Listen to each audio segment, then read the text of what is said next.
Guyuehwai, you're shameless. Looking like that. How dare you bother my brother? You should take a good look at yourself.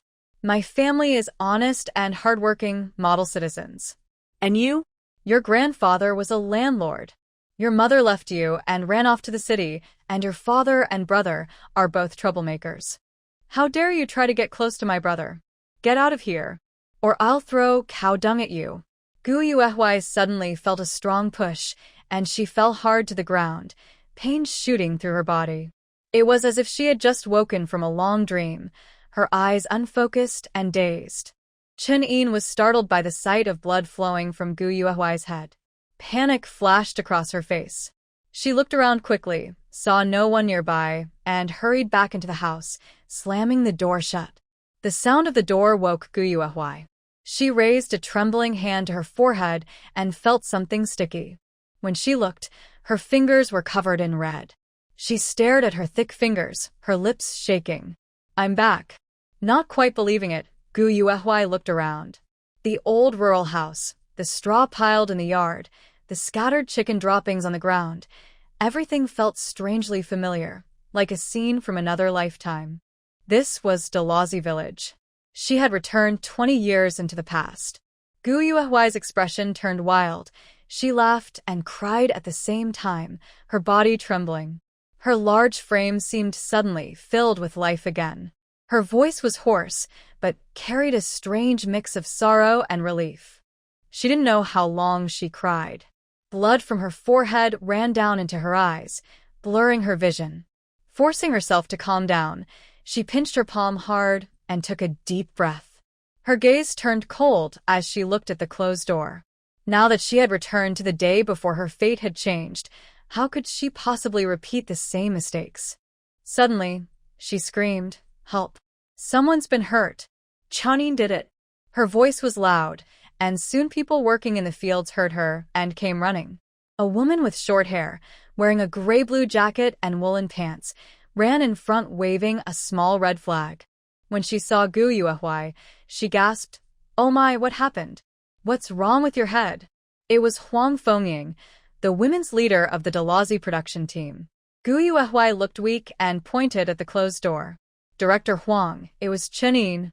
She's the one who hit me on the head." Huang Fengying frowned, looking doubtful. "Why would Chen-Yin hit you? Did you come here to bother Yusheng again?" Guyuehwai almost laughed bitterly. Only after living through everything again did she realize how unwelcome she was in Dalazi village. Still, she covered her forehead and said seriously, "Director Huang, I didn't come to bother Chen Yuesheng. A few days ago, Chen-Yin borrowed 3 jean of wheat flour and a bar of soap from me. I came to ask for them back, which is only fair. A good comrade should return what they borrow." But not only did Chen-Yin refuse to return the flour and soap, she even tried to hurt me. "Director Huang, it's true that my grandfather was a landlord, but my father lost everything through gambling. Our family was later classified as poor farmers. So, I'm the same class as Chen-Yin, right? If she mistreats someone from her own class, even if this is reported to the brigade, I'm still in the right." Guyuehwai spoke calmly and clearly, her words full of reason. The people around them began whispering in surprise. Chen family's girl borrowed grain and didn't return it and even hit someone. That's not right. Can we really believe what Guyuehwai says? She used to flatter Chen-Yin all the time. Why would she suddenly turn against her? Maybe she found out about that matter. You mean the one about Chen Yuesheng? Huang Fengying's eyes widened in shock. Was this really the same Guyuehwai who used to act foolish, never worked for work points, and only chased after men? Seeing that Huang Fengying said nothing, Guyuehwai pressed her lips together and raised her voice. "Director Huang, if you don't handle this, I'll report it to the brigade secretary. If the secretary doesn't care, I'll go to the county office. I must get justice for myself." The crowd fell silent again. Huang Fengying broke into a sweat. This landlord's daughter seemed like a completely different person, sharp-tongued and confident. She quickly said, "What nonsense are you talking about, girl? I'm the women's director of our Dalazi production brigade. If you've been wronged, of course I'll take care of it." As she spoke, Huang Fengying stepped forward and knocked Chen-Yin's door. "Chen-Yin, Come out. There was no sound inside, as if no one was there. Huang Fengming turned to look at Gu Yuehua again, only to see blood seeping through her fingers as she held her head. The wound looked serious. She was both anxious and angry, afraid that Gu Yuehua might really run off to complain with that injured head of hers. She knocked the door again. Chenin, if you don't come out now, people will start saying you're a mean-spirited comrade. Those words carried weight. With a click, the door opened from inside. Chen Yin's eyes were red, and she looked wronged. Auntie, Gu Yuehua never does anything proper, just like her father. How can you believe what she says? She must have hurt herself on purpose to force my brother. Gu Yuehua looked at the tearful Chenin, a cold smile forming on her lips. How had she once been humiliated and forced by someone like this, driven to marry in disgrace, and nearly lose her will to live? Huang Fengming glanced at the pitiful Chenin, then at Gu Yuehua, whose face was calm but unreadable. Her thick brows furrowed tightly. If she had to choose, she would probably believe Chenin. After all, Gu Yuehua had a bad reputation in the Dalhousie production brigade. Her words didn't carry much weight, but that wound on her head looked truly frightening. Seeing Huang Fengming's doubtful gaze turn toward Gu Yuehua, Chenin secretly breathed a sigh of relief, a flicker of triumph in her heart. She knew that with Gu Yuehua's reputation, no one would believe her no matter what she said. Thinking this, Chenin lifted her head to look at Gu Yuehua. But the moment their eyes met, a sudden chill ran down her spine. Gu Yuehua quietly met her gaze for a moment, then curved her lips slightly. Director Huang, I've heard the doctors at the clinic are very skilled. They can tell exactly how a wound was made. Chenin says I hurt myself, and I say she hit me. Let's go to the doctor and find out the truth. If it turns out Chenin lied, I ask that she be seriously disciplined. Her tone was calm but firm, her eyes sharp and steady. In the 1970s, a brigade punishment was a very serious matter. Chenin, still a sheltered young girl, turned pale. Panic flashed across her face as she blurted out, I didn't lie. You're the one lying. I just pushed you a little, I didn't know your head would. As soon as the words left her mouth, she froze, covering her lips in fear, realizing she had said too much. What could Huang Fengming not understand now? Her face darkened, and she scolded sharply, Chenin, you're one of our brigade's good members. How could you do such a thing? She paused for a moment, then said seriously, you don't need to go to work anymore. This is the team's punishment for hurting a fellow comrade. I'll talk to the party secretary about the details myself. All the color drained from Chen Yin's face. Auntie, please don't. I know I was wrong, I really do.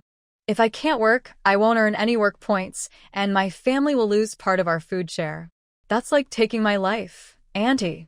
Huang Fengming also knew how serious this punishment was. She turned to look at Gu Yuehua, wanting to hear her opinion. They were all from the same production team. If things got too ugly, it would only make others laugh at them. Chen Yin also looked at Gu Yuehua. Her lips moved as if she wanted to say something nice to soften her up, but facing someone who used to flatter her so humbly, she couldn't bring herself to beg. Gu Yuehua didn't look at her. She lowered her eyes and glanced at her own large body. Holding her head, she struggled to stand up and said calmly, Director Huang, let's keep the punishment as it is. But Chenin still owes me 3 jean of wheat flour and a bar of soap. She needs to return them. Also, I have to go to the clinic to get my head bandaged. The medical fee is 10 yuan. I can't be expected to pay that myself, can I? Chen Yin was already unhappy about arguing with Gu Yuehua, and when she heard the amount, her eyes widened. She shouted, what? 10 yuan? Why don't you just rob me? The people around them gasped, and even Huang Fengming was secretly shocked. It was 1972. In the Dalhousie production team, the average annual income per person was less than 40 yuan. They weren't city folks who ate government grain. They worked hard all year and still earned only a few work points and a few jean of wheat. 10 yuan, very few families in the team could afford that. Gu Yuehua gave Chenin a faint look and said slowly, 10 yuan is already a small amount. Forget the medical fee for now, just look at my head. I'll need at least 3 stitches. 3 stitches. My face will be scarred. How will I ever get married? She paused, then smiled slightly. How about this? Let your brother marry me. If I have a husband, I won't have to worry about scars. Then we can forget about the 10 yuan. Chunyin's face changed instantly. She looked at Gu Yuehui with disgust and spat. Ugh. Gu Yuehui, I thought you were just greedy for money, but so that's what you really want. Scarred face? With your looks, even without a scar, no one would want to marry you. Every young man in our brigade avoids you. Fine. 10 yuan, right? I'll give you 10 yuan. From now on, stay far away from me. Don't come to my house again, and stop bothering my brother. After saying that, Chen-yin turned around angrily. Gu Yuehui looked at her back and said softly, don't forget the 3 jin of wheat flour and a bar of soap. Chen-yin stumbled, glared at Gu Yuehui with disgust, then went back into the house. Her hands trembled as she opened her brother's small money box and counted out 10 yuan in both bills and coins. After a while, Chen-yin came out again, walking briskly. She looked at Gu Yuehui with hatred, lifted her chin proudly, and threw the handful of coins at her. The coins hit Gu Yuehui and scattered across the ground. The villagers nearby saw Chen-yin take out 10 yuan and couldn't help showing envy. No wonder her family was known as the model workers of the brigade for people working, and 2 of them were team leaders. Chen-yin said with satisfaction, you wanted money, right? Shameless thing. You're only fit to kneel and pick it up. Then she threw a small cloth bag heavily on the ground. The bag wasn't tied tightly, and the wheat flour inside spilled everywhere, making the villagers sigh in distress. That was fine grain. Chen-yin laughed mockingly, put her hands on her hips, and said, your whole family eats for free anyway. What difference does it make? I've returned your things and given you the money. Don't come to my house again. Want to be my sister-in-law? Maybe in your next life. Gu Yuehui's eyelashes trembled, and her eyes turned cold. Her mind felt hazy, as if she had gone back to her past life. Gu Yuehui, you ugly thing. Dreaming above your station. Stop daydreaming. You'd better find someone to marry while you're still young. When you get older, looking like that, who would want you? Don't go clinging to my brother again. Let me tell you, my brother already likes someone. Do you know who? Haha, your neighbor, Tianjing. He's even saving up a bride price, planning to collect 100 yuan for her, just like people in the city. And the 4 big items, too. The scene was the same, but her heart was no longer the same as before. On this day in her previous life, she went to see Chen-yin as usual, working hard for her and humbling herself, just to ask her to speak well of her in front of Qin Yuesheng, hoping he would marry her. But unexpectedly, the usually disdainful yet never harsh Chen-yin suddenly turned against her, insulting her cruelly and even pushing her down, causing her to hit her head. She didn't care about the injury and went home in a daze. Because she didn't treat it in time, the wound left a scar. Later, she realized that Qin Yuesheng had told Chen-yin to do it. He hadn't cared before, but now that he wanted to marry another woman, Tianjing, he was afraid she would ruin his reputation or cause misunderstandings. Thinking of him, hatred filled Gu Yuehui's eyes. She closed her eyes for a moment, hiding her emotions. When she opened them again, her expression was calm. Gu Yuehui looked straight at the proud Chen-yin, pointed at the spilled wheat flour on the ground, and said, Director Huang, Chen-yin is wasting food. Maybe her family has too much grain. I request that the team stop giving them rations and share the extra with others. In the countryside of the 1970s, food was scarce, and nothing edible could be wasted. Hearing this, Chen-yin trembled in fear. She quickly straightened her back and said anxiously, Auntie. It was Gu Yuehui who didn't hold the bag properly. What does it have to do with me? She's making things up. Auntie, everyone, don't believe her nonsense. The people can see clearly, Gu Yuehui said calmly. Was it me who dropped it, or did you throw it on purpose? Everyone saw what happened. Just because I have a bad reputation, do you think the honest villagers will side with you? No, they won't. Everyone here is fair and reasonable, not like you. Gu Yuehui's serious tone flattered the crowd, and the villagers straightened their backs proudly in agreement. That's right. It was Chen-yin who threw the bag. She's blaming Gu Yuehui, Take her to the team office. We must report this to the party secretary. We can't allow people to waste food like this. Director Huang, tell us clearly, shouldn't Chen-in be taken to the team for some education? The crowd grew more and more excited, as if they had to see Chen-in punished to prove their fairness and awareness. Chen-yin's legs went weak from fear. She felt both ashamed and angry, tears welling up in her eyes. She never expected that what was meant to humiliate Gu Yuehui, making her pick up the spilled wheat flour bit by bit, would turn into a complete reversal with just a few words. In the end, she only embarrassed herself. What was going on with everyone? This was Gu Yuehui, the daughter of the Gu family, known as the most troublesome one in the Dalhousie production brigade. Why were they helping Gu Yuehui instead of her? Gu Yuehui glanced at Chen-in and immediately understood what she was thinking. It was 1972. Although Dalhousie village wasn't deep in the mountains, supplies were still scarce. The land was poor, the population small, and life was hard. People often went hungry and relied on a good reputation to earn a little extra food. In those days, many would even turn against their own family just to survive. Besides, people at that time were easily stirred by slogans and good deeds. Saying a few words of support or doing something helpful could make them feel proud and righteous. No matter what her past reputation was, at this moment, she was the one who was weak, but in the right. Gu Yuehui smiled slightly and said, "Our fellow villagers are all good comrades with strong awareness." Huang Fengming listened to her calm and reasonable words, and her dislike for Gu Yuehui lessened a little. Looking at her again, the once heavy figure and dark skin no longer seemed so unpleasant. Instead, her confident and open manner made people quietly impressed. Huang Fengming raised her arm and shouted, "Take Chen-in to the brigade." Chen-in burst into tears, terrified that the brigade would treat her as an enemy and make her live in the cowshed. Just then, Gu Yuehui spoke up. "Wait a moment." Chen-yin's eyes lit up, and she breathed a sigh of relief. She knew Gu Yuehui wouldn't really go against her. After all, she dreamed of marrying Gu Yuehui's brother. How could she be so cruel to her future sister-in-law? Huang Fengming looked at Gu Yuehui, thinking she had changed her mind and wanted to speak up for Chen-in. After all, the wheat flour now belonged to her. If she chose not to pursue the matter, no one could say otherwise. Gu Yuehui said calmly, "Director Huang, as someone who has had some schooling, Chen-in knew what she was doing was wrong. She should be properly punished. I hope you and the party secretary will handle this fairly, so the people won't lose faith in justice." The grain was grown through the hard work of the people.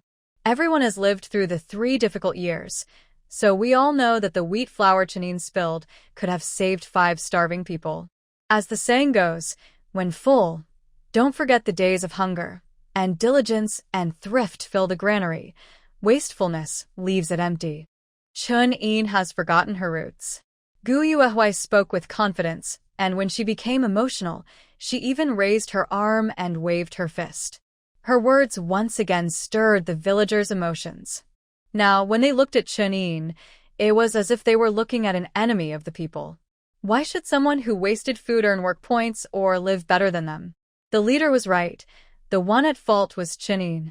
Chen-in stood there, pale and trembling, staring at Gu Yuehui in disbelief. Was this really the same foolish person who used to flatter her endlessly? Huang Fengming's expression grew serious after hearing Gu Yuehui's words. She said solemnly, "Comrade Gu, please rest assured. We cadres serve the people and will never support such bad behavior from Chen-in." In her mind, the once disgraced Gu Yuehui had now become Comrade Gu. Gu Yuehui smiled slightly and gave Huang Fengming a trusting look. Then she pointed to the scattered money and grain on the ground and said, before taking Chen-in away, "I hope she can make up for her mistake by picking up the money and grain, showing the right attitude, and correcting her error." Someone in the crowd shouted, "That's right. If you do something wrong, you should fix it." Huang Fengming turned to Chen-in with a stern face and said, "Chen-in, Comrade Gu is right. Pick it up." The sudden turn of events had already frightened Chen-in so much that her legs were shaking. She didn't dare think about what would happen next. Hearing Huang Fengming's words, She didn't dare argue and crouched down quietly to pick everything up. The money was fine, but most of the flour had spilled. She could only gather what was left on the surface. When she finished, Chen nervously handed the items to Gu Yuehui. Gu Yuehui looked at Chen, who avoided her gaze and smiled faintly, though there was no warmth in her eyes. Calmly taking the money and grain bag, she said sincerely, "It's good to admit mistakes and make up for them." Hearing her gentle tone, Chen felt a chill run down her spine once again. Gu Yuehui withdrew her gaze and said to Huang Fengying, "Director Huang, I really can't delay this. I need to go to the commune clinic right away to get my head bandaged. I won't go to the brigade meeting. I completely trust the organization's decision." Huang Fengying nodded repeatedly. "All right, go quickly. Take the brigade's ox cart." The Dalhousie production brigade was some distance from the commune clinic. Gu Yuehui's head injury was serious, and she was heavy-set. If something happened on the way, it would be troublesome. So she decided to take the ox cart. After speaking, Huang Fengying pointed to a middle-aged man in the crowd and asked him to drive the cart and take Gu Yuehui to the clinic. In the past, no one would have been willing to give up earning work points to her, but today, for some reason, everyone was stirred by her words. The man who was chosen agreed eagerly. Gu Yuehui didn't refuse and thanked him. Her wound really couldn't wait any longer. At the commune clinic, as soon as Gu Yuehui arrived, she told the man driving the cart to head back. The brigade only had that one ox, usually used for plowing, and it was treated like a treasure. She was already lucky to use it once because of her injury. If she used it again, it would just cause trouble. She went into the clinic, had the doctor stitch and dress her wound, and got some ointment. Altogether, it cost 1 yuan and 7 cents. Gu Yuehui put the ointment in her pocket and stepped out of the clinic. Standing at the door, she looked up at the dazzling sunlight and gave a faint, bitter smile. Truly, trouble never dies easily. She, the so-called troublemaker, had died once, yet somehow lived again, back to the very start of all her suffering. This time, she was determined to live well and never repeat the mistakes of her past life. Huangying commune wasn't far from Dalhousie village, about a 20-minute walk. It was late autumn. The air was crisp and clear. Walking back was tiring, but otherwise fine. After a few steps, Gu Yuehui stopped to catch her breath, hands on her waist. She looked down at her round, sturdy figure and smiled wryly. Being reborn was good, but having to live again in such a strong, heavy body was something she still wasn't used to. In her previous life, she had lost weight 3 years later. This time, she decided losing weight would have to start much sooner. The dirt road was full of people walking on foot. Occasionally, someone passed by driving a donkey cart, an ox cart, or pushing a wheelbarrow, which always drew envious looks from others. Gu Yuehui was well known in the nearby villages.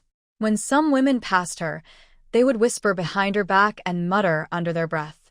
Some scolded her for being shameless and desperate to get married. Others felt sorry for Chen Yuesheng, the captain of the 6th production team of the Dalhousie Brigade, wondering how he ended up being entangled with such a woman. Gu Yuehui ignored the gossip. She only wanted to hurry home. Having been given a second chance at life, she could see her father and brothers again. Thinking of their tragic fate in her past life, and how she had once been cold and resentful toward them, made her chest ache like it was being pricked by needles. They had treated her so well, as if they would give her everything they had, yet what had she done in return? Her eyes grew moist, and she quickened her pace. She couldn't wait to go home, to hug them, and to say sincerely, "I'm back." At the entrance of Dalhousie village stood a well and a large locust tree. In the past, many red ribbons for blessings had been tied to its branches. Later, they were considered old superstitions, and people were ordered to either cut down the tree or remove the ribbons. The tree had stood for hundreds of years, and the villagers couldn't bear to lose it, so they climbed up and carefully cut off all the ribbons. Gu Yuehui glanced at it briefly, then walked quickly toward the end of the village. When she saw the earthen house before her, her eyes turned red again. The house wasn't grand, but it was solid and one of the best in the village. People often said her father and brothers were lazy and never did proper work, yet this house had been built by their own hands, bit by bit. While others still lived in crumbling huts, her family was among the few who had a sturdy earthen home. Gu Yuehua pushed open the small gate in the fence. Looking at the messy yard, she could hardly hide the warmth in her eyes. She had almost forgotten this place. It held only a few years of her memories. If not for the accident that happened tonight, which forced her into a rushed marriage, perhaps all the later tragedies would never have happened. She stepped to the wooden door, which was locked with a heavy padlock. After thinking for a moment, she bent down and, a bit clumsily, found the key hidden in between the stones, then unlocked the door. She looked at the earthen bed, the stove, and the short four-legged table in the room, then quickly wiped the tears from her eyes. "Dad? Brother?" Gu Yuehua took a deep breath and called toward the inner room, but no one answered. She hurried forward, lifted the curtain printed with bright red peonies, and peeked inside. The inner room had only one large earthen bed, with pillows and quilts piled up in a messy heap. This was where they lived. The men in the family didn't care much about cleanliness or tidiness, and back then, she had been lazy and dependent, never helping her father or brother clean up. Gu Yuehua left the inner room and went to look at her own. There was a rare sight, a proper bed with almost new sheets and quilts, no patches on them. Beside it stood a red-painted wooden wardrobe and a storage chest. It looked almost like a city home. She stared blankly for a while before turning to leave. Seeing the unwashed stove and iron pot, she pressed her lips together, rolled up her sleeves, and began to clean. The memories were too distant. She no longer remembered where they had gone at this time. But she knew her older brother would return later, and he would bring with him a man who would change her life forever. Gu Yuehua's eyes darkened, but she pushed the thought aside. She cleaned the stove, tidied the bedding, and washed the dirty quilt covers. She worked busily all afternoon. Occasionally, people passing by the fence saw her washing and hanging quilts to dry, and they were so surprised that their jaws nearly dropped. Was this really the same Gu Yuehua who used to be lazy and only cared about chasing after men? Gu Yuehua smiled at everyone she met. Her round face lit up like a crescent moon when she smiled, and her whole demeanor seemed different, brighter, more spirited. After greeting one neighbor after another, her face began to ache from smiling.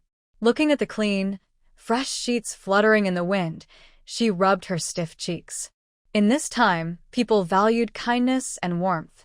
Being friendly was far better than ending up alone and disliked, as she once had.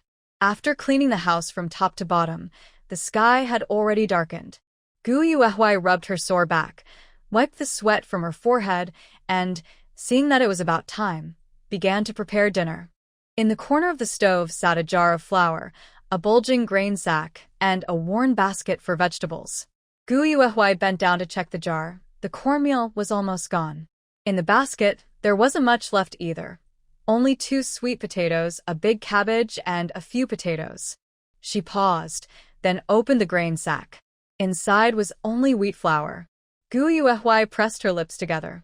Before she got married, she had never cooked, but she knew her meals were different from her father's and brother's. While they drank corn porridge, she could eat steamed buns and dumplings made from fine wheat flour. In the Gu family, only she was allowed to eat refined grains. Pushing those memories aside, Gu Yuehua poured out more than half of the wheat flour. Today was the first day of her new life, her rebirth, and she wanted to celebrate with white flour pancakes. She added water and began kneading the dough with smooth, practiced movements. She had lived alone for more than 10 years, often studying cooking. Her skills had improved day by day. As long as she had ingredients, she could turn even the simplest food into something delicious. Just as the dough was ready to rest, a voice came from outside, Chun Yuesheng's angry shout. "Gu Yuehua, come out." Gu Yuehua wiped her hands clean, peeled and sliced the potatoes, soaked them in water, and only after everything was prepared did she slowly open the door and step outside. She looked at Chun Yuesheng standing beyond the fence and suddenly smiled. In this new life, she hadn't yet met the people she longed to see, but She kept running into those she'd rather avoid. Chen Yuesheng was known as one of the most promising young men in Dalhousie village. People often said, "Marry a good man and you'll never worry about food or clothes." The Chen family had 2 team leaders and had been named a model household. Every unmarried girl in the area had her eyes on him. At first, she hadn't thought much about him. But once, when Chen Yuesheng went into the mountains to gather firewood, he was attacked by a wolf and injured. Her older brother had carried him back, saving his life. If this had been in ancient times, Chen Yuesheng would have been expected to repay that life-saving debt by marrying his rescuer's sister. Her family had once been landowners, and as a child, she often heard her grandmother tell stories about noble ladies and poor young men. So, in her mind, since her brother had saved him, Chen Yuesheng should marry her. But life rarely goes as one wishes. Chen Yuesheng didn't like her, yet she was determined to hold onto this life-saving debt idea, visiting him from time to time, which was also why she often listened to Chen Yin's suggestions.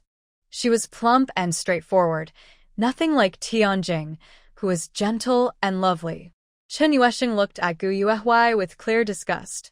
His hands were clenched at his sides as he gritted his teeth and said, "Gu Yuehui, what did Xiaoyin ever do to you? Why are you trying to hurt her?" He had just returned from the fields when he heard that Chen Yin had been taken to the brigade for criticism and education. They had even taken away her right to earn work points, saying it was punishment for hurting a fellow comrade. When the news spread, it felt as if the sky had fallen on the Chen family. "My mother fainted when she heard about Xiaoyin and had to be carried back from the fields. My father is so upset, he can't even work." He glared at her. "Gu Yuehui, your older brother once saved me, and I was grateful. I even brought 10 jin of wheat flour and 10 yuan to thank your family. I don't owe you anything. So, why do you keep bothering me? And now even harm my sister?" As he spoke, the veins on Chen Yuesheng's neck stood out. He was clearly holding back his anger. Gu Yuehui smiled faintly. This life was truly different from the last one. In her previous life, Chen Yuesheng had wanted to get rid of her so badly that he told Chen Yin to humiliate her. But in this life, because Chen Yin had made a mistake and suffered for it, Chen Yuesheng had come to confront her himself. Yes, after his brother saved her, he had indeed brought food and money to thank her family. But later, he found excuses to take it all back. If he had shown this same cold attitude from the start, she would never have shamelessly clung to him, becoming known far and wide as the desperate-to-marry girl. Thinking of this, Gu Yuehui studied Chen Yuesheng carefully. It had been more than 10 years since they last met. When he was young, Chen Yuesheng had been tall, about 1.8 meters. His face wasn't handsome, but it was strong and well-defined. His thick eyebrows gave him a spirited look, and his army green cotton jacket made him stand out from the usual farmers. He did have a certain quiet charm. "Comrade Chen," Gu Yuehui said calmly, "how is it that I'm the one who hurt your sister?" As she spoke, she touched the white bandage wrapped around her forehead. Chen Yuesheng frowned. He knew his sister's temper well. She must have gotten too worked up and acted impulsively, giving this foolish woman a chance to turn things around. Still, if Gu Yuehui was willing to change her story, the brigade would likely give their family some face and let the matter pass quietly. Thinking this, Chen Yuesheng's muscles twitched as he forced a weak smile.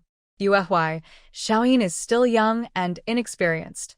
Please don't take her words to heart. I apologize on her behalf and hope you can forgive her." Gu Yuehui looked at him with a faint, unreadable smile and suddenly said, "Comrade Chen, I'm actually a year younger than Chen Yin." Chen Yuesheng's expression froze for a moment. "Comrade Chen, you're the team leader of the 6th production team, a respected figure in our village. So, your sister made a mistake, refuses to admit it, and now you're trying to pressure the person she wronged into forgiving her? Your mother fainted, and your father doesn't want to work anymore? Does your whole family have a tendency to resist criticism and act against collective values?" As she spoke, Gu Yuehui's tone carried disbelief. She even took 2 steps back, looking at Chen Yuesheng as if he were something poisonous. Chen Yuesheng's face turned pale. If these words spread, he would surely lose his position as team leader of the 6th production team. Would he really risk his whole family's future for Chenin? Fortunately, Chen Yuesheng still had some sense. He quickly calmed down and said evenly, "Gu Yuehui, don't accuse me unfairly. I came here only to apologize for Chenin. The team has already given her a fair punishment, and our family accepts it. Since you don't wish to forgive her, I won't insist." Gu Yuehui shrugged and turned to leave. Chen Yuesheng's face darkened, though inside he felt both regret and surprise. If he had known that telling Chenin to settle things quickly would push Gu Yuehui to react so fiercely, he would have handled it himself. But this sharp-tongued woman, was she really Gu Yuehui? As soon as she entered the house, Gu Yuehui pushed aside all thoughts of Chen Yuesheng and Chenin. Since she had already decided to deal with Chenin, she had no intention of letting her go easily. Enemies would be handled one by one. Chenin was just the first small step. Gu Yuehui quickly boiled water and started cooking. She made a simple stew of potatoes, sweet potatoes, and cabbage, seasoning it only with salt and soy sauce. She pressed small wheat cakes along the edge of the iron pot, covered it, and soon steam rose thickly, filling the room with a delicious smell. When the meal was ready, Gu Yuehui stood at the doorway, tiptoeing to look down the path outside the fence. Her brows were furrowed, and her hands were tightly clasped together. Why haven't they come back yet? After an unknown amount of time, the fire in the stove was almost out when two people finally appeared at the end of the path, walking unsteadily with their arms around each other, like close brothers. Gu Yuehui immediately noticed the tall, straight figure under the moonlight. It was her eldest brother, Gu Tinghui. The names of the 4 Gu siblings had all been chosen by their grandmother, a well-educated and talented woman who had studied in a private school. As the two men came closer, the moonlight revealed Gu Tinghui's face clearly. Gu Yuehui looked at her brother, who had always protected her since childhood, her eyes filled with emotion and her lips trembling slightly. In her previous life, she had been seriously injured by her husband only half a year after marriage and had nearly died in the hospital. Her brother, filled with guilt and pain, later took justice into his own hands and ended the man's life. Thinking of this, Gu Yuehui turned her gaze to the man walking beside her brother. He wore a white shirt under a gray-blue military coat. His appearance was refined and handsome, no less than Chen Yuesheng's. Who would have guessed that behind such a pleasant face hid a heart full of ambition and deceit? He was her husband from her previous life. Ren Tianxiang was from the city. Like her family, his ancestors had been landowners and were once well respected in the area. But unlike the Gu family, the Ren family had been classified as landlords after the liberation and had fallen into disgrace. Most of the Ren family had been executed, and the rest had to give away all their wealth to preserve a bit of reputation. That was how Ren Tianxiang, the last surviving heir, managed to stay alive. In the city, everyone looked down on him. He lived a difficult life, relying on government aid for food and clothing. The respectable image he now maintained was only thanks to the remnants of his family's former reputation. The Gu and Ren families had been close for generations, their friendship passed down through the years. In her previous life, this very day had marked the beginning of her nightmare. At that time, she had been distraught by something Chenin said, and the wound on her head had become infected because she hadn't treated it properly. That night, her brother came home drunk from the city, bringing his friend Ren Tianxiang with him. Later that night, something happened that would ruin her reputation and change her fate forever. In the 1970s, for an unmarried man and woman to share a bed was considered improper and shameful. Ren Tianxiang acted like a victim and spread the shameful story everywhere, making her already bad reputation even worse. Chenin had never liked her and was happy to see her marry a man of low status. She brought Tianjing to stand in front of her house, accusing her of being improper and desperate to marry, saying she had finally used tricks to get a man. If she didn't marry soon, she would bring shame to the whole production team. When someone falls, everyone pushes them down. She was already disliked by the villagers, and in the end, she had to swallow her pride and marry Ren Tianxiang, the one who started it all. In just one night, Her life changed completely. Although it was called a marriage, it was no different from him marrying into her family. After the wedding, they didn't return to the city, but stayed in the Gu family home. At first, Ren Tianxiang treated her well. He was good-looking, educated, and spoke gently. Within half a month, he had completely won her over, and she slowly forgot what had happened before. She had accepted her situation and wanted to live peacefully with him. If Tianjing hadn't accidentally found several boxes of gold and antiques behind the house, Ren Tianxiang might have kept pretending to care for her. Later, she learned that everything Ren Tianxiang had done was planned. He was after the treasure buried by the Gu family's ancestors, something even she didn't know about. No one knew how he had found out. Tianjing, acting selflessly, handed all the treasures over to the production team. The team didn't dare keep them, so they reported it step by step. In the end, county leaders came to inspect, praised the team, and even gave Tianjing a job at a textile factory in the county. Thanks to the Gu family's ancestral treasure, Tianjing became a city worker with a stable income. How ironic. But her hatred for Tianjing wasn't just because of that. If her own tragedy marked the beginning of the Gu family's downfall, then Tianjing was the one who caused their complete ruin. Compared to Qin Yin, Qin Yuesheng, and Ren Tianxiang, the one she hated most was Tianjing. Little sister. A clear voice suddenly broke Gu Yuehuai's thoughts. She paused, hid the anger in her eyes, looked up at Gu Tinghuai, and smiled. Big brother. Ren Tianxiang glanced at Gu Yuehuai, a little surprised. Although he was close friends with Gu Tinghuai, he had never met his only sister before. He had only heard that she was rather plump and unattractive. Seeing her today, he found the rumors not entirely wrong. She was indeed not pretty, and she was indeed a bit overweight, but not as unpleasant as others had said. When she smiled gently at Gu Tinghuai, there was even a touch of charm in her expression. Ren Tianxiang gave a quiet laugh to himself. Was he already getting into character and trying to prepare his mind for what was to come? Little sister, what happened to your head? Gu Tinghuai frowned at Gu Yuehuai, his eyes full of concern. Gu Yuehuai didn't answer. She took 2 steps forward, pushed Ren Tianxiang aside, held her brother's arm, and led him into the house. Big brother, how much did you drink? Come inside and rest for a while. Hearing his sister's caring words, Gu Tinghuai was surprised but mostly delighted. His smile nearly reached his ears as he quickly said, I'm fine, just had a few drinks, only a few, not much. As he spoke, he glanced carefully at Gu Yuehuai, afraid she might be upset with him for drinking. Seeing his cautious smile, Gu Yuehuai felt a slight ache in her heart. She had been spoiled since childhood, used to getting her way. Except for being humble in front of Qin, she had always been bossy toward everyone else, especially the men in her family who suffered the most from her temper. At home, whenever she was unhappy, she would throw things and make a scene, blaming her mother for leaving her behind instead of taking her to the city to enjoy a better life. Her father and brothers had done their best to meet her every demand, but she was never satisfied. In her memory, she had never treated them kindly.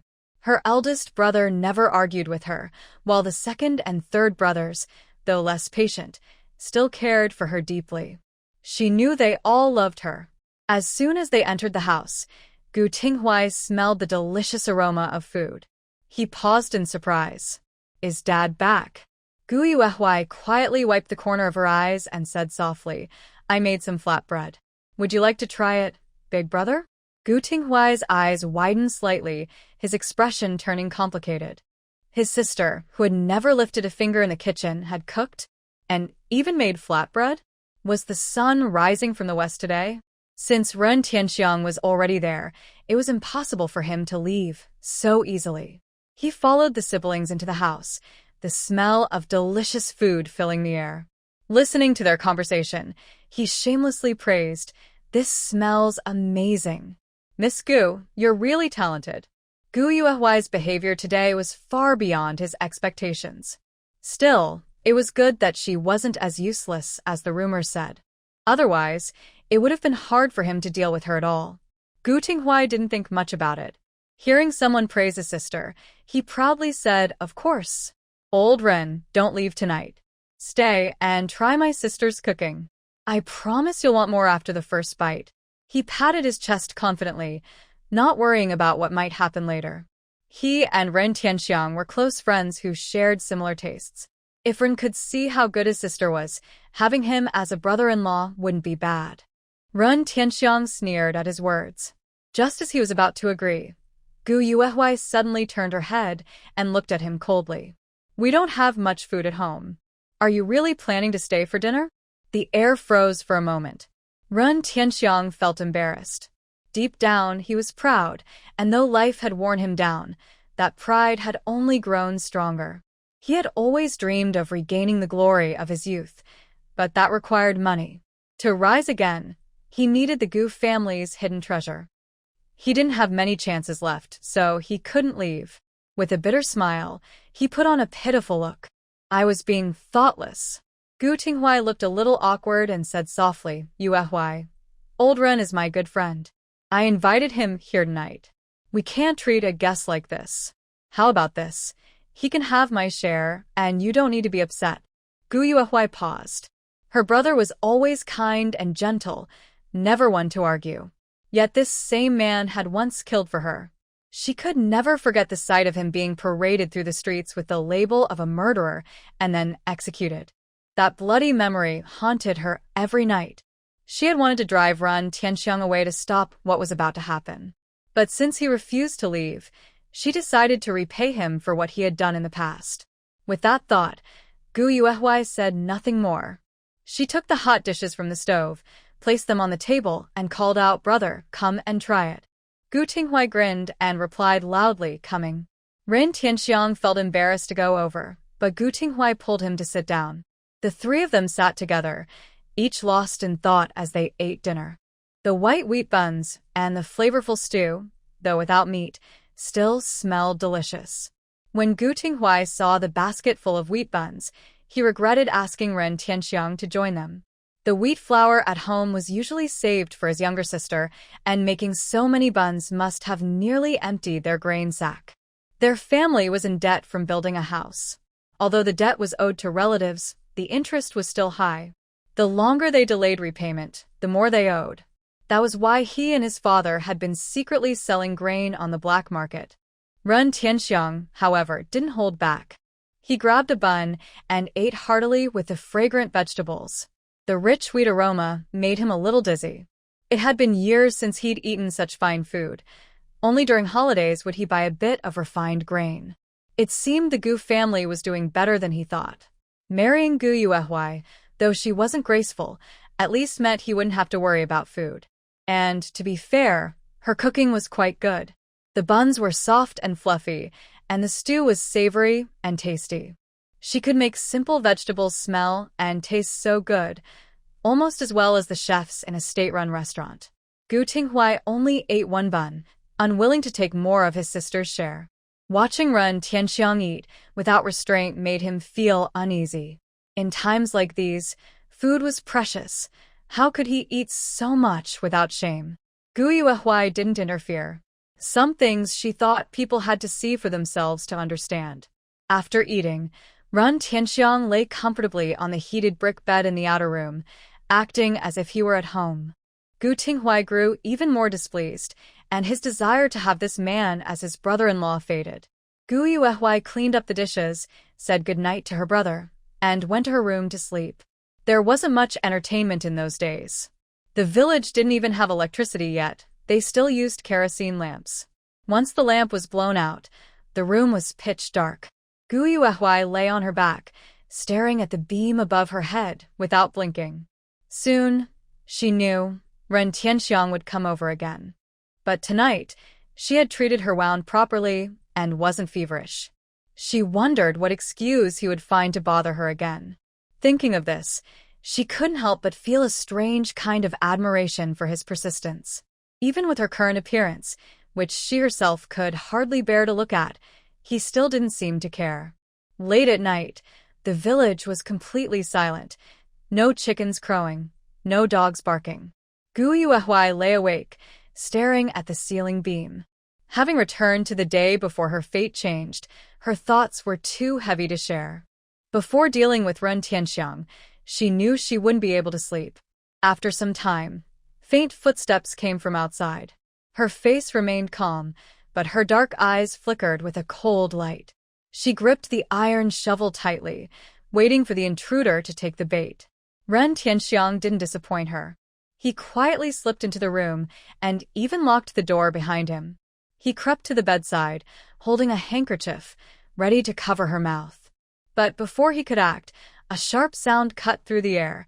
The shovel struck the back of his head with a heavy thud. Ren Tianxiang collapsed without a sound, falling beside the bed. Gu Yuehui lifted the blanket and got out of bed. Looking down at the unconscious man, her eyes flashed with anger. Her hand tightened around the shovel, but after a long breath, she let go of the dark thought. She had lived her life again. This man wasn't worth trading her life for. Her gaze swept over him from head to toe, pausing briefly before she frowned. She raised the shovel again, thinking of ending his cruelty once and for all so he could never hurt anyone else. But just as she lifted it, she stopped, not out of mercy, but because a better idea came to her. It would be too easy for someone like Ren Tianxiang to disappear. Wouldn't it be better to make full use of him? Putting the shovel aside, she looked at him with disgust. Remembering the pain of her past life, she couldn't help but kick and punch him a few times. Even in his unconscious state, he curled up in pain, which finally eased her anger. There was still plenty of time ahead. She could take her revenge slowly. She only hoped he wouldn't disappoint her and would show his true nature again, 100 times over. Clapping her hands clean, Gu Yuehui thought for a moment, then lifted the curtain and stepped into the outer room. Though she was heavy-set, she wasn't very strong. To drag Ren Tianxiang out, she would need her older brother's help. It was time for him to see what kind of man Ren Tianxiang really was. Gu Tinghui had been drinking and was fast asleep. Brother. Gu Yuehui pushed him a few times before Gu Tinghui slowly woke up. Rubbing his eyes in confusion, he asked, "Little sister? What's wrong? Do you have a headache? I'll take you to the town doctor." As he spoke, Gu Tinghui quickly got out of bed. Gu Yuehui smiled and pressed a finger to her lips, signaling him to be quiet. Gu Tinghui paused, about to ask something, when he suddenly noticed that Ren Tianxiang, who had been sleeping beside him, was gone. His heart skipped a beat, and anger rose within him. But seeing his sister standing there safe and sound, he became puzzled again. Where did Ren go? Out for some fresh air? Gu Yuehui whispered, "Brother, Ren Tianxiang sneaked into my room just now and tried to do something bad, but I knocked him out." Hearing this, Gu Tinghui trembled with rage. He had treated Ren Tianxiang like a brother. Even if Ren liked his sister, he should have pursued her properly. Doing something like this would ruin Yuehui's reputation. How could she face others after that? Gu Tinghui rolled up his sleeves, ready to go teach Ren Tianxiang a lesson. "Brother, don't be impulsive." Gu Yuehui quickly grabbed his arm, glanced outside, and lowered her voice. "Brother, I heard from Chen Yin that Ren Tianxiang likes Tianjing. If he sneaked into my room, he probably just wanted to take advantage of me, and then deny it. If we let this go, he might spread rumors in the village, saying I was the one who approached him." Gu Tinghui frowned deeply. He knew his sister's reputation in the village wasn't the best. If the brigade heard about this, they would probably believe Ren Tianxiang's story. If Yuehui was labeled as improper, what would they do? Suppressing his anger, Gu Tinghui asked calmly, "Then what do you think we should do?" "I'll follow your lead." Gu Yuehui looked at him and said evenly, "I heard from Chen Yin that Ren Tianxiang likes Tianjing. So, brother, take off his outer clothes and leave him in Tianjing's yard. That way, even if he tries to blame me, no one will believe him. Who knows, you might even help him get together with the girl he likes." Ren Tianxiang's feelings for Tianjing were from a past life. The Gu and Tian families lived next door. After Gu Yuehui married Ren Tianxiang, it became easier for him to see Tianjing, and over time, he fell in love with her, but it was a love he could never have. In this life, she intended to help her former husband fulfill his wish and be with the one he truly loved. Gu Tinghui's expression suddenly changed. He hesitated for a moment and said gently, "Little sister, Ren Tianxiang should take responsibility for his own mistakes. Why involve Tianjing? There's something you might not know. Your second brother has feelings for her. Gu Yuehuai's eyes darkened, emotions surging beneath the surface. Her voice was calm and quiet. Chen Yuesheng has been saving money to propose to Tianjing. Other than his looks, what does second brother have that can compare to Chen Yuesheng? Do you really think Tianjing would choose him? She couldn't mention what had happened in her previous life, but it wasn't hard to ease Gu Tinghuai's worries. He knew how much she liked Chen Yuesheng. Even if it was for his troublesome little sister, he would take action. At her words, Gu Tinghuai frowned deeply. Chen Yuesheng likes Tianjing? That made things complicated. Chen Yuesheng was well-liked by many women. He was capable, and his family was doing well. If Tianjing had to choose, the two of them might be getting their marriage certificate at the commune tomorrow. Gu Yuehuai forced a smile. Brother, if Chen Yuesheng marries Tianjing, I won't be able to bear it. Hearing this, Gu Tinghuai looked at her with mixed feelings. After a moment, a trace of determination flashed in his eyes. He knew it wasn't fair to Tianjing, who was innocent, but for his sister's sake, he had no other choice. If Gu Yuehuai could hear his thoughts, she would have laughed coldly. In this world, the least innocent person was Tianjing. Gu Tinghuai stood up and went straight to Gu Yuehuai's room. Seeing Ren Tianxiang lying on the floor, unable to move, he pressed his lips together, bent down, grabbed him by the collar, and dragged him out. It's cold outside. You stay here and wait, he said as he left. Gu Yuehuai nodded, completely trusting her brother. Before long, Gu Tinghuai returned. He locked the door, put out the oil lamp, and said from the doorway, "Little sister, get some sleep. Tomorrow will be a busy day." Gu Yuehuai replied, "All right, I know." She sat by the window, looking out into the pitch-black night, and suddenly smiled. Tomorrow would indeed be busy. It was a pity that the law against public indecency wouldn't be enacted until 1979. Otherwise, Ren Tianxiang's disgraceful behavior in public would have been enough to get him punished. Gu Yuehuai only slept lightly. As dawn began to break, she sat up and got out of bed. When she stepped out of the room, she saw Gu Tinghuai sitting quietly on the heated bed. Awake? Don't get involved in Ren Tianxiang's matter. I'll handle it. Gu Tinghuai's voice was hoarse, as if he hadn't slept all night. After speaking, he dragged his tired body out the door. Gu Yuehuai's hand tightened at her side, and she slowly closed her eyes. She knew that although her father and brothers seemed idle to outsiders, they were actually forward-thinking. They understood that earning work points alone could never pay off their debts, so they took the risk of finding jobs on the black market. But they were truly good people who never did anything against their conscience. What she asked her eldest brother to do last night had already tested his moral limits. In his eyes, Ren Tianxiang deserved punishment, but Tianjing was innocent. This was an undeserved disaster for her. For a moment, Gu Yuehuai felt regret. Had she dragged them all into endless darkness? But when she closed her eyes, all she could see was the bloody image of her family's ruin and their tragic deaths. Her eyes filled with sorrow. She didn't know how long she sat there until the noise outside broke her thoughts. She wiped away the tears at the corners of her eyes, forcing herself to calm down. At this point, regret was useless. If being kind only led to a terrible end, then she would rather pull them all into the fire together. In this life, she only wanted one thing, for all of them to live, every single one.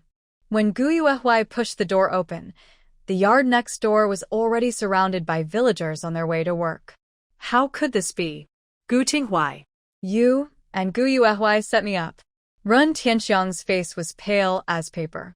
He was in a panic, wearing only a pair of hastily grabbed shorts. Seeing Gu Tinghuai in the crowd, his eyes were full of hatred. Last night, he had sneaked into Gu Yuehuai's room, but before he could do anything, he was knocked out cold. When he woke up early this morning, he was freezing, surrounded by people pointing and whispering. When he realized he was lying there half-dressed, he wished he could disappear from shame. Gu Tinghuai looked at Ren Tianxiang calmly. Seeing his twisted expression, a wave of disgust rose in his heart. He couldn't believe he had never noticed before that Ren Tianxiang was such a deceitful man. Pretending to be a guest, he had tried to harm Yue Huai. Even if he claimed to like her, no one would believe it. Now, facing this humiliation, he had only himself to blame. It was the punishment he deserved. However, Tianjing. Gu Tinghuai pressed his lips tightly together, unsure how he would face that gentle, warm smile later.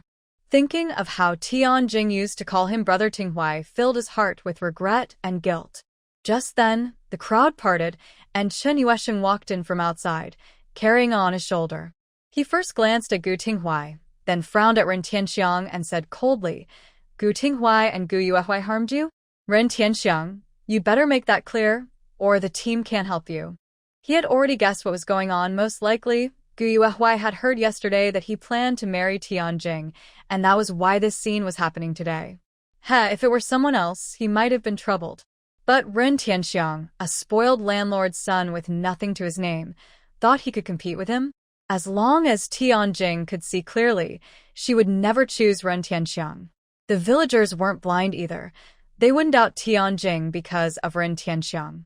"Tianxiang, you can eat carelessly, but you can't speak carelessly. You drank at my house last night and stayed over.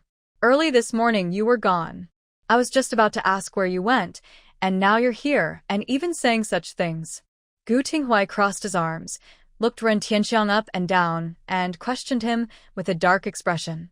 Ren Tianxiang was speechless. He couldn't possibly say that he had tried to take advantage of Gu Yuehui last night, only to be knocked out and later found himself stripped and dumped here. Suddenly, his eyes darted around and he shouted, "I got up last night to use the toilet, and someone knocked me out for no reason. If you don't believe me, look, there's still a wound on my head." He reached up to part his hair, but his words stopped abruptly. His head was smooth and unmarked, no wound, not even a bump. He didn't know that in a past life, the third son of the Gu family had been beaten to death, yet his body showed no bruises or swelling. The police had concluded he had simply gotten drunk, wandered off, and frozen to death. Later, Gu Yuehui discovered that Tianjing had arranged for skilled people to do it.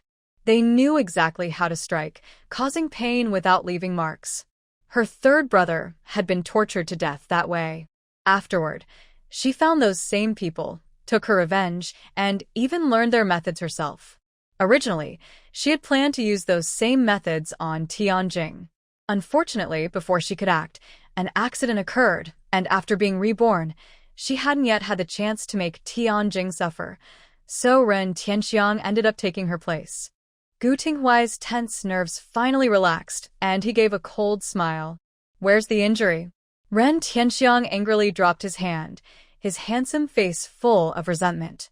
Since the Gu siblings were already on guard against him, and their relationship had completely broken down, he saw no reason to hold back anymore. With that thought, Ren Tianxiang insisted, "It was the Gu siblings who knocked me out. Maybe she doesn't get along with her family and wanted to take revenge, so she brought me here to ruin their reputation." His eyes flashed with malice as he continued, "Their whole family is lazy and dishonest, living off others without working. They even sell things on the black market and engage in illegal trading, clearly following a capitalist path. They should all be arrested." Ren Tianxiang had some education, so his words sounded convincing, and soon he had thrown all the blame onto them. The villagers, who had only been watching for fun, immediately became serious when they heard words like black market, illegal trading, and capitalist path. Their gazes toward Gu Tinghuai turned cold and suspicious. Chen Yuesheng's eyes lit up with excitement, and he quickly asked Ren Tianxiang, "Are you sure?" How quickly things had changed. Just yesterday, Gu Yuehui had been so proud. Illegal trading could lead to prison. No wonder the Gu family never seemed to work yet had money to build a house. He had thought it was money left by their grandfather, who used to be a landowner, but now it seemed the truth was different. Seeing someone willing to support him, Ren Tianxiang nodded firmly. "Of course. If you don't believe me, go to the town and check. They're probably still selling grain on the black market right now." Gu Tinghuai's pupils shrank, his hands clenched at his sides, and cold sweat broke out on his back. The reason Ren Tianxiang knew about this was because he also did small trades on the black market. But he couldn't admit that now. If he did, it would confirm the accusation of illegal trading. Looking at Ren Tianxiang's hateful expression, Gu Tinghuai was filled with anger and despair. Their family's hard days weren't over yet, and now they were about to be dragged into another disaster. Gu Tinghuai felt a bitter taste in his mouth and didn't even have the courage to speak up in defense. Because he knew very well his father and two younger brothers were indeed at the black market at that very moment. This matter wouldn't stand up to an investigation. He made up his mind that if they could get through today's trouble safely, his family would stay far away from the black market and never get involved again. Chen Yuesheng gave Gu Tinghuai a cold look, then got ready to take his men to town. Now that he had evidence in his hands, he was determined not to let Gu Yuehuai off easily this time. Ren Tianxiang straightened his clothes, trying to look proper. He glanced at Gu Tinghuai and noticed the worry in his eyes, which made him feel pleased. Let's go. Everyone come with me to town. Our Dalhousie Brigade will never allow anyone to break the law. Chen Yuesheng raised his arm and spoke with righteous passion, stirring up a wave of agreement. Seeing this, Ren Tianxiang gave Gu Tinghuai a mocking look. Just then, a calm and clear female voice came from the neighboring yard. Where are you all going? Are you just going to ignore what Ren Tianxiang did? What about Tianjing's reputation? You'd better find out the truth, or she'll be forced to marry him. Gu Yuehuai stood quietly behind the fence, watching the angry crowd with a calm expression. She had worked hard to shift the blame onto Ren Tianxiang and Tianjing, and she wasn't about to let anyone undo it so easily. In her past life, on this very day, her own reputation had been ruined by Ren Tianxiang's lies, and she had been forced to marry that ambitious man in a hurry. Ren Tianxiang came from a bad background and was as stubborn and unpleasant as a piece of sticky plaster. Once attached, impossible to remove. But this time, things were different. Today was a good day. She wanted Tianjing to suffer the same way she once had, even if it meant paying a painful price. Chen Yuesheng, who had been about to lead his men to arrest the Gu family, stopped in his tracks and shouted, Gu Yuehuai. What nonsense are you talking about? Ren Tianxiang ran into someone else's yard on his own. That's his own problem. What does it have to do with Tianjing? Stop throwing dirt on her name. I know, you're just jealous because I like Tianjing. As Chen Yuesheng spoke, he glared at Gu Yuehuai. His harsh tone drew everyone's attention, and the crowd began to whisper and watch with interest, forgetting all about the black market for the moment. Gu Yuehuai tilted her head slightly, a faint smile on her lips as she looked at Chen Yuesheng. Is that so? Why don't you ask Tianjing? Maybe Ren Tianxiang came here just to meet her in secret. As she spoke, Gu Yuehuai gave her older brother a meaningful look. Gu Tinghuai paused. While everyone's attention was on Chen Yuesheng and his sister, he gritted his teeth, quietly slipped into the crowd, and ran off into the distance. He had to get to town right away to call their father and the two younger brothers back. They must not be accused of illegal trading. Once Gu Tinghuai left, Gu Yuehuai finally relaxed. In her previous life, her father had been arrested 3 months later for illegal trading. The family couldn't repay the debts from building their house, and she, along with Ren Tianxiang, had been living off her parents' home, eating better food every day. At that time, the town was under strict inspection. Her father, worried for her, took a risk. It was during the Dragon Boat Festival when he went to the river to pick reed leaves, packed them in a sack, and left before dawn to sell them quietly. But after that day, he never came back. Someone reported him for illegal trading. He was paraded through the streets and sentenced to 5 years in prison. He had worked hard for the family for many years, and his health was already poor. With his age and the harsh prison life, he didn't survive. She would never forget the day the news of his death arrived, how she cried until she could hardly breathe. That night, when her father left for town, she had still been asleep, never getting the chance to see him one last time. In this life, she would never let that tragedy happen again. Chen Yuesheng was so angry that the veins on his forehead bulged. He grabbed the on his shoulder and shouted, "Say one more word, and I'll shut your mouth myself." Gu Yuehuai looked at him calmly, not afraid at all. Shut my mouth. I only said what I saw. Or, do you want to act like Chin Een and raise your hand against a fellow comrade? She continued, well, you are young but already the leader of the 6th team of the Great Labor Production Brigade. Maybe it's normal for someone like you to bully ordinary people like us. If you think I'm wrong, then go ahead, shut my mouth. Chun Yuesheng's face darkened even more at her stubborn words. He gripped the tightly. If it weren't for all the people watching, he might have struck her down right then and there. The murmurs around grew louder, and the crowd looked at Chun Yuesheng with strange expressions. Yesterday's incident with Chun Een hadn't even settled, and now Chun Yuesheng was about to cause another scene. Could it really be, as Gu Yuehui said, that the Chun family was using their power to bully others? Ren Tianxiang shrank his neck, staring at Gu Yuehui in shock, his eyes nearly popping out. That loudmouth could drive anyone to despair. And who was this Tianjing? Could she be another plain-looking girl? The more Ren Tianxiang thought about it, the more likely it seemed. It must have been Gu Yuehui who knocked her out last night, and now, to get back at him, she wanted him to marry someone even less attractive. Thinking that, Ren Tianxiang couldn't help but shiver. Just as he was about to slip away quietly, the door behind him suddenly opened. He turned around instinctively. A young woman of about 18 stepped out. She wore clothes that had been washed so many times they had faded, and there was a patch on her pants. It was clear her family wasn't well off. Still, her clothes were clean, which made her look pure and strikingly beautiful. Ren Tianxiang held his breath as he looked at her face. She had 2 braids hanging over her shoulders. Her skin wasn't very fair, but her features were delicate. Bright almond-shaped eyes, soft cheeks, and a graceful figure. Standing next to Gu Yuehui, she looked like a beauty beside a beast. Gu Yuehui also looked at the girl who had just come out. For a moment, her expression froze.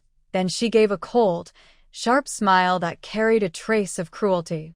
In her past life, if 1/3 of her suffering had come from Ren Tianxiang, then the remaining 2/3 had come from this seemingly gentle, harmless woman before her. In that life, the person who reported her father was Tianjing. She never understood why. They had gotten along well as children, and Tianjing often joined her and her siblings to gather wild vegetables in the hills. So why had she suddenly changed, turning against her at every step? It was one thing that she had charmed Chun Yuesheng and made him want to marry her. Those two deserved each other. But why had she reported her father, caused her second brother's death, and led to her third brother's fatal beating? What kind of deep hatred lay between them? In her past life, she never found out. She only carried her hatred, hoping one day to take revenge. In this life, she would not only make Tianjing face the consequences of her actions, but also uncover the truth behind it all. Only then could she find peace. Yuehui, how can you talk about Captain Chen like that? Tianjing stepped forward, looking at Gu Yuehui with disapproval. She glanced shyly at Chun Yuesheng, making him so dazed that he almost saw stars, then quietly looked away.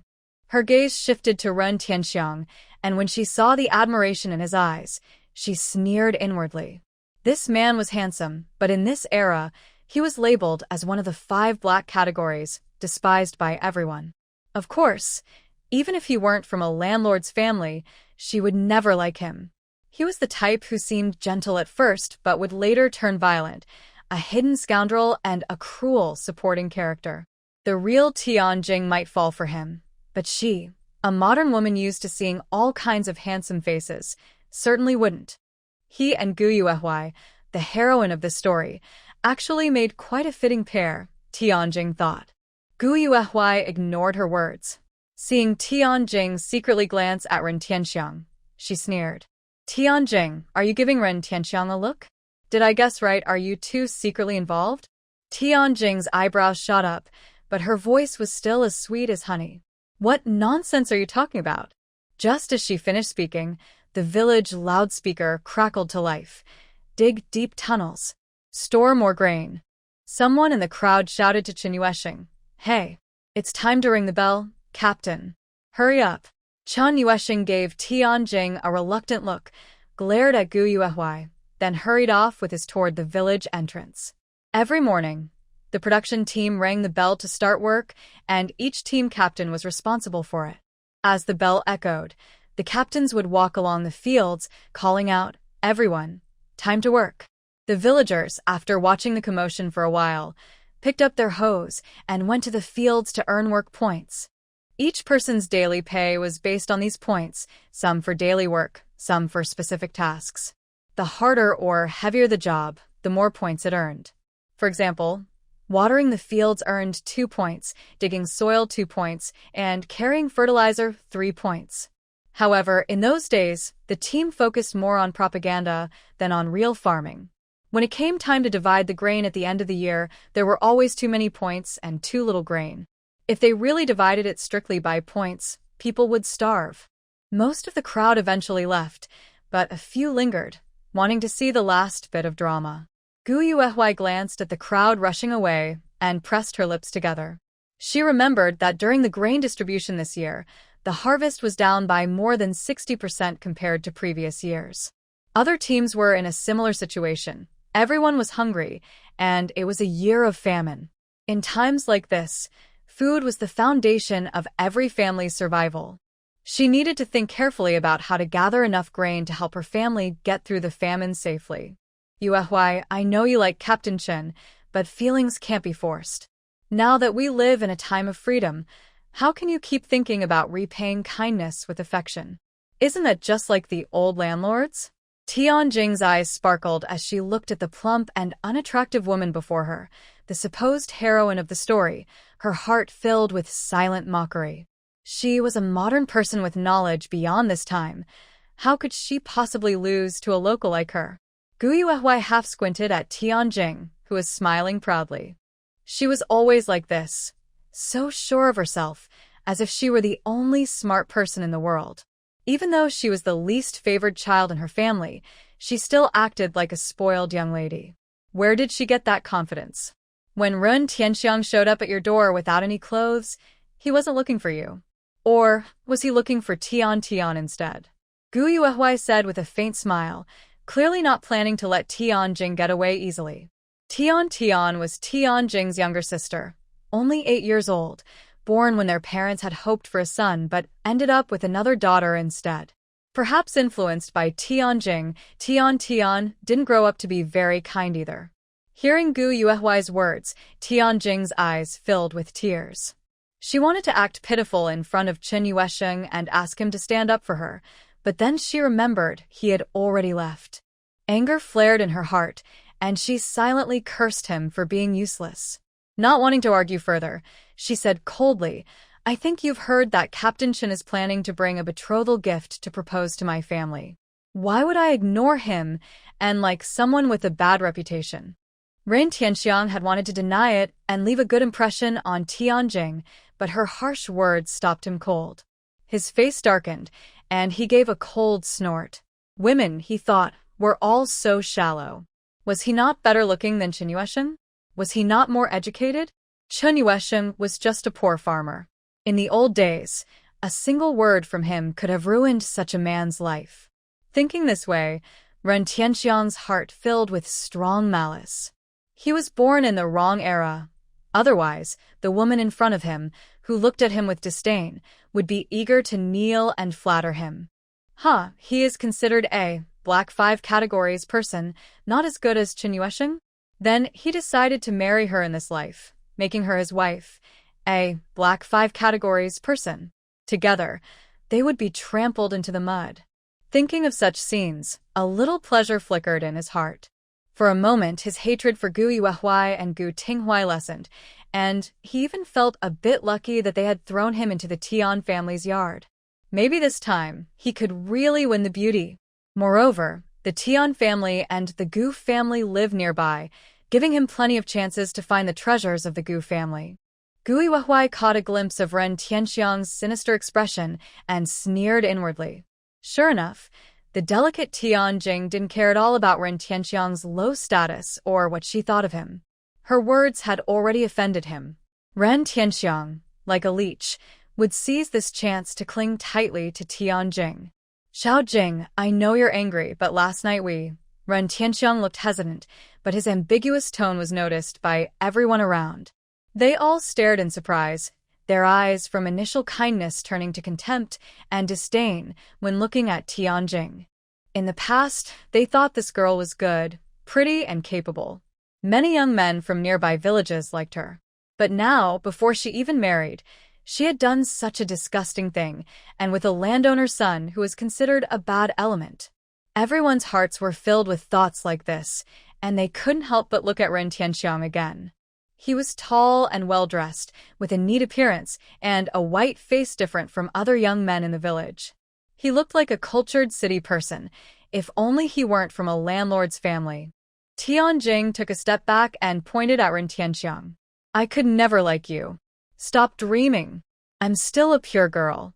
If you keep slandering me and ruining my reputation, the leaders of our team definitely won't let you go. She was not a girl without her own opinions, and she wouldn't be easily controlled by others.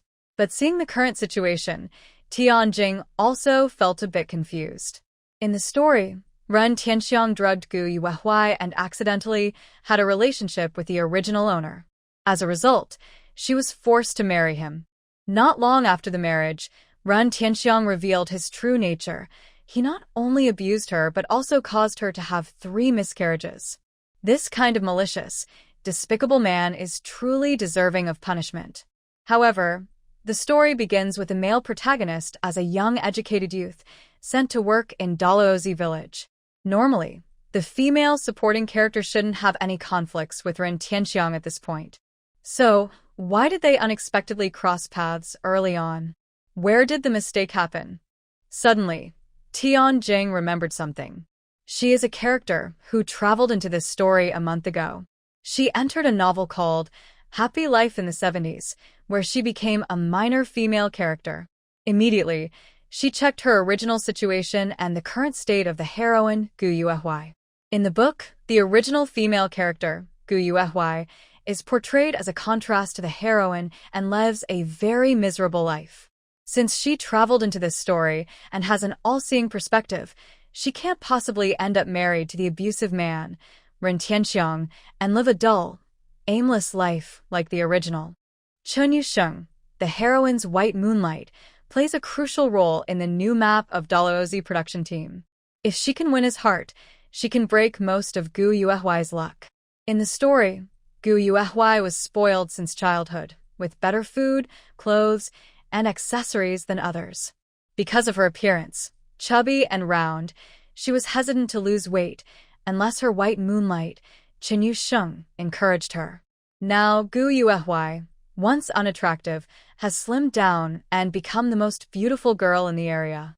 At this time, the male protagonist was also sent to the countryside. The house at the youth station was old and damaged, collapsing in a heavy rain. The young people sent to the countryside had to move into the village. The male protagonist happened to stay at Gu Yuehuai's house. They were both handsome and beautiful, and over time, they developed feelings for each other. Within 2 years, they held a wedding in the village. Later, in 1978, the male protagonist returned to the city with Gu Yuehuai and their children. Using his family connections, he got a government position and Gu Yuehuai, a village girl, became a government wife. The story ends happily. After entering the story, she began her plan. First, she aimed to win over Chen Yusheng, the squad leader, making him dislike Gu Yuehuai and spread rumors that she was shameless and eager to marry. This would make Gu Yuehuai lose hope and stop trying to lose weight. People judge by appearance. If she can't slim down, when the male protagonist comes to Dalhousie, will he still look at her?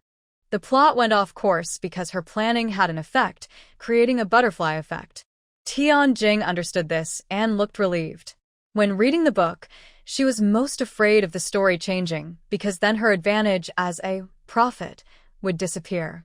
At this moment, Ren Tianxiang also stopped smiling. He spoke slowly and angrily, grinding his teeth. Xiaojing, you're being too cold. I know I can't compare to Captain Chen in background, but compared to my feelings for you, even 100 of him can't match. Do you really not care about our past love? Hearing this, Tianjing's face trembled slightly. She had read the book and knew a bit about Ren Tianxiang's personality. It seemed he was planning to cling to her. Gu Yuehui also saw a knowing smile in his eyes. Ren Tianxiang and their Gu family had a falling out and could no longer visit. Now, after losing face and being at the end of his rope, he would definitely cling tightly to Tianjing, who was trying to distance herself.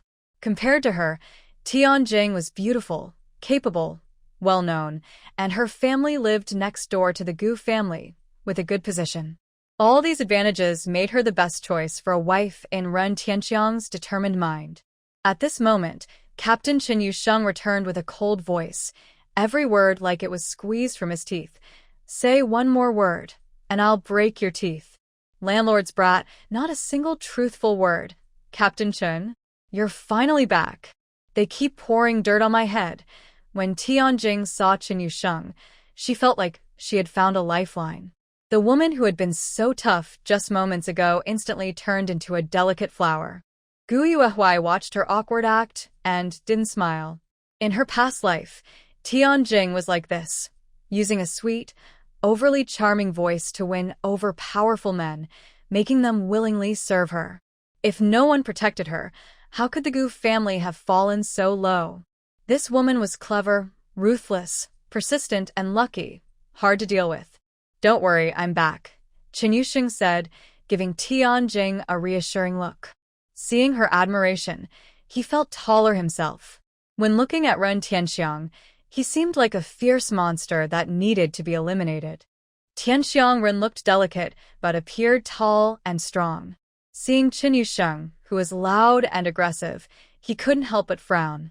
"How do you know about me and Xiao Jing? You can't look down on me just because of my background. My grandfather donated most of his wealth to help buy grain for the army. That was a good deed. Can you deny that? I know you like Xiao Jing too, but she's now with me. Are you really going to fight me for her?" Tianxiang Ren said boldly, without holding back his tone, as if everyone should hear him.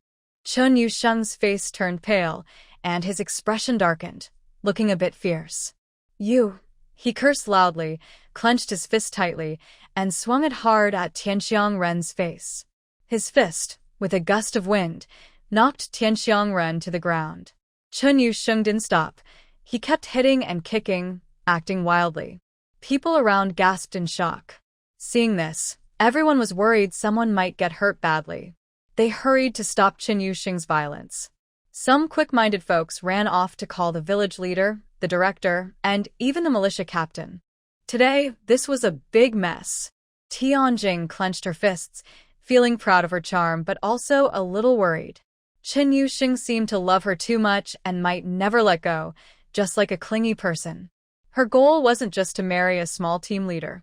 She wanted to marry the main character, go to the city, and become a government official's wife. It seemed she needed to cool down her attitude toward Qin Yusheng. Gu Yuehui watched the two fighting and then looked at Tianjing, who stood nearby with a complicated expression. He smiled slightly, with a hint of mockery in his eyes. He and Tianjing had tangled for decades. He didn't know her completely, but he understood her well enough. Tianjing was a strange person. She was incredibly lucky, always finding opportunities others couldn't see, like a lucky koi fish, as people later called it online. When dealing with her, others always ended up unlucky. Right now, she was probably thinking about how to get rid of Qin Yusheng, who was deeply attached to her. In their past life, Tianjing and Qin Yusheng's feelings for each other were known by almost everyone in the village. And she, as the third wheel, was still the subject of gossip and jokes even after she married. Just when everyone thought they would get married and start a happy life together, Qin Yusheng suddenly had to marry someone else because he got involved with a widow from the village. The widow was pregnant. Before the incident, Qin Yusheng gave Tianjing 100 yuan bride price and even bought her a bicycle. Afterward, Qin Yusheng lost his position as squad leader because of his behavior and quietly married the widow. Tianjing's heartfelt crying made him feel guilty, so he didn't take back the bride price or the bicycle, considering them as compensation. Maybe what you can't have is the best. Even after marrying the widow, Qin Yusheng remained very loyal to Tianjing. She was like his most faithful dog, and he would do whatever she asked. Soon, The educated youth went to the countryside, and her true love finally arrived in Dalhousie village by car, wearing a red flower. He came with her. Gu Yuhui thought about the past, feeling emotional and conflicted. Chen Yusheng, let go. What's wrong with you? Just because you became squad leader you think you're so great? And now you're hitting people?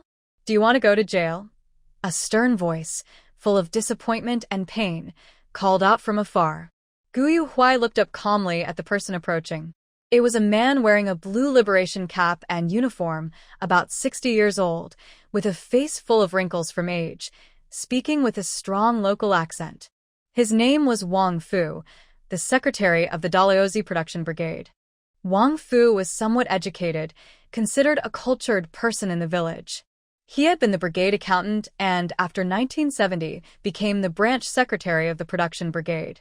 He held this position for over 10 years and was highly respected in the village. Behind him, there were also the women's director, Huang Fengying, and a tall, broad, middle-aged man. Huang Fengying was well known, and the middle-aged man was quite important. He was Lei De Chue, the militia captain of the brigade. Militia members were reserve forces, not separate from production, and formed a community armed group.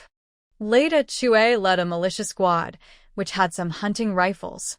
During this time, militia leaders in each brigade held power almost equal to that of the county police chief. Lei De Chue's influence extended beyond Dalhousie brigade.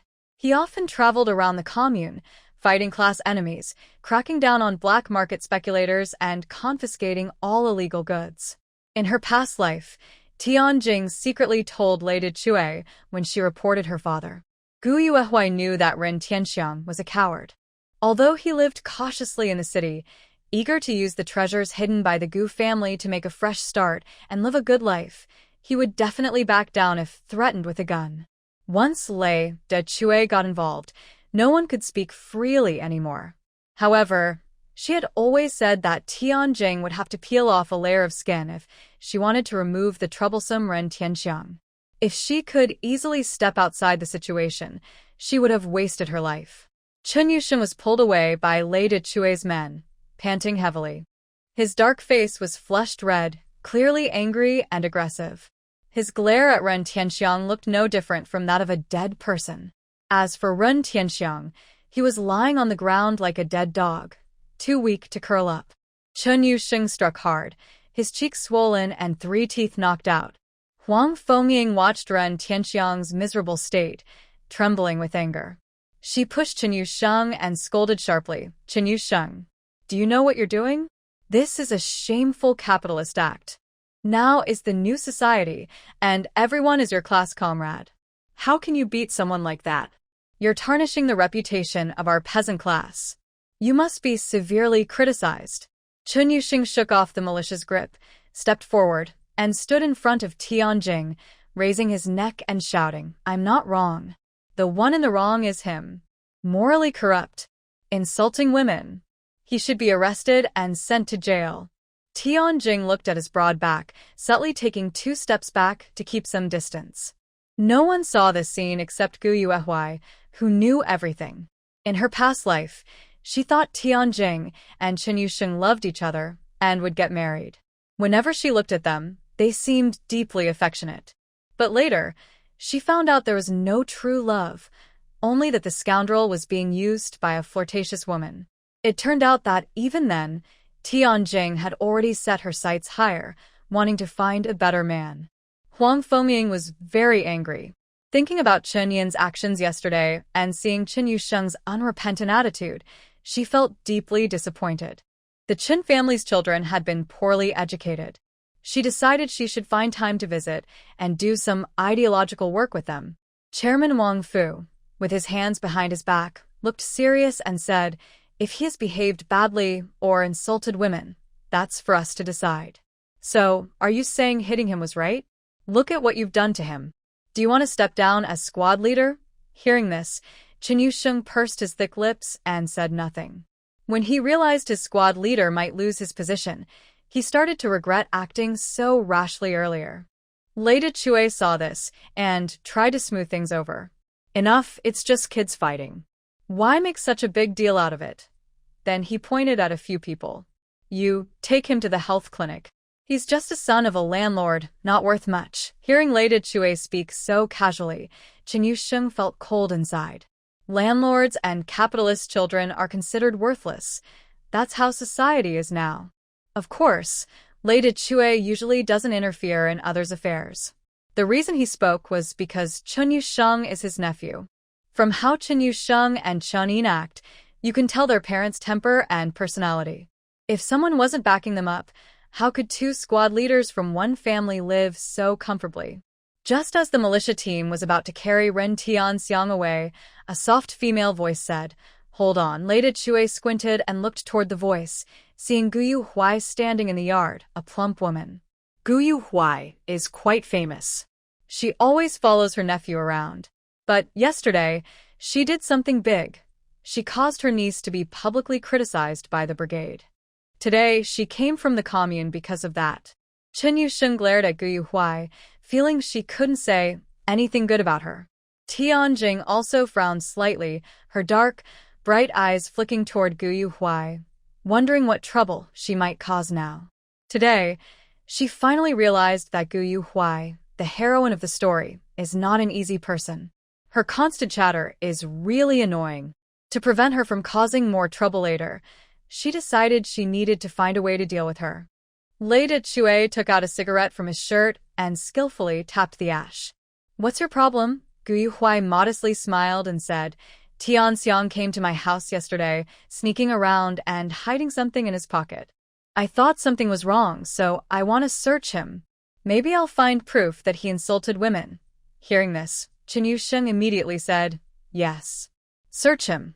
Tianjing's face slightly changed. She had no relation to Ren Tianxiang and wondered what insult to women was being accused. If any evidence was found, she would be unable to clear her name, even if she jumped into the Yellow River. Thinking this, Tianjing sharply pinched Chen Yusheng's waist. Chen Yusheng turned to look at her, thinking she was scared, and comforted her softly. "Don't be afraid, I am here." Tianjing almost laughed out of anger, secretly thinking that such a person could be the bright star in the heroine's life, which showed how low the taste of Guyu Huai was. Chue Lei glanced at his nephew, smoked a cigarette, and reached into Ren Tianxiang's pocket, grabbing something. He pulled out a handkerchief. In this era, everyone, whether adult or child, carried a handkerchief, used for blowing noses or wiping mouths. The handkerchief on Ren Tianxiang was made of better material, but otherwise, it was the same. Chue Lei turned his head, waved the handkerchief toward Guyu Huai, and said, "Nothing wrong with this." Guyu Huai raised an eyebrow, came out of the yard, and stood next to the tall, strong Lei Chue.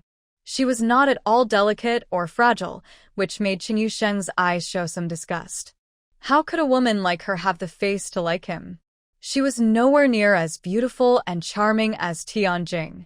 Guyu Huai didn't care what Chen Yusheng thought. She took the handkerchief from Lei Chue, sniffed it at her nose, then frowned and held it up, saying, "Captain Lei, this is not an ordinary handkerchief. It has been soaked in sevoflurane." Sevoflurane? Lei Chue's thick eyebrows furrowed tightly, confused. "At that time, my grandmother was sick. The commune asked a doctor to treat her, and the medicine box had sevoflurane. I saw it before. It's an anesthetic that can put someone completely to sleep quickly." Guyu Huai spoke calmly, with a trustworthy and cool tone. Hearing this, everyone around gasped in shock. Huang Fengying angrily scolded, "Shameless. Truly shameless. The child of a landlord family is no good. Captain Lei, take this person to the police right now." Guyu Huai nodded. "Director Huang is right. Take the handkerchief as evidence, or let Tianjing come along too. After all, she is the victim in this matter. She needs a proper check. Otherwise, she won't be able to face anyone in the future." As soon as she finished, everything around fell silent. Jing Tian's lips trembled slightly, and the complicated look in others' eyes made her feel uneasy and restless. Chen Yuesheng's neck veins bulged, and a dull pain struck his heart. He shouted loudly, "Guyu Huai, what are you talking about? Don't throw dirt on Tianjing. She is innocent. Although he believed Tianjing's character, seeing the handkerchief in Gu Yuehuai's hand made him feel uneasy. Run Tianxiang's words sounded convincing. Did he really do something last night? Gu Yuehuai hesitated and said, could it be that Tianjing really wants to marry Ren Tianxiang? If she doesn't go for the checkup, her reputation will be ruined. Who would dare to marry her in the future? Captain Chen, would you want to marry a woman with a questionable past? I don't have any objections, but I worry about what others might say about me. Gu Yuehuai shrugged, deliberately emphasizing the words, questionable past, making Tianjing's face turn pale and unsure how to defend herself. If she refused, others would think she had truly been with Ren Tianxiang, and her reputation might be worse than Gu Yuehuai's. With such a reputation, how could she marry the male lead and become a government official's wife? But if she went for the checkup, it would be a huge humiliation. Who still goes to the hospital to prove they are these days? Such a label wouldn't sound good if it got out. She was caught in a tricky situation, manipulated by Gu Yuehuai into a dilemma. Oh, Gu Yuehuai, what a sharp-tongued heroine in a novel. Chen Yuesheng couldn't speak and didn't dare look back at Tianjing. Huang Fengying, the village's women's director, was in charge of this matter. After hearing Gu Yuehuai's words, she agreed and said, Tian family's girl, let's go. It won't take much time, and the village will cover the cost of the checkup. She knew how much this kind of thing could hurt a young girl like Tianjing and wanted to give her some good treatment. Tianjing was beautiful, obedient, and sensible. Huang Fengying liked her very much, but she couldn't help feeling upset about her situation. Seeing Tianjing not moving, Huang Fengying urged her, girl, getting checked is better than being misunderstood. Do you really have something with Ren Tianxiang? Are you afraid to go to the hospital? Chen Yuesheng clenched his teeth and said anxiously, Director Huang, what are you saying? Suddenly, from outside the crowd, a faint male voice came. What are you doing? Why are you all blocking my house entrance? Gu Yuehuai smiled gently and stepped aside. A shaky man pushed his way out of the crowd. He was in his 50s, mostly gray-haired, slightly overweight, and smelled strongly of cheap white liquor. Nowadays, a bottle of mixed-brand white liquor cost about 50 cents, but for ordinary people, it was considered a luxury. What are you all doing? The man asked with sleepy, red cheeks, hiccuping loudly. Huang Fengying backed away a few steps in disgust and reached out to poke Secretary Wang Fu's arm, signaling him to handle the man. Wang Fu sighed, took a cigarette from Lady Chue, rolled it, and took a puff. He said, Tiandayo, your daughter had a little problem. The team is paying for her to go to the hospital for a checkup. What do you think? Tiandayo rubbed his eyes, looked at Wang Fu clearly, and shivered. He reached out and rubbed his clothes. Oh, Secretary. You came here? Look, I didn't come back all night. Did I miss anything important? When he said that, everything around went quiet again, as silent as a pin drop. Gu Yuehuai looked happy, almost laughing out loud. Tiandayo was Tianjing's father, a complete drunkard. Of course, before his daughters were born, he was a good team member.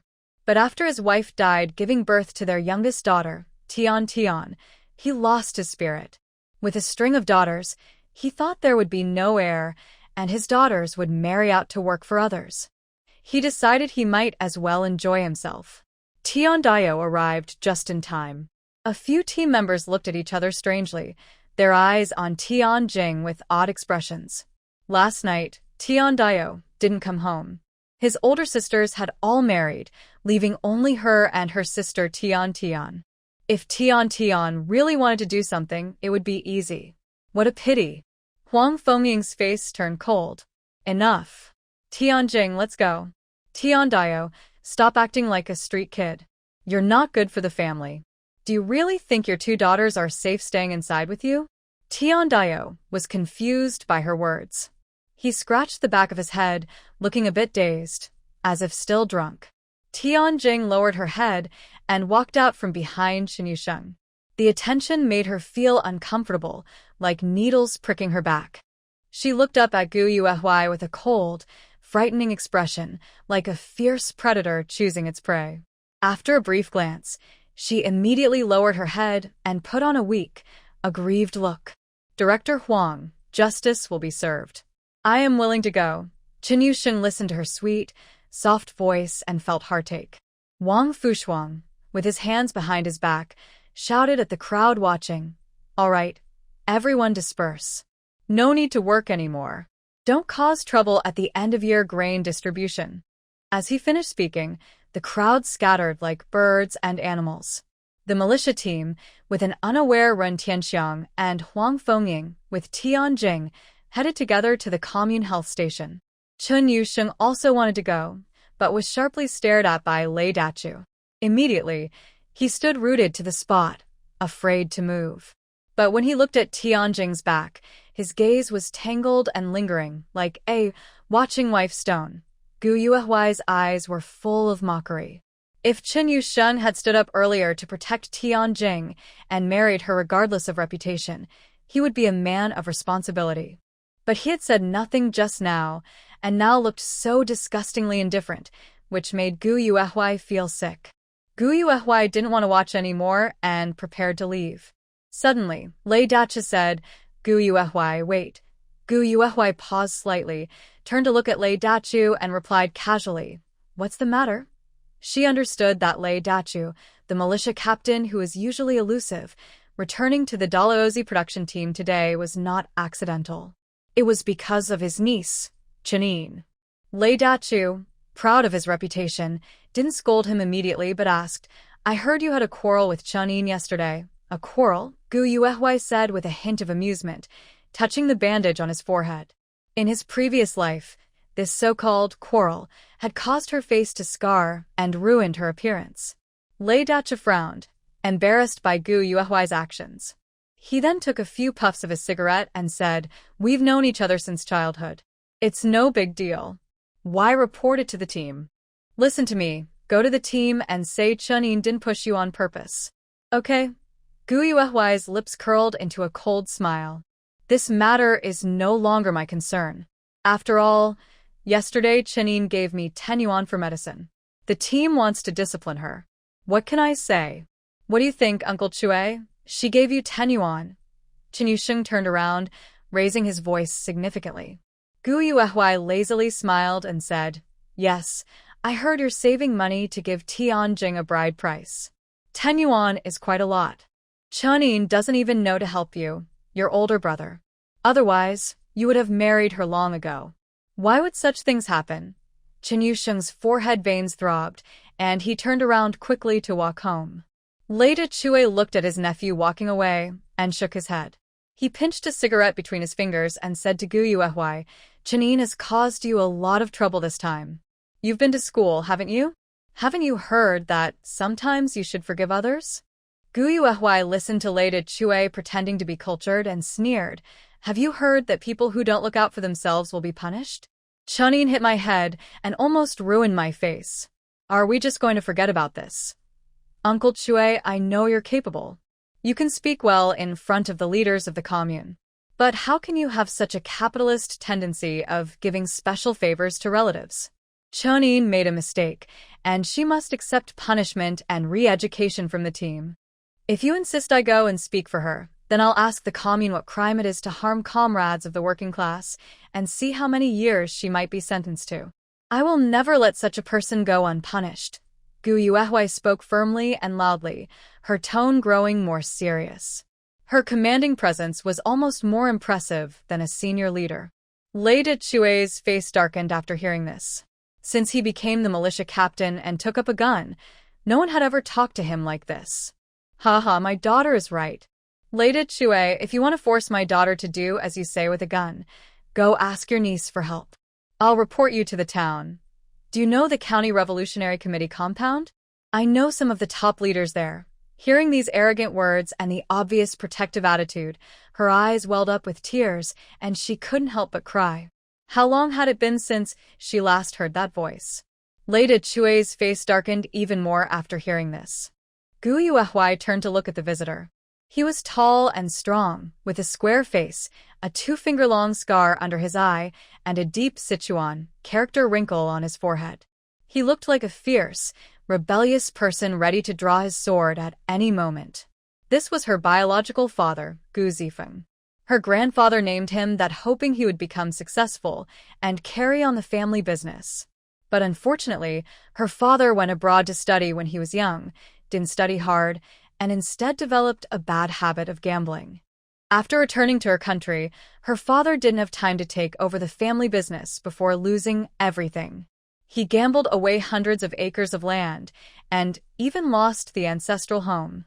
In the end, her grandfather was so angry that he died of a heart attack, and the Gu family was ruined. At this time, social upheaval began to happen. As the saying goes, misfortune often brings blessings, and blessings can turn into misfortune. Because the Gu family fell into poverty, they were considered poor farmers and treated the same as ordinary peasants. Unlike Ren Tianxiang's family, who suffered complete destruction and were looked down upon everywhere, the Gu family was now just struggling to survive. However, her mother was once a fashionable young lady from a wealthy family. She was beautiful, educated, and proud. She couldn't stand the hardships of life and couldn't accept the gap from being rich to becoming a poor farmer. Soon after giving birth to her, her mother remarried. In her previous life, she always resented her mother for remarrying and leaving her behind. Later, she realized that marrying someone from the city didn't always bring happiness. In this life, her resentment toward her mother had faded. After all, everyone has their own choices. Dad. Gu Yuehui wiped her tears and ran happily toward Gu Zifeng, throwing herself into her father's broad arms.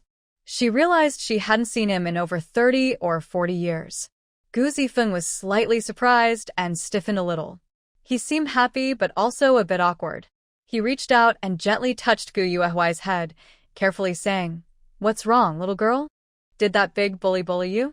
Don't worry, with Dad here, no one can push you around." He then glared fiercely at Lei Dachui, his eyes sharp and intimidating, looking quite fierce. Lei Dachui knew Gu Zifeng was a big, simple guy and didn't want to argue with him. He snorted coldly and turned back to the team. He didn't believe that without Gu Yuehui, he, as the militia captain, couldn't help his niece. Once Lei Dachui left, the atmosphere eased considerably. "It's okay, little girl. Don't be afraid. Dad is here," Gu Zifeng whispered, comforting her. Gu Yuehui felt her father's care and caution, and her throat felt tight, like being stuffed with cotton, bittersweet and sour. She hugged Gu Zifeng tightly, crying her heart out. Gu Tinghui watched his sister break down in tears, his face also looking grim. Could it be that the incident with Ren Tianxiang had been exposed? All right. Don't cry, little girl. Look, Dad brought you something back. To make her happy, Gu Zifeng scratched his head nervously and suddenly remembered he brought a gift for his daughter this time. He quickly spoke up. Gu Yuehui stopped crying and looked at Gu Zifeng, who was comforting her like a little child. She couldn't help but feel a bit embarrassed. After all, her age from both her past and present lives was older than her father's. At this moment, a bold and proud voice with a strong sense of malice rang out. "Haha, as soon as you hear I brought something back for you, stop pretending? Gu Yuehui, you need to act fully, or else it just makes people sick." Following that, a cold voice filled with disgust also sounded. "Exactly, I said you've turned over a new leaf, and now care about old Gu. Turns out, you're just pretending here. Gu Yuehui, you're really getting worse." Gu Yuehui paused slightly, then looked up at the two people who were shooting at her. One of them had a square face like Gu Zifeng, with sharp eyes and eyebrows. He wasn't very handsome, at least not as good-looking as Gu Tinghui, but his gaze was sharp like a knife, and he had a unique aura. This was her second brother, Gu Ruihui. Second brother had a cold demeanor and always kept a distance from others. He liked Tianjing, but since he was from a poor family and didn't look as good as Ren Tianxiang, he obviously couldn't be the fish in Tianjing's pond.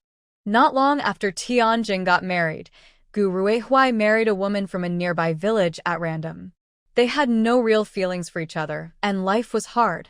They had several children, but even feeding them was a problem. She always thought her second brother disliked and rejected her. But after their father, eldest brother, and her husband Ren Tianxiang all died one after another, it was second brother who took her in despite past grudges. He even saved some of his own food to help her. The family was already poor, and with an extra mouth to feed, her sister-in-law naturally had opinions. The family, already strained, became even more unstable. Soon after, her second brother's marriage fell apart. But even so, he never gave up on her. In the end, on a snowy day, he was hit and killed by a car while on his way to work. The driver fled the scene, and many years later, he was caught. He said that he wasn't drunk driving when he hit someone but was hired by someone else. The other person paid him a lot of money, and he couldn't resist the temptation, so he committed the crime. The mastermind didn't do what he expected. Except for Tianjing, there was no one else. At that time, Tianjing was already far away in the capital city. She had become a high-ranking official's wife and built a successful career in agriculture and livestock farming. Her business even exported products abroad, making her a very wealthy and well-known person across the country. Trying to overthrow Tianjing was like a foolish dream.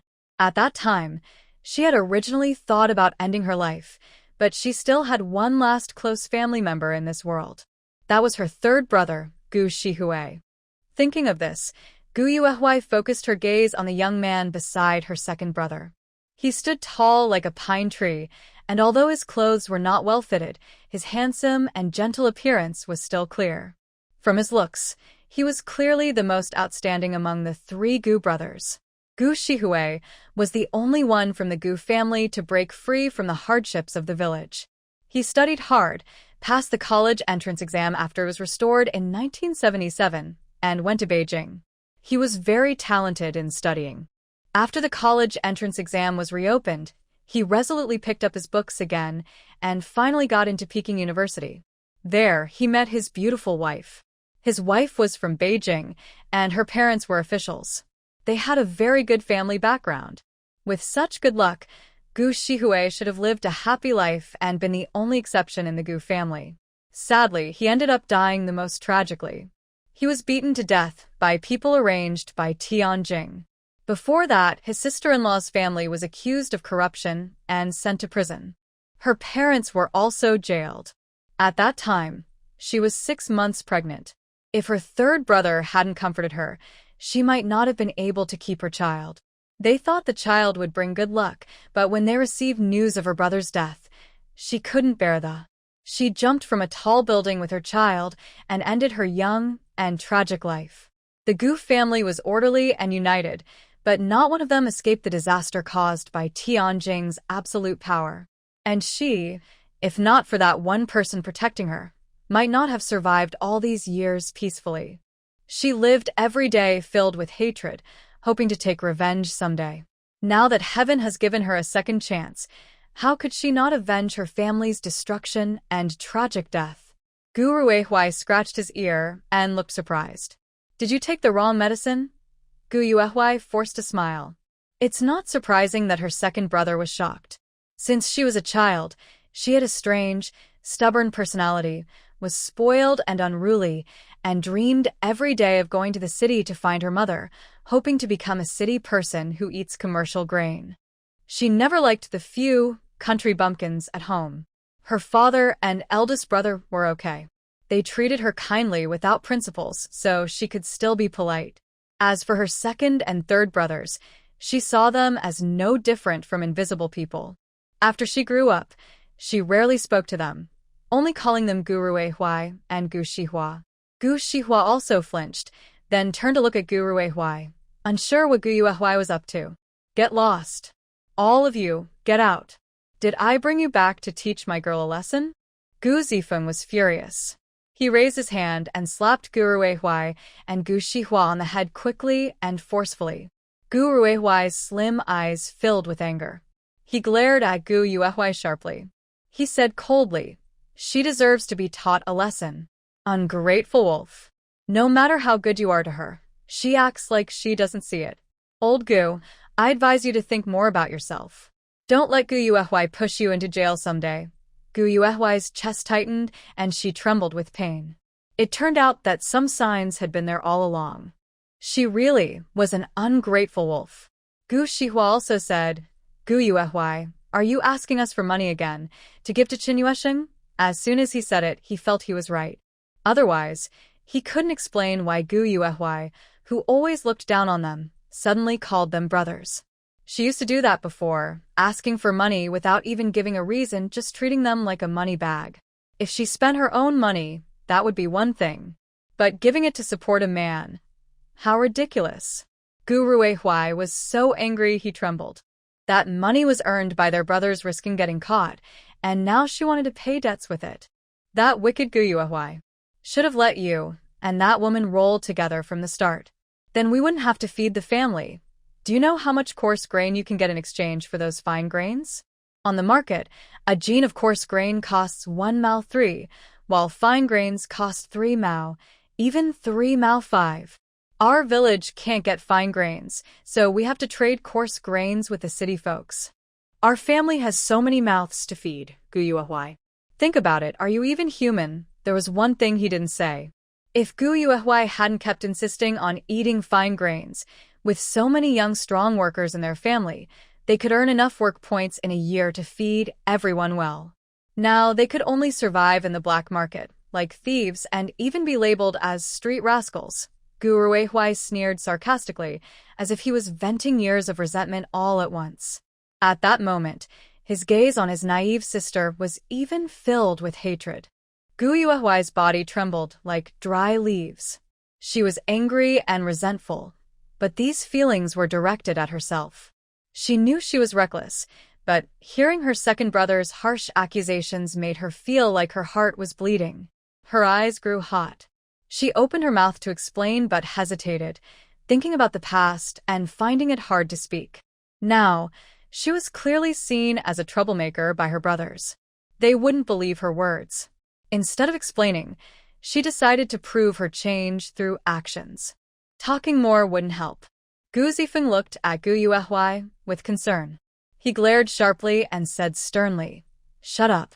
If you keep bringing this up, don't blame me for being harsh. Nan is my daughter. It's right to earn money, to buy her fine grains. Why are you all talking nonsense? Everyone, go home now. Stop embarrassing yourselves outside." After speaking, Gu Zifeng rubbed his hands happily and took Gu Yuehui inside, saying, Nan, let's go home. Look what Dad brought back for you. All good stuff from the supply store." The father and daughter went inside, leaving behind Gu Tinghui with a helpless look and two brothers who were sulking. Gu Tinghui sighed and said, "All right, Nan is our sister. Are you really angry with her?" Gu Ruihui looked coldly and said self-deprecatingly, "What if I am angry? Look at how old Gu has spoiled her. With someone like her, she still wants to marry Qin Yusheng? Ha! If I were Qin Yusheng, I wouldn't even bother to look at her." Gu Tinghui frowned. "That's going too far. Is my second brother wrong?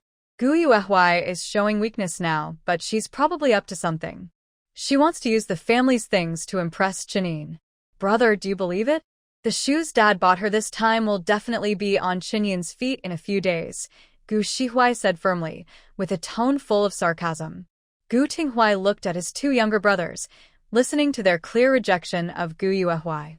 He felt a bit helpless and shook his head. "That's enough. Let's go back.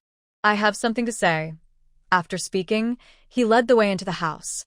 Gu Shihui watched his older brother's somewhat heavy figure and frowned slightly.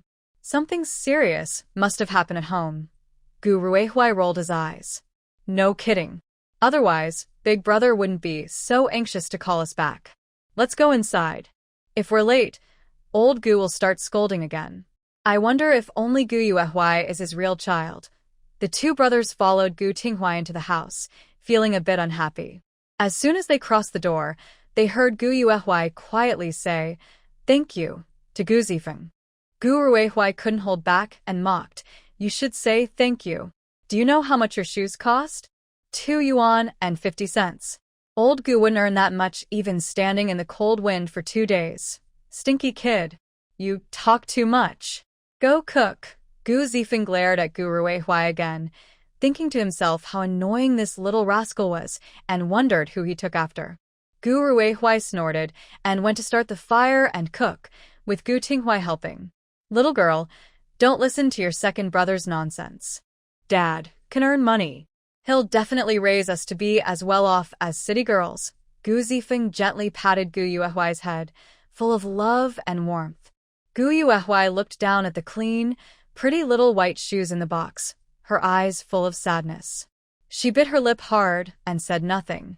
These white mesh shoes, worth only 2 yuan and 50 cents, brought back memories of an unspoken pain. At that time, she was already married, sitting at home every day with Ren Tianxiang, doing nothing, supported by her father and brother. She was restless. One day, while sitting in the yard basking in the sun, she overheard Chen Yin and Tianjing talking about fashionable things in the city. They said the supply and marketing cooperative had received a batch of shoes, all white, worn by city girls. There were 2 types of white shoes. One was her white mesh shoes, cheap at about 2 yuan and 50 cents a pair. The other was the Hui-style small white shoes, costing over 4 yuan, which most people couldn't afford. Hearing this, she argued with her father to buy the Hui-style shoes, but in the end, she only got a pair of white mesh shoes. She didn't understand the hardships of life and recklessly wasted her father's love. Her goal wasn't achieved, and in her anger, she threw the brand-new white mesh shoes into the burning stove. Watching the shoes being swallowed by flames, she couldn't help but laugh. And what greeted her was her father's trembling slap. It was the first time her father hit her, but she didn't feel any pain when she saw his old face, which looked more than 10 years older. In the end, she responded by refusing to eat to punish his slap. Not long after, perhaps to make up for it, he stubbornly bought back her favorite shoes. Those shoes, costing just over 4 yuan, made their already poor family even worse off. With their food running out and the town's inspection strict, her father had to take risks, thinking of selling some rice dumpling leaves to buy more food. After that, he never came back. The pair of white canvas shoes she held became a symbol of her father's looming threat. Gu Yuehuai blinked, tears welling in her eyes, but she quickly looked down, afraid someone might see. Gu Zifeng, with a rough appearance but a kind heart, noticed her unusual mood and hurriedly asked, "What's wrong, girl? Do you not like it? Don't worry if you don't like it. Dad will take it back and exchange it for something you prefer, okay?" Gu Yuehuai shook her head and gritted her teeth, saying, "It's okay, Dad. I'm fine. I really like these shoes. That's good, that's good. Are you still hurting?" Your older brother told Dad. "It's a sin. Be careful not to get hurt badly. Later, Dad will take you to the commune to see." Gu Zifeng looked at her with concern. She replied, "It doesn't hurt anymore, Dad. Don't worry. The doctor said it's nothing serious, just rest more." After speaking, Gu Yuehuai set the shoe box aside and said to Gu Zifeng, "Dad, sit and rest for a while. I'll go help second brother cook. I want you to cooking." Last night, big brother kept praising me. Without waiting for him to reply, she jumped off the Kong bed, ran to the grain bag, and while Guru Huai was out fetching water, she poured half a bag of rice into a basin and steamed it in the steamer. There were no more vegetables at home, so she secretly took the 8 yuan and 2 cents hidden under her pillow, planning to go to the village to buy some meat at a high price. Dad, watch the fire. "I'm going out for a bit," Gu Yuehuai called out and hurried out the door. Gu Shihui looked at her, then went to the stove, lifted the lid, and was shocked, his eyes nearly popping out. He said strangely, "Dad, is the sun rising from the west today?" Look, Gu Yuehuai actually steamed rice. Gu Zifeng was stunned and a bit confused. Usually, his girl was very careful about the rice in her bag. What happened today? Did her brain really get scrambled? He looked worried and thought about whether to eat first or go to the health clinic later. Despite his thoughts, Gu Zifeng still looked up and glared at Gu Shihui. "Stop teasing Nan. Gu Shihui pouted. He was really worried for no reason. Maybe Gu Yuehuai didn't give them so much rice just to eat himself. Gu Yuehuai left the house and went straight to the secretary's home. Nowadays, not many families in the large production team could afford meat. Chen Yusheng's family was one, Huang Director's family was another, and the third was Secretary Wang Fu's family. But she couldn't go to Chen's since Huang Director took Tianjing to the health station, so she wasn't there. Wang Fu's house was also made of rammed earth, with green leaves sticking out from the wall, looking quite elegant. His door was open. Wang Fu's wife, Duan Juhua, was flipping the door curtain while cooking. A strong smell of meat filled the air. Gu Yuehui knocked on the door and strode into the yard. Aunt Juhua, who is it? Duan Juhua heard the sound, poked her head out with a spatula, and when she saw Gu Yuehui, her eyebrows furrowed. She looked upset and said, "What are you doing here?" she thought to herself. Gu Yuehui is used to being lazy and careless. Coming over at mealtime, is she just trying to get some food? Thinking this, her face darkened even more. Gu Yuehui ignored her and smiled politely. Aunt Juhua, my family finally got everyone together today. I was thinking of cooking some dishes. We're out of meat at home. I came to buy some from you. What do you think? While speaking, Gu Yuehui waved a stack of bills in her hand. Seeing the money, Duan Juhua's face, which was dark, looked a bit better. She was surprised to hear that she was buying meat for her family, since Gu Yuehui was known to be quite selfish, and everyone in the team knew it. She thought for a moment and said, I don't have much meat left either. Just a piece of pork belly. Do you want it?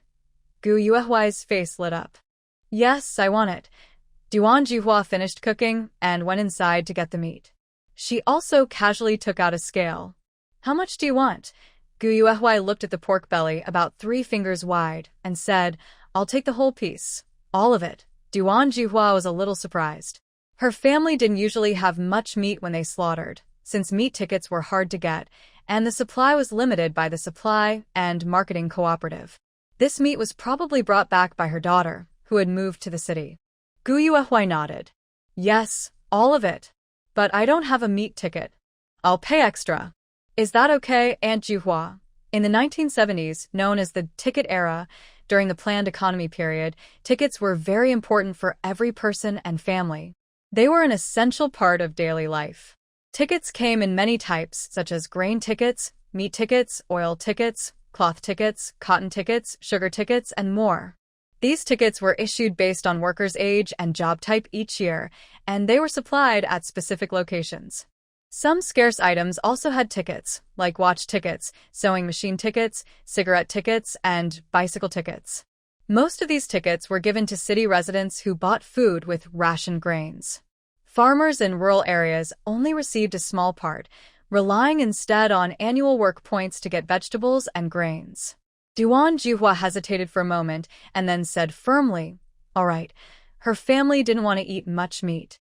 They usually cut a small piece, just enough to taste, but the more they ate, the more they craved.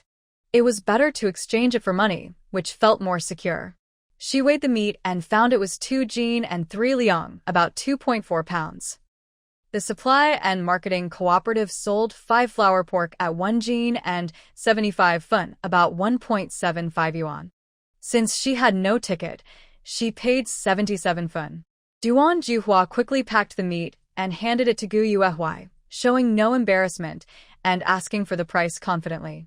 At that time, buying meat usually meant paying 1 ticket for 1 jin of meat. She only increased the price by 2 fun, considering their village relationship. Gu Yuehui calculated that it was 77 fun, and she handed over 1 yuan and 80 fun, 1.8 yuan, saying, Auntie, thank you. After paying, she took the meat and left Wang Fu's house. Duan Juhua counted her money, 1 yuan and 80 fun, and found she had 3 fun more. She suspiciously looked up at Gu Yuehui's plump figure walking away and muttered, That girl from the Gu family doesn't seem as unreasonable as everyone says. Gu Yuehui carried the meat home and bumped into Gu Tinghui and Gu Ruihui, who were fetching water. Gu Tinghui saw the meat in her hand and paused briefly, then said kindly, Little girl, want to eat meat? Later, Big Brother will stir-fry some for you, spicy pork. How about that? Gu Ruihui watched coldly, entered the yard, poured water into the tub, and casually threw down the shoulder pole, making a loud bang. It seemed he was trying to vent his anger and frustration with these tools. He simply couldn't understand, could not eating fine grains or meat really lead to death? Their family is in debt because of building a house. Gu Yuehui doesn't help with the family expenses and even causes trouble, asking for this and that. They haven't paid back any money and are getting more and more in debt. If things continue like this, He doesn't know how long the family can hold on. When he enters the house and smells the rice cooking, Gu Ruihui can't help but salivate. But he knows the rice in the pot was steamed just for himself by Gu Yuehui. It wasn't meant for them. She is so selfish, never thinking about the family, always only thinking of herself. What's going on? The things are thrown around loudly. Who upset you? Gu Jifeng sits cross-legged on the Kong bed, turning 2 walnuts in his hands. If not for his rough palms and patched clothes, he might look like a traditional landlord's son from old times. Gu Ruihui sneers. Besides your precious daughter, who else could it be? After speaking, he doesn't wait for Gu Jifeng to scold him. He strides into the inner room and slams the door shut with a bang, shaking dust from the ceiling. His attitude shows his dislike and disgust for Gu Yuehui. Gu Jifeng's movements stop, and his brow furrows deeply. He sighs, looking tired. As a father, his biggest wish is for his children to get along and support each other. But after so many years, he doesn't know how to fix the conflicts between his 2 sons and youngest daughter. He knows his daughter has done reckless things. She lost her mother at a young age and was raised by him alone. Maybe it was his unchecked favoritism that turned her into the person she is today. He feels he bears the greatest responsibility. Outside, Gu Tinghui pulls Gu Yuehui aside to ask about her morning. She simply replies a few words. After hearing her, Gu Tinghui frowns tightly. Tan Jing was taken to the hospital. He clenches his fists, feeling guilty. Tan Jing is innocent, but because of his actions, she was dragged into this mess. Even after going to the hospital, her reputation will never be what it was before. Gu Yuehui knows her older brother is blaming himself again. She wants to tell him about the past, but the painful blood feud she carries alone. Gu Tinghui remains silent for a while and then says, Nan, don't tell your second brother about this. Gu Yuehui chuckled softly and naturally replied, Can you keep it a secret?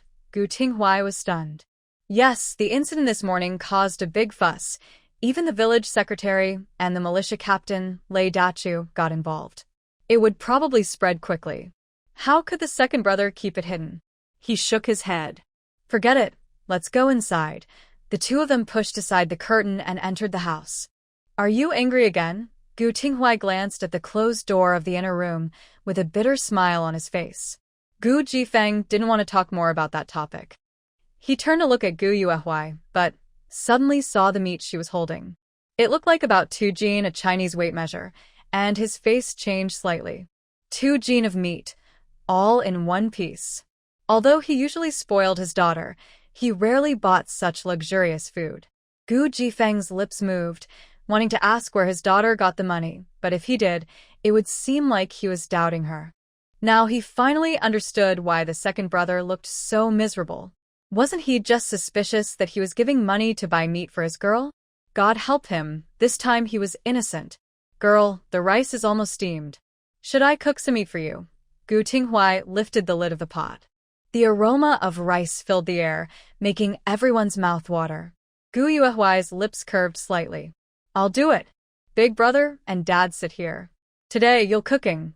Gu Tinghui was surprised but remembered the pancakes from last night. He nodded and agreed. All right. Gu Jifeng was a bit worried about his daughter wasting the meat, but seeing the trusting look on the eldest brother's face, he said nothing. He only warned a few words. Be careful. Don't cut your hand while slicing the meat, and don't burn yourself while lighting the fire. Listening to his father's worried words, Gu Yuehui felt full of confidence and replied, Yes, I understand. She took the rice out of the pot and covered it with a bamboo steamer to keep warm. Gu Yuehui quickly started cutting the meat and preparing ingredients, ready to make braised pork. Gu Jifeng watched her do everything so skillfully, almost moved to tears. He and Gu Tinghui sighed together. Girl has grown up. If we're not here anymore, she can take care of herself. Gu Tinghui pursed his lips and whispered, Dad, don't go to the black market anymore. The mention of the black market was clearly a heavy topic. Gu Jifeng's back hunched a little. He put down the walnut in his hand and said calmly, If we don't go, how can we support this family? Nanan has changed now. She is much more sensible.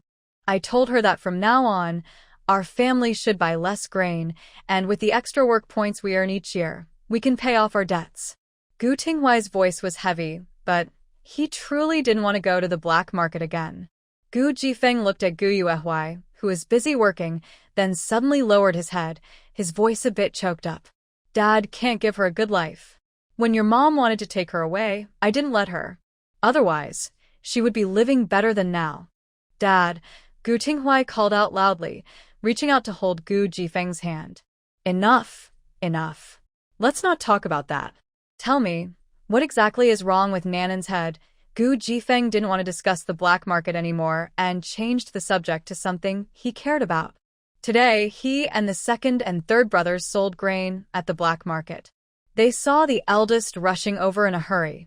After asking carefully, they learned that his daughter had a hole in her head. This was serious, so everyone quickly packed up their things and headed home. On the way, he didn't have time to ask more details. It couldn't be that his daughter was clumsy and fell, causing her head to break, right? Who was the scoundrel that hit her head? Did he think Gu Jifeng was made of mud? Gu Tinghui frowned. He really didn't know what was going on with his sister's head. Last night, right after he returned, the matter with Ren Tianxiang happened. Early this morning, he went out again to handle it. To coax his father back, he even mentioned that Nan was hurt. It worked, but now the details are being looked into. At this moment, a strong, savory smell wafted over from the stove. Gu Jifeng sniffed and wiped his mouth with his sleeve. He looked at Gu Yuehui and said affectionately, "Girl, what did you make? It smells so good. I've never smelled such a delicious aroma outside the state-run restaurant."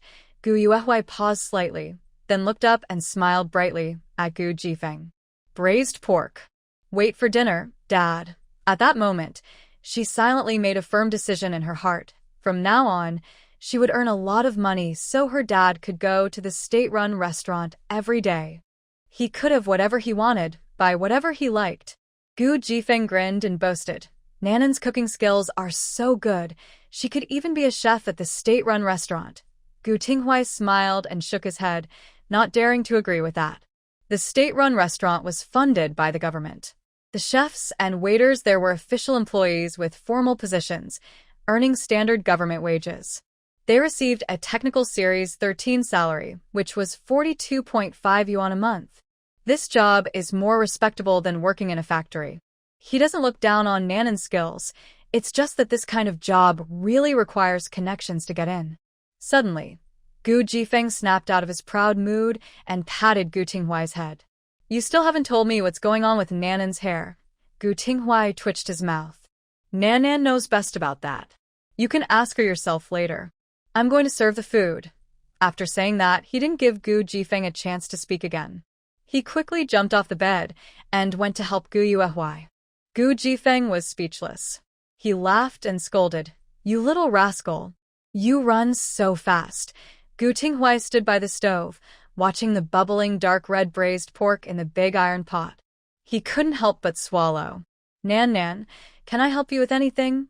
Gu Yuehui thought for a moment and pointed her chin at the rice covered with a steaming basket. "Big brother, serve the rice. The braised pork will be ready soon.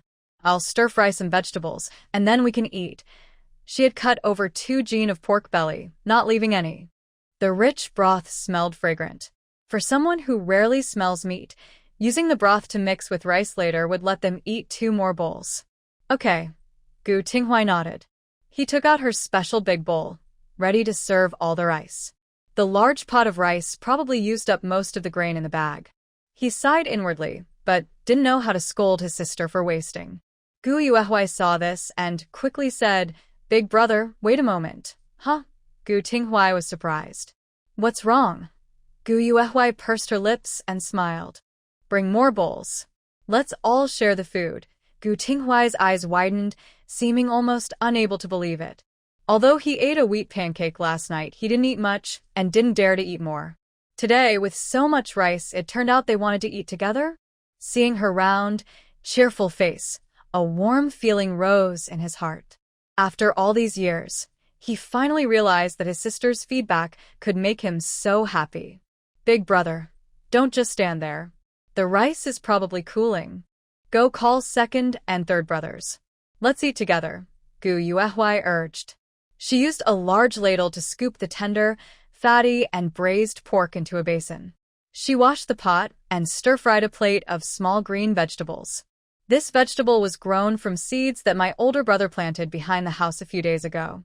It was only about a finger high when she used her poison to destroy it. However, the fresh green tender leaves, stir-fried with minced garlic, perfectly balanced the greasy feeling of eating meat. Gu Tinghuai brought the meat to the table and then went to knock on the inner room door. He smiled as he knocked, but inside he was thinking. Nan Nan divided the rice and even personally stir-fried the braised pork. He suddenly looked forward to seeing how the second and third brothers would react. When it comes to good food, should you bow your head or stand tall?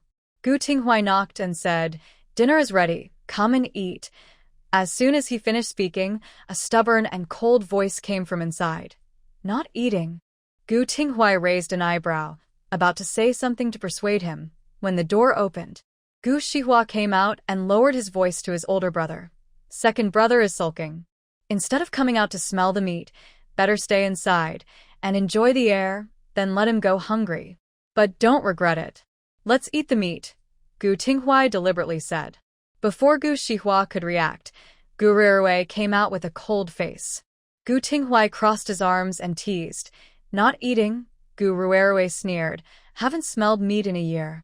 If I don't eat, won't all the meat go into Gu Yuehuai's mouth? I'm not that stupid. Third brother, today you better eat your fill." Then, the three brothers sat down at the table. Gu Zifeng eagerly stared at a plate of bright red meat, looking like a foodie. The pork belly was a perfect mix of fat and lean, with a strong aroma wafting into his nose, making his saliva flow nonstop. Seeing Gu Rirui, he shot him a glance. Still acting like a young master? Eating a meal and needing 3 reminders? Do you know that Nan Nan made this meal? Remember her kindness. Gu Zifeng's words fell on Gu Ruirui's ears, but he pretended not to hear. What's worth him thinking about in Gu Yuehuai? He's already been polite enough not to hit her. He didn't answer, and Gu Zifeng, unhappy, glared at him. "Did you hear me?" Just as the father and son were about to argue again, Gu Yuehuai came back with some greens. "All right, Dad. Today is our family reunion dinner. Let's eat peacefully, no fighting, okay?" For her, this was truly a meaningful family gathering. Her loved ones, finally all together. Hee, all right, everyone listen to our Nan Nan. Gu Jifeng nodded in agreement. Gu Ruihuai rolled his eyes. He wanted to tell Gu Yuehuai, "Don't think I'll remember your kindness just because I help you." But when he looked down at the 5 bowls of plain rice on the small table, his words got stuck in his throat. He instinctively looked up at Gu Yuehuai. She still had that fat, disgusting body, but her smile was bright and kind, as if it could touch people's hearts, making everyone feel happy from the bottom of their hearts. Gu Ruihuai's lips just formed a small smile, but it immediately faded, and his face looked very unpleasant. He really was crazy to think that Gu Yuehuai was kind. She is the worst person in the world. Gu Yuehuai didn't know what he was thinking, but seeing his expression, she didn't bother to be friendly. She looked down at her overflowing bowl of rice, picked up some, and scooped it into Gu Jifeng's bowl. "I can't finish it, Dad, you eat." After serving Gu Jifeng, she also served Gu Tinghuai and Gu Shihuai, leaving only the bottom of her own bowl. Gu Jifeng frowned tightly and said unhappily, "Is this enough to eat?" No, Dad, I want to lose weight, so I have to eat less." "Okay, this plate of greens is mine. Don't try to take it from me." Gu Yuehuai placed the greens in front of herself, picked some up, and ate it with her rice. The father and sons looked at Gu Yuehuai in silence. Today, she seemed like a different person. They couldn't believe it, but at the same time, they felt a strange, hard-to-explain happiness. Gu Jifeng felt the most deeply.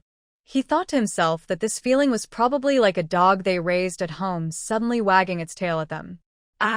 No. Gu Jifeng quickly pushed that thought away and forced a shy smile at his daughter. How could he think that? His daughter was the best girl in the world, not a dog. Gu Ruihuai looked down at his rice, feeling annoyed that Gu Yuehuai hadn't scooped any for him earlier. He couldn't help but sneer and say sarcastically, losing weight? Still dreaming of marrying Chen Yusheng? Wake up from your spring and autumn dreams. Gu Yuehui finished her rice quickly. When she heard her second brother's words, she put down her chopsticks and said calmly, I don't want to marry him. He saved money to marry Tianjing. I won't look for him anymore. Gu Jifeng heard this and forgot about eating the braised pork. He slammed the table and shouted sternly, What? Chen's girl broke your head? Come on. Dad will take you to see her. Gu Yuehui held Gu Jifeng back and told him everything that happened yesterday. After hearing this, everyone looked at each other in surprise.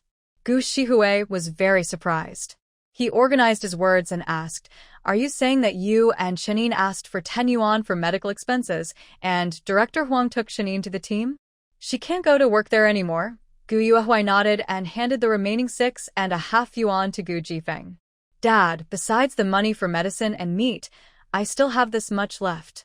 Keep it for now. She knew the family owed debts. It was a tough time, and soon the debt collectors would come. She had to find a way to earn money quickly. The year-end grain distribution was also a big disaster, a famine year. Although no one died of hunger, life was hard. Money for meat? Gu Ruerue looked at the full bowl of braised pork and paused. He thought Gu Yuehui was just craving meat and asked Dad for money to buy some. But it turned out to be. He pressed his lips tightly, subtly glancing at Gu Yuehui's bandaged wound on his head, and fell silent. Gu Yuehui ignored Gu Ruerue. He looked at Gu Jifeng's complicated expression, smiled, and forcefully pushed the money into his hand. Little girl, Dad can't take this money. You keep it to buy some food and clothes for yourself. You need money to go to the hospital for dressing changes. Gu Jifeng refused stubbornly. This was money earned from his daughter's injury. How could he take it? Dad. Paying back the debt now is more important than anything, Gu Yuehui said seriously, not allowing him to refuse. Although he knew 6.5 yuan wouldn't make much difference, it was better than nothing. Gu Jifeng looked at Gu Yuehui's expression, clenched the money in his hand, unsure of what to say. Suddenly, his daughter asked, Big brother, didn't you tell Dad about Ren Tianxiang? Ren Tianxiang? What's there to say about him? Gu Jifeng looked suspicious. He didn't like that landlord's son. He seemed polite on the surface, but his eyes kept darting around, clearly not honest. Gu Tinghui put down his chopsticks, pursed his lips, and recounted what happened last night. It was fine not to say anything, but once he did, everything seemed to up instantly. Gu Jifeng raised his voice, furious, and shouted, What did you say? Nian Tianxiang, that landlord's son, actually had the idea of hurting our girl? What does he want to do? Is he even worthy? Is he afraid I will break his legs? He simply couldn't believe it. His daughter almost got into trouble last night. Gu Yuehui felt warm inside. In her past life, her and Nian Tianxiang's matter was already settled and widely known in the village. Her father came back from the town and beat Nian Tianxiang badly, without holding back. Whether in her past life or this one, the only person who always stood by her side without question was her father. Gu Ruai and Gu Shihui, however, had different attitudes. You say you threw Nian Tianxiang into Tianjing's yard? Gu Ruai's face turned pale. He was no longer a naive child. He knew well what could happen if Nian Tianxiang was found. Could Tianjing get away with it? He looked at Gu Tinghui with disbelief. She even calls you brother Tinghui. How can you be so cruel to her? If she gets involved with Nian Tianxiang, isn't that risking her life? Thinking of Tianjing's helpless look, Gu Ruai's heart ached like being pricked by needles. Gu Tinghui remained silent. He didn't know how to explain. Big brother, you know I like her. Why are you doing this? Gu Ruai's neck muscles bulged as he angrily threw his chopsticks at Gu Tinghui. His wild look was a bit frightening.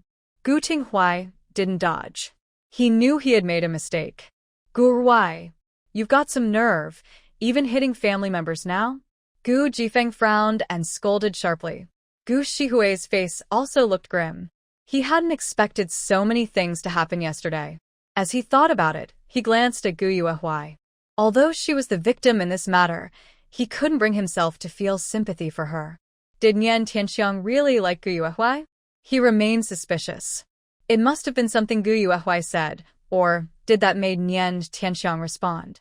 Though he didn't understand, given Gu Yuehui's past record, he could only think that way. For a moment, Gu Shihui looked at Gu Yuehui with a scrutinizing gaze. Gu Yuehui looked back, her lips pressed tightly. She didn't expect her second brother to already have such deep feelings for Tianjing, even willing to argue with the respectful eldest brother for her. Should she say that Tianjing truly is irresistibly charming? Gu Yuehui's eyes carried a hint of mockery. Her cold words slipped out easily. It was I who asked my older brother to do that. If second brother wants to hit someone, then hit me. Gu Ruihui's expression froze. His slender eyes stared at her intensely. Was it you? It was you. I should have known long ago. You must be jealous that Tianjingsheng is more beautiful than you. Gu Yuehui, you're so mean. As he spoke, his eyes turned bloodshot and very red. He trembled all over, as if he was about to lose control. If Gu Zifeng and Gu Tinghui hadn't been watching, he might have already punched Gu Yuehui. Jealous because she's prettier than me, Gu Yuehui said with a playful tone. She wasn't someone who had never lost weight. Even when she had a scar on her forehead, she was still beautiful and charming. If anyone said she was jealous of Tian Jingsheng's looks, it was simply not true. Then what? Tian Jingsheng is better than you in every way. Gu Yuehui, I don't want to talk to you anymore. I don't have a sister as shameless and mean as you. After saying this, Gu Ruihui stormed out of the house. Gu Yuehui turned to look at the door he had slammed shut, which was swinging open and closed from the force. She lowered her eyes and said nothing. She knew he had probably gone to find Tian Jingsheng. If he found out later that Tian Jingsheng was taken to the clinic for a checkup because of the incident with Ren Tianxiang, he would probably cause a big fuss again. She couldn't understand what was so charming about Tian Jingsheng. Why did she have men wrapped around her finger? Gu Yuehui, Tian Jingsheng has no grudge against our family. Are you targeting her because of Qin Yusheng? Gu Shihui was slowly eating his braised pork. The salty, fragrant taste spread in his mouth, making him feel like he was in heaven. He was more rational and good at analyzing things. Gu Yuehui was used to being arrogant. She only changed when facing Qin Yusheng. From what he knew, Qin Yin and Tian Jingsheng had a good relationship. Yesterday, Qin Yin probably not only broke Gu Yuehui's head, but also said some provoking words. Otherwise, with her mind, she wouldn't have thought of using Ren Tianxiang to frame Tian Jingsheng. Gu Zifeng tapped Gu Shihui's hand with his chopsticks and said loudly, "You little brat, eat fewer pieces of meat. Save some for Nan Nan. Why do you care about Tian Jingsheng? Nan Nan has her reasons for doing what she does. She's your sister. Just support her." Gu Shihui pouted and, while Gu Zifeng wasn't paying attention, took another piece of meat and put it in his mouth. He said slowly, "Second brother's feelings for Tian Jingsheng are as vast as the mountains and rivers. He won't stop fussing about this. However, Gu Yuehui, you have good skills. I have a new opinion of you. In the future, please don't revert to old habits." After speaking, Gu Shihui finished the last bite of rice from his bowl and chewed on a piece of braised pork before going into the inner room. Gu Yuehui watched his back and felt a bit stunned. In her memory, her third brother was the most unfamiliar to her. Whenever she woke up in the middle of the night, she thought about his tragic ending and endless resentment. She had forgotten his practical attitude. Gu Zifeng snorted, "You little brat saying useless things." Gu Tinghui was a bit amused and helpless. During the meal, his sister and second brother argued more and more fiercely, but his relationship with the third brother had eased. It was hard to tell whether to feel happy or sad. Suddenly, Gu Yuehui chuckled softly. "Anyway, any change is good. As for second brother, it depends on human effort." After lunch, Gu Yuehui put the remaining braised pork and Gu Ruerui's rice on the stove to warm. Gu Tinghui saw this and felt a bit relieved. Although he didn't know the reason for his sister's change, he hoped this change would last longer. The longer, the better. Perhaps life at home would become much better in the future. When Gu Zifeng was feeling drowsy, he saw his daughter bring over a cup of hot water, respectfully handing it to him, with a serious expression, hesitant to speak. Gu Zifeng's drowsiness was instantly chased away. He sat up straighter than Gu Yuehui. He placed the cup on the table and tentatively asked, "What's wrong, little girl? Do you have something to tell Dad?" Gu Tinghui also looked at Gu Yuehui, confused about what she was up to. Gu Yuehui didn't hide anything. She looked at Gu Zifeng and said clearly, "Dad, don't go to the black market anymore."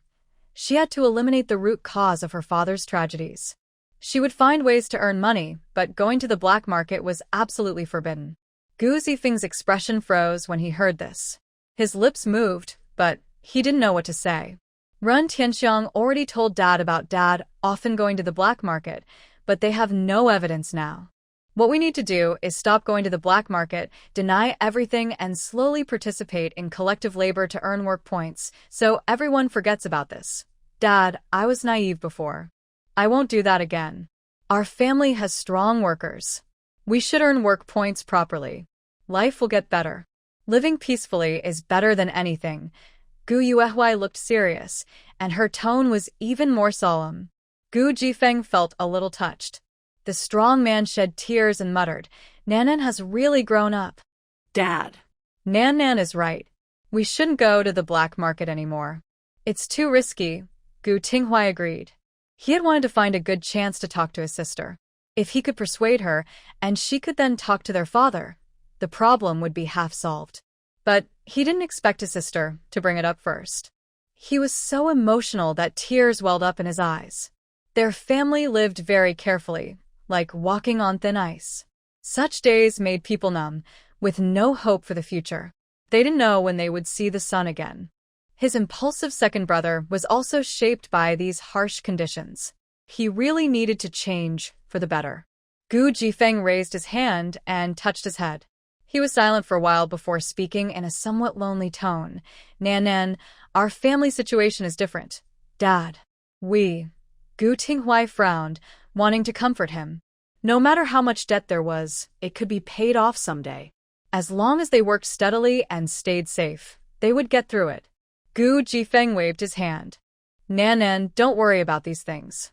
Dad knows everything in his heart. You're still young, so you don't need to worry about the family matters." Gu Yuehui pursed her lips. "Dad, we owe money, right?" Hearing this, Gu Jifeng glared sharply at Gu Tinghui. He had told him not to tell Nan about the family's troubles. Had the eldest son ignored his words? Gu Tinghui looked innocent. He really hadn't said anything. Just as Gu Jifeng was about to make an excuse, Gu Yuehui said, "I know. Our family borrowed money from Uncle Da and Aunt Air to build the house. I know who they are. They probably charged a lot of interest too. Yes, her father wasn't an only child. He had older siblings, but they weren't his biological siblings. Her grandfather was a landlord, but he was very devoted. After marrying her grandmother, he was completely loyal. They kept the backyard clean and didn't take a concubine. Sadly, after many years of love, they never had children. Later, she heard that adopting children could bring good fortune and bring biological children into the family. Her grandfather, trying his luck, adopted 3 children, 1 boy and 2 girls, which were her eldest uncle and 2 aunts. Not long after adopting the children, her grandmother actually became pregnant, and that was her father. When the new society arrived, my uncle and 2 aunts, who were not biological relatives, cried bitterly and complained about their helplessness in the past. They said that as children of a landlord, they were nominally young masters and mistresses, but actually suffered exploitation, living worse than servants. For a while, they became victims in everyone's eyes. The local leaders even felt sorry for them and arranged jobs for the 3 in the city. My father, being the biological son of the landlord, naturally stayed in the countryside to work. Although my uncle and aunts are unkind, they grew up with my father and kept in touch over the years.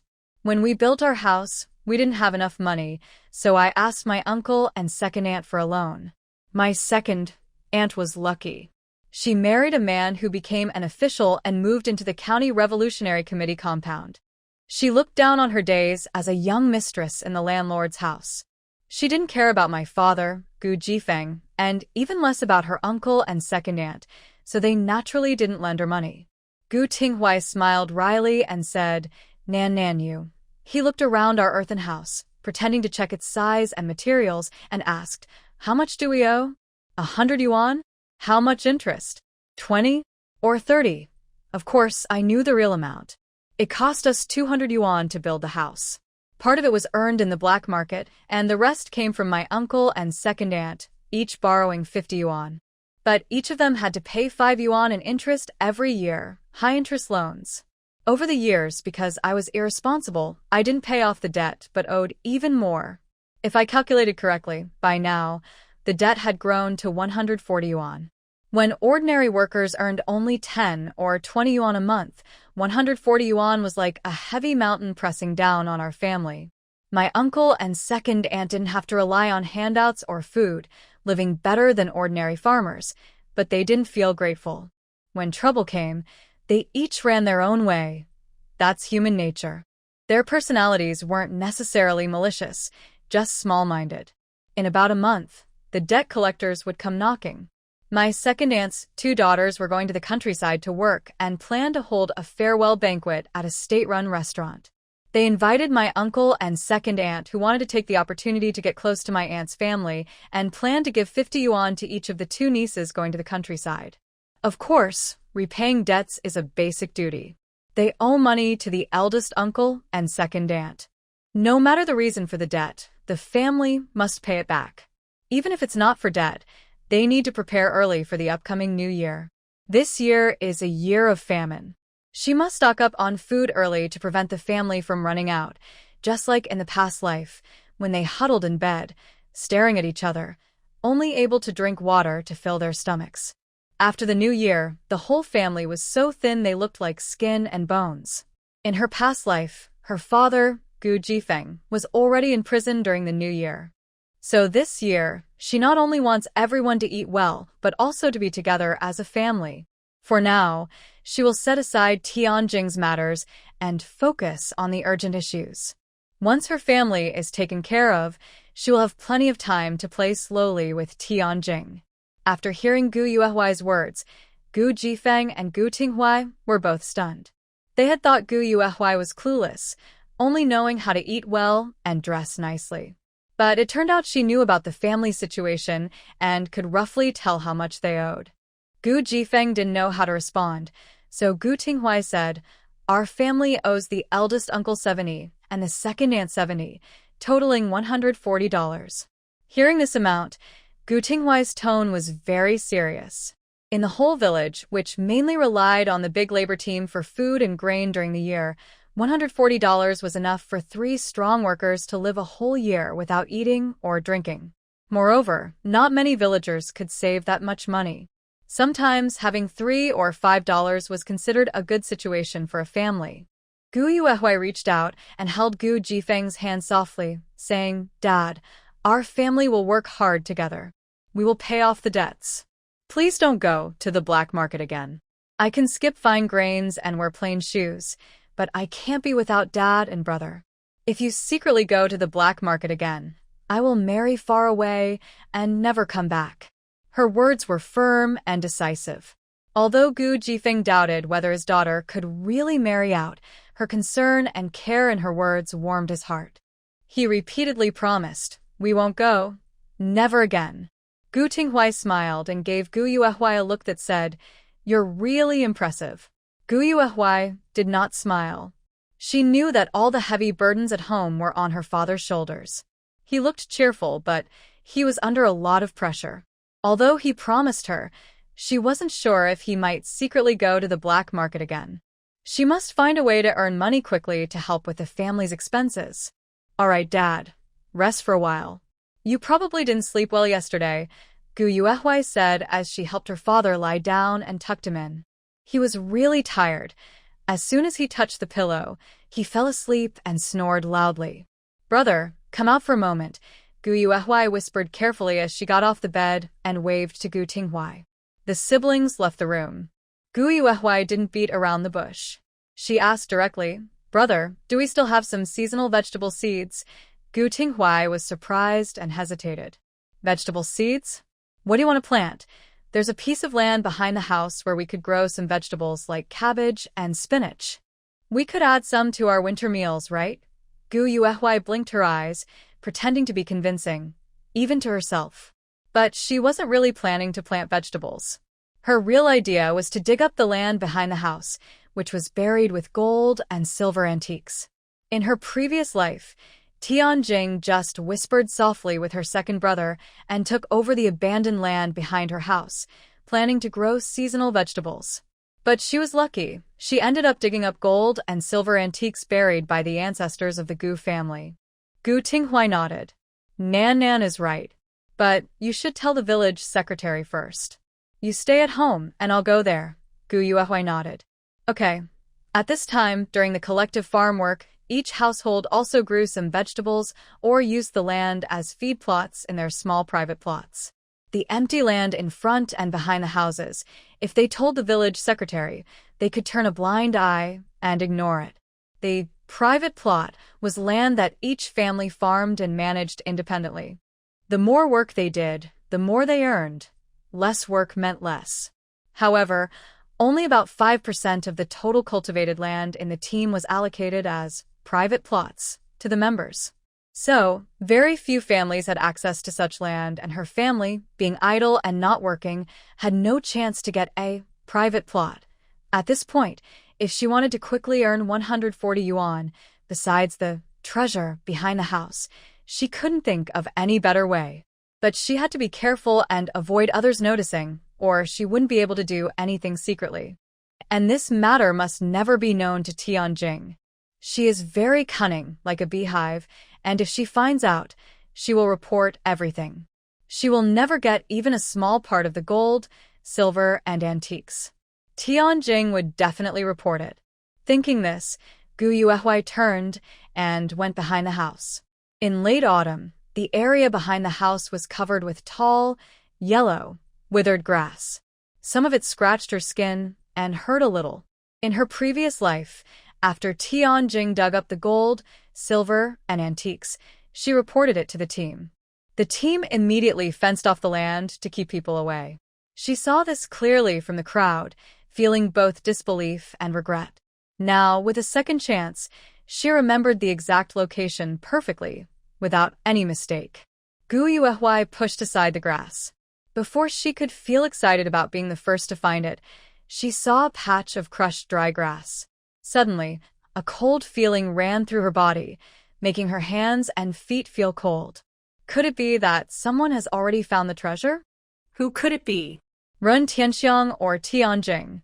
Gu Yuehui took a shallow breath, squatted down carefully, and checked. When she saw no signs of digging, she felt a little relieved. But her mind was still tense. She had to act faster. If she missed the chance of rebirth and let the treasure slip away, how could she avenge Tianjing in this life? In other words, even if she couldn't secretly take the antiques herself, she must use them to benefit her family. She absolutely couldn't let Tianjing step on her Gu family's shoulders and rise to success. A cold frost covered Gu Yuehui's face. She turned back to the yard. Before seeing her older brother, she suddenly saw two figures approaching from afar. As they got closer, her hand, hidden in her sleeve, clenched tightly. She took a few deep breaths to calm her emotions. The man and woman were none other than her second brother, Gu Ruerui and Tianjing. Tianjing had a cloth covering her head. Her beautiful face was pale, with tears hanging on her trembling cheeks. Her tearful look was truly pitiful, making Gu Ruerui, who was with her, frown with concern. Xiao Jing, don't cry. What happened to you? Ren Tianxiang is just a scumbag. Everyone knows you wouldn't like him, so no one will suspect anything. It's cold today, don't cry anymore, or your face will get chapped. Don't worry, I'll definitely beat up Ren Tianxiang and avenge you. Hearing her second brother's overly loyal words, Gu Yuehui's expression grew serious. Tianjing seemed to have had enough. She turned her head calmly and said, "Are you done talking? Isn't Gu Yuehui the one who caused all this trouble for me? I don't want you to hit Ren Tianxiang. If you want to hit someone, hit Gu Yuehui." Gu Ruehui hesitated for a moment, but when he saw Tianjing's somewhat mocking look, a fierce feeling rose inside him. He shouted sharply, "If you want me to hit her, I will." Just say the word, and I'll give her a good lesson to vent my anger for you. Gu Yuehui couldn't help but let out a light snort. Tianjing paused, then turned her head to look at Gu Yuehui calmly. She showed no embarrassment about being caught and scolded. Her eyes were dark and gloomy. Suddenly, she sneered coldly, ignored Gu Yuehui, and went straight back to her home. Xiaojing. Xiaojing. Gu Yuehui called out a few times after her back. When he looked at Gu Yuehui again, his expression was very cold. His fist, hanging by his side, clenched tightly, turning a bluish color, showing he was holding back his anger. He closed his eyes but didn't punch Gu Yuehui. From now on, stay away from Tianjing. Otherwise, my fists won't hold back, Gu Yuehui said coldly. After speaking, he brushed past Gu Yuehui and went into the house. Gu Yuehui stood quietly, her face very calm, as if she hadn't heard him. Not long after, Gu Tinghui returned. Nan Nan, are you cold? Why aren't you waiting inside? Gu Tinghui asked with a bit of a scold. Gu Yuehui smiled, showing no sign of displeasure. I'm not cold. How about big brother? Did the secretary agree? Gu Tinghui nodded with a smile and teased, just planting some seeds around the house. What's there to disagree about? Uncle Wang Fu even advised us to work honestly and earn our share, instead of running around all day. We should settle down and start a family. Our new wife probably doesn't want to stay with us if she sees no future. Gu Yuehui paused, then with a smile, said, Big brother is so handsome. I'm sure many girls in the countryside like him. Gu Tinghui raised an eyebrow. Oh, really? Then I should start preparing to welcome a new wife with drums and gongs. The siblings looked at each other and both smiled. Gu Yuehui looked at her brother's smiling face, feeling a bit emotional. In her past life, she never married and instead died at a young age while he was still full of hope. In this life, she would find a good wife for her big brother and live a peaceful, happy life together. By the way, we have spinach seeds at home, and it's the right season now. Why not plant some spinach? Gu Yuehui said as she headed to the grocery shed. Gu Yuehui followed and agreed. Sure. Spinach is good and nutritious. Gu Tinghui chuckled and scolded. Haha, little girl, you don't know much about nutrition. Gu Yuehui didn't argue and followed him into the shed. As she pushed the door open, a strong, damp smell hit her. Inside, there were sickles, hoes, pickaxes, and other farming tools. The walls were decorated with sparse chili peppers and corn. There wasn't much stuff, but the family didn't tidy up, so it looked messy. After searching for a while, she finally found a cloth bag wrapped around vegetable seeds. Here, big brother, go and the wasteland behind the house. That way, it'll be easier for you to plant, Gu Tinghui said as he picked up a. Seeing him about to work, Gu Yuehui quickly stopped him. Tianjing was at home now. If they went to the land, they might scare the birds away. Her real goal wasn't just planting vegetables. It didn't matter if she did it a little earlier or later. Big brother hasn't slept all night. Go back and lie down for a while. I'll take care of the vegetable field. That way, second and third brothers will see that I've really changed. Don't steal my credit, big brother. Gu Tinghui looked at his sister's serious face and couldn't help but laugh. All right. I won't steal your credit. But if there's any heavy work I can't do, just come and call me, understand? Gu Yuehui nodded repeatedly. Got it, got it. Big brother, go back and rest. Gu Tinghui shook his head with a smile and went into the house. No one was around, and Gu Yuehui's expression turned cold. She glanced faintly at Tianjing's yard next door, hearing the faint angry scolding from inside. She sneered coldly. Tiandio always managed to make her even more unhappy when Tianjing was upset. She was very satisfied. Gu Yuehui put the seeds into her pocket and left the yard. This time, she went to Huang Fengying's house.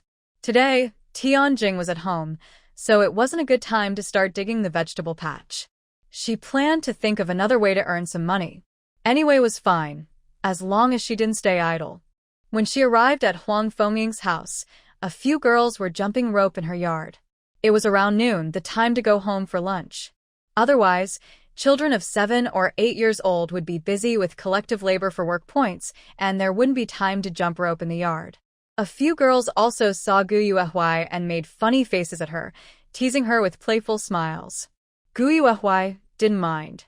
She waved to a little girl jumping rope nearby. The girl was wearing a nearly new, unpatched red cotton jacket, with 2 braids tied with red ribbons. It was clear her family was doing well. One girl holding the jump rope shouted loudly, "Ding Xinxin, Gu Yuehui is calling you." Ding Xinxin, the girl in the red cotton jacket, hesitated and then walked over to the yard, speaking not very nicely.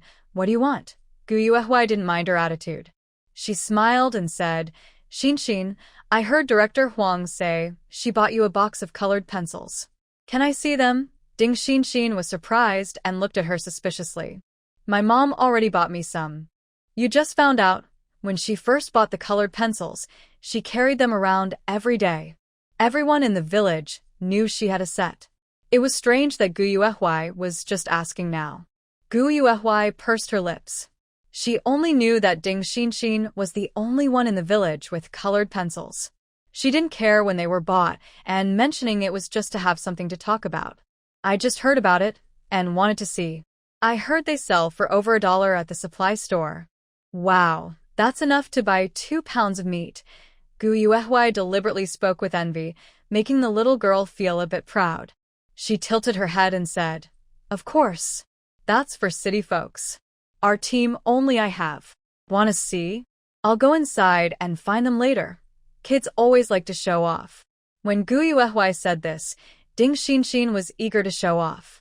Not long after, Ding Xinxin came back holding a long, 4-finger-wide box decorated with popular cartoon characters she had forgotten the names of. "Look, see my colored pencils. They're great for drawing," she said, holding up a piece of paper with her colored pencil drawing for Gu Yuehui to see. The little girl was only 8 and had never learned to draw. Her picture of a big tree and flowers was crooked and lacked beauty. Of course, Gu Yuehui wouldn't say that. She took the colored pencils and looked at them. Several of the pencils were missing, some even broken, and there was dust on top, showing that the young girl had thrown this aside not long ago. Gu Yuehui reached out and patted Ding Xinxin's head. "Your drawing is very good, but there's room to improve. Would you like me to teach you?" "You're going to teach me?" Ding Xinxin looked at Gu Yuehui with suspicion. It's not that she looked down on her, but in the entire Dalhousie production team, from elders to children, almost no one respected Gu Yuehui. Ding Xinxin quickly grabbed her colored pencils and asked, "You've never learned how to draw. How can you draw? Are you trying to steal my colored pencils?" Gu Yuehui's mouth twitched, clearly aware of her bad reputation in the team. She cleared her throat and said seriously, "I'm not lying to kids. If you want, give me paper and a pen, and I'll show you how to draw." Ding Xinxin didn't want it, but suddenly her friends behind her cheered her on. "Let her try, Ding Xinxin. Let's see what Gu Yuehui can draw. She's so fat, maybe she can draw a big piece of pork." Hearing this, Ding Xinxin chuckled and happily agreed. She opened the yard to let Gu Yuehui come in, handed her paper and pen. Gu Yuehui didn't hesitate. She took the paper and pen, sat down on a stone bench in the yard, placed the paper on her lap, and started drawing with her colored pencils. Her movements were smooth and natural, not at all like someone who knew nothing about drawing. Ding Xinxin and her friends squatted on the ground, leaning forward to look at the paper. Soon, a girl in a red cotton jacket appeared on the paper, with angry eyebrows and eyes, vivid and lifelike. The friends looked at it in surprise, exclaiming, "Wow." Gu Yuehui drew Ding Xinxin. "It really is Ding Xinxin. Wow, it looks so much like her. It's just like a photo from a studio, carved out. And with color too." The friends chattered excitedly. Ding Xinxin's face turned red as she looked at her reflection on the paper, unable to believe it. She reached out and touched her face, saying, "It's really me. It's really me." Soon after, Gu Yuehui stopped drawing, lifted the paper so she could see it more clearly. "Is this for me?" Ding Xinxin's eyes sparkled brightly, and her gaze at Gu Yuehui changed from disdain to admiration. Children have simple minds. If they like something, they like it, and if they don't, they don't. Gu Yuehui nodded and said, "Of course." Wow. Several little friends around Ding Xinxin looked at her as she took the portrait, their envy obvious on their faces. Ding Xinxin's cheeks flushed from the attention, and the feeling of pride from having something others didn't made her even happier. Gu Yuehui's move completely won the hearts of a few girls. She asked, "Xinxin, do you like it?" Ding Xinxin nodded eagerly, her red ribbon bouncing as she nodded, lively and full of energy. Gu Yuehui felt a little relieved. The long-held anger and resentment in her heart, which had been suppressed since her rebirth, eased a bit and was no longer so intense. Gu Yuehui didn't hide her intentions anymore and asked, "Can I ask you for a favor?" Ding Xinxin patted her chest and said, "Just tell me. I'll definitely help if I can." She was the daughter of Huang Fengying and often watched her mother run around, doing chores and mediating between neighbors. Even at a young age, she had a kind heart. Gu Yuehui raised her colored pencil box and asked, "Can I borrow your colored pencils? I want to draw a picture. It's not big, and I won't use many." Hearing this, Ding Xinxin smiled happily and hurriedly said, "Oh, I was wondering what kind of favor it was." "No problem, you can use them." After saying that, the girl shyly tapped her toes on the ground, drawing circles. Her cheeks turned red and she said, "But after you're done, you have to draw me a picture too. I want to hang it in my room." Gu Yuehui nodded and agreed readily. "Sure." "Great. Then you can take them and use them." Ding Xinxin happily handed her the portrait, waving her hand with a look of proud satisfaction. Having achieved her goal, Gu Yuehui didn't waste more time here. She took her colored pencils and left. On the way home, she bumped into Tianjing, who was coming out of the house with a gloomy face. Tianjing looked upset and irritable, her expression hard to hide. Seeing Gu Yuehui, her face darkened even more. Gu Yuehui pretended not to see her. She silently recited a calming spell in her mind, resisting the urge to rush over and scold her. As she passed by, she heard Tianjing's cold voice say, "Gu Yuehui, don't be too proud. This is just the beginning." Gu Yuehui paused slightly. Just the beginning? What did she mean? Jing Tian sneered and said, "The person you like, Chen Yusheng, will soon come to my house to give the bride price. Not only will there be 100 yuan, but also the 3 big items." Gu Yuehui, does that make you feel uncomfortable? Do you want to cry? Ha ha, I will show you that what you desire but cannot have is just a small toy easily taken from me. With your ability, what do you have to compete with me? After speaking, Jing Tian turned and walked away. Gu Yuehui looked back at Jing Tian walking along the country road, squinting her eyes with a strange, unpredictable expression. She had always wondered why Jing Tian targeted her and the Gu family. Now it seemed her dislike for her had long been there, starting from now. But when did she ever compete with her? Throughout. Wasn't it Jing Tian who was always fighting?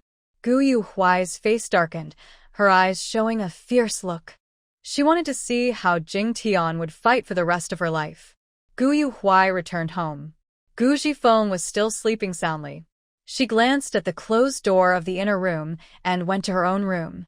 As soon as she entered, she took out the white canvas shoes her father had given her that morning. These shoes carried her past worries. Even if she had a second chance, she couldn't feel at ease wearing them. Instead of letting them gather dust at home, she decided to find a new way to make use of them. In the 1970s, people's clothing and daily life were simple, but some city girls tried to show off their charm. Some wore cotton dresses with a leather belt at the waist, highlighting their slim waist and attracting attention. These white canvas shoes, if sold again, would only fetch 2 yuan, and she'd have to pay 50 cents in profit. So, she planned to use her knowledge from the future to draw pretty patterns on the shoes with colored pencils. Then, she would wait carefully outside the supply and marketing cooperative, hoping to find someone willing to pay a high price for these fashionable city girl shoes. Gu Yuehui took out a light-colored pencil, sketched lines on the white shoes, and then colored them in. Soon, the shoes were decorated with bright red and orange trumpet flowers, adding life and color to the plain white shoes. One shoe was finished, and the other was sketched with asymmetrical trumpet flower vines. The two shoes placed together looked like a piece of art. Gu Yuhui looked at her painted shoes and nodded with satisfaction. At that moment, she suddenly remembered the scene from her past life when she was protected in an ivory tower, doing nothing while he patiently taught her how to draw. Back then, she even foolishly wished that she had met him first. In this life, she was finally able to turn that foolish wish into reality. She was a bit afraid to think about what she would say when she saw him again. Gu Yuhui was lost in thought for a long time. After a while, she forced a smile and snapped back to herself, even patting her face. When she saw her chubby hands, she chuckled quietly. How could she forget? She was still that disliked, overweight woman. With her current look, how could she face him? Hey, where is Nan Nan? Nan Nan. While Gu Yuhui was deep in thought, Gu Jifeng's voice came from outside. Gu Yuhui snapped out of her reverie, put down her colored pencils, and went outside. Gu Jifeng was sitting on the kong, a traditional bed, looking like he had just woken up. His eyes were still a bit foggy, and his face showed a faint look of fear. Gu Yuhui was surprised and called out, "Dad? What's wrong?"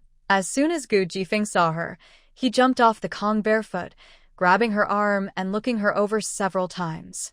After a long moment, he let out a long sigh, wiped the cold sweat from his forehead, and said, "Dad had a terrible dream. It was really scary." Gu Yuhui hesitated for a moment, then looked at him and wanted to ask what the dream was about. But in the end, she just said, "It was just a dream, Dad. Don't worry, our days will get better soon. It was only a nightmare." With her around, having survived that ordeal, what was there to be afraid of? Gu Jifeng nodded and gave her a reassuring look. "Nan Nan, don't worry. Tomorrow, I'll take your older brother to the black market." As soon as he said this, he suddenly blinked, realizing he had promised his daughter not to go to the black market anymore. Gu Yuhui also looked at him sharply, her voice serious. Dad. You promised me you wouldn't go again. You can't go back on your word. Tomorrow, you and your older brother will go work in the fields together to earn work points. Gu Jifeng smiled awkwardly and nodded repeatedly. All right. Whatever my girl says goes. Only after agreeing did he realize something and looked confused. Going with your older brother? What about your second and third brothers? Staying at home? When will we pay off our debts then? No, they can't just sit around doing nothing. Gu Yuhui's calm gaze carried a sense of composure. Dad, Run Tianxiang just said that our family has been doing small trades in the black market, speculating, and the next day, we all went to work. Isn't that obvious there's a problem? Take it slow. If someone asks why you didn't run away on the street and come back to work, just say the secretary told you that our family sons are about to get married. If we don't settle down soon, we'll have to marry some simple girl. Gu Yuhui spoke very calmly, clearly explaining his point, and there was no fault to find. As the saying goes, there are 3 kinds of unfilial acts, and not having children is the biggest. No matter how unruly the Gu family is, they still need to have sons to marry wives. If they keep wandering the streets aimlessly, no decent girl would want to marry into the Gu family. Hearing this, Gu Jifeng clapped his thigh and kept praising, "Our girl is so clever." While they were talking, suddenly, the sound of rain began to fall outside. The door to the inner room opened. Gu Tinghui and Gu Ruihui, wrapped in clothes, ran out hurriedly. Gu Yuhui stood at the door, watching them quickly gather the dry grass and firewood in the yard, and he smiled slightly. Gu Jifeng was playing with 2 walnuts, smiling happily. It's raining now, watering the wheat. Next year will definitely be a good harvest. Hearing this, Gu Yuhui said nothing. This year, the grain harvest was reduced by 60%. During the famine, everyone was hungry, looking pale and thin. They couldn't even muster the strength to work in the fields. Just as the wheat was about to be harvested, a locust plague suddenly appeared. These disasters weren't as severe as the food shortages during the 3 years of hardship, but they still kept people from getting enough to eat. This situation lasted over 2 years until the collective's life gradually improved. Gu Tinghui and Gu Ruihui finished tidying up the yard and returned to the house with their wet hair. Gu Yuehui handed over 2 pink peony embroidered towels. Gu Tinghui grinned, showing his big white teeth, and said happily, "Thank you, girl." Humph. Gu Ruihui snorted coldly, returning to the inner room with a trail of wet footprints. He refused to accept Gu Yuehui's kindness. In his eyes, Gu Yuehui was still the same annoying person from before. This scene made Gu Jifeng's face darken again. He scolded loudly toward the inner room. "Ungrateful brat. Who do you think you are? Girl giving you a towel is because she respects you. Stop pretending." Gu Ruihui was too lazy to pay attention and ignored Gu Jifeng's words. Gu Tinghui is a kind person. He took another towel from Gu Yuehui and said, all right, don't be angry. Big brother has a big head. One towel isn't enough. Let's think about what to eat tonight." While speaking, he nudged Gu Jifeng with his shoulder and said helplessly, "Dad, what shall we eat?" Gu Jifeng replied irritably, "Whatever there is, just eat it." Gu Yuehui wasn't angry. She smiled and said, "Big brother, rest. I'll cook, you cook." Gu Tinghui glanced at the empty grain bag. There wasn't much leftover grain, just some corn flour, sorghum flour, and bean flour. Usually, they mixed these to eat, but they worried the little girl might not be used to it. Gu Yuehui looked at his gaze and said, "I can cook." She went to the stove, looked at the still warm braised pork and rice in the pot, paused for a moment, added water and more fire to reheat, planning to add more dishes in the evening. She also mixed bean flour and corn flour to make noodles. The bean noodles were chewy and elastic, sticky and strong, very resilient. She used the braised pork sauce as a topping, making the dish very delicious. 4 bowls of noodles were brought to the table. Gu Jifeng smelled the fragrant noodles and almost cried. He wiped his eyes and said, "My little girl has grown up. She couldn't even make a simple noodle before, and now she makes evenly sized, fragrant noodles." Gu Tinghui sighed helplessly. "Dad, you always say the same 2 things. Why? Do you think I'm wrong? Do you think the noodles my girl made are not tasty?" Gu Jifeng glared at Gu Tinghui, his eyes sharp like knives.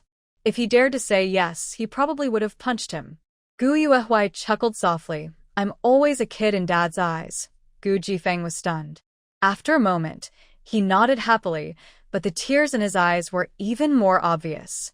"I'll go call second and third brothers." Gu Yuehui didn't want to see her father cry. After saying that, she went to knock on the door of the inner room. "Second and third brothers, dinner is ready." Without waiting for their response, she went to wash her hands at the stove. Gu Tinghui was surprised and asked, "Little girl, you only made 4 bowls of noodles." Gu Jifeng pouted and said, "4 bowls? Not enough for the second brother? What my girl made is right. That little brat should go hungry for a while. Let him learn his lesson. Otherwise, with his attitude, who would want to marry him in the future?" Gu Ruihui was pulled out by Gu Shihui. When he heard that Gu Yuehui only made 4 bowls of rice, he sneered. He knew that someone like Gu Yuehui could never truly change. She would always look for chances to get back at him. Tonight, she only made 4 bowls of rice just to laugh at him and watch him feel awkward. Thinking this, Gu Ruihui clenched his fists and looked very gloomy. Gu Shihui frowned. Just as he was about to speak and offer his own bowl of rice to his second brother, he heard Gu Yuehui finish cleaning the pot and say with a gentle smile, "Second brother will definitely marry a kind and beautiful wife someday. I want to lose weight, so I won't eat dinner tonight." Hearing this, Gu Ruihui was stunned, almost unable to believe his ears. Gu Yuehui only made 1 less bowl of rice, and it wasn't to deliberately make things difficult for him. Gu Shihui also looked at Gu Yuehui in surprise. He didn't say anything warm or caring, but the coldness in his eyes had eased quite a bit, and he didn't seem so distant anymore. Gu Yuehui looked out the window at the heavy rain pouring outside. "You all eat. I'll go back to my room and rest." Without waiting for anyone to speak, she turned and went back to her room, closing the door. Gu Shihui pulled Gu Ruihui onto the bed. Sitting at the table, he looked down at the noodles in his bowl and said clearly, "I didn't know Yuehui's cooking was so good. Even a bowl of soybean noodles can taste so delicious." He then glanced at Gu Ruihui, who was silent with his eyes lowered. "Try some. If you skip a bit of the braised pork at lunch, you'll regret it." Gu Zifeng rolled his eyes and said, Humph, you're just stubborn. For an outsider, is it worth causing such a rift with Nan Nan? I tell you, if you keep showing favoritism like this, Tianjing won't allow her to marry into our family. She'll just end up bullying our Nan Nan. Hearing this, the atmosphere at the dinner table fell silent. Gu Tinghui's mouth twitched. He thought his father's IQ wasn't high enough. At such a moment, talking about these things was just adding fuel to the fire between the second brother and Nan Nan. It was no wonder their relationship hadn't improved. Sure enough, Gu Ruihui, who had been feeling a bit guilty, sneered silently when he heard this. Who cares if you agree? Your heart and eyes are only on the ungrateful Gu Yuehui. How can you see us? Dad, who is really showing favoritism. You're pouring your heart out to her, but she's only thinking about moving to the city to find that woman. Old Gu, I really feel sorry for you. I only cooked 2 meals and gave you a few small favors, and now you can't find your way? Let me tell you, you all fall for this trick, but I don't. Her, Gu Yuehui, is just like a dog that can't change its habits. Small favors, and she still wants to buy me? Dream on. Eat your meal, you guys. I'm still worried she might poison it. After saying these sarcastic words, Gu Ruihui got off the bed and went to the inner room. Gu Zifeng's face turned pale with anger. He wanted to curse a few words but was worried about Gu Yuehui resting inside, so he didn't shout loudly. He clutched his chest, gasping heavily, and kept muttering, "Disobedient child. Disobedient child." Dad, Gu Tinghui and Gu Shihuai's faces changed. They quickly stepped forward to help him breathe. Don't scare the little girl. Gu Zifeng waved his hand, then looked at the quiet room and relaxed a little. He suppressed his cough and shook his head, saying, "What a sad family." Gu Shihuai listened and felt he should say a few words to defend his second brother. He calmly said, "Dad, wasn't this what your young father used to say to you? But I have to be fair, second brother is like this because Yuehui is careless in her work. It's not entirely his fault." Gu Zifeng's face turned red and his neck thickened with anger at his third son's words. His throat made loud, wheezing sounds like a broken bellows. Gu Tinghui frowned and whispered, "Enough. Do you think Dad's health is too good? Although he usually treats people kindly, doesn't like arguing, and always takes care of his younger siblings, he can get very angry when upset." Gu Shihuai immediately dared not say anything more. In the heavy silence, Gu Zifeng's heavy and firm voice sounded, "I don't care what you all think.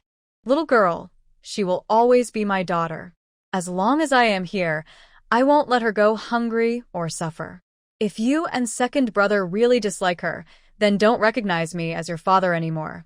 After saying this, Gu Zifeng closed his eyes, looking stubborn. Gu Shihuai was slightly surprised. He had always known that for their father, Gu Yuehui was more important than all 3 of them combined, but he had never heard him say such strong words. The atmosphere fell into silence again, heavy and quiet. Outside, the rain was pouring heavily, making a loud splattering sound. Gu Yuehui didn't know about the argument outside. She sat by the window, looking at the dark sky outside, a cool smile forming on her lips. Today is truly a good day. She sat by the window, watching time pass second by second. When her body started to feel stiff, she got up and moved her numb legs. Carefully, she opened the door and looked outside. It was darker outside than inside, and she couldn't see anything with her hand in front of her face. At this time, only big cities have clocks.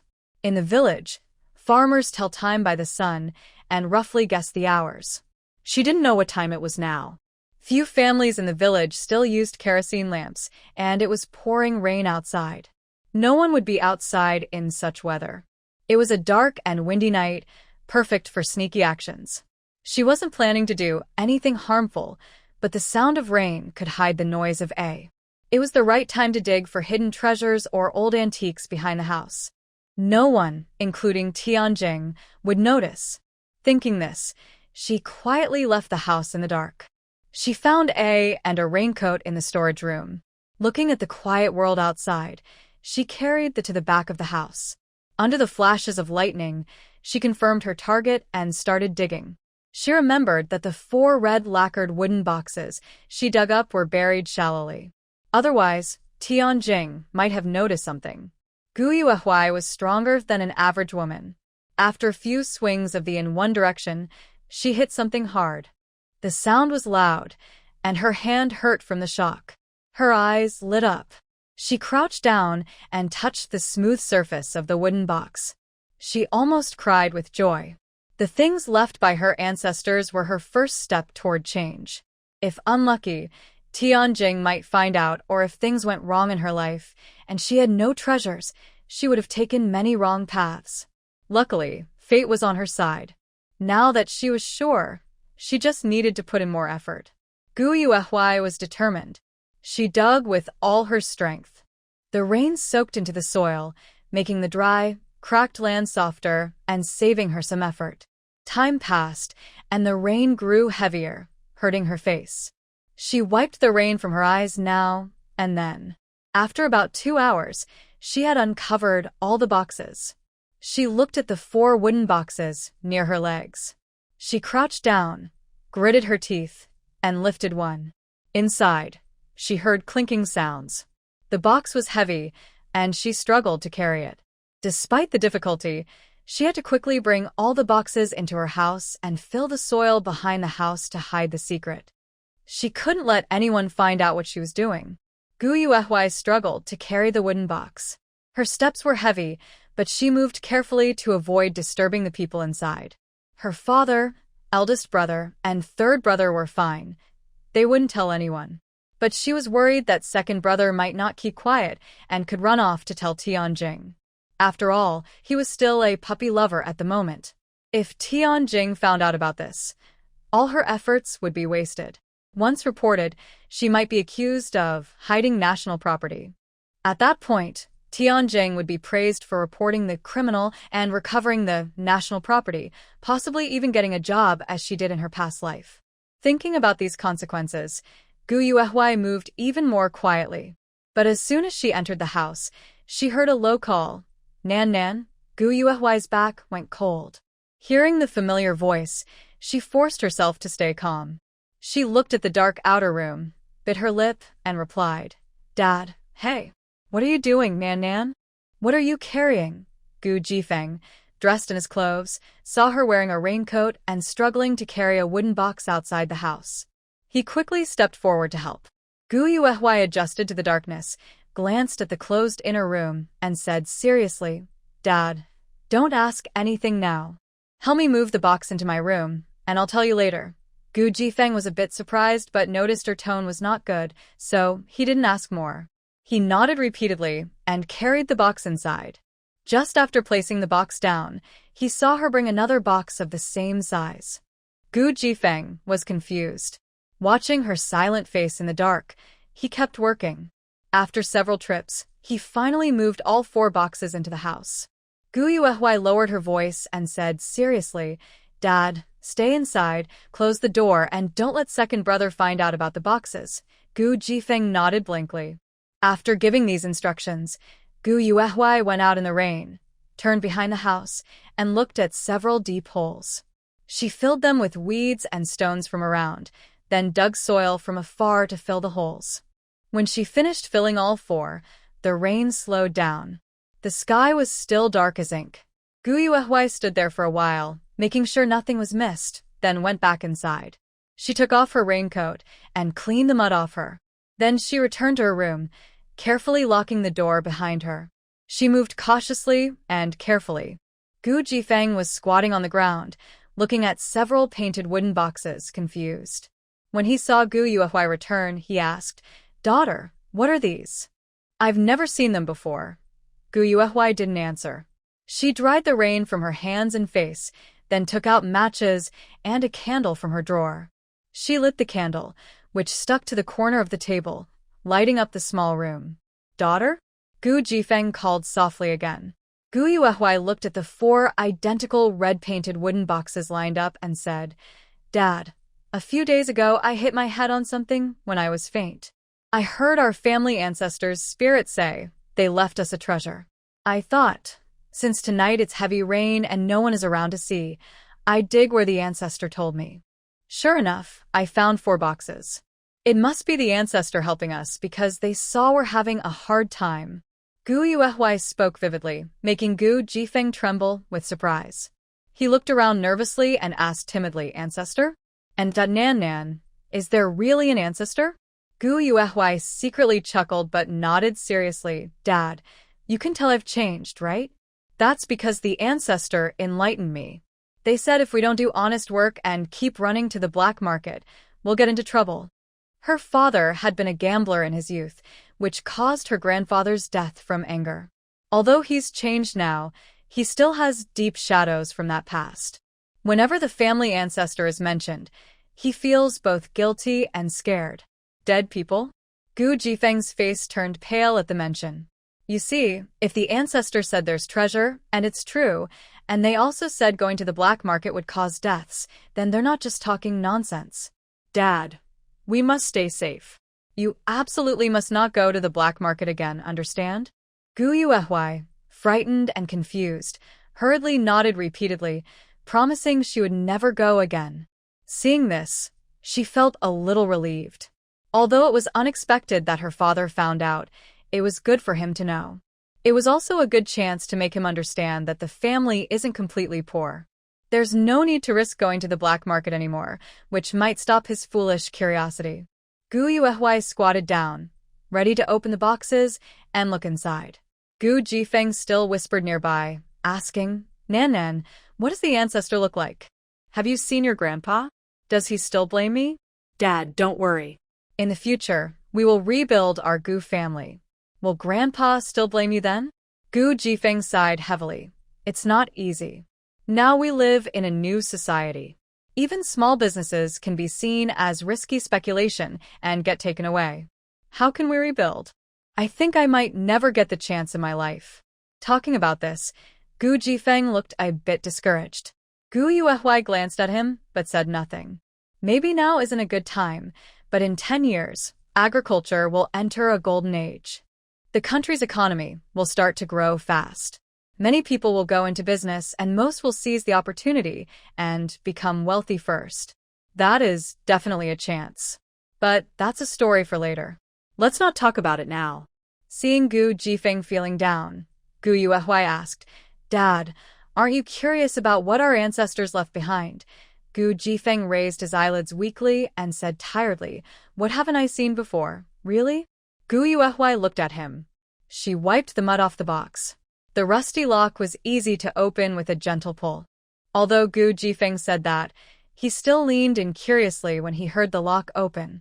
The box was opened, revealing a collection of various porcelain items. There were uniquely shaped lotus leaf covers, brightly colored and luxurious vases with gold accents, and skillfully crafted bottles, among others. There were more than 10 pieces of porcelain of different sizes, but some were damaged by oxidation. Wow, these are antiques, Gu Jifeng exclaimed, leaning over to examine carefully. His usual calm expression became serious. He realized that the treasures left by their ancestors were extraordinary. Gu Yuehui had seen these things in her past life, so she wasn't very surprised. She then opened a second lacquered wooden box, which was neatly filled with jewelry boxes of different sizes and shapes, some long, some short, all decorated with exquisite paintings.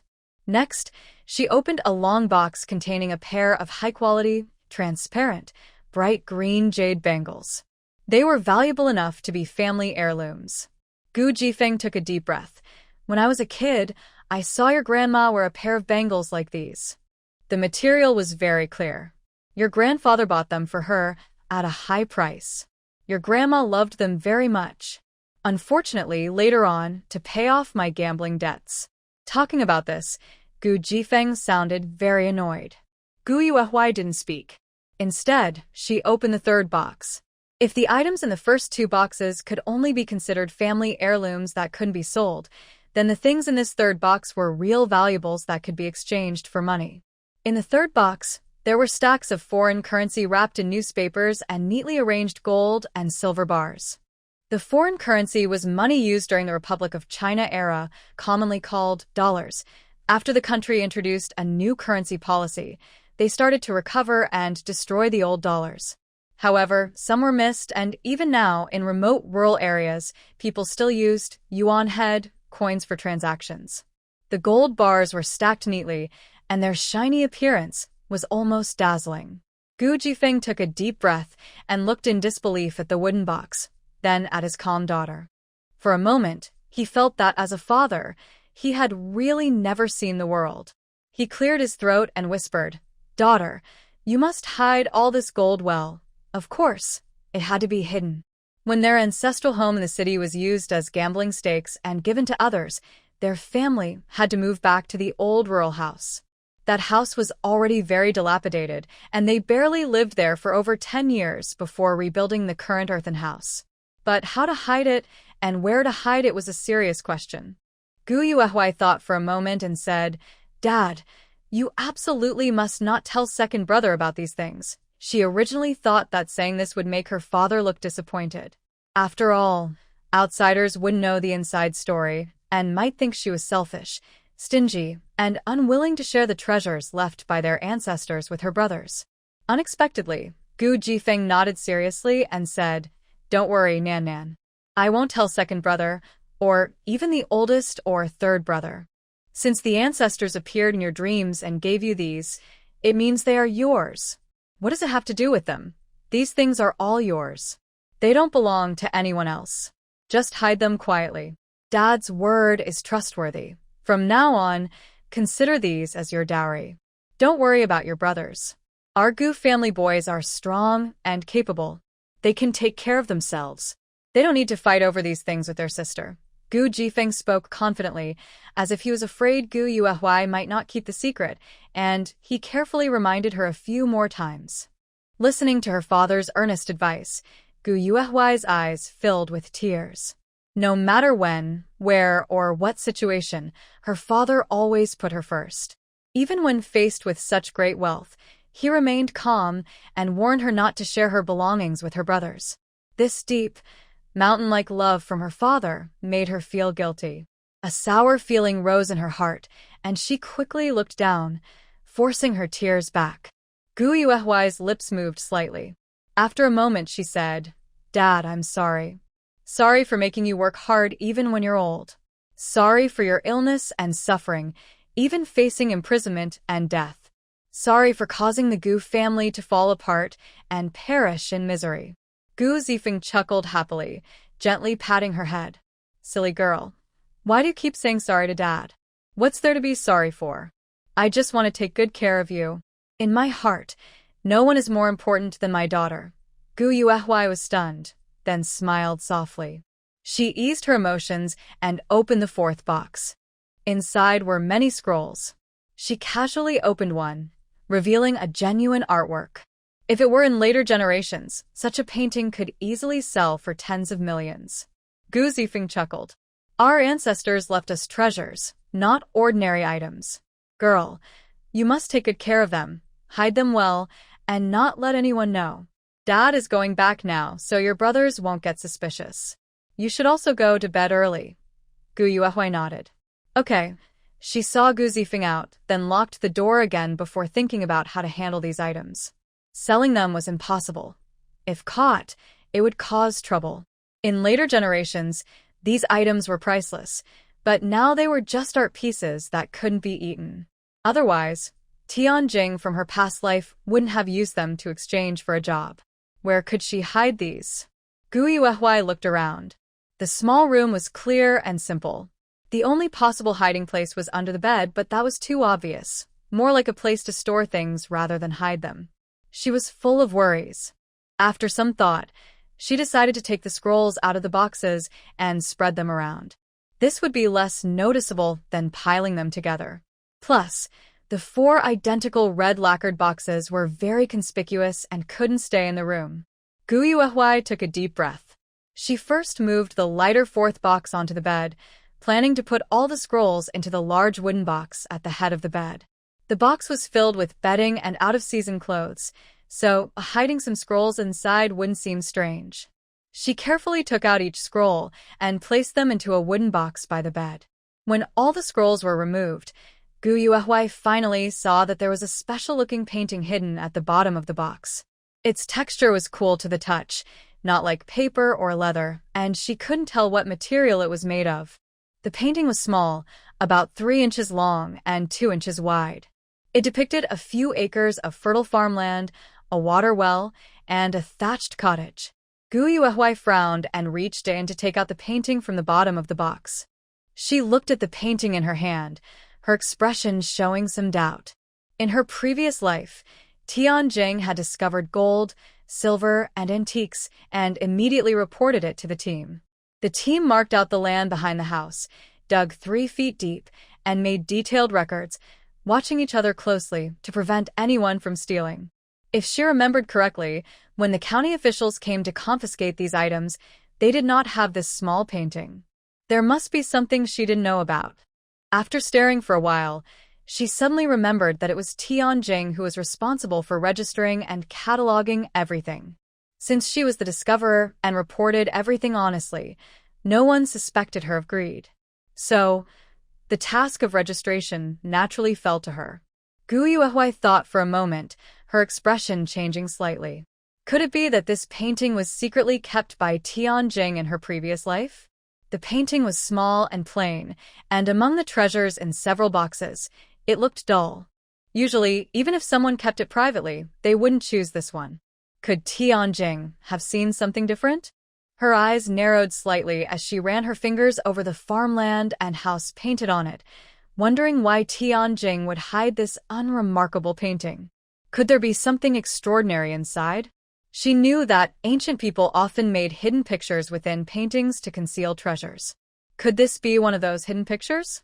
Thinking this, Gu Yuehui took out a small knife with a sharpened tip from her drawer, intending to cut the painting open and see what was inside.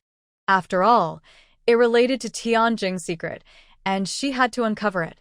However, she was surprised to find that the material of the painting was unknown and resistant to her knife. She was a bit shocked.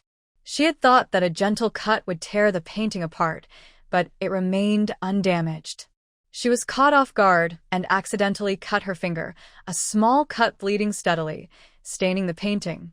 She frowned, wrapped her finger with a clean towel, and just as she turned around, she suddenly fell into dark, rich soil.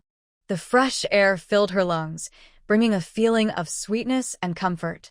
Gu Yuehui was shocked and turned pale. She stood up, looking at the unfamiliar surroundings with furrowed brows. Could she have been reborn again?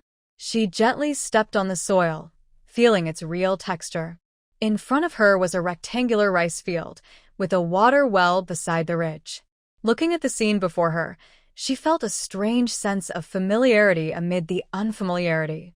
But she was sure she had never been here. Just moments ago, she was in her room, and in the time it took to grab a towel, she had suddenly been transported somewhere else. She looked down at her finger, where the wound was still bleeding, confirming that this was not a hallucination. At this moment, Gu Yuehui suddenly looked up at the clean thatched hut nearby. Cold sweat broke out on her back. Her expression was dazed and surprised. She froze there for a while before taking a deep breath, finally understanding why this place looked so familiar. This was clearly the same scene as the painting she was holding earlier. She had actually entered the painting.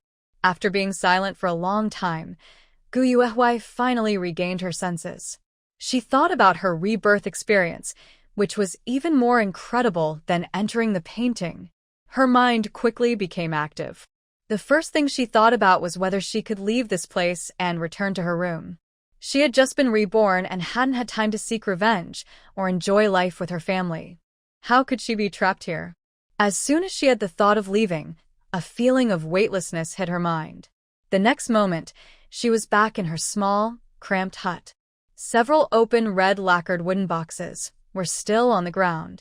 Gu Yuehui didn't have time to be shocked. She hurriedly looked for the small painting, but unfortunately, after searching everywhere, on the bed, under the bed, on the table, in the drawers, it was nowhere to be found. Her finger had just been cut, and she had casually placed the painting on the table. How could it be missing? She instinctively checked the door latch.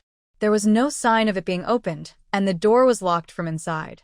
It wouldn't be easy for someone to break in. Since it wasn't taken away by someone, Where could the painting have gone? In the next moment, Gu Yuehuai's foot suddenly slipped, and she found herself in the world inside the painting. She frowned, raised her hand to touch her lips, and the words "go out" appeared in her mind. Instantly, she was back in her room. When she tried to think of the space inside the painting again, she was once more standing on the fertile soil. After trying this back and forth many times, she finally confirmed that the painting was not lost, but had become part of her. This must be what young people nowadays call a golden finger. Gu Yuehuai's gaze lowered slightly as she appeared to be deep in thought. Suddenly, a bright idea flashed in her mind. She wondered if, in her past life, she kept this painting because it hid a real small space inside. No wonder Tianjing targeted the Gu family so much. She took this painting and gained access to the space inside. Feeling guilty, she wanted to eliminate everyone and completely control this hidden treasure. But before obtaining the treasure, Tianjing already started to target her. Was this just a coincidence? Gu Yuehuai couldn't understand this clearly. She frowned and pushed aside these complicated thoughts, focusing instead on studying the space in the painting. The fields and wells could be used for farming, but what about the thatched cottage? Gu Yuehuai went to the cottage and pushed the door open. As soon as she stepped inside, her face changed suddenly. She thought it was just an ordinary place for farmers to rest, but the old, worn thatched cottage was actually full of surprises. The small cottage looked like it could only hold one person. When she entered, it felt like a sudden change from darkness to light, like finding a new path. Inside, she saw neat rows of cabinets, like traditional Chinese medicine drawers, each one carefully organized. Each drawer had a character written on it in small seal script. Gu Yuehuai was confused. She casually opened one drawer, but it was empty. Behind the cabinets was a vast storage room that seemed to stretch endlessly. She didn't dare go too close to look, but she looked around and finally found a scroll of bamboo slips on a table near the window. She hesitated for a moment, then reached out and unrolled the bamboo scroll. As soon as she opened it, it turned into a shower of sparkling stars that instantly entered her mind. She felt dizzy and almost fell to the ground. After a while, Gu Yuehuai shook her head, pushing away the discomfort. She processed what she had seen in her mind. Her expression became complex and full of emotion, with a hint of sadness in her eyes. This summer space was truly left behind by the Gu family ancestor. The ancestor had accidentally found this small space, but he didn't know its origins. Clearly, to anyone, this was a treasure from the immortals, and it had to be kept secret. This summer space wasn't very powerful, but its few functions were enough to benefit ordinary people greatly. First, the summer space could be used for storage. The storage room inside the thatched house is a treasure. Anything placed inside can be kept forever, without spoiling or going bad. Even a cup of hot water left there for a day remains hot when taken out. Second, the water from the summer space water well has health-boosting effects. Of course, the effects are limited. It can't turn someone into a martial arts master, but it can cure minor illnesses and small troubles. Third, the summer space can be used for planting. The farmland outside the thatched house does not follow normal natural rules. Any seed planted there grows faster than usual. Fourth, the summer space can be used for raising animals. Behind the thatched house is a large grassy field. Any animals raised there do not need special care for breeding, and they grow quickly with tender, tasty meat. The Gu family ancestors made their fortune using this summer space. However, even with caution, news of this treasure spread out. The family faced great danger, nearly wiped out, and those who knew about the space also died. Gradually, the summer space was seen as just an ordinary painting, ignored by everyone. Gu Yuehuai was silent for a long time. She finally understood why Tianjing, in her past life, suddenly became successful in farming and animal husbandry. She was happily taking their Gu family's treasure for herself, while secretly causing the family's ruin. Was she afraid the Gu family would discover the secret of this treasure? Gu Yuehuai took a deep breath to calm herself. No matter how angry she was about her past life, dwelling on it was useless now. The most important thing was that in this life, she must make Tianjing pay a heavy price for her actions. Gu Yuehui stood up to check the cabinet. This was where the ancestors stored their seeds. Maybe touching the bamboo slips just now had opened her meridians for reading, because the small seal characters on the cabinet door no longer seemed strange when she saw them again. She casually opened a cabinet labeled soybeans, but it was empty. Gu Yuehui didn't mind the trouble. She opened all 300 cabinets, but unfortunately, her ancestors left only a few seeds, 5 types: chili peppers, red dates, corn, lychee, and ginseng. She thought for a moment, took some seeds, and planted them in the field outside the thatched house. She also poured 2 buckets of water carefully over them. She looked at the fertile fields with a full heart. With the Sumer space, her urgent worries were finally eased. This year's famine was no longer a concern. Although the land was small, it was enough to support her family easily. Gu Yuehui left the Sumer space. Outside, the sky was still dark and drizzling lightly. She moved several red-lacquered wooden boxes filled with antiques, gold, and silver into the thatched storage room inside the Sumer space. She had been worried about where to hide these items, but now her problem was perfectly solved. There was no safer place than the Sumer space. After finishing her chores, Gu Yuehui went to check the fields outside. She was amazed. Although she knew the seeds would grow quickly in this land, she didn't expect them to sprout so fast. She planted some seeds of 5 different kinds. The chili peppers had already sprouted thin green shoots, looking very lively. The jujube trees also showed tiny seedlings about the length of a finger. The corn grew the fastest, already half a meter tall. The lychee trees had also sprouted small shoots, just like the jujube. Among the 5 types of seeds, only the ginseng seeds showed no signs of growth. Gu Yuehui was not worried. She smiled as she looked at the lush green seedlings in the field. She took half a cup of well water from the space, sat on the bed, and sipped it carefully. The water was cool, refreshing, and had a faint sweetness. Even if it didn't strengthen her body, it tasted good just as water. After drinking a cup, she felt much more comfortable. Gu Yuehui lay on the bed, smiling softly. Tonight was her true rebirth. She had taken the lead over Tianjing. With the advantage of the space and the protection it offered, she was determined to live a wonderful life with her family. The next morning, the rain stopped gradually. The village leaders rang the bell again at the village entrance. Gu Jifeng woke Gu Tinghui early. The 2 of them ate 2 sweet potatoes and then proudly headed to the village entrance. Suddenly, 2 people from the Gu family street appeared, shocking the members of the Dalhousie production team. Chen Yusheng looked at the 2 with a grim face, but didn't say anything sarcastic. Last night, after checking, he found that his savings had indeed decreased, and not just by 10 yuan. Chen Yin also knew when he started hiding money. He often took it out to spend, so after saving for a long time, he had only managed to save about 30 yuan, despite not wanting to eat or wear new clothes. This amount is still far from his goal. Last night, Chen Yin was brought back by her uncle, Lady Chue. He was very angry, but now, seeing his sister silently crying, he couldn't scold her anymore. Most of the team members had gathered, and the village secretary, Wang Fu, started to speak about the work to be done today. Then, the team leader assigned tasks to each member, and everyone went to work in the fields. Gu Jifeng was assigned to Team 3.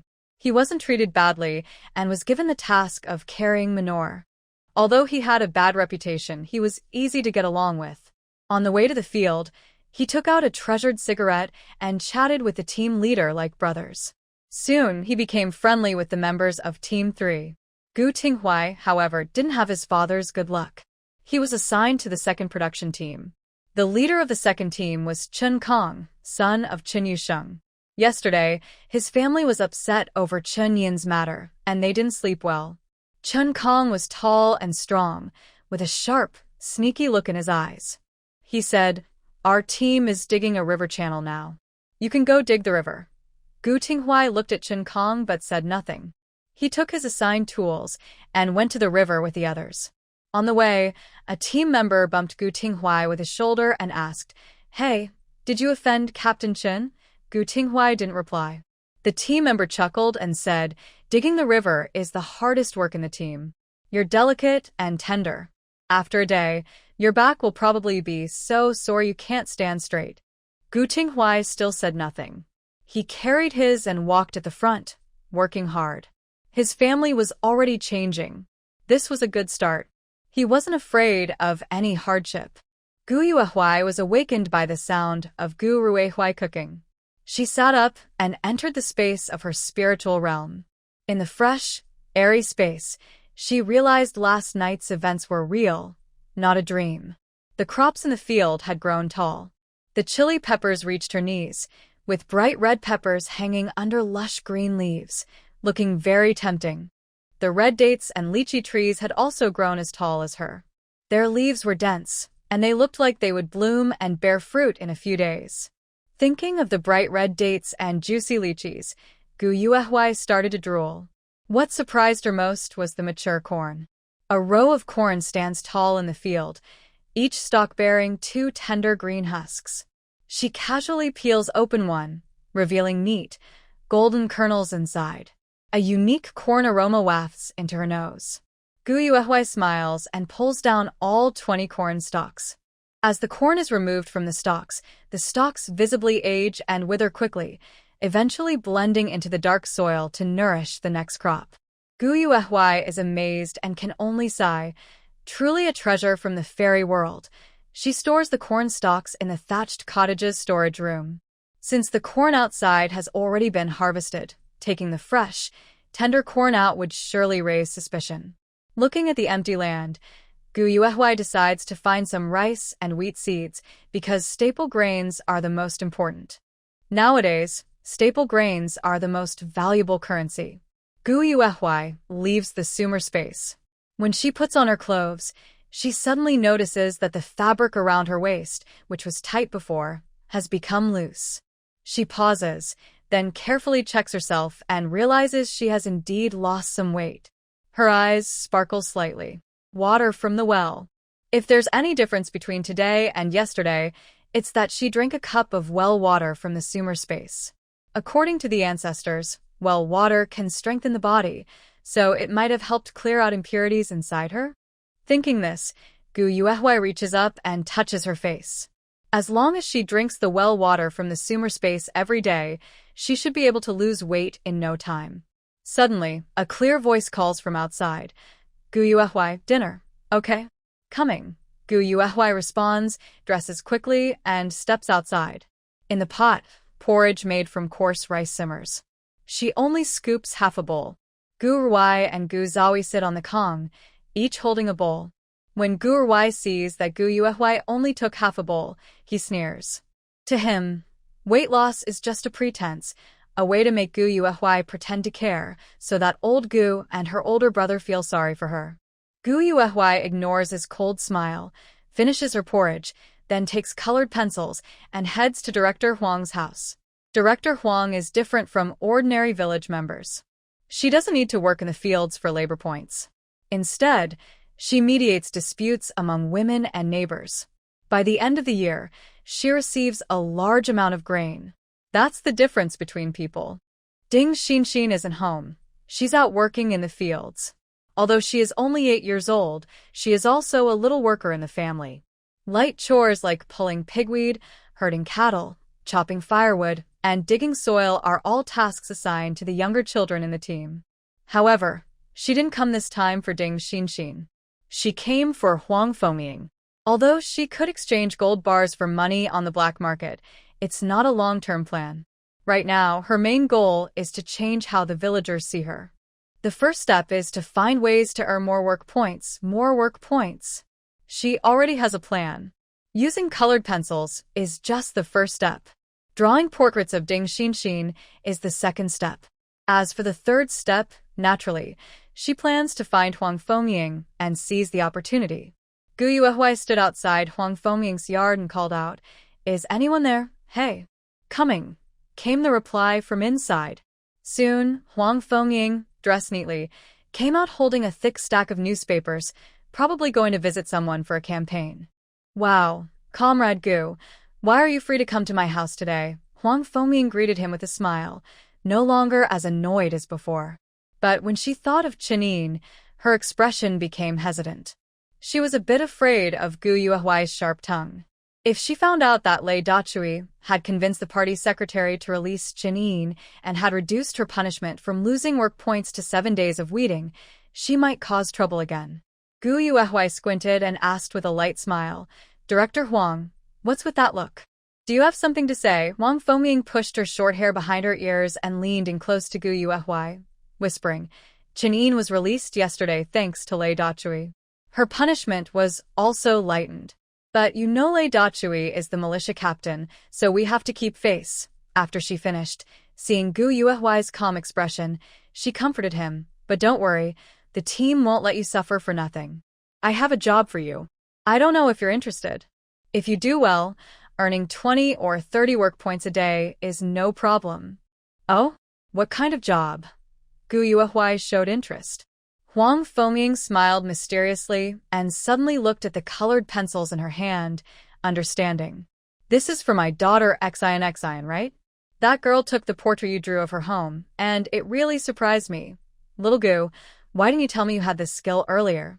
Our team is just missing someone like you with your skills." Huang Fengming playfully scolded her, with a tone full of familiarity. "Director Huang, you're joking. I'm not really a skilled person," Gu Yuehuai said with a shy smile. Although her round face was a bit harsh to look at, it was much better than before, when it was quite annoying. Huang Fengming smiled warmly and said, "I've seen your drawings, and they're really good. Why aren't you considered a skilled person? Recently, we're promoting the Great Jai movement in agriculture. The commune wants every team to fully participate.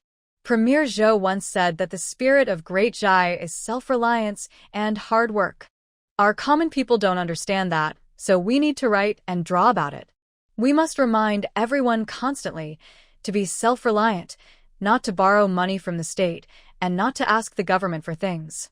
Do you know our team's livestock area? It's a few rows of mud brick houses. It would be even better if we could add some propaganda posters on the walls. If you're willing, you could start today. What do you think?" Huang Fengming kept talking excitedly, also revealing the purpose of Gu Yuehuai's visit. Yes, she borrowed colored pencils and drew pictures to take on the job of creating propaganda murals for the team. In her previous life, this work was done by people sent from the commune, with the team paying and issuing tickets, which only made the already struggling team more pressed for resources. The Great Jai movement was about the people of Taihang Mountain transforming Tiger Head Mountain. They fought 3 battles against wolves and managed to turn a rocky valley into terraced fields for crops.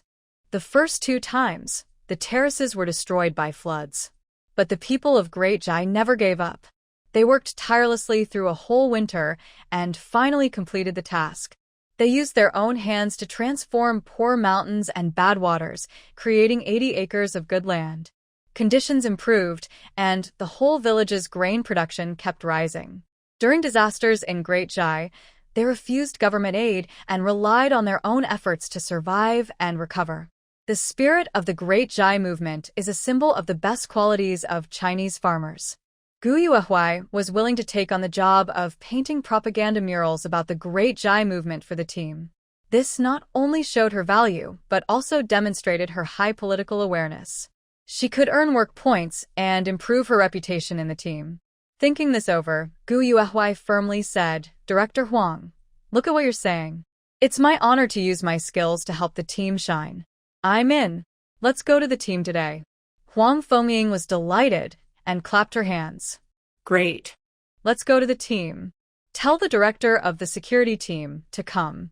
She quickly pulled Gu Yuehuai and hurried to the brigade. The office area of the Dalhousie Production Brigade is located at the livestock farm, where the team keeps their animals together. As soon as you enter, you see a row of mud brick houses, all painted with white lime powder, making them look decent. Inside, there is a large yard filled with wooden stakes. During the day, the animals are tied to the stakes. At night, they are put into pens and fed grass. The smell at the livestock farm is not good, smoky, sweaty, and manure smells all mixed together. Very unpleasant. Huang Fengming briskly led Gu Yuehua into a mud brick house. Inside, there was a large heated brick bed, a small table with a dark-colored top, and a kerosene lamp with a blackened glass cover. There was also an old abacus, a stack of account books, and some pens, office supplies. This is the brigade's office, where meetings are held and work points are recorded. When Gu Yuehua and Huang Fengming entered, two people were talking closely inside. One was the party secretary, Wang Fu, and the other was a somewhat unfamiliar middle-aged man wearing glasses, very cultured-looking. He is Wang Peisheng, the security director of the Dalhousie Production Brigade. The security director is not a casual position. His tasks include handling letters and visits from the people, supporting the tasks and activities assigned by political and legal departments, as well as militia, conscription, and emergency work. Wang Peisheng has been a rural youth since 1962 and is a party member. He is one of the few educated people in the brigade. Wang Fu glanced at Huang Fengming and then at Gu Yuehua, but said nothing, sitting on the heated brick bed and smoking a paper-wrapped cigarette. His family's meat was exchanged by that girl. He hadn't even eaten much of it. Director Huang? What's going on? Wang Peisheng, who has a good temper, was not angry about Huang Fengming suddenly barging in. Instead, he looked at Gu Yuehua with curiosity. He had been in the brigade for a long time and naturally knew about the not-so-good reputation of the Gu family girl. Huang Fengming loudly said, "Director Wang, isn't the commune asking us to promote the Learn from Desire campaign? We should paint propaganda murals on the outside walls of the brigade. No need for the commune to send people. Little Gu can do it." What? She can do it? Wang Fu looked surprised, very doubtful. Wang Peisheng's eyes lit up slightly. He sat up straight and said, "Oh? Tell me more." Huang Fengming didn't hide anything and told everything about yesterday's events, pointing at Gu Yuehua's colored pencils. She said, "If you don't believe it, let little Gu show you his skills on the spot. If his technique is good enough, we'll use it. Deal?" Wang Peisheng thought for a moment and then nodded. All right. You draw well. "If you pass, I'll give you this job. I'll count 25 work points for you a day. What do you think?" In the 1970s, families with more laborers earned more work points and got a bigger share of the harvest. They could even receive extra grain money at the end of the year. Families with fewer workers were short of grain, received less, and had to pay grain shortages. Even the most efficient workers who led the team could earn only about 12 work points a day. Regular strong workers earned about 10 points daily, women and the elderly about 8, and children, called semi-laborers, only 6 points a day. 25 points was 3 times what a typical woman worker earned in a day. Gu Yuehua was calm and modest, saying, "Serving the team is what I should do." Hearing this, Wang Peisheng's expression brightened. He casually took a piece of letter paper, flipped it over, and handed it to Gu Yuehua. Gu Yuehua was not shy. He pulled over a chair, sat down, opened his colored pencil box, and started drawing on the paper. He was still drawing portraits, and the only woman present, Huang Fengming. In his drawing, Huang Fengming looked sharp and capable, with a bright, cheerful smile that warmed people's hearts. She was holding a stack of newspapers, showing her positive attitude and determination to move forward toward the sunrise. At the end of the drawing, Gu Yuehua left a message. "New things bloom in spring. Women hold up half the sky." The slogan and the portrait complemented each other, giving a very uplifting feeling. Huang Fengming felt excited and eager to take the drawing from Gu Yuehua to frame and hang at home. She thought she wouldn't get tired of looking at it. She proudly said, "How about it, Director Wang? I wasn't lying, right?" Little Gu is truly a talented person. Wang Peisheng carefully examined the drawing for a moment before turning to look seriously at Gu Yuehua. "After so many years in the labor team, I didn't know we had someone like you. Little Gu, hiding your talent, huh?" Gu Yuehua smiled but said nothing. Her goal had been achieved, 25 work points a day and a good reputation. Huang Fengming eagerly looked at her portrait. Her prejudice against Gu Yuehua was completely gone. She cleared her throat and asked for Gu Yuehua's benefit. "Director Wang, do you think little Gu can start working today?" Wang Peisheng hesitated. "Not today. The tools aren't ready yet. How about this? You come to the team early tomorrow, and I'll prepare everything for you. Then, we can officially start work. Does that sound good, little Gu? Gu Yuehui naturally agreed. It didn't matter if she started a day earlier or later.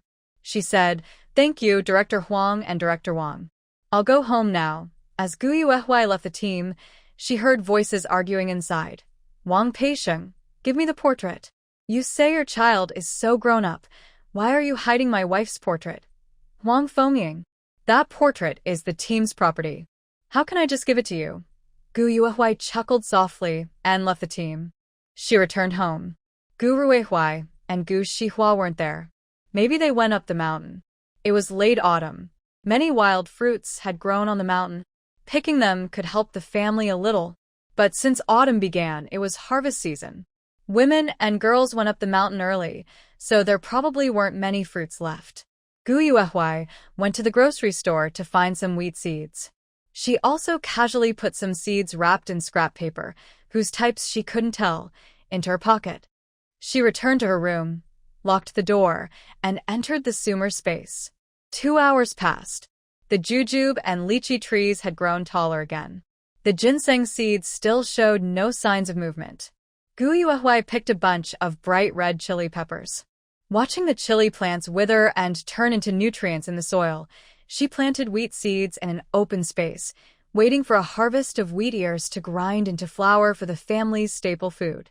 But she still needed to figure out how to grind the wheat or trade wheat flour at the black market with wheat ears. After a moment of thought, Gu Yuehui decided to wait until she harvested a few times before making a decision.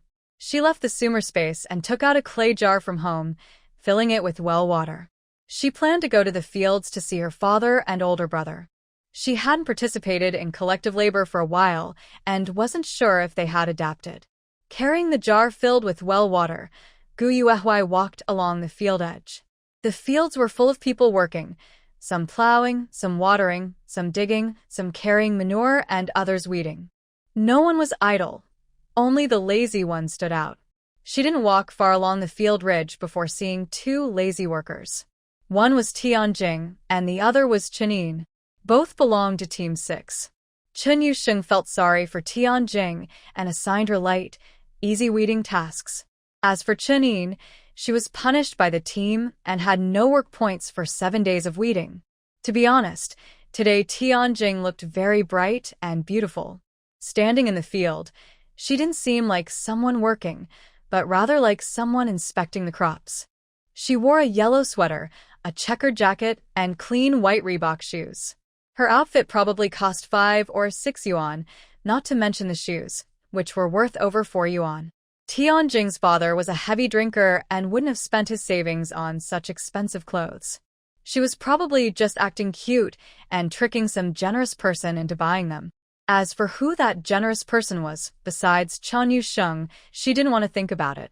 But thinking about it, it didn't seem strange. Tianjing had been wronged because of Ren Tianxiang, and Chen Yusheng hadn't helped much. With Tianjing's stubborn nature, she would cry a little afterward and usually get some benefits.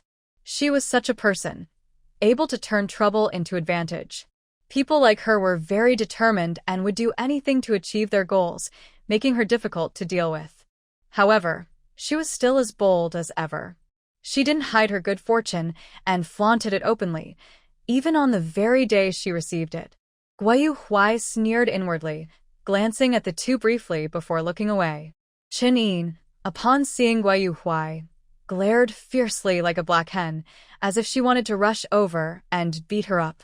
But thinking about the loss she had suffered from Guayu Huai, Chen Yin suppressed her rising anger. Tianjing also saw Guayu Huai. Her eyes flickered slightly, and she softly said, "Xiao Yin, don't be mad at Guayu Huai. Although she acts a bit extreme, she just wants to marry Captain Chen. Just pity her a little." Hearing this, Chen Yin sharply replied, "Marry my brother? Dream on. As long as I am here, Guayu Huai will never set foot in our Chen family." She then grabbed a handful of muddy grass and threw it forcefully at Guayu Huai's feet. A faint smile appeared on Tianjing's lips. Chen Yin, the villainous girl in the story, was indeed foolish. With just a little provocation, she would immediately rush out to cause trouble for Gui Yuhui. She only needs to maintain her kind and gentle image as a sweet, innocent girl and doesn't need to become the disliked target. Gui Yuhui stopped walking, looked down at the dirt on her cotton shoes, and suddenly sighed. She really couldn't understand why someone like Chinyin, who was so clueless, was always controlled by her in her past life. Was it all because of that useless Chinyushim? Tch, she doesn't deserve it. Could it be that she was cursed or hypnotized?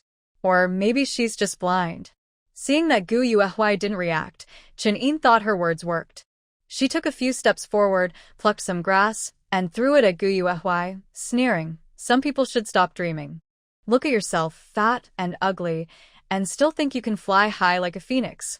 Gu Yuhui suddenly moved. She staggered and sat down on the ground, but the clay pot she was holding stayed steady. She acted clumsy, but kept talking. She shouted, "Someone's hitting people. Chinyin is being mean again." Chinyin saw Gu Yuhui openly pretending to be a victim and turned pale. This familiar scene dragged her back into a nightmare. She would never forget the day she was isolated and forced to stand in front of the group for criticism. Her lips trembled, and she took 2 steps back.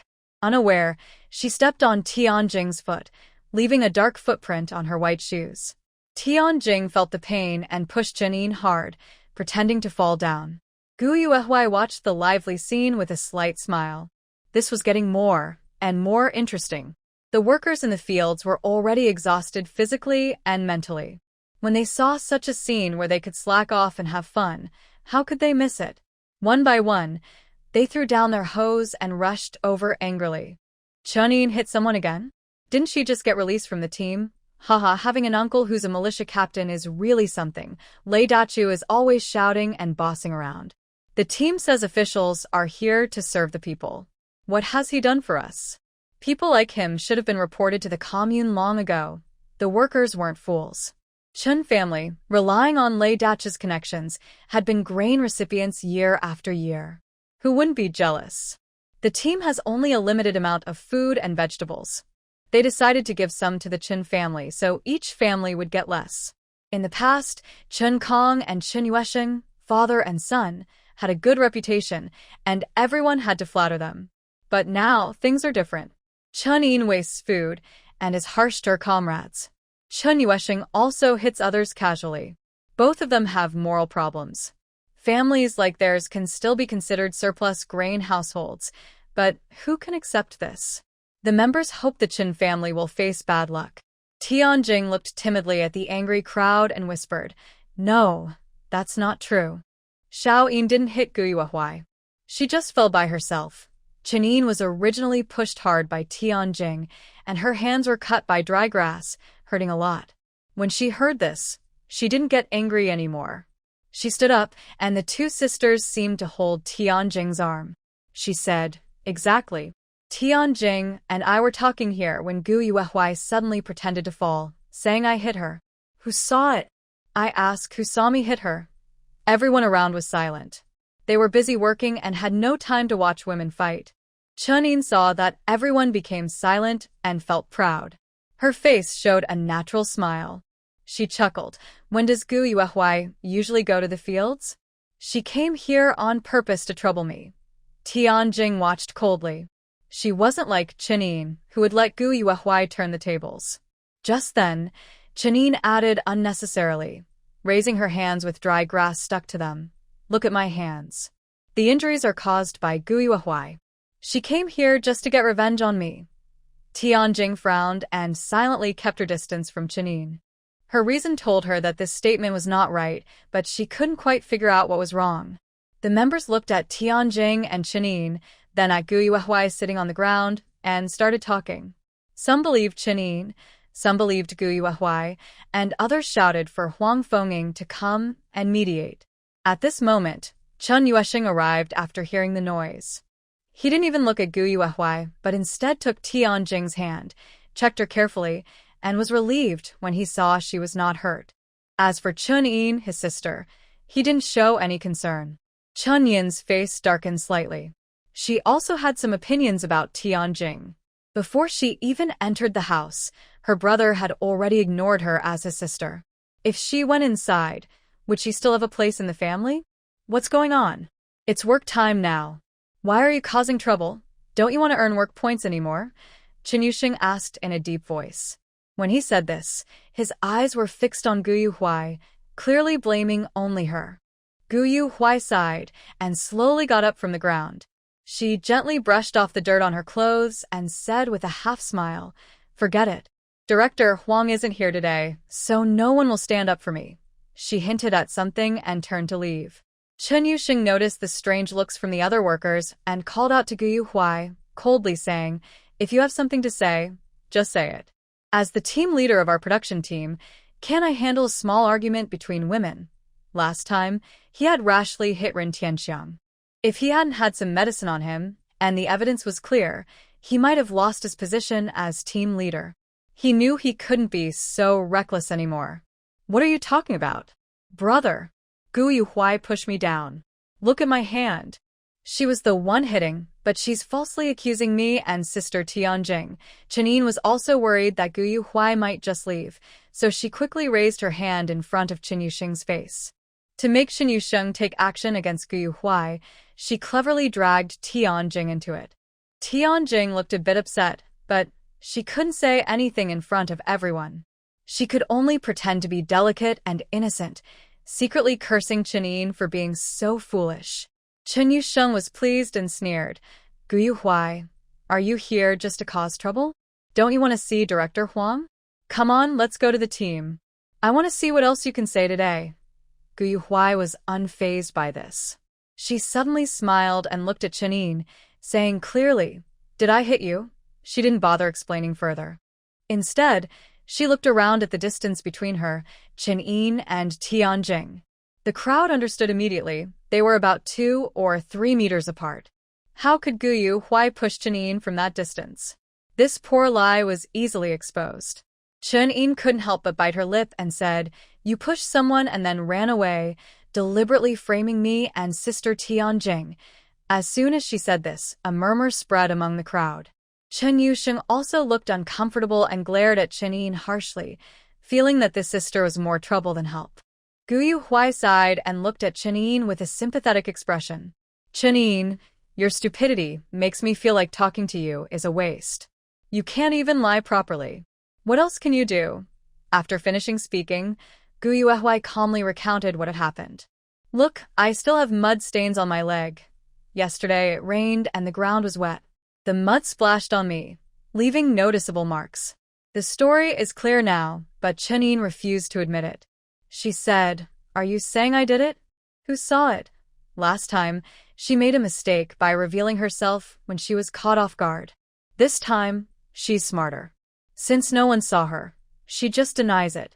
Surely, Gu Yuhuai can't prove otherwise. This time, she wants Gu Yuhuai to be speechless. Hearing this, Gu Yuhuai smiled lightly and nodded. "You're right. Only you, I, and Tianjing were there. Since you said Tianjing is about to marry Captain Chen, it's normal she would give you false testimony." Tianjing looked up and whispered, "I didn't lie. You just fell." She played with her fingers as if she were a victim, looking pitiful. Some people agreed, saying, "I think Tianjing is telling the truth. It was just a few clumps of dirt. Can that really knock someone down?" It's obvious Gu Yuhuai is pretending. Chenyin looked proud, standing behind Chen Yusheng, making a face at Gu Yuhuai. At this moment, Huang Fengying and Wang Peixing suddenly arrived. The two officials pushed through the crowd to the edge of the field, and the atmosphere changed again. They carefully explained what had happened, including Chenyin's defense and Tianjing's testimony. "Tianjing, is what you said true?" Huang Fengying looked at Tianjing with a somewhat cold expression. Since the incident with Ren Tianxiang last time, her good impression of Tianjing had dropped sharply. Although it was later found that Tianjing was a good girl, no one is perfect. If she hadn't spoken up, why would Ren Tianxiang have targeted her? Tianjing's family was poor, with no strong workers. How could a landlord like Ren Tianxiang be interested in her? Tianjing was confused, not understanding why Huang Fengying disliked her. She nodded and said, "Director Huang, I'm telling the truth. Gu Yuehui fell by himself. Huang Fengying paused for a moment, then looked at Gu Yuehui, who seemed detached from the scene, and asked, "What do you say?" After hearing Huang Fengying's words, Gu Yuehui suddenly became excited. He shouted loudly, "Look at the injury on my head. It's still bleeding. The doctor said I lost too much blood and might become anemic. When you're anemic, you feel weak." Chunin hit me with a piece of soil from the field, and she didn't hold back at all. She clearly wants me to die, and I only looked at her and Tianjing once and she attacked me like this. I know. She's probably afraid I'll complain to the leader. Complain? About what? Everyone was confused, including Chunin and Tianjing. They didn't understand how a simple fight turned serious, nor did they understand what Gu Yuehui was up to. Gu Yuehui cleared his throat and looked at Tianjing and Chunin, beginning his passionate speech. Our great leader said that people should have some spirit. We must fight with heroic courage to defeat selfishness. Love the country, love the collective. Look at us, members working hard, not daring to slack off even a little, just hoping to get more grain and vegetables at the end of the year. What are Tianjing and Chunin doing? They're gossiping. Look at how much work they did all morning. Chunin is understandable. The team punished her by giving her no work points, and she's unhappy and doesn't want to work more. That's normal. But Tianjing? Does her small amount of work earn her 8 points? She works less, and the active members who participate in labor have to do more. Isn't that a kind of exploitation? If Tianjing and Chunin aren't punished, everyone will follow their example. How much grain will we get at the end of the year? Think about it. If everyone is lazy, how much will our team lose? When Gu Yuehui finished, everything was silent. Tianjing's pupils shrank, and her face looked terrible. She never expected Gu Yuehui to turn a small disagreement into a matter that could harm the entire team.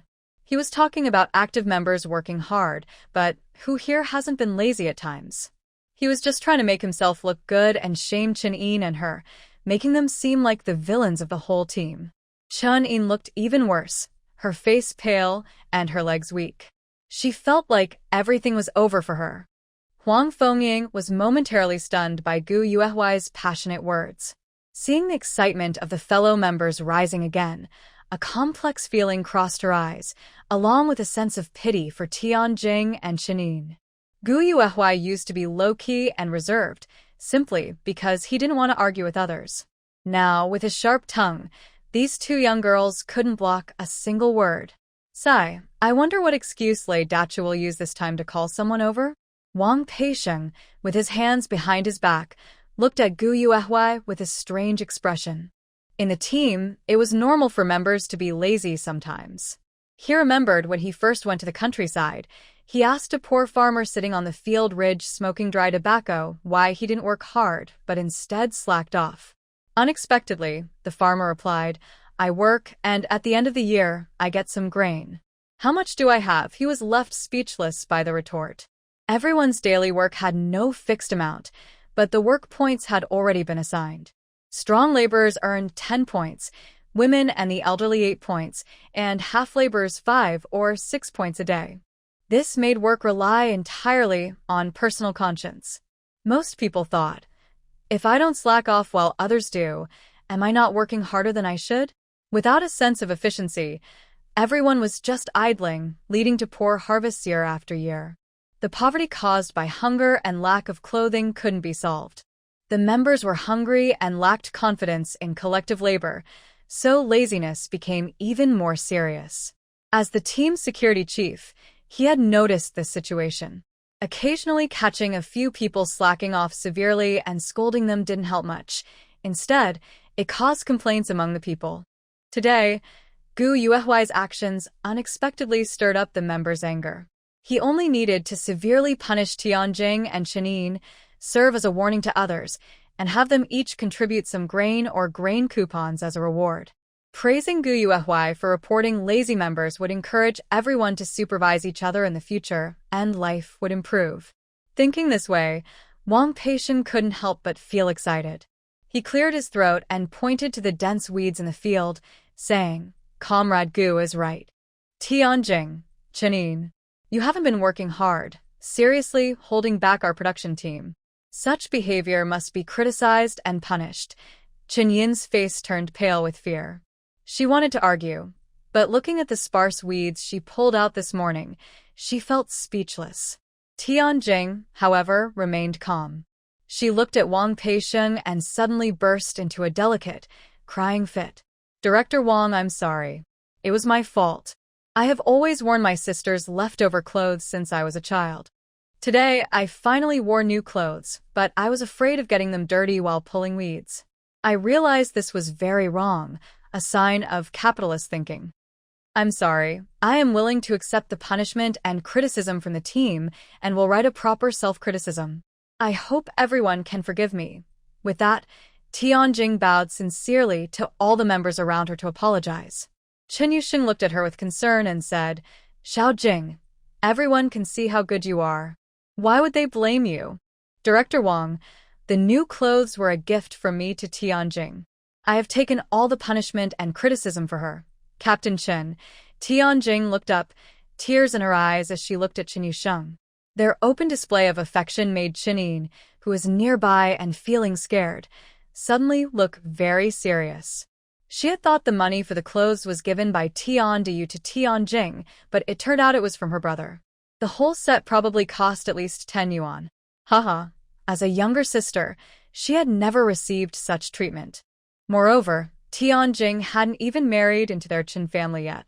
Her brother was already showing favoritism, generously accepting punishment and criticism for Tianjing. But what about her? Who would stand up for her? Thinking this, a surge of anger rose in her heart. Chen Yin's gaze toward Tianjing turned very unfriendly. Gu Yuhuai watched Chen Yin's changing expression with interest. When he saw her sneering at Tianjing with a malicious look, he almost couldn't hold back his laughter. If Tianjing was truly bad to the core, then Chen Yin was clearly just plain crazy. She always managed to say shocking things at unexpected moments, making situations that should have settled suddenly take a new turn. But this time, her foolishness was about to backfire on Tianjing. Tianjing sat beside Chen Yusheng, and when she looked up and noticed Chen Yin's gaze, her heart sank slightly. She had long known that the villainous female character in Happy Life in the 70s was a clueless fool. Even now, she was jealous and trying to drag her down. Tianjing wasn't stupid. Before Chen Yin could speak, she suddenly blinked and fainted. She fainted just in time to land in Chen Yusheng's arms, enjoying a princess carry. At the same time, she also blocked the words Chen Yin was about to say. Little Jing, Chen Yusheng shouted loudly, as if Tianjing had already passed away. The people around also became restless, worried that this polite and considerate girl might have lost her life. Someone in the crowd shouted, What are you all standing around for? Hurry up and take her to the health clinic. Chen Yin's face turned red with anger, and she stood there stunned, not knowing how to respond. Gu Yuhuai sneered. Chen Yin's level was still too low. She gets confused and helpless when faced with a little trouble. I overestimated her. Even 10 Chen Yins probably wouldn't be a match for Tianjing. Chen Yusheng didn't dare delay. He hugged Tianjing and ran toward the commune. As he left, Tianjing faintly heard Gu Yuhuai mention her name. She suddenly regretted pretending to be unconscious and leaving. Gu Yuhuai was a bit tricky. What if she said some nonsense while she was gone? But it was too late to regret now. Gu Yuhuai had no intention of exposing Tianjing's trick of pretending to faint. First, Tianjing was willing to be ruthless with herself. Even if she had used some sharp tricks or beaten her, Tianjing wouldn't have truly woken up. If that happened, she might turn around and blame her, ruining her current good situation. Second, Chen Yusheng's hug confirmed their relationship. She just wanted to see how, with her help, Tianjing could avoid the widow incident and how she could get rid of Chen Yusheng, who was just a backup obstacle. With a 100 yuan gift and a bicycle, she could happily become a wife of an official. Third, Tianjing avoided trouble from Chen Yin this time, but what about later? Chen Yin was foolish, but not kind. If she kept causing trouble for Tianjing now and then, life would be more interesting, wouldn't it? So, Gu Yuhuai watched calmly as Tianjing was taken away by Chen Yusheng. Wang Peisheng frowned as he saw Tianjing being carried away. His displeasure was obvious. He turned to Huang Fengming and asked, Captain Chen and Tianjing's family are getting engaged? Are they planning to get married? Before Huang Fengming could speak, Chen snapped out of her daze. She said with a dark face, What engagement? What marriage? They haven't even started dating. Tianjing is good at seducing people. She tricked my brother into spending money on her and buying her clothes. With a woman like her, who would dare marry her? Hearing Chen Yin's sarcastic words, Huang Fengming frowned and looked at her with disapproval. This young girl, why is her speech so harsh? Gu Yuehui didn't want to bother with these petty matters. She sighed and said, Director Huang, as you can see, Tianjing is so weak. She probably slacks off a lot when working in the fields. In the future, we need to consider whether her work deserves 8 points. We can't let the members feel discouraged. Her words immediately received agreement from the members. A woman sourly said, Exactly. Tianjing is so fragile. If Captain Chen hadn't protected her, how could she be assigned to light tasks like pulling weeds? She doesn't even work hard at such simple jobs. I won't accept getting so many points for that. That's right. She still wears fancy clothes when working in the fields. Isn't that to impress Captain Chen? Enough. Stop talking. She's already fainted. What more do you want? Fainted? Why didn't she faint before? She was just worried about being punished by Director Wang and was trying to run away. Compared to her, Chen shows more responsibility. Hearing everyone talk more and more nonsense, Huang Fengming's face turned cold. She said, Everyone has finished watching the show. Hurry up and get back to work. Don't you want to earn points? If you keep gossiping, your points will be cut in half tonight. As soon as she said that, the crowd dispersed quickly. Chen Yin, however, shouted loudly, Director Huang, Gu Yuehui is right. I used to be in the same team as Tianjing. She doesn't work hard pulling weeds, and most of the work falls on me. Today, she specifically came to talk to me. Huang Fengming glanced at Wang Peisheng and said, All right, you can't escape her, but you won't escape me either. Get to work and stop gossiping. We'll see what punishment the team gives you after the notice. Chen Yin didn't argue anymore. Whether she accepted her fate or was holding back some trick, she bent down and started pulling weeds with effort. She looked quite capable at the task. Wang Peisheng looked at Gu Yuehui and praised, Little Gu, today you helped me solve another problem. Gu Yuehui understood what he meant, but she didn't show it. She just smiled and said, Director Wang, I don't quite understand what you're saying. But if I really helped you by accident, then I guess I contributed to the team. That's what I should do. She knew well that some members slack off during collective work. This time, Tianjing and Chen Yin were made targets. As long as Wang Peisheng wasn't foolish, he would seize this opportunity. Of course, if it's just words of criticism, it won't have any real effect. What he needs to do is actually discipline them in a harsh way. He must make Tianjing and Chen Yin feel the pain so that other members will be scared and not dare to act up. If the punishment is too light, it will encourage others to be lazy and dishonest. Wang Peisheng stood with his hands behind his back and sighed, Xiao Gu, you have a good sense of politics. You're a good comrade and a good member of our team. Keep working hard, and your future will be bright. Huang Fengming looked at Wang Peisheng. She rarely saw him praise someone like this. However, Gu Yuehui was truly a hidden gem. She used to think that Gu Yuehui, who had a bad reputation, was just an ordinary person. But now she saw that he was actually quite capable. The days ahead for the labor team will be busy and full. Thank you, Director Wang and Director Huang. I'll go now to bring water to my father and brother, Gu Yuehui said, thanking them. She lifted the clay jar and smiled as she walked away. Wang Peisheng watched her go and shook his head with a smile. Huang Fengming was puzzled. Why are you smiling? Because we have a smart person in our team, but no one noticed it before. Gu Yuehui walked a long way before seeing Gu Jifeng bending down in the woods, collecting manure. He was assigned to carry manure, but it wasn't just that. When the manure baskets weren't full, the carriers also helped pick manure with a fork. Most of the manure came from pigsties, dog pens, and grazing areas for oxen and cattle, so there was a lot. Sometimes, carrying manure meant going to the pig pen or cattle pen, which was even more tiring. There was almost no rest. Dad. Gu Yuehui waved and called out. Gu Jifeng immediately looked up. When he saw Gu Yuehui, his face lit up with happiness. Girl. Why did you come here? Gu Yuehui looked at his red cheeks and the sweat dripping down, feeling a bit sad. But people in this era were often like that. To quickly fit into the team, working on farms and earning work points was the fastest way. I'm here to bring you some water. Dad, where's my older brother? Gu Yuehui quickly poured water from the clay jar into a bowl and handed it to Gu Jifeng. She also looked around, but unfortunately, she didn't see Gu Tinghui. Gu Yuehui's smile also slightly faded. Digging the river? Since ancient times, agriculture and water management have been closely linked. In old dynasties, they even invested a lot of human, material, and financial resources to treat water as an important matter for national stability. Digging the river means manually excavating new river channels and reinforcing dikes. This was known as the most tiring and hardest work in the team. Although someone had to do it for a young man like Gu Tinghui, who had never done collective labor before, he probably would lose skin in just one day. Chen Kongming knew Gu Tinghui had never done heavy work before.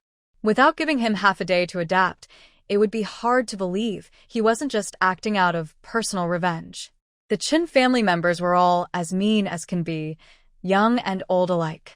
When the top is crooked, the bottom is crooked too. Gu Jifeng sighed and tilted his head to drink the water from his bowl. After drinking, he sensed something was wrong. He asked suspiciously, Nan, did you put sugar in this water? Gu Yuehui paused slightly, looked up at Gu Jifeng and teased, Do we have sugar at home? It's just plain water. Dad, you must be mistaken. You felt it was sweet because I brought it to you? Well, from now on, I'll come every day to bring you water. Hearing this, Gu Jifeng felt it made sense and smiled happily. But after drinking a bowl of water, Gu Jifeng suddenly felt his tired body regain strength. He secretly wondered, when did water become so effective? Like a magic pill? All right, Nan, I'll keep working now. Gu Jifeng turned to look at the workers busy at work. He didn't dare stay too long here and simply nodded before returning to the group activity. Seeing his energetic look, Gu Yuehui felt a little relieved. She packed up her clay pot and changed direction toward the river. The Manhwa River was the name of the river where the workers were digging. Widening the river and reinforcing the dikes were all heavy labor. Before she reached the Manhwa River, she saw a large crowd of people. The river section was decorated with red flags, and people were bustling everywhere. The workers had grass ropes around their waists, holding shovels, bending over and filling bamboo baskets with stones and dirt. Some carried overflowing baskets, trembling as they walked back. When they passed by Gu Yuehui, she could hear the creaking of the shoulder poles, as if the person's shoulders might collapse at any moment. All these broken stones and dirt had to be carried over 100 meters away, one trip after another. Without strength, it was really impossible to do. Strong backbone, steady shoulders, true skill, hard work and dedication. Amid the inspiring slogans, occasional shouts of, Hey yo, Hey jo, could be heard, along with the sound of workers spitting into their palms. Gu Yuehui looked for Gu Tinghui among the crowd. As she walked past, she couldn't help but be moved by the hardships and spirit of the people of the era. After a while, she finally saw Gu Tinghui pulling mud from the riverbed. The place was sloped, making it very hard to clear the silt from the river using a wheelbarrow or a shoulder pole. At this time, workers had to load the muddy dirt and take turns pulling it ashore. This kind of work in the river cleaning effort was considered very tough and exhausting. By the end of the day, their palms were raw and bleeding, trembling from the pain. Gu Yuehui watched Gu Tinghui, who was exerting himself on the steep. His neck veins bulged, and even though it was cold, he was sweating profusely, his clothes soaked through. Gu Yuehui closed her eyes briefly, her hand holding the clay jar turning slightly blue. It was hard to get a basket of mud ashore, but Gu Tinghui didn't even have time to rest. Chun Kong, standing on the riverbank, said, Gu Tinghuai. Li Peng went to the bathroom. You do it again. Suddenly, cold anger flashed in Gu Yuehuai's eyes. She shouted at Chun Kong, second team leader Chun, my brother is not a beast. If you treat him like this, how will he work tomorrow? Why don't you ask someone else to do it? Oh, I see. Is it because my head got broken by your daughter Chin and she was criticized by the team? You hold a grudge against my family and are deliberately targeting my brother? Second team leader Chin, you're not doing your job well. If you're just taking revenge, we might have to talk to the party secretary about this. Since your mind is so narrow, if you can treat my brother like this, what about other workers in the future? Won't they also be treated unfairly if they accidentally offend you? Gu Yuehuai shouted loudly, and her words quickly reached the ears of many workers in the river. Everyone listened and thought, really? Today is Gu Tinghuai's first day working, and Chun Kong already assigned him to pull mud. Not only that, he always finds reasons to make Gu Tinghuai do the hardest, most tiring work. Why is that? Some people didn't know the full story at first, but after hearing Gu Yuehuai's words, they understood that feelings can be driven by personal grudges. Suddenly, everyone was whispering about Chun Kong. As Gu Yuehuai said, having such a petty team leader isn't good. If he gets upset and fights back, what will happen? What if Chun Kong reacts badly? Chun Kong was so angry, he was trembling. You talk too much, little girl. Stop spreading rumors. Gu Yuehuai chuckled softly, tilted her head, and said, if I were really talking nonsense, why is second team leader Chun so angry? Oh, I forgot to tell you something. Just now, Chun Yin was caught cheating at work by Director Wang. She will probably be punished seriously. You should go see for yourself. Hearing this, Chun Kang's face changed suddenly. His expression flickered with anger, and he turned to leave. He secretly cursed in his heart. Chun Yin is such a troublemaker, always causing problems. She must ruin this family. Gu Yuehuai withdrew her cold gaze from Chun Kang's back and looked at Gu Tinghuai. She smiled sweetly and waved at him. Big brother, come rest for a bit. I brought you some water. Gu Tinghuai felt a little shy. He looked around at the other workers. He was gentle and hardworking, never lazy or careless. Even if some people used to look down on him, after spending the morning together, they saw he was different. When they heard Gu Yuehuai call him, they pushed him to go rest. Gu Tinghuai showed gratitude and kept thanking her. Then he hurried up the hill toward Gu Yuehuai. Big brother, let me see your hand. Gu Yuehuai waited until he was close, then grabbed his hand and looked at it. When she saw it, her eyes couldn't help but feel sour. His originally fair and slender palm had lost a layer of skin, and it was red and painful. Gu Tinghuai quickly hid his hand behind his back and smiled foolishly. It's okay. Big brother isn't hurt. Gu Yuehuai looked down silently. Not hurt? How could that be? Drink some water, big brother. Gu Yuehuai didn't say anything more. She poured water from a clay pot. Gu Tinghuai took a big sip and exclaimed just like Gu Jifeng, Nan, did you put sugar in it? Gu Yuehuai chuckled softly but didn't reply. Save the sugar for yourself. Big brother is a man. Don't put sugar water in your drink anymore, understand? Gu Tinghuai smiled wryly and shook his head. However, whether it was an illusion or something else, after drinking the water, his body felt much less tired. Big brother was assigned to the second team. Chun Kong will inevitably look for a chance to get revenge. Big brother is just silently bearing it. If he's being too much, just tell him it's personal revenge. If needed, report it to the party secretary, understand? Our family will gradually get back on track. It takes time and patience. There's no need for Big Brother to suffer his nonsense. Thinking of Chun Kong, Gu Yuehuai couldn't help but feel a coldness in his heart. Gu Tinghuai smiled, but said nothing. He couldn't resist drinking another bowl of water. Then, recalling what his sister just said, he asked, Nan, you mentioned Chun Yin was caught cheating by Director Wang? What happened? Gu Yuehuai shrugged indifferently and briefly explained what had happened. What? Tianjing and Chun Yin teamed up to bully you. Gu Tinghuai's face darkened with displeasure when he heard this. If it weren't during working hours, he would have gone to stand up for his sister. Gu Yuehuai's eyebrows curved like new moon, and she smiled. It's better if they end up losing out in the end. Seeing her expression, Gu Tinghuai relaxed his brows and couldn't help but smile. I guess Director Wang will use this incident to give me some benefits. Our family's days will only get better, Gu Yuehui said, not wanting Gu Tinghuai to feel too much pressure, so she shared some inside information early. Hearing this, Gu Tinghuai's eyes brightened slightly. He gently patted Gu Yuehui's head and said, Our Nan is amazing. He used to think Tianjing was a good person, but he was mistaken. From now on, he needed to talk seriously with the second son. As for Tianjing Yuan, whether she liked the second son or not, even if she did, her deep scheming wouldn't be accepted into the Gu family. Otherwise, the whole family would suffer. Gu Yuehui opened her mouth, originally wanting to talk about painting murals for the team, but after thinking for a moment, she decided to wait until the evening. It was a big happy event for the family, and everyone should be happy tonight. The siblings chatted for a while until the sound of "Hey yo, hey yo" came from the river again. Gu Tinghuai then said, Nan, big brother has to go back to work. Gu Yuehui nodded. As Gu Tinghuai was about to leave, she suddenly remembered something.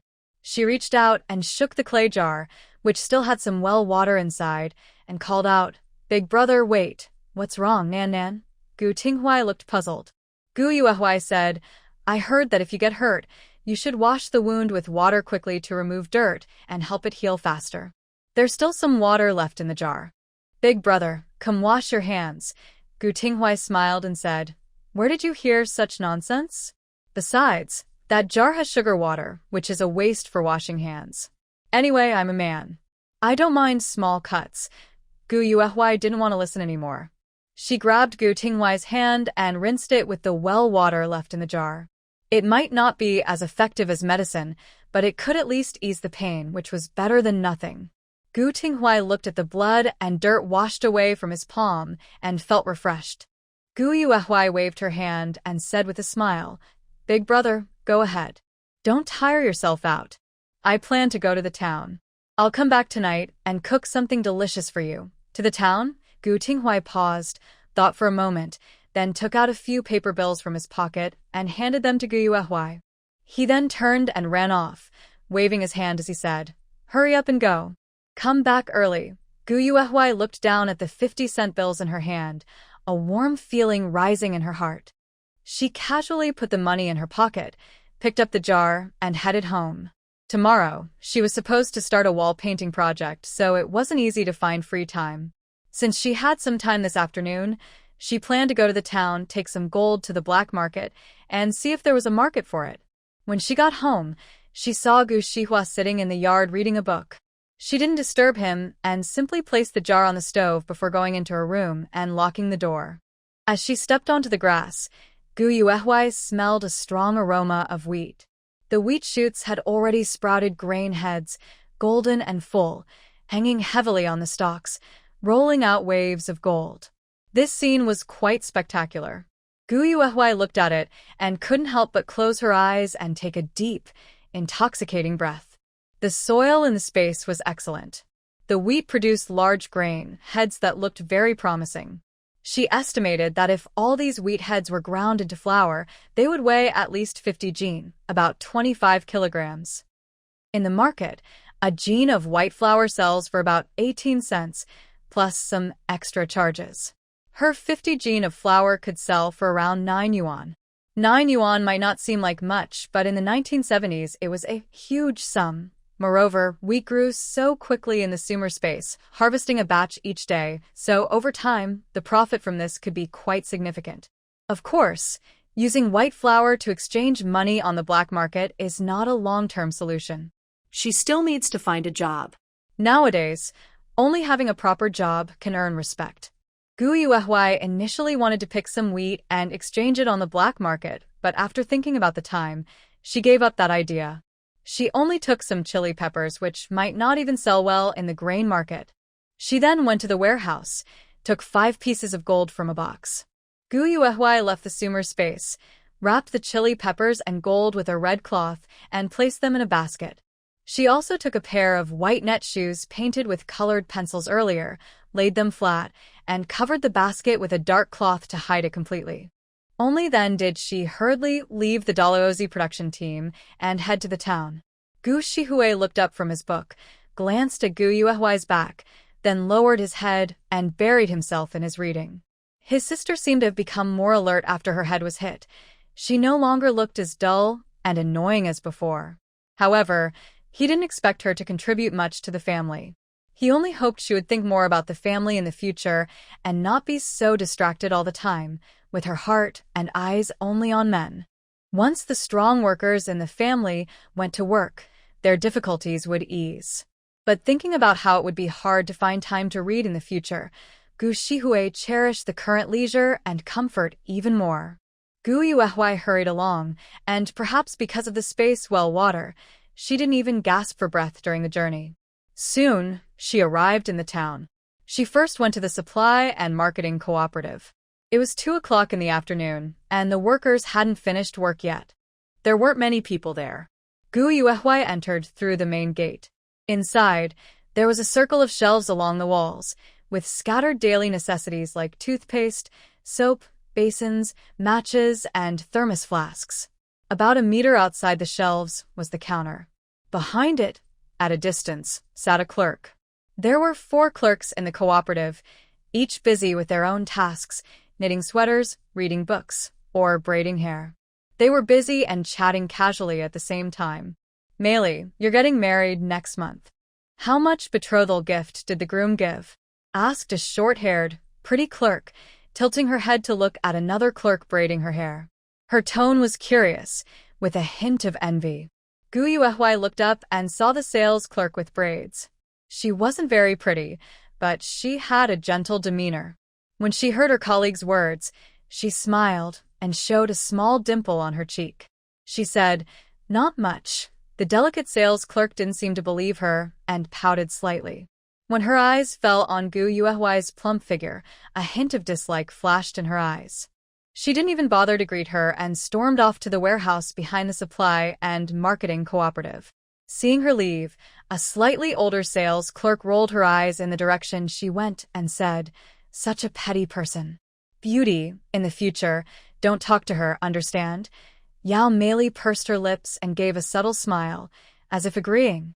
She looked up at Gu Yuehuai and spoke softly, like a gentle spring breeze. "Comrade, do you need anything?" Gu Yuehuai shook her head. "I'm just looking." Yao Meili nodded and smiled at her, but didn't invite her to sit. Instead, she sat down on a chair and took out a ball of dark brown yarn to knit a sweater. Gu Yuehuai glanced at her and looked away. In her previous life, she often visited the supply and marketing cooperative too, but she didn't have much interaction with these sales clerks. However, it must be said that working as a sales clerk at the supply and marketing cooperative was a very desirable job in the 1970s. Working there was quite free. From the behavior of a few clerks, it was clear. Plus, they could go to the public canteen every day to eat, which was not only good but also saved some food for their families. Moreover, they didn't have to read people's faces like sales clerks in later times. In this era, sales clerks still held a lot of authority. If they said a popular item was available, it was available. If they said it wasn't, it wasn't. They could sell based on their understanding of customers' preferences. Very capricious. So, if someone in their family worked at the supply and marketing cooperative, it was a matter of pride. Gu Yuehuai was interested in getting a stable, well-paid job, but becoming a sales clerk required connections. The positions were limited, and they couldn't be overstaffed. One person replaced another. Therefore, she had no chance of becoming a sales clerk. She watched for a while, but didn't buy anything or ask anything. She turned and left the supply and marketing cooperative. She didn't go to the black market. Instead, she crouched nearby, waiting for a fated person. She had just finished shopping. The supply and marketing cooperative's counter displayed several pairs of white mesh shoes, each in different sizes. The pair she held was quite large, fitting her current size.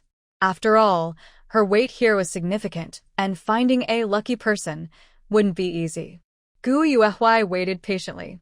Customers came and went several times, but none of them were big enough.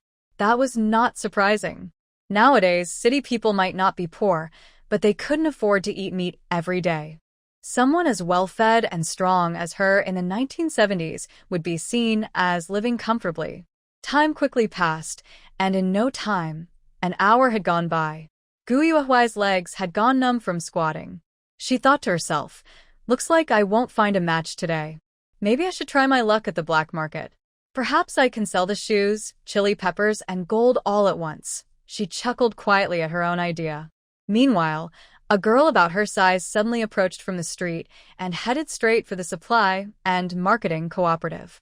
Gu Yuehuai's gaze paused, but she didn't hesitate. She quickly stepped forward to stop her. Is there something you need? The girl had a bit of a bad temper. When she saw someone blocking her way, her face darkened and her flesh trembled slightly. She looked a bit like a butcher with a pig's head. Gu Yuehuai felt a complex emotion. Maybe she looked like that to others too? However, when she saw the girl's body size, her expression softened visibly, even with a hint of sympathy. It was clear she had often been looked down upon because of her weight and size. The girl lowered her voice and asked, "What do you want?" Gu Yuehuai cleared her throat and pointed to a quiet corner. "Can we talk privately?" The girl hesitated, suspicious. Was she a trafficker? But seeing her familiar build, she didn't say anything and nodded, following Gu Yuehuai. In the corner, Gu Yuehuai looked around and then lifted the basket, revealing the top pair of white mesh shoes. The shoes were decorated with bright, blooming clematis flowers, vivid orange-red blossoms covering the branches, stunningly beautiful. The girl exclaimed, "So pretty. Is this a new style in the supply and marketing cooperative?" Gu Yuehuai's heart eased a little, knowing that half the deal was already done. Although this girl has an impressive figure, she is wearing a nearly new army green coat. She looks lively and beautiful and speaks with perfect standard Mandarin, clearly coming from a good family background. Gu Yuehuai said, "No, I drew this. My dad cares about me a lot and wants me to dress like girls in the city. But look at me, I'm not worthy of that. So I thought of a way to sell it and give the money back to my dad. I'm not sure if you like it, but I'm only asking 3 yuan 50. Don't worry, I've never worn it, so it's still brand new." Gu Yuehuai lowered her eyes and spoke with a hint of self-mockery. She has a sharp mouth and a second chance at life, so she naturally knows how to speak politely to people and be honest with ghosts. She wants to sell the shoes smoothly, but to do that, she has to show some weakness. People tend to sympathize with the weak. That's a universal truth. She wants to sell the shoes normally, but time and current circumstances don't allow it. The girl looked at Gu Yuehuai, and in her eyes, there was a flicker of sympathy and a subtle sense of pride. Although they are similar in size, their backgrounds are worlds apart. Comparing herself to Gu Yuehuai, she feels she might not be so unlucky after all. Zhu Rongrong secretly felt pleased. When she looked at the white canvas shoes decorated with clematis in the basket, she became even happier. These shoes seem to be made just for her. If she wears these shoes back to the courtyard, won't those jealous girls envy her? But 3 yuan 50? Zhu Rongrong reached into her pocket and felt 5 yuan quietly resting inside. She came out to buy soy sauce and canned food, not shoes. Her family had guests today, and she also needed to go to the state-run restaurant to cook a couple of dishes to bring back. If she spends the money. Thinking of that scene, Zhu Rongrong's rationality returned a bit. Seeing her hesitate and seem about to shake her head, Gu Yuehuai said, "This is a clematis flower I drew. Since ancient times, clematis has been praised for its lofty ambitions, daring to compare with the sun in brightness. Writers and poets all admire it. I think only a girl from the city, like you, could wear these shoes and make them look special. If you don't want them, I won't sell them. You can take them home and keep them. When you have a chance later, you can wear them yourself." With that, Gu Yuehuai sighed and turned to leave. Zhu Rongrong's face quickly turned anxious. She really liked those white mesh shoes, but they only cost 3 yuan and 50 cents. Gu Yuehuai had just taken a few steps when Zhu Rongrong's voice called out behind him. Wait a moment. I didn't say I didn't want them." Gu Yuehuai turned around with a gentle smile and said, "I knew these shoes would suit you. Since you've bought my shoes, I can't let you lose out. These are peppers from my own garden, I'll give you some." Hearing about the peppers, Zhu Rongrong's initial guilt eased a lot. She took out 3 yuan and 50 cents, handed it to Gu Yuehui, and then took the peppers from her hand. The peppers looked fiery red, perfect without scars or dirt. Zhu Rongrong was a bit surprised and said, "Your homegrown peppers are really good." Gu Yuehui chuckled softly and said, "Take them home and make a spicy stir-fry with meat. The bright red peppers will shine with oil, and when you stir-fry the marinated meat slices with soy sauce, the aroma will waft straight into your nose." Hearing this, Zhu Rongrong unconsciously licked her lips.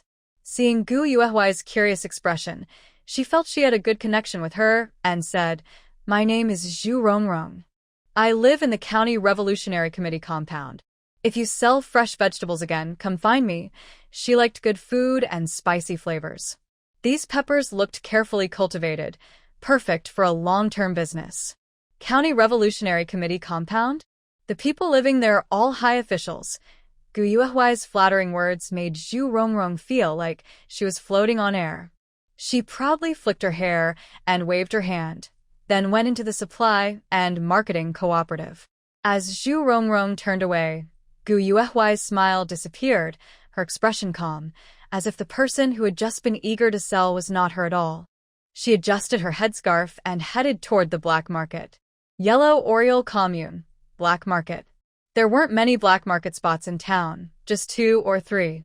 Unlike later times, where vendors crowded the stalls, now everyone was hiding things carefully. The street was filled with idle street wanderers. Some people sat in small groups at street corners, hands in their sleeves, watching passers-by. There were also women with gray-blue triangular scarves covering their heads, carrying baskets, looking around cautiously. Occasionally, a few wealthy folks pushing bicycles appeared, but they would be quickly spotted by grain traders in the black market. After negotiating, they would leave together to find a quiet place to trade. Gu Yuehui hunched over, covering her head tightly, her face very calm. She was not a first-time participant in the black market. Compared to her father and brother, she was not an expert, but she was not panicking either. Gu Yuehui hid in the corner for a while, trying to find a big fish to catch. This time, she was luckier than when she was at the supply and marketing cooperative. After about 10 minutes, she spotted a young man riding a bicycle from the street corner. The young man wore a dark blue sweater with a collar, a brand new military coat, and a pair of old leather shoes. As the saying goes, no shoes under your feet, half your life is poor. You can tell a lot about a person by their shoes. In the 1970s, only high-ranking officers were issued such 3-stitched leather shoes.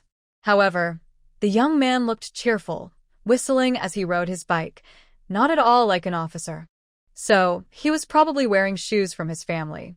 Looking at the oil paper packages hanging from his bicycle handlebar, it was clear he was delivering gifts.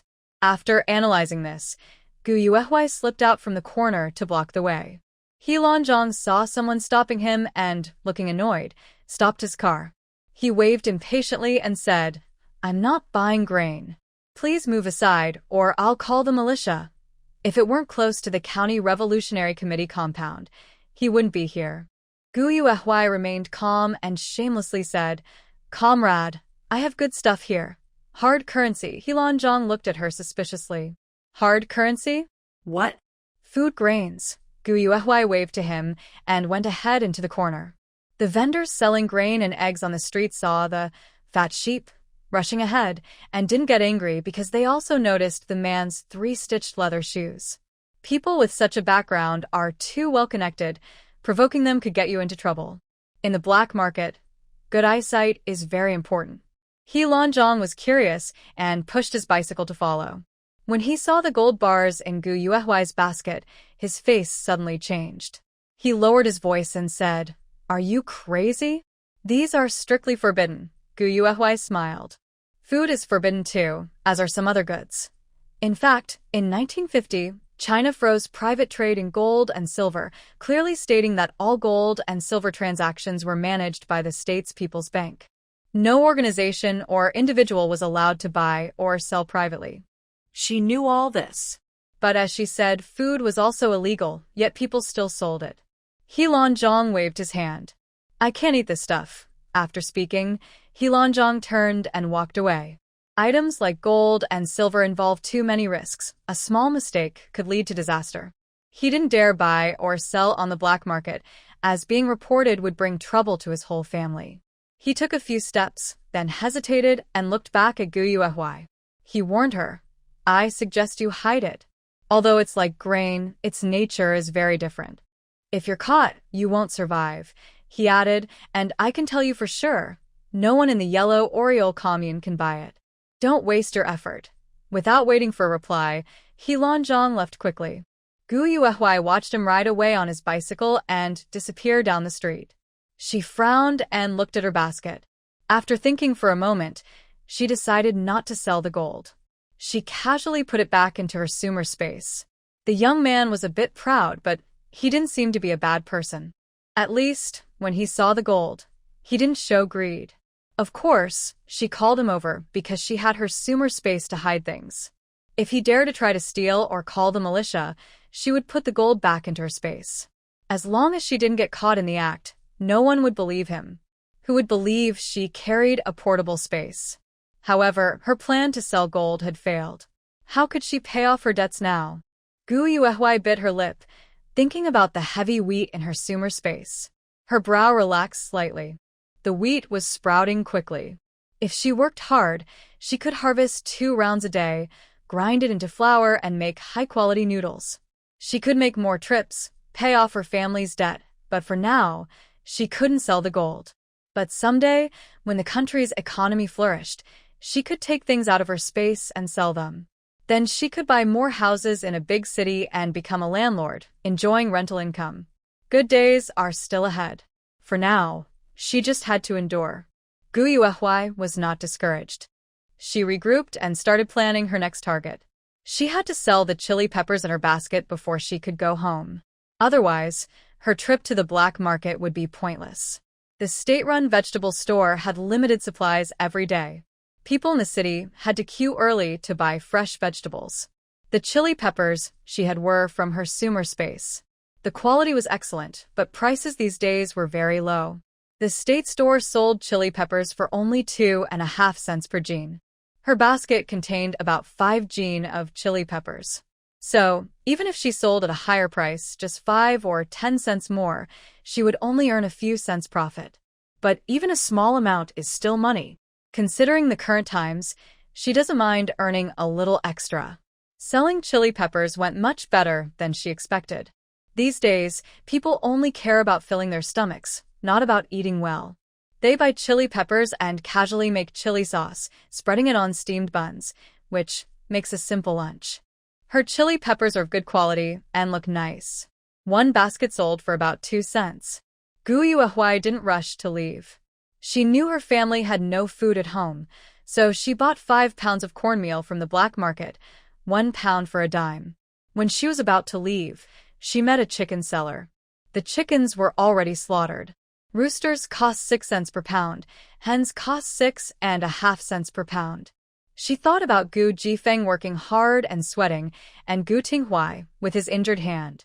She bought half a hen to make soup for them to help them recover. The half hen weighed about 2 pounds 2 ounces. No receipt was needed, and it cost $1.47. Gu Yuehui put the chicken into her basket. Just as she was about to leave, the chicken seller stopped her. He looked a bit nervous, glanced around, then took off his hat, scratched the back of his head, and quietly asked, "Girl, do you want a chick?" Hearing this, Gu Yuehui's eyes lit up. "You have one?" Nowadays, with the crackdown on capitalist activities, people are not allowed to run side businesses. Vegetables grown in private plots around homes can't be sold in town. If caught, it's considered going down the capitalist road. Sometimes, the production team would organize guards early in the morning at the road leading to the town. If vegetables were intercepted, the farmers had to admit their mistake, and the vegetables could be confiscated. When Gu Yuehui came in the afternoon, she looked around for a while. Luckily, there were no guards at the crossing today. Raising chickens is also considered a family side business, which is forbidden. Only the village team has chicken coops with about a dozen chickens. They collect eggs daily and store them, then distribute them periodically to the villagers as supplies. Each person gets about 3 or 4 eggs a year. But if grain is the main currency, Eggs are a hot commodity. Eggs are valuable during festivals and social visits. They can also be exchanged for other goods.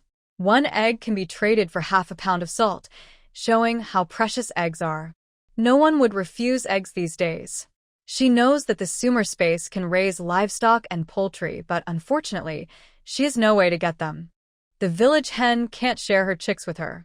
I was planning to wait a couple of years until the government encourages raising pigs, chickens, ducks, and geese, then find a way to get some chicks. But now, there's a bright new opportunity. The uncle who sells chickens nodded and whispered, "My family has a hen that hatched about a dozen chicks. I can't bring them to the black market because it might cause trouble. They're hiding at home now. Do you want me to catch two for you?" Guyuehua nodded and asked, "Yes." "Uncle, how much do you sell your chicks for?" The uncle smiled bitterly and waved his hand. "Chicks aren't worth much, only $1.50 each." Guyuehua quickly did the math in his head and said, "All right, uncle, I want all your chicks. Can you give me a discount?" "Just a little. How about 1 extra cent per chick?" Hearing this, the uncle was overjoyed and hurriedly agreed. "Deal. Deal." But then he hesitated and said, "Are you sure you want all of them? If you're caught, you can't say you bought them from me." Guyuehua chuckled. "Don't worry, uncle." With that, the uncle didn't say anything more. He happily closed his stall and took Guyuehua home. They lived in a place called Baija Alley in the town.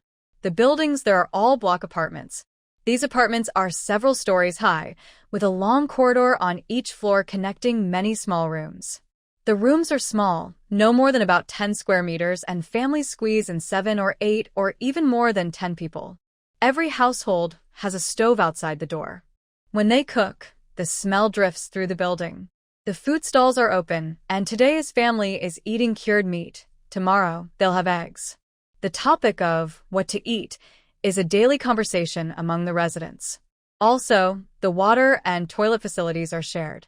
Every morning when people go to the bathroom, it gets crowded. Guyuehua understood. No wonder the uncle was eager to sell the chicks. The narrow, crowded apartments mean neighbors see each other all the time. Raising a few big chickens is already troublesome, let alone a dozen hungry chicks. The uncle's house is on the first floor. When he took out the key and opened the door, a strong smell hit him. Guyuehua followed inside. The only person at home was an elderly woman peeling vegetables. The uncle closed the door happily and said to the woman, "Mom, the chicks are sold." The woman also looked happy. She wiped her hands on her clothes and then looked at Guyuehua. "Girl, you want to buy chicks?" Guyuehua nodded and said, "Yes, Annie, please bring out the little chickens. I want to see them." She looked toward the bed and heard the faint chirping coming from underneath when she entered. The little chickens were hiding under the bed, almost suffocating in the small space. "Hey, hey!" Andy quickly bent down to reach under the bed. After a while, she awkwardly pulled out a cardboard box. Guyuehua looked down and saw about a dozen fluffy yellow chicks snuggling together, keeping warm. The bottom of the box was sprinkled with crushed dry corn. When the chicks were disturbed, their chirping grew louder. "Oh dear, little ancestors, please stop chirping." Uncle was a bit anxious and lowered his voice to scold them. He looked tired and said, "The chickens I sell are the ones my daughter's future husband brought when they got married. There were over 20 eggs back then, but I didn't pay attention later, and the chickens started nesting. Now I have this big trouble." He then hurriedly added, "Near, you should take them away quickly." Guyuehua smiled softly and handed over the remaining 2 pieces of 2 yuan and 4 jiao from her pocket. Each chick costs 1 yuan and 4 jiao. There are 16 chicks in the box, which is the total amount of money she has. But the chicks will grow up eventually, and whether she exchanges them with the cooperative members or collects eggs, it will be worthwhile. Guyuehua took the cardboard box and didn't say much. She turned to leave the small building. Suddenly, Uncle called out, "Near, wait." Confused, Guyuehua looked back. Uncle took a bag from the cabinet and handed it to her. "Go on a quick trip, and I won't let you go empty-handed. Here are some chicken offal leftovers from slaughtering the chickens." Guyuehua was surprised but then smiled and thanked him. She carried the box and left by Family Alley. When she reached a deserted corner, she paused for a moment. When she came out again, she still held the cardboard box, but the sound of chicks chirping was gone. Gu Yuehui didn't delay any longer and headed back to the Dalhousie production brigade. As she left the town, she saw Chun Yuesheng riding a bicycle ahead. Sitting behind him was Tianjing, with her eyes lowered. She was holding onto Chun Yuesheng's waist with one arm and clutching tightly with the other, lost in thought.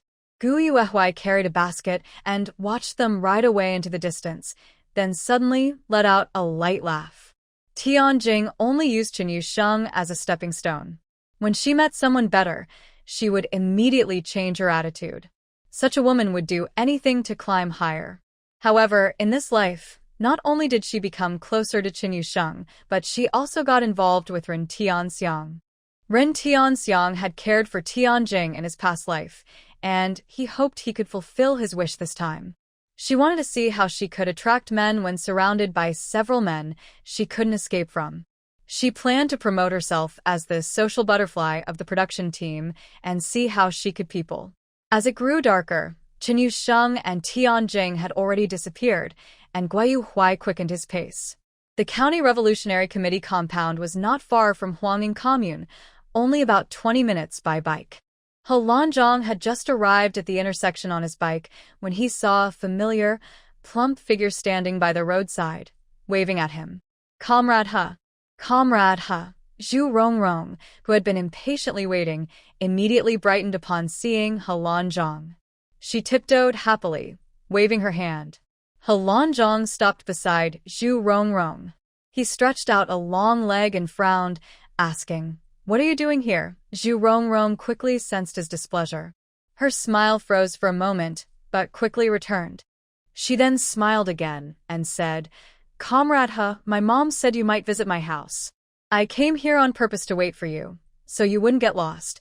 He Lanzhong replied calmly, "It's only about 7 or 8 miles from the county to the town." "I've been there before." Zhu Rongrong pursed her lips, clutching her woven bag tightly, unsure of what to say to ease the mood. "All right, let's go," He Lanzhong said, then rode his bike and headed forward. Zhu Rongrong looked down at her white shoes decorated with clematis flowers, bit her lip, and hurried after him. "Comrade He, I don't have a bike. Can you take me along?" He Lanzhong wanted to turn back, but seeing the gift hanging on the handlebar, he held back his impatience and stopped his bike. Zhu Rongrong was delighted. She sat on the back of the bike, causing the tire to sink slightly. He Lanzhong's face twitched, but Zhu Rongrong was unaware. She deliberately lifted her foot and said, "Comrade He, I bought a new pair of shoes today. Do you think they look good?" He Lanzhong was too tired to bother with her. Zhu Rongrong did not get an answer, but was not discouraged. She reached out her empty hand to hug He Lanzhong's waist. He Lanzhong's face darkened and said irritably, "There are many people on the road. Can you be a little more reserved?" He really didn't understand if his brother was crazy for matchmaking him with such a woman. Zhu Rongrong was also lucky, shameless but lucky to have a good father who was the head of the County Revolutionary Committee's communication team. Zhu Rongrong ignored He Lanzhong's words. If it weren't for wanting to sit on a bicycle with him, she wouldn't have traveled so far to Huanging Commune to buy things. She would miss such a good chance. He Lanzhong felt helpless, but endured his irritation and rode all the way to the County Revolutionary Committee's compound. The compound wasn't very grand, but it housed important officials of Qing'an County. Each family had its own house. Zhu Rongrong cheerfully led the way. As soon as they entered the yard, she called out, "Mom? Mom." Comrade, he is here. Soon, a woman wearing a sweater and an apron came out. She took the net bag from Zhu Rongrong and smiled at He Lanzhong, saying, "Little he is here. Come in quickly. Auntie has cooked a few dishes and will have a drink with your uncle." He Lanzhong politely nodded. "You're too kind, Auntie. Oh, come in quickly." Zhu Rongrong's mother looked increasingly pleased with He Lanzhong, almost like a mother-in-law inspecting her future son-in-law. He Lanzhong carried the gift inside. Zhu Rongrong wanted to go in too, but was pulled back by her mother. "Didn't I tell you to go to the state-run restaurant and cook a couple of dishes?" Hearing this, Zhu Rongrong felt a bit guilty. She chuckled and said casually, "I was just going to Huanging Commune to pick up Comrade He. I was worried the long trip would make the food cold, so I didn't buy anything. Zhu Rongrong's mother frowned suspiciously, but didn't ask further. She said, "Go in and take good care of little he, okay?" Zhu Rongrong happily responded and pushed aside the curtain to go inside. As soon as He Lanzong entered, he saw Zhu Feng sitting at the dining table watching TV. He was stout, with a broad build from eating well, and had a friendly face that made others feel at ease. He was the head of the communication team at the Qing'an County Revolutionary Committee. Zhu Rongrong clearly inherited her father's physique, strong and sturdy. He Lanzong called out, "Uncle, little he is here. Sit down, and let's have a chat," Zhu Feng said with a smile when he saw He Lanzong. He then looked at Zhu Rongrong, who was right behind him. "Rongrong, pour a cup of tea for Xiaohe." Zhu Rongrong quickly nodded, eager to show herself in front of He Lanzong. "Hee, children grow up and become independent. Daughters grow up and become independent too," Zhu Feng said to He Lanzong with a formal smile. He Lanzong awkwardly chuckled but said nothing. Zhu Feng paused briefly and didn't continue on this topic. He turned off the TV, leaned back on the wooden sofa, clasped his hands and rested them on his stomach. He said, "Xiaohe, our Qing'an County will soon welcome a group of young people from the city to work here. Did your brother tell you about this?" He Lanzong's fake smile froze for a moment. Of course he knew about it. If it weren't for these young people coming to the countryside, he wouldn't have come to the County Revolutionary Committee compound with Zhu Rongrong. Zhu Feng seemed to notice his stiffness but continued, "In 2 months, these young people will go to the countryside. The county asked me to be their information officer. Since they are all from Beijing and will stay in Qing'an County for many years, they need to get familiar with the environment. Xiaohe, would you like to be their guide?" He Lanzong's lips moved, and of course, he wanted to. He knew these young people from Beijing had strong backgrounds. Even one of them was the son of the current governor of H province. If he could make connections and build friendships with them, it would be very beneficial for his future. But he also knew Zhu Feng's words had conditions. And those conditions. "Comrade He, have some tea. This is a rare treat," Zhu Rongrong said shyly, placing a steaming porcelain cup in front of He Lanzong, her tone full of flattery. He Lanzong looked up and carefully examined Zhu Rongrong. She had a big face, not very fair skin, with a slight tan. Her build was somewhat thick, not the type of partner he hoped for. Would he marry Zhu Rongrong just for his career and gain the title of guide? He Lanzong felt trapped inside, unsure how to get out. Just then, he heard Zhu Rongrong's mother call from outside, "Rongrong, the stir-fried dishes are ready. Come serve them out." "Okay." "Coming," Zhu Rongrong responded with a soft sound and then quietly said to He Lanzong, "My mom is famous for her cooking in the whole courtyard. You should eat more later." After saying that, Zhu Rongrong twisted her waist and ran out to serve the dishes. Zhu Feng reached out and patted He Lanzong's shoulder. "Think carefully about whether you want to be this guide. It won't take too long. Little He, you're a smart young man. I believe you can seize the opportunity and not let Uncle down, right?" Without waiting for He Lanzong to reply, he got up and went outside. He Lanzong stared blankly at the steaming teacup, his hand trembling slightly. Soon, the dishes were brought to the table, about 7 or 8 dishes, both meat and vegetables, very rich. "Little He, Annie doesn't know what you like to eat, so I just made some. Try it." Zhu Rongrong's mother took off her apron and smiled warmly. He Lanzong politely nodded. Looking at the full table of food, he had little appetite. In the end, he picked up the most appealing dish, spicy stir-fried pork with peppers. The bright red peppers tasted sweet and mildly spicy, but when they touched his tongue, it was like sparks flying. He Lanzong felt a fiery heat building in his throat, almost burning him up. "Wow, these peppers are really flavorful." Zhu Feng also took a bite, his eyes brightening. He casually poured himself a glass of strong liquor. The alcohol slid down his throat, intensifying the spicy feeling, and soon his stomach started to warm up. Zhu Rongrong also couldn't stop eating. When she heard Zhu Feng say that, she said, "These peppers are bought by me." Thinking about the peppers, He Lanzong suddenly remembered a woman he saw in the black market. She was as plump as Zhu Rongrong. When she showed him the basket of gold, it was also filled with bright red peppers. After finishing the meal, He Lanzhong didn't want to stay longer and politely took his leave. Zhu Feng stood at the door, holding a cigarette after dinner, quietly watching He Lanzhong ride away. Zhu Rongrong's mother frowned and asked, "Old Zhu, how is it? What does little he think?" Zhu Feng chuckled and said proudly, "What else can he think? His brother is the Deputy Political Commissar Secretary in our S Province Military District, but he can't get involved in our Qing'an County's affairs. Don't worry. He's not stupid. Our Rongrong is the only daughter in our family. Once he marries Rongrong, as the future father-in-law, I'll make sure to help him get ahead." Zhu Rongrong's mother smiled and playfully scolded him, then relaxed. On the other side, Gu Yuehui had just returned to the Great Labor Team when he saw Wang Peixing ringing the village bell. This wasn't the work-ending bell. It was too early for that.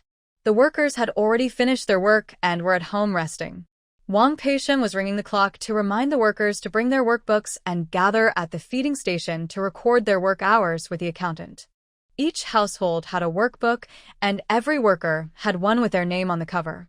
When the accountant received a workbook, they would record the date, the work done, and the work points, then sign it. At the end of the year, all workbooks would be collected and summarized to decide how to distribute food and supplies. Gu Yuehui also had a workbook, but it was clean and unused, with no work points recorded. Director Wang, Gu Yuehui approached and greeted him. "Little Gu, have you gone to the commune?" Wang Peixing casually asked. Then he said, "The colored paint for painting murals is ready.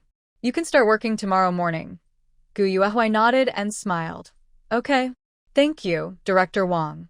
Wang Peixing turned to leave, but suddenly remembered something. He called Gu Yuehui back. "Little Gu, your report today was helpful. The team has already disciplined Tianjing and Chenin." "Oh? What kind of punishment?" Gu Yuehui was pleased to see Tianjing get into trouble. The punishment probably wouldn't be light. Wang Peixing, with his hands behind his back, said seriously, "Tianjing and Chenin each have to give you 30 jin of grain. It doesn't matter what kind of grain, as a reward for your report." Hearing this, Gu Yuehui raised an eyebrow. 30 jin of grain was no small amount. In this era, where grain was the main resource, city residents received about 30 jin of grain each month. Team members could get around 480 jin of raw grain per year, which averages to about 40 jin per month. After milling, they would have about 32 jin of edible grain. Having Tianjing and Chenin each give up a month's worth of grain was a serious punishment. Gu Yuehui didn't refuse and smiled. "Thank you, Director Wang." Wang Peixing waved his hand. This also helps the team solve a problem. With this lesson, anyone trying to slack off in the future will think twice. Slacking off now costs a month's worth of grain, more painful than cutting flesh. They didn't chat much further before parting ways. On her way home carrying a basket, Gu Yuehui saw fellow villagers gathering in small groups heading to the feeding area. Recording work points was very important. Even if they hadn't finished their meals, they still had to put down their bowls and go record their points. She walked all the way home and saw Gu Jifeng standing at the door, looking around. When he saw her, he sighed in relief. Nan, why did you go to town by yourself? And you're still hurt." Gu Yuehui put down her basket. Dad. "Why didn't you and Big Brother go to record the work points? We're about to go now," Gu Jifeng said. Seeing Gu Yuehui return, he relaxed and called Gu Tinghui to go to the feeding area. Gu Yuehui watched them walk away before taking out the chicken from her basket. She washed it and started making soup. Once the chicken soup was ready, she rolled some dough with cornmeal and cooked it in the soup, making it both tasty and nutritious. When she entered the house, Gu Ruerui, sitting on the outside Kong bed, rolled her eyes and went back inside. Gu Shihui didn't show any displeasure. He looked at the chicken in Gu Yuehui's hands and asked surprised, "Where did you get the money? Yesterday they ate pork, and today chicken. People from the city wouldn't dare to say anything about such days." Gu Yuehui didn't hide it. If she did, Gu Ruerui would definitely scold her again. She said, "I sold the white cloth shoes Dad bought me, and tonight I made chicken soup for you all." Gu Shihui's face darkened a little but nodded. The door was open, but it was already dark outside. Gu Yuehui took out an oil lamp and lit it. The room brightened immediately. Seeing this, Gu Shihui hesitated for a moment, but then took out a book to read. After a while, he asked, "You won't let Dad buy you back leather shoes again, right?" "No," Gu Yuehui said firmly, without hesitation. Gu Shihui relaxed and focused on his reading. Soon, the delicious smell of chicken soup filled the room. The golden chicken soup in the iron pot glistened with oil. Gu Yuehui sprinkled some chopped green onions on top, and the aroma became even more tempting, making everyone hungry. She quickly kneaded dough, rolled it out, cut it into slices, and added it to the soup to cook. The noodles floated in the chicken soup, fragrant and inviting. Just looking at it, you could tell it would taste delicious and rich. Just as she finished preparing the meal, Gu Jifeng and Gu Tinghui returned. They both carried work record books and wore proud, happy smiles. They chatted and laughed all the way home, showing that life was getting better and they had hope for the future. As soon as they entered the house, they smelled a strong chicken soup aroma. Gu Jifeng paused, exchanged a glance with Gu Tinghui. Gu Tinghui sniffed the scent, swallowed hard, and smiled wryly at Gu Yuehui, who was busy by the stove. Nan said she'd make something tasty tonight. Just chicken? Nowadays, who doesn't drink broth and avoid dry food? Eating meat? That's only for festivals. But their family, not only did they have braised pork yesterday, but today they also had chicken and chicken soup. How can anyone say what kind of life this is? He and his father earned enough work points today to buy less than half a chicken. Gu Yuehui ignored his complicated expression and said with a smile, "Dad and Big Brother worked hard today, so you should rest well and drink more soup later. The meal is ready. Let's eat first. I have some good news to share." Gu Jifeng didn't say much after hearing that. He happily washed his hands and sat down by the fire.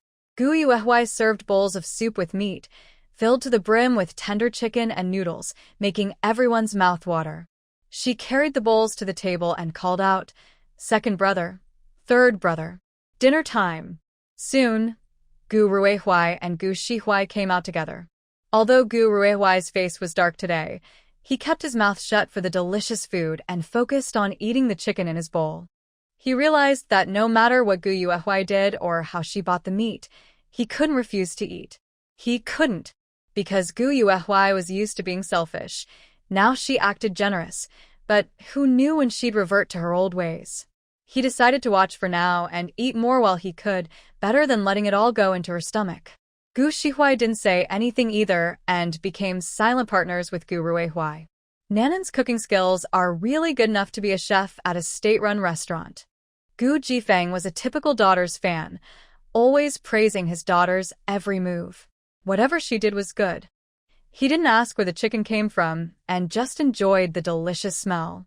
When Gu Ruihui heard state-run restaurant chef, he sneered, showing obvious mockery. Gu Jifeng frowned, about to get angry, but Gu Tinghui quickly interrupted. "By the way, didn't Nan say she had good news to share? What is it? Tell us, so we can all be happy." Gu Yuehui's eyes sparkled, and she smiled softly. "Today, Director Huang and Director Wang arranged a wall painting task for me. I accepted it. 25 work points a day, flexible hours." When these words were spoken, the small dining table fell silent, and not even the sound of slurping noodles could be heard. 25 work points, Gu Jifeng gasped in surprise. Usually, a person could earn up to 12 work points a day, but not everyone could do that. Only the team's leading member could earn so many, someone who does all kinds of work, always leading the others and helping them work more efficiently. 25 points is more than what a leading member earns in 2 days. Gu Tinghui was also very surprised. He thought the team was praising Wan for reporting Tianjing and Chenin for slacking off, but it turned out to be something else. 25 points is a lot. Many people must be jealous. Gu Xiaohui rarely showed a surprised and complicated look. He said, "Painting murals? You've never even used a brush before. How can you paint? And the team gave you 25 points in 1 day. What if you can't do it?" Gu Ruai sneered and drank all the chicken soup in his bowl. Then he said, "Is it just a show-off? I think you should just stay quiet. If you can't finish the painting, the team will come to our house for a meeting." Hearing this, Gu Jifeng and Gu Tinghui's happy expressions faded a little. They had never seen Gu Yuehui paint before. But Gu Yuehui just smiled calmly and lied confidently. When I was in school, I learned from a young teacher. But back then, you were all outside every day, and sometimes you didn't come home at night. You probably don't know. Yes, she wasn't completely illiterate or clueless. She had attended middle school in the commune, but she dropped out before graduating because of Chen Yusheng. Of course, her dropping out had some reasons, partly because of Chen Yusheng and partly because she couldn't finish all the farm work. When she was in school, there was a trend called open-door education. What is open-door education? There's a saying, in the hot summer days, a group of young people blindly plant fields. Open-door education meant students had to leave school and go to factories, farms, or the military to participate in activities. They studied for half a day and worked for half a day. The work they did was just as hard as earning work points in the team.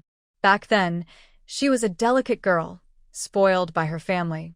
How could she endure hardship? However, there is one thing she didn't lie about.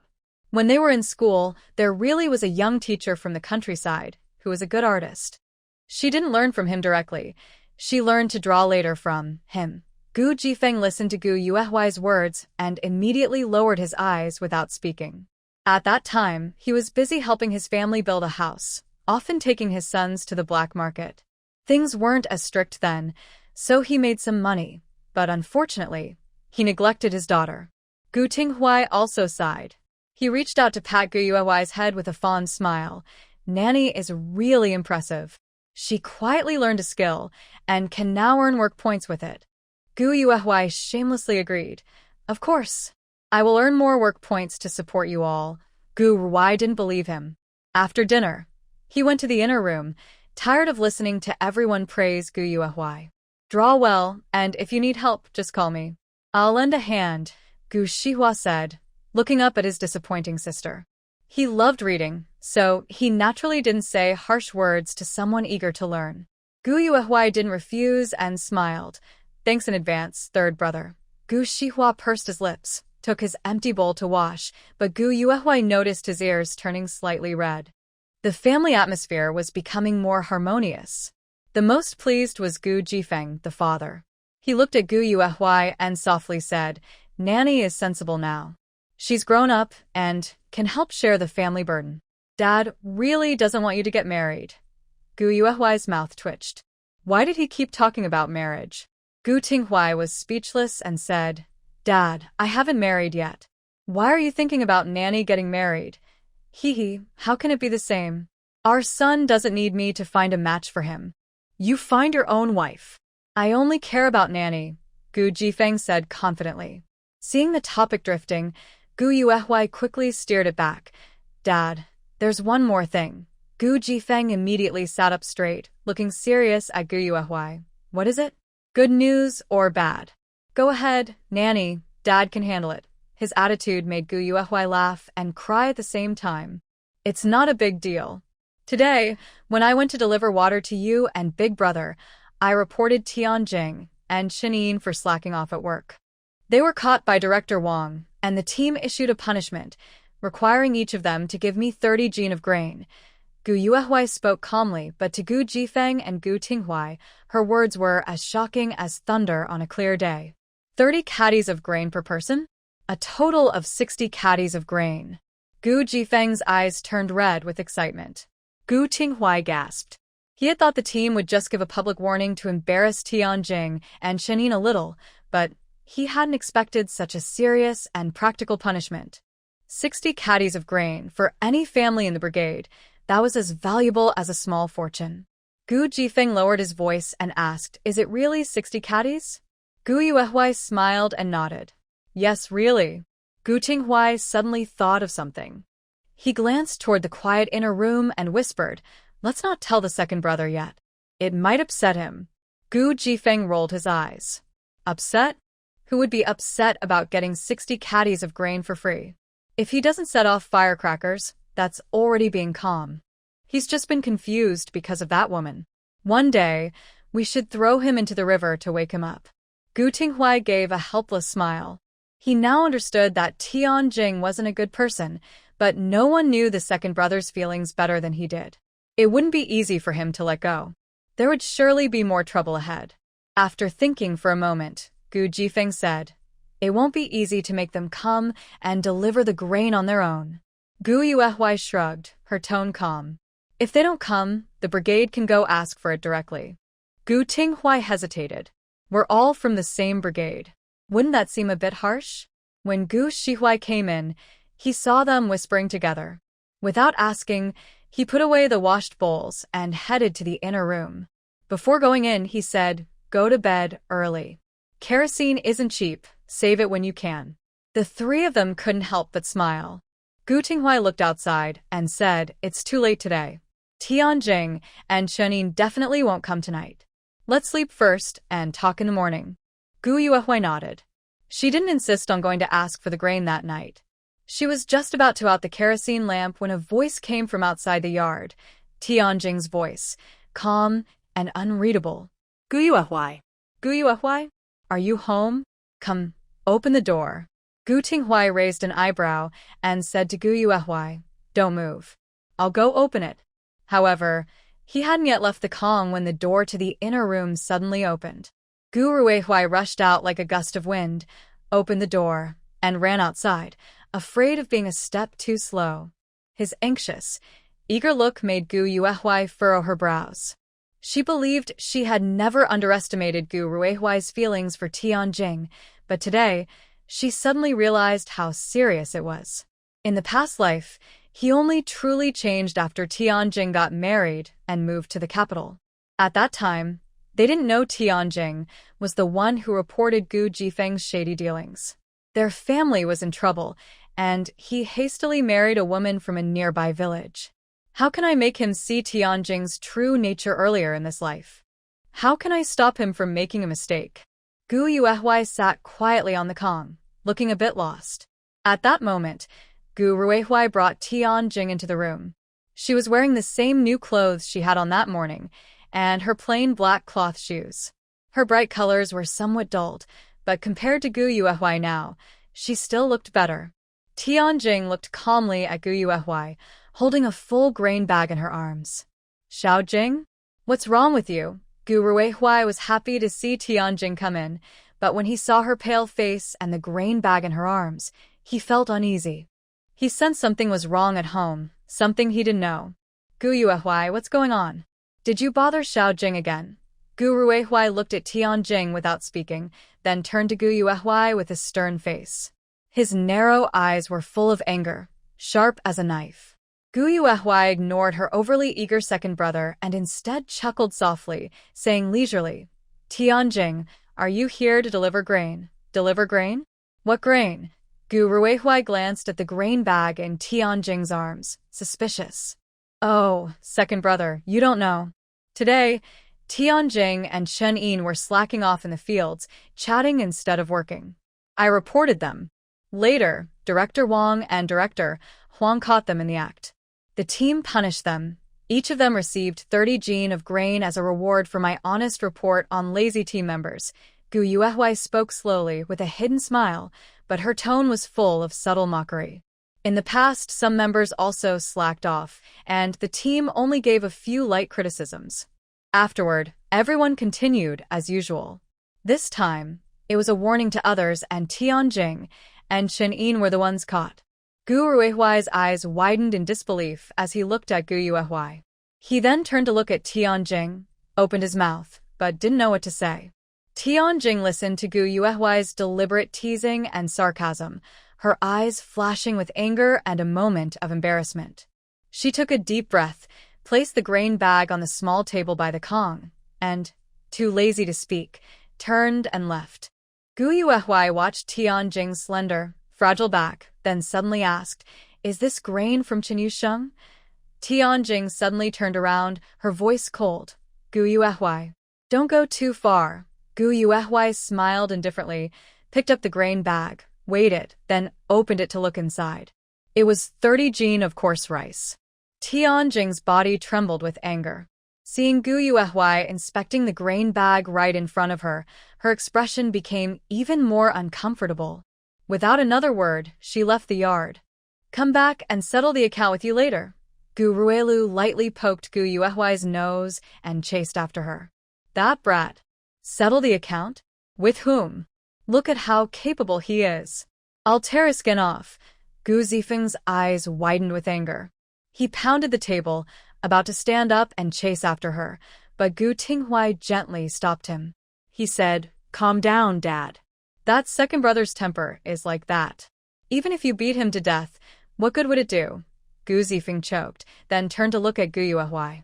As the person involved, she appeared surprisingly calm. No sadness, no anger.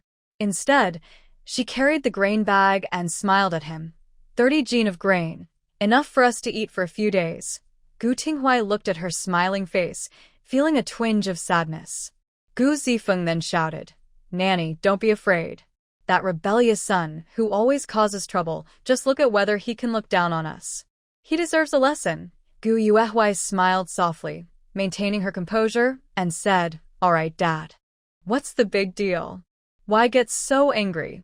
Go to bed early. We have to work tomorrow.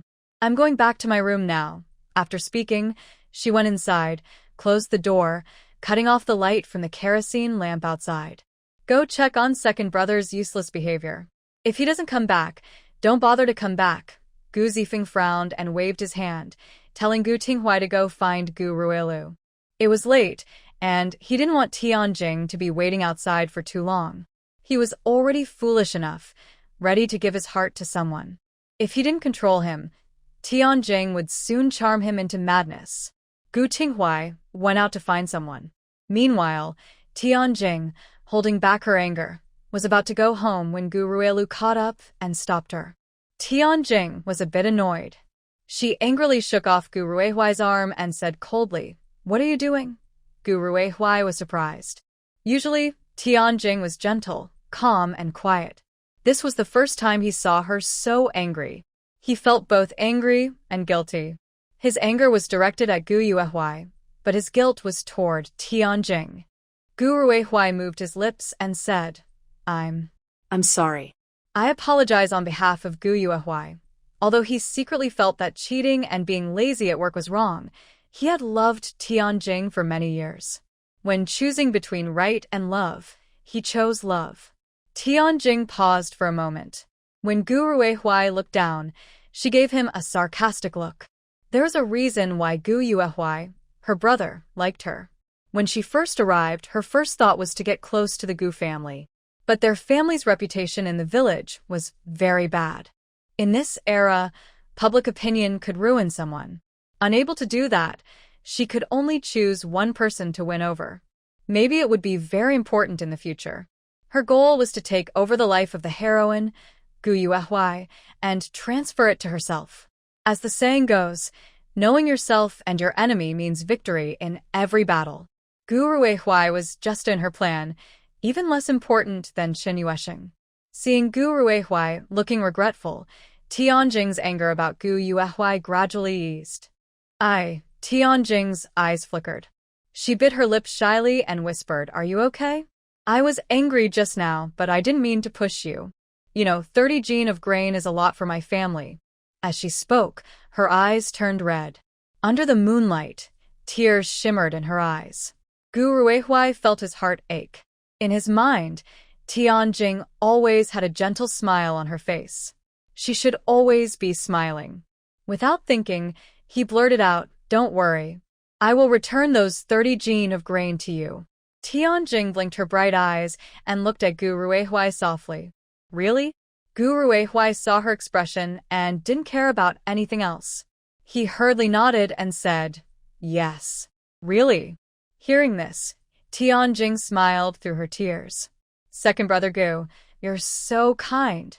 Gu Ruehuai also smiled. He scratched the back of his head foolishly, looking confused and enchanted. Suddenly, Tianjing seemed to remember something. She reached up to tuck her messy hair behind her ear and shyly said, "Second brother Gu, can you help me with something?" Gu Ruehuai's spirits lifted. "What do you need? Just tell me. If I can do it, I definitely will." He was already a bit worried about how to find an excuse to get close to Tianjing. Now that she asked for help willingly, he was determined to do his best to help her. Tianjing smiled softly, her beautiful face showing a hint of affection. She hesitated slightly and said, "The team has criticized me these past few days. I don't really want to go to work. Can you give me the empty land behind your house? I want to grow some vegetables." Hearing this, Gu Ruihui smiled. "I thought it was something important. It's no problem at all.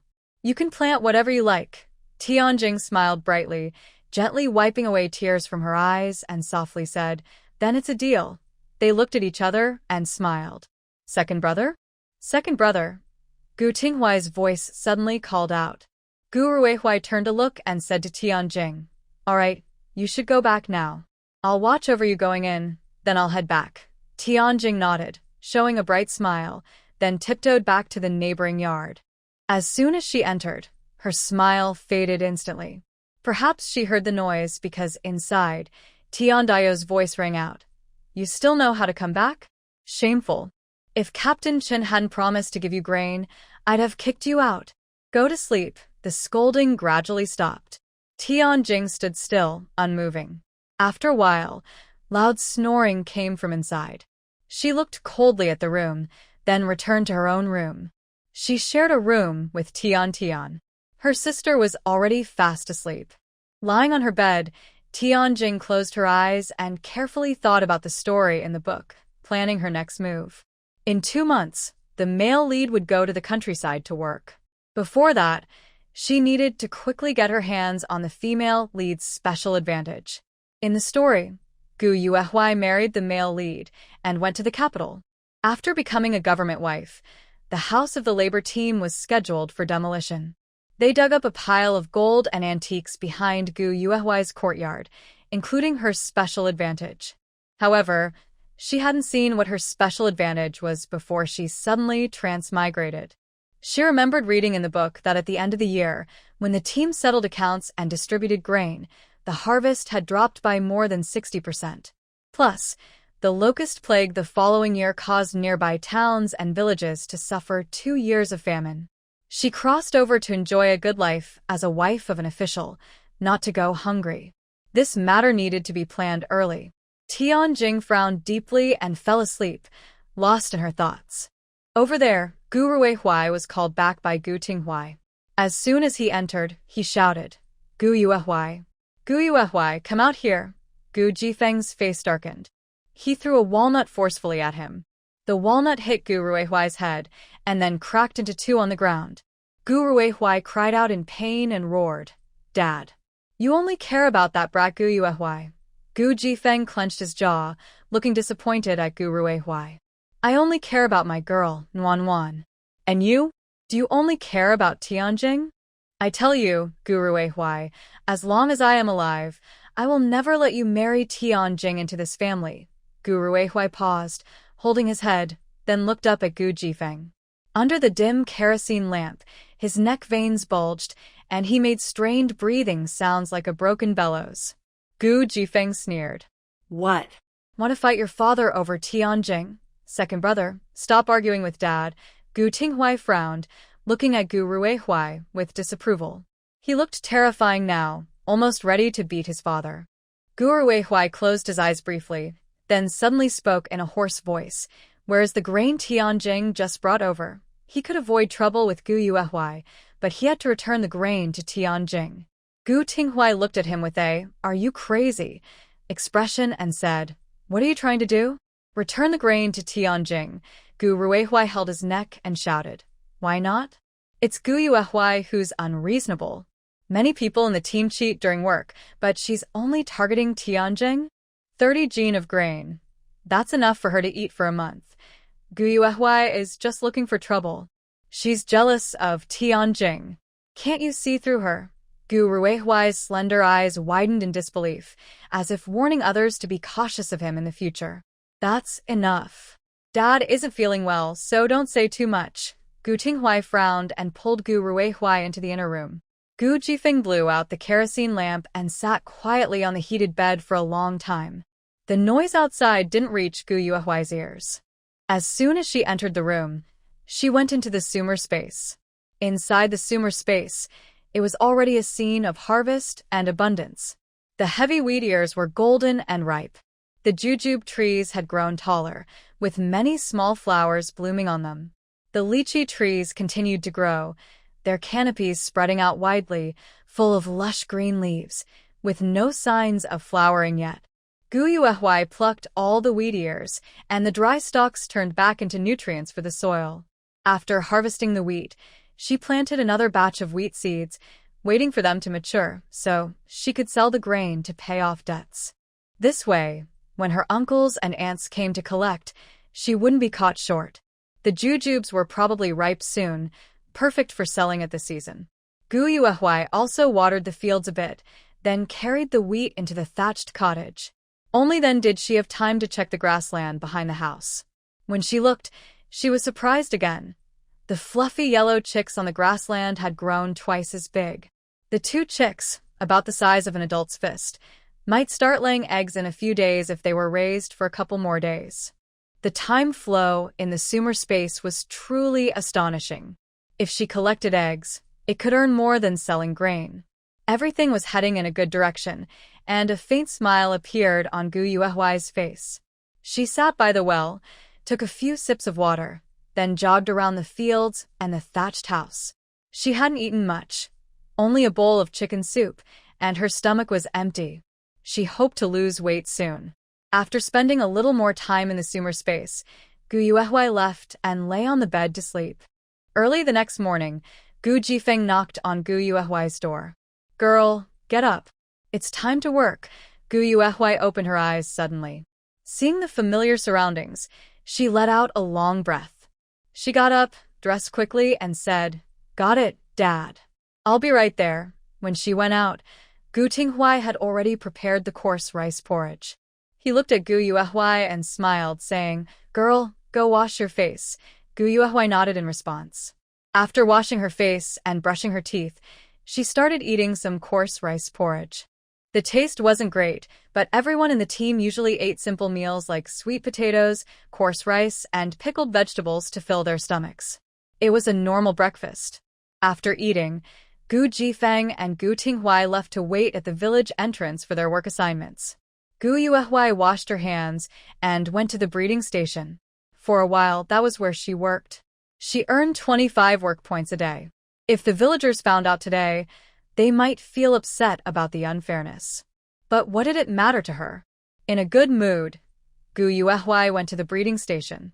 When she entered the office, Wang Fu and Wang Peisheng were already discussing the mural project. Several buckets of usable paint were placed on the floor. "Hey, little Gu is here." Wang Peisheng greeted her. Then he asked, "Do you have a plan for the mural?" Big Desai's farming isn't just about random painting. Gu Yuehua smiled and nodded. "Don't worry, Director Wang. I have a plan." Wang Fu and Wang Peisheng looked at each other but didn't say much. They helped Gu Yuehua carry out the paint, pointing to a wall that had been painted with white lime. "This is the spot. Feel free to do your best." "Got it." Gu Yuehua was confident. She picked up a brush, drew a light horizontal line on the wall, and then started sketching. Time passed quickly without her noticing. In the afternoon, the villagers had gone back to rest. Gu Yuehua was still working on the mural. Wang Peisheng looked at the faint lines on the wall, feeling uneasy. He didn't know what she was drawing, but her serious attitude made him quite satisfied. Wang Peisheng, with his hands behind his back, said loudly, "Little Gu, go home and eat something. Don't overwork yourself." Gu Yuehua was standing on a ladder, looked back, and shook her head with a smile. "I'm not tired." Since she said that, Wang Peisheng couldn't say anything. He looked at her for a while but couldn't figure out what she was doing, so he turned and went back to the office. Wang Fu carried a metal lunchbox with noodles inside. He looked outside and asked, "Are you still painting?" Wang Peisheng nodded. This girl works seriously. Those rumors before weren't true. Wang Fu didn't say much. He didn't have a good opinion of Gu Yuehua's family, but he heard they had changed recently and started working. No matter what, admitting mistakes and changing for the better was a good thing. As a party secretary, he couldn't say much. Wang Peisheng added, "You should also stop criticizing little Gu. I think she's a good kid. What can I say? I've always been fair, and just to people and things. When have I ever been biased? Wang Fu rolled his eyes. Gu Yuehui finished outlining the wall painting and looked at it from a distance, silently nodding. These wall paintings are not difficult for her. If she delays a few more days, she can earn more work points. Feeling her stomach grow flat, she decided to go home and find something to eat. She called out to the office, "Director Wang, Secretary, I'm going home to eat first." Wang Peixing's voice immediately responded, "Hey, go back and eat." Gu Yuehui smiled slightly, but her good mood vanished when she returned home. Seeing Tianjing weeding behind her house, her anger almost uncontrollably surged. Although she knew this scene would happen again in her life, seeing it in front of her still made her feel sick and disgusted. "What are you doing?" Gu Yuehui's eyes were cold, and her tone was sharp and icy, almost biting. Tianjing was startled and quickly looked up at Gu Yuehui. Facing this heroine from a novel, Tianjing instinctively stepped in front of the freshly dug patch of land, forcing a weak smile. "Gu's second brother promised yesterday to let me plant vegetables on this land." Gu Yuehui sneered coldly. "Private plots are precious to every family. They want to plant food in every corner. My land, you didn't ask my dad, but instead asked Gu Ruelai. What are you planning?" Tianjing frowned. "You don't plan on your land, so that's a waste." Hearing her words, Gu Yuehui's tone turned icy as she cursed harshly, showing no respect for Tianjing. "Whether I plant or not is none of your business. Tianjing, mind your own little plot first. Just focus on managing your relationship with Qin Yusheng and stay away from Gu Ruelai." Tianjing was stunned. Hearing her tone, she seemed to have given up on Qin Yusheng. This thought only lasted a moment. Hearing hurried footsteps approaching, Tianjing's eyes flickered, and she suddenly started crying, tears streaming down her face. "Yuehui, we've known each other since childhood. Why are you treating me like this? Tell me, what did I do to make you angry? Can I change? You know my family situation. This land isn't important to your family, but it's very important to me. If you really don't want me to plant here, I won't do it anymore." After saying this, Tianjing suddenly squatted down and sobbed loudly, her tone full of deep sadness. Gu Yuehui looked at her with a cold expression, quietly listening to the angry shouts coming from behind. "Gu Yuehui, I was the one who let Xiaojing plant this land. If you have any anger, take it out on me. Don't trouble Xiaojing." Gu Ruhui rushed out and forcefully pushed Gu Yuehui aside. "Xiaojing, are you okay? Don't cry."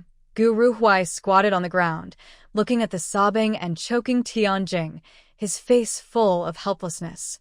When he looked at Gu Yuehui, his eyes showed almost uncontrollable disgust. He tried to hold back his anger and lowered his voice. "We don't need this land right now. What's the big deal if Xiaojing uses it? Gu Yuehui, you're always so narrow-minded and selfish. It's really annoying to look at." Hearing this, Tianjing looked up. Her eyes were red, like a harmless little rabbit. She gently tugged at Gu Ruhui's sleeve, her voice soft but filled with slight grievance and choking. "Second brother Gu. Don't say that. It's all my fault. I was wrong." Gu Ruhui's eyes showed tenderness as he comforted her. "This isn't your fault. I promised you could plant here, so this land should be yours. Don't listen to her. It's not your turn to decide in our family right now." Tianjing looked up at Gu Yuehui, a hint of pride and provocation flashing in her eyes. Gu Yuehui suddenly chuckled, and his smile grew wider. Gu Ruhui frowned and asked, "What are you laughing at?" "Just laughing at your foolishness and ignorance. This family isn't ruled by me. Do you think you can decide? Tianjing, as long as I'm alive, there's no way you'll get your hands on this land." Gu Yuehui's voice was cold and firm. Gu Ruhui was taken aback. He had never expected his simple-minded sister Gu Yuehui to have such strength. Tianjing's face slightly changed as she carefully observed Gu Yuehui's expression. But Gu Yuehui's eyes were deep and calm, showing no emotion. It was impossible to tell whether she knew there was something beneath this land or if she was just accidentally annoyed with her. Suddenly, Gu Zifeng's voice rang out from behind. "What's going on? Why are you arguing?" Gu Ruhui frowned. He knew very well how biased their father was toward Gu Yuehui. This time, it seemed Tianjing might be disappointed. Gu Tinghui glanced and understood the situation. His voice was a bit cold. I've already talked to the village secretary. Our family will grow some vegetables here. Gu Ruhui angrily shouted, Big brother. Gu Jifeng glanced at Gu Ruihui, who was squatting on the ground comforting Tianjing. He was tired of dealing with his useless son and simply pulled Gu Yuehui aside, saying, Let's go home. Tianjing, don't think about this land anymore. Gu Yuehui added before leaving. All right, second brother, go home. This afternoon, let the third brother come and till the land, then plant the vegetables, Gu Tinghui said. His words were already polite, but to Gu Ruihui and Tianjing, they felt like a slap in the face. Seeing that most of the land had been turned over, Tianjing's eyes looked cold and icy. Gu Yuehui went home, made noodles with corn flour, and used leftover chicken soup from last night as a topping. The family simply ate chicken soup with corn noodles. After dinner, Gu Yuehui pulled Gu Jifeng into the room and carefully warned, Dad, the place behind our house is where we buried the treasure. No one else should plant there, so it won't be discovered. Gu Jifeng nodded heavily. Don't worry, girl. Dad knows. While the father and daughter were talking inside, suddenly outside, Gu Shihua's surprised voice was heard. Second brother, what are you doing with the grain bag? Gu Jifeng's head hurt. He knew his second son was causing trouble again just by thinking about it. Gu Yuehui stayed calm. He and Gu Jifeng opened the curtain and went out. He saw Gu Ruihui holding a grain bag, about to leave. If Gu Shihua hadn't stopped him, he might have already run away. Gu Jifeng frowned and shouted loudly, Put that grain bag down. No, Gu Ruihui responded angrily. The land isn't allowed to be farmed, but I still need to return the grain, right? We're neighbors, no need to be so extreme.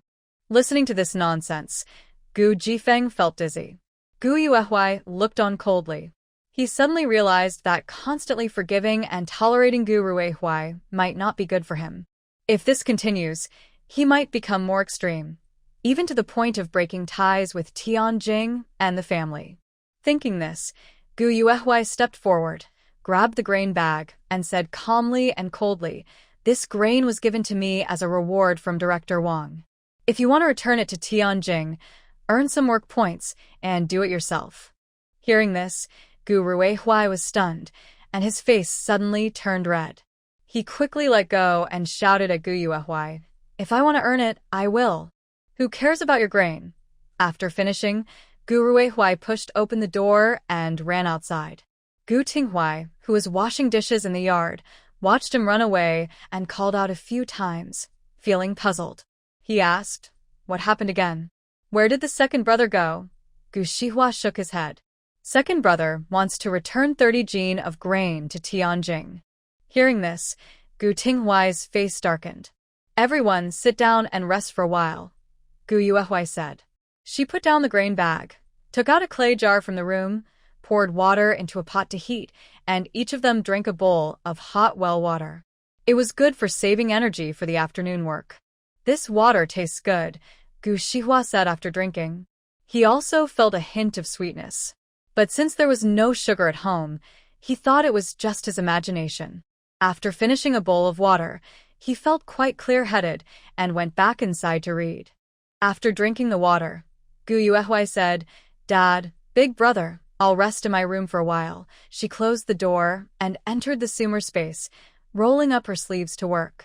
The second batch of wheat was already ripe. She harvested all of it and planted the third batch of seeds. What made her even happier was the jujube trees, which were full of red dates, looking like red agate stones, almost covering the branches. The aroma of the dates was intoxicating.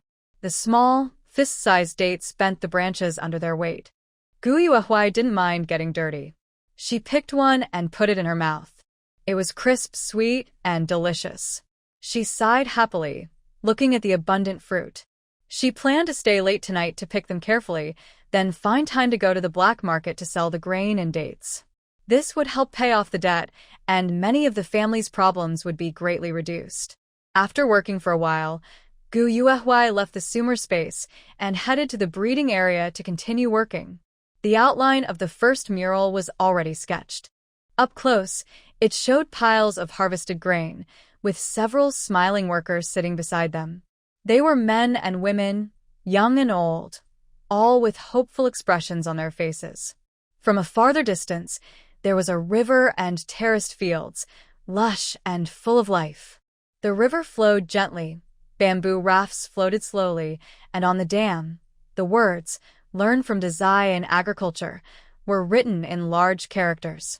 In the evening, as the sun set, Gu Yuehui was still sketching the details of the mural in the dark. Meanwhile, the workers put down their bowls and went to the breeding area to record their work points. As soon as she entered, everyone's attention was caught by the large mural. Who painted this? It's really beautiful. That's Gu Yuehui. The girl from the Gu family has such talent. Huh. With a loud exclamation, someone saw Gu Yuehui drawing with a brush. Chun Yusheng stood in front, looking at Gu Yuehui under the wall with disbelief. He had known Gu Yuehui for many years, but never knew she could paint, let alone do it so well. Gu Jifeng squeezed out of the crowd and waved to Gu Yuehui. "Girl, it's time to record your work points. Okay, I'm coming," Gu Yuehui agreed, washed her brush and put it away, ready to use again tomorrow. She ran to Gu Jifeng and Gu Tinghui. Gu Tinghui handed her a small notebook with her name, Gu Yuehui, written on the cover. "Hold this work point book. Later, the accountant will write your points." Gu Yuehui nodded and looked at the empty work point book. At this moment, someone curious came over to ask, "Does painting the wall also count as work?" "How many points does the team give?" Gu Jifeng chuckled proudly. The team said, "My girl gets 25 points for a day's work." "What? 25 points?" This caused a big stir. The crowd was excited by this number. Some envied, some were unhappy. But when they saw the mural on the wall, they were speechless. They might not agree, but they couldn't draw such a mural themselves. Gu Jifeng listened to the whispers around him, feeling very proud. He was worried that his daughter, being a bit chubby, wouldn't get married. Now that her skills were known, he wasn't worried about no one coming to ask for her hand. 25 points a day was like 2 strong workers. Gu Yuehui didn't mind being looked at. Soon, it was their family of 3's turn to record work points. The accountant was actually Director Wang, a cultured man, who also worked as the accountant for the production team. He opened the work point book and recorded each entry. Seeing the 25 on the page, Gu Yuehui smiled slightly, feeling very satisfied. That evening, when she returned home, Gu Shihua had already cooked dinner, simple rice porridge with small salted vegetables. Gu Ruai had already come back and was sitting in the inner room, doing who knows what. Gu Yuehui didn't want to bother him. After drinking a small bowl of rice porridge, she told Gu Jifeng she was tired and wanted to sleep early. She then went into her room, closed the door, and went to the sumer space to pick dates. Upon entering the sumer space, she immediately smelled a light fragrance of lychee flowers. Looking carefully, she saw that the large lychee tree was covered with tiny white flowers, clustered together and contrasting beautifully with the green leaves. She looked at it for a moment before quickly focusing on the busy task of picking jujubes. The jujube tree was full of bright red fruits hanging from the branches, making them a bit hard to pick. Gu Yuehui didn't dare to stop and soon filled a large basket. She had brought these baskets from the general store. They weren't very clean but were convenient for holding things. Suddenly, she heard a loud, cheerful crowing of chickens. She paused, surprised, and her face lit up with happiness. Without hesitation, she ran to the grass behind the thatched hut to check. To her delight, she saw that the chicks, which were once the size of fists, had grown several times larger and looked almost like adult chickens. In the grass, she could also see round, fist-sized eggs. Carefully, Gu Yuehui stepped into the grass, searching carefully so she wouldn't accidentally break her treasure. With each egg she found, her joy grew brighter. There were many eggs in the grass, and each one was quite large, some still warm as if just laid. The grass was quite big, and after searching around, she had collected at least 20 eggs in her pocket. In the 1970s, A pound of eggs cost about 8 mao, and some were sold by the piece. Her fist-sized eggs could sell for about 6 cents each, so these 20 or so eggs could be worth at least $1.50. Gu Yuehui placed the eggs inside the thatched hut, planning to gather more before selling them. After bending down to find eggs for a while, her back and legs ached. She drank a few sips of well water, then continued picking jujubes. She didn't know how long she had been at it, but finally, all the fruits were in the basket, and the jujube tree turned to dust and nutrients. She wiped the sweat from her forehead and planted wheat where the jujube tree had been. She also glanced at the area where she had planted ginseng seeds, but nothing had grown yet. Her seeds were still too few. She needed to find some rice or white flour, which were rare and valuable on the black market. She wanted to get a millstone as soon as possible. Thinking this, Gu Yuehui left the sumer space, exhausted but determined. She felt she hadn't slept long when suddenly, there was a knock on the door. Gu Yuehui yawned, got up, tidied herself, and then ate a bowl of plain brown rice porridge before heading to the breeding area. When she arrived, Wang Fu and Wang Peixing were standing by the wall, looking at her painting from yesterday. "Little Gu is here," Wang Peixing said, looking in a good mood.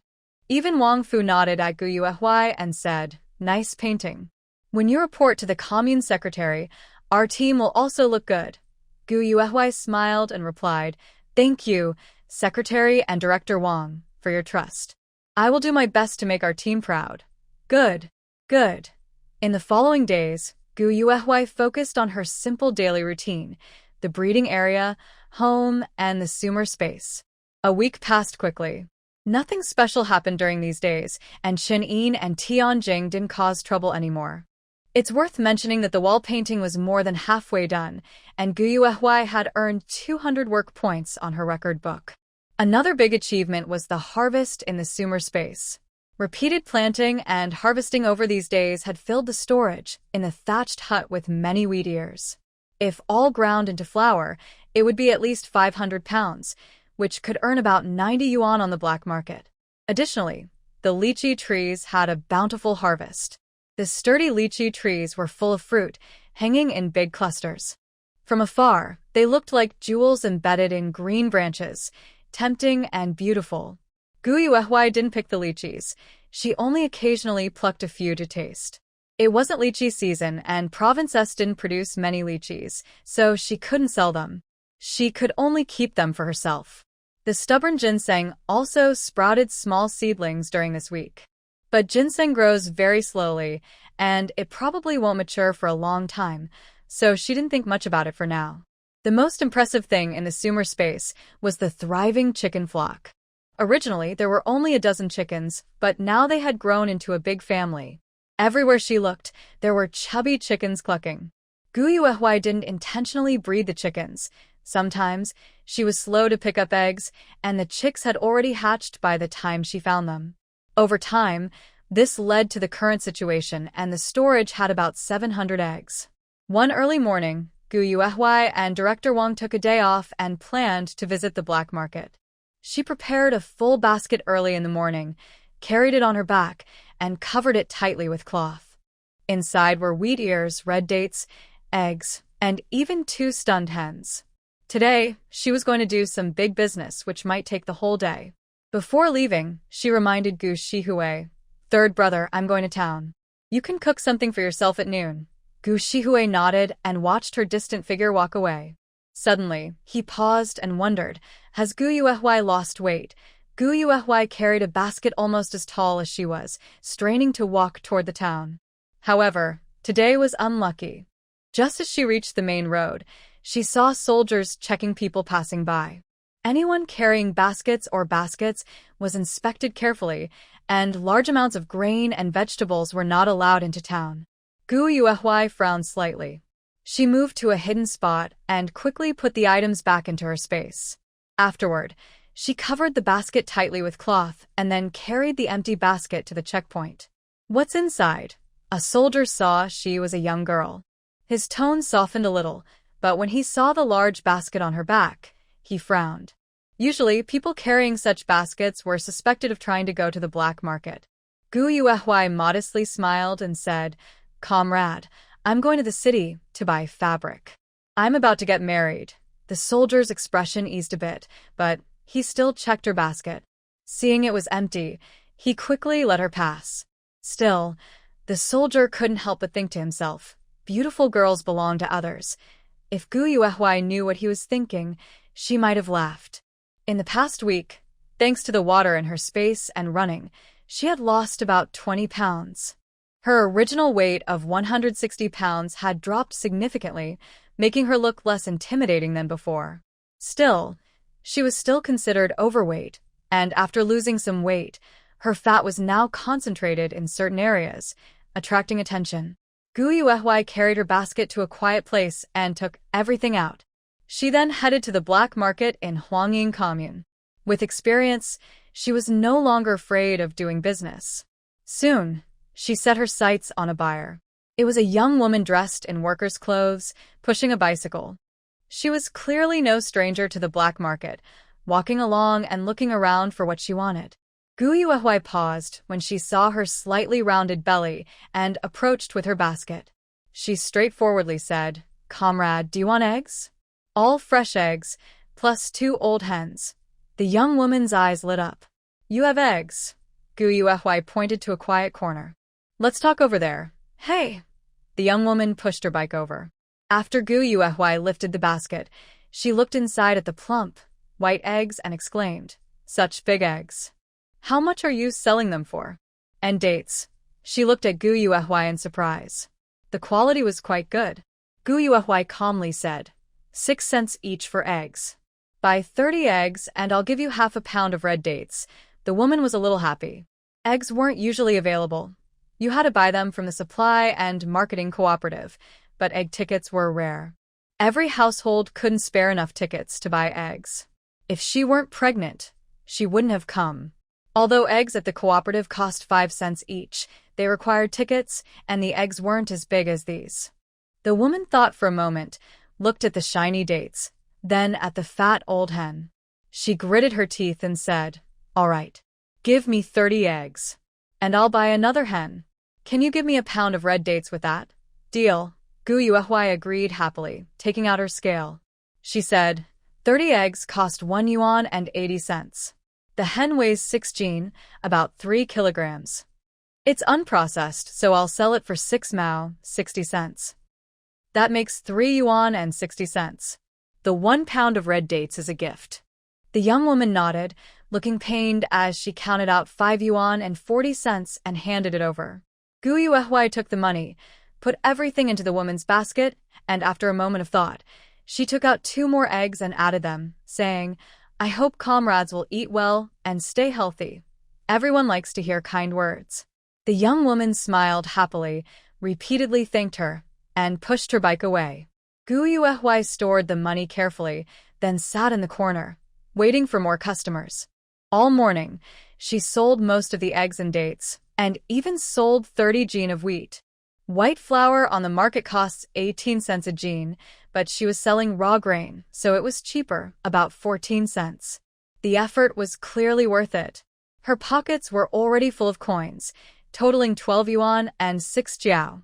Now, only about 20 eggs, half a jin of red dates, and 40 jin of wheat ears remained in her basket. After selling them this afternoon, she could go home. Gu Yuehui carried her basket and turned to leave the black market, planning to buy a big pancake to fill her stomach. As she turned, a figure suddenly appeared in her sight. Seeing the 3-strap leather shoes on his feet, she recognized him as the big fish she caught when she sold gold last time. However, the big fish looked a bit gloomy and unhappy. Gu Yuehui thought about the things in her basket. She squinted her eyes and decided to give it a try, hoping to sell everything to a big spender. With that thought, she stepped forward and stopped He Lanzhong, who was pushing his bicycle and heading back. He Lanzhong was lost in thought when he suddenly noticed something in front of him. He looked up blankly at Gu Yuehui, confused. He looked around and realized he had unknowingly come back to the street of the black market. His face looked a bit unhappy. "Move aside, I'm not buying anything." Gu Yuehui was stunned. Had he not recognized her? Her eyes flickered slightly, and she smiled with her lips raised, speaking softly. Comrade, I heard you last time, and even want to find out about the gold. It's just as you said. I came to thank you. Here, a red date. He Lanzhong looked at her hand stretched out in front of him. It wasn't very slender and had some flesh, but her skin was fair without calluses or wounds. In her palm, she held a bright red date, fresh and tempting. He was silent for a moment, then looked up at Gu Yuehui. After a careful look, he recognized her. He Lanzhong was a bit surprised and blurted out, "You've lost weight." He immediately felt sorry for saying that in front of her. Complimenting or criticizing someone's weight in someone's home was awkward. His face showed apology. He wanted to explain, but then he thought of Zhu Rongrong, who used to be just as plump as her, and his expression darkened again. Gu Yuehui reached out her hand again. Here, the date. He Lanzhong saw her persistence. He pursed his lips, took the big date, wiped it casually on his clothes, and then put it in his mouth. With a crunch, the juice of the date burst into his mouth, sweet as honey, instantly easing his mood. He finished the date in a few bites, and his face looked much better. Thank you. It's very sweet. You're welcome. Gu Yuehui smiled and, after speaking, took out a handful of red dates and handed them to He Lanzhong. You seem a bit upset. Eat more. I won't bother you anymore. I'm going to buy some big pancakes. After saying that, Gu Yuehui didn't hesitate and turned to leave. He Lanzhong looked at the full handful of dates in his hand, and then at Gu Yuehui, who was carrying a basket almost as tall as a person. Hearing her say she was going to buy pancakes, he felt a little embarrassed and quickly took a few steps forward. Let me treat you to a bowl of noodles. Gu Yuehui looked surprised, then silently stared at him. He Lanzhong's face turned red under her gaze, and he moved his lips. I'm hungry too. Gu Yuehui chuckled softly and politely said, Thank you. She had noticed before that he was kind-hearted and compassionate toward the weak. Whenever he saw someone in trouble or suffering, he would help. But her original intention was just to ask him to buy the things in the basket, not to invite him to pay. He Lanzhong took Gu Yuehui to a state-run restaurant. They sat down, and He Lanzhong looked at the menu. He ordered 2 bowls of knife-cut noodles costing 8 cents and a few grain tickets, and also ordered some roasted meat. Going to a restaurant was a big deal that people would brag about for a month, but for someone like He Lanzhong, a wealthy young man, it was quite common. The noodles arrived quickly. 2 strangers sitting together eating noodles felt a bit awkward. He Lanzhong scratched his head and, after a moment of regret, finally managed to say, You eat more. Gu Yuehui looked at the awkward He Lanzhong and found it amusing. My name is Gu Yuehui. What's yours? He Lanzhong put down his chopsticks, sat up straight, and said, My name is He Lanzhong. He Lanzhong. Gu Yuehui was momentarily stunned because she felt this name sounded very familiar, as if she had heard it in her past life. But when she looked closely at He Lanzhong, he seemed unfamiliar. She was sure she hadn't met He Lanzhong in her past life, but she couldn't remember where she had heard the name before. Hearing her gentle, flowing voice, He Lanzhong's ears warmed unexpectedly. No one had called his name like that before, but hearing a stranger young woman call him, that made him feel shy and awkward. The food made by the restaurant chef was only so. Gu Yuehui only ate noodles and did not touch the meat on the plate.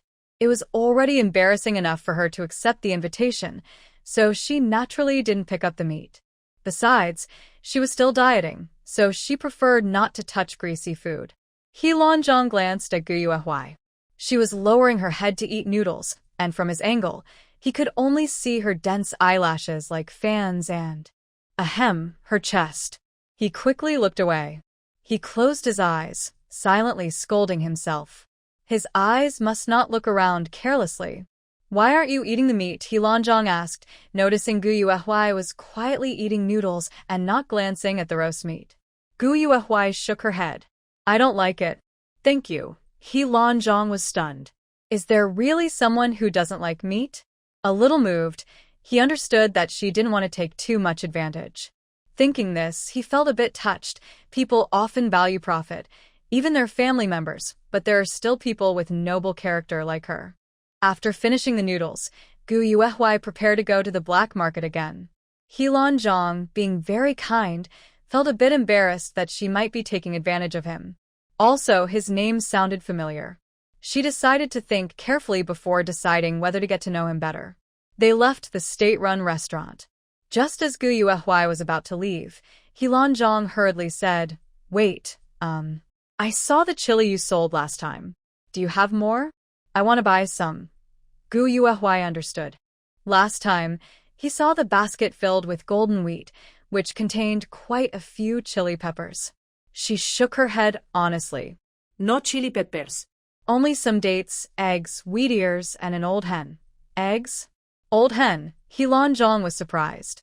He had been to the black market many times, and every time he was stopped, it was to buy grain, mostly coarse grains. He had never seen anyone sell eggs before. He thought for a moment and said, "Then I want to buy eggs." Gu Yuehui looked at him, not bothering to refuse. She lifted the cloth to show him. Seeing this, Helan Zhang was surprised. Such big eggs? And the hen is big and fat. Comrade Gu must be very skilled at her work. Look at these wheat ears, so full. The flour ground from this must be top quality. Gu Yuehui didn't boast about her products. After all, everything from the Sumer space was of high quality, and everyone who saw it knew. Helan Zhang originally just wanted to buy some eggs, but after looking around, he ended up buying quite a lot. He had more than 20 eggs left, along with an old hen and 30 gene of wheat, all packed into a big bag. Gu Yuehui smiled warmly and said, "Eggs are 1.5 each. The hen is 3.9, and the wheat is 4.2. That totals 9 yuan 6. Since you've bought almost everything, I won't sell anymore. I'll give you the rest." In the basket, there was half a gene of red dates and 10 gene of wheat. It added up to a little over a yuan, but considering the bowl of noodles, she didn't want to take advantage of Helan Zhang. She still gave him a little extra. Besides, she was too lazy to wait around anymore. Instead, she decided to go home and harvest wheat. Helan Zhang paused, took out a large token from his pocket, handed it to Gu Yuehui, and before she could give him change, he tied the items to his bicycle's back seat and rode away. As he left, he waved and said, "Comrade Gu, see you next time." Gu Yuehui looked at the large token in her hand, then without fuss, put it in her pocket and carried her basket back home. That day, she earned 22 yuan and 60 cents, more than a regular factory worker's monthly salary. But for a debt of 140 yuan, she still had a long way to go. When Gu Yuehui returned to the Dalhousie production brigade, it was only 2 in the afternoon. The villagers were still working in the fields. She carried her basket home, where Gu Shihui was sitting in the yard reading. As for Gu Ruihui, ever since she told him not to take the family's grain bag that night, he had been acting strangely, often away from home and not working. When Gu Yuehui and Gu Shihui passed each other, she asked, "Third brother, has the little spinach behind the house sprouted?" Gu Shihui looked up and nodded. "Yes, it's already coming out. It's about as high as a little finger." The field behind the house was also no longer cared for, as Gu Shihui had planted spinach seeds there. Gu Yuehui nodded and asked, "Good. Tonight, I'll make you spinach and egg noodles." Eggs. Gu Shihui was very surprised. That's a rare treat. Gu Yuehui didn't explain much. She carried her basket back inside, then took 10 eggs and a knocked-out old hen from her space. Although life was getting better at home, they still had some food shortages. This week, she mostly ate plain rice porridge. When talking about brown rice porridge, I have to mention Chenin. The night before Tianjing sent the grain, Chen Yusheng quickly delivered 30 jin of rice to Gu Tinghuai, the same type of brown rice. So, there's no need to ask where Tianjing's rice came from. Really, eggs? Did you go to the black market? Gu Shihui looked at the 10 large, round eggs on the stove and frowned. Now, everyone in the house is strictly forbidden from going to the black market. Why is this person doing the opposite? Gu Yuhui looked at Gu Shihui calmly and said, "Third brother, you know the situation at home. I don't want you to go because I'm worried, but as a woman, I have a much lower chance of getting caught. You all are too thin and need to eat more." Hearing this, Gu Shihuai's eyes flashed with complexity. For the past week, he had been watching Gu Yuhui every day, wondering how long she could keep up her effort before slipping back into old habits. But she hadn't. She was doing better and better. Not only was she earning work points at the farm every day, but she also cooked at home and hadn't mentioned wanting to eat refined grains anymore. She worked hard but ate little, making him, as her older brother, feel somewhat irresponsible. Gu Shihui wanted to say more, but Gu Yuhui had no time to listen. She carefully placed the eggs and the old hen away, then turned back to her room. Since having the sumer space, she had been both suffering and happy. Inside the sumer space, Gu Yuhui started harvesting wheat and picking chili peppers, busy and moving quickly. She still hadn't gotten the rice seeds. She planned to ask Director Wang for some when she went to the breeding station tomorrow. After finishing farm chores, Gu Yuhui went to pick eggs from the grassland. Now, her flock was growing bigger, and she could gather at least 70 eggs a day. Selling them at the black market would earn over 4 yuan, totaling about 120 yuan a month. Quite a lot. However, she still thought the space's livestock was too simple. Eggs could produce money, but eating only chicken meat for a long time wasn't good.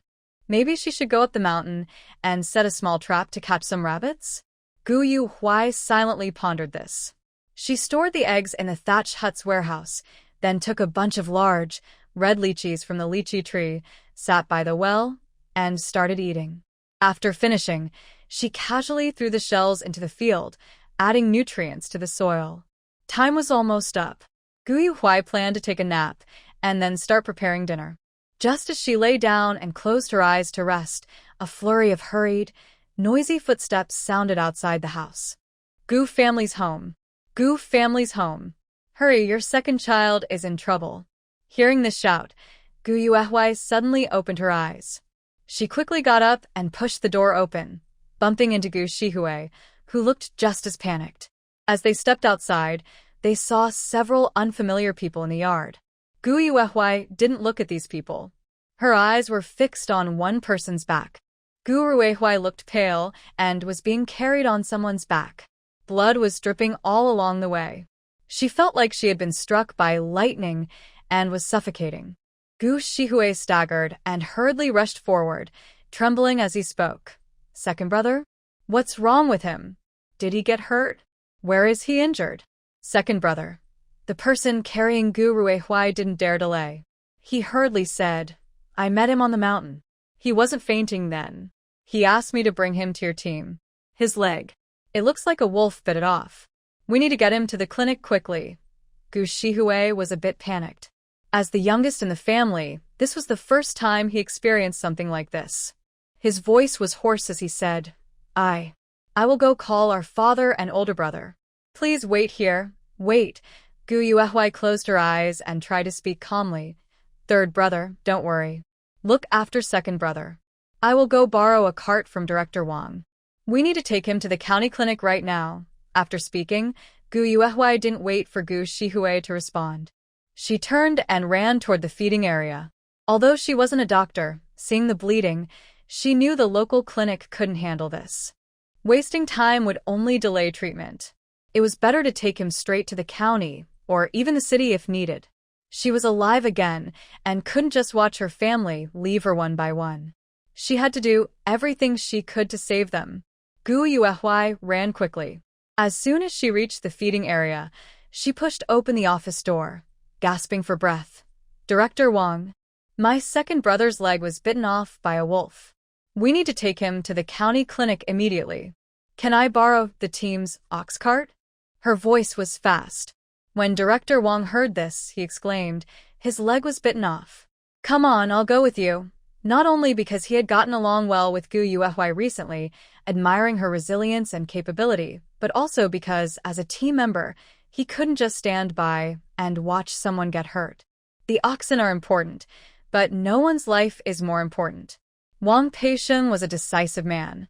He quickly decided to personally lead the oxen, hang the cart, and drive back with Gu Yuhui. Seeing Gu Ruihui looking weak and barely breathing, he gasped and said, Hurry! Get in the cart and put him on it. Several people hurriedly helped lay Gu Ruai on the ox cart. While they were moving Gu Ruai, Gu Yuehuai suddenly thought of something. She ran back to the room quickly and scooped up a large jar of well water from the sumer space, prepared for any emergency. She carried the water jar out, and Gu Ruai had already been settled comfortably. She pushed Gu Shihua, who looked pale and frightened, and said, "Third brother. Go inform Dad and Big Brother. I'll take second brother to the county first." Gu Shihua looked at his calm sister and forced himself to stay composed. "Okay. I'll go now, right away."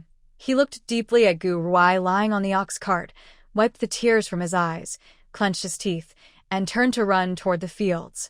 Wang Peisheng also whipped the ox cart toward the county. Gu Yuehuai sat beside Gu Ruai, staring at a deep, bone-visible wound on his calf. She bit her lip and poured water from the jar directly onto his wound, rinsing away the glaring blood. All the way, she patiently washed Gu Ruai's injury with the well water from her space. When they neared Qing'an County, Gu Ruai slowly opened his eyes in a daze. In his sight was a beautiful face, with cat-like glazed eyes, bright and lively. Under a refined nose were pinkish-orange lips, full and shining, like petals blooming under the morning sun. Second brother, can you hear me? We're almost at the health clinic. Hang on a little longer." Gu Ruai's pupils trembled. He wanted to open his eyes wider to see clearly, but the pain pulled at his nerves, causing him to fall into long darkness again. In the faintness, he could still hear a melodious voice like mountain spring water flowing. Gu Yuehuai blinked, wiping away the tears that welled in her eyes. At Qing'an County Health Clinic, Wang Peisheng went in to call the doctor and nurse. Soon, someone carried a stretcher and took Gu Ruai inside. Gu Yuehuai stayed close, watching the doctor treat him. The ox cart was the property of the brigade, and Wang Peisheng was worried no one would watch it and it might be stolen, so he stayed outside to guard the cart. After the doctor finished treatment, he frowned and asked, "Are you a family member of the patient?" Gu Yuehuai nodded repeatedly. Yes. "I am his sister." "Doctor, how is my brother? His leg should be fine, right?" The doctor shook his head. "His leg was bitten by a wolf. The injury is serious and needs stitches. Fortunately, no bones were broken, and you treated it quickly. Most of the bleeding has stopped. After the surgery, he needs to rest in bed for a few months." Hearing this, Gu Yuehuai let out a long breath. His life is safe, and his leg is okay. That's the best news.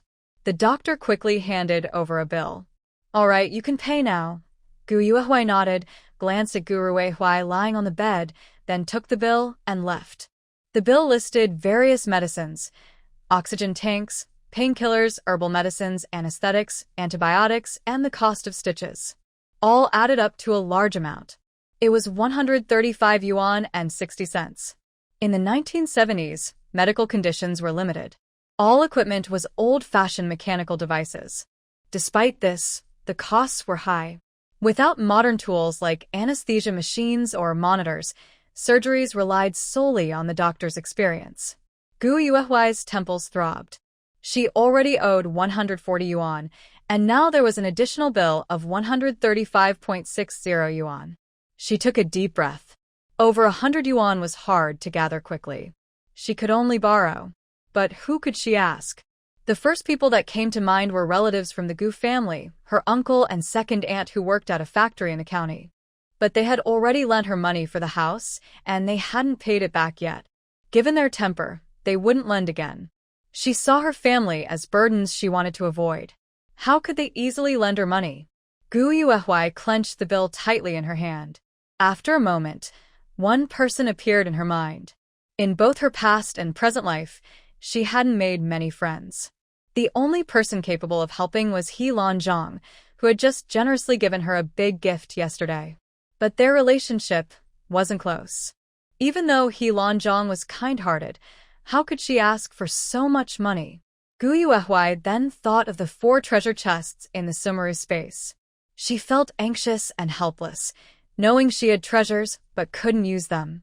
She lowered her head, feeling immense pressure. But thinking of Gu Ruehuai lying on the hospital bed waiting for help, she took a deep breath. She hurried out of the hospital and found Wang Peisheng, who was guarding the ox cart. Director Wang, I want to borrow some money from you. My second brother needs surgery, and the cost is over 100 yuan. I really can't come up with that much money right now. Could you please help me? Gu Yuehui clenched her teeth and spoke quickly. Wang Peisheng looked at Gu Yuehui's pale and helpless face, feeling a bit awkward. Xiao Gu, I don't have that much. I only have about 30 yuan at home. Wait a moment, I'll go back and get it for you. He then hurriedly drove the ox cart back home. Gu Yuehui watched his figure disappear into the distance, feeling very grateful. However, 30 yuan was clearly not enough. Plus, she had about 20 yuan on her, but she still needed 80 more. She frowned tightly, planning to go back and talk to the doctor. She wanted to see if she could get a few more days extension to pay the rest and have the surgery done soon. The wound couldn't be delayed too long.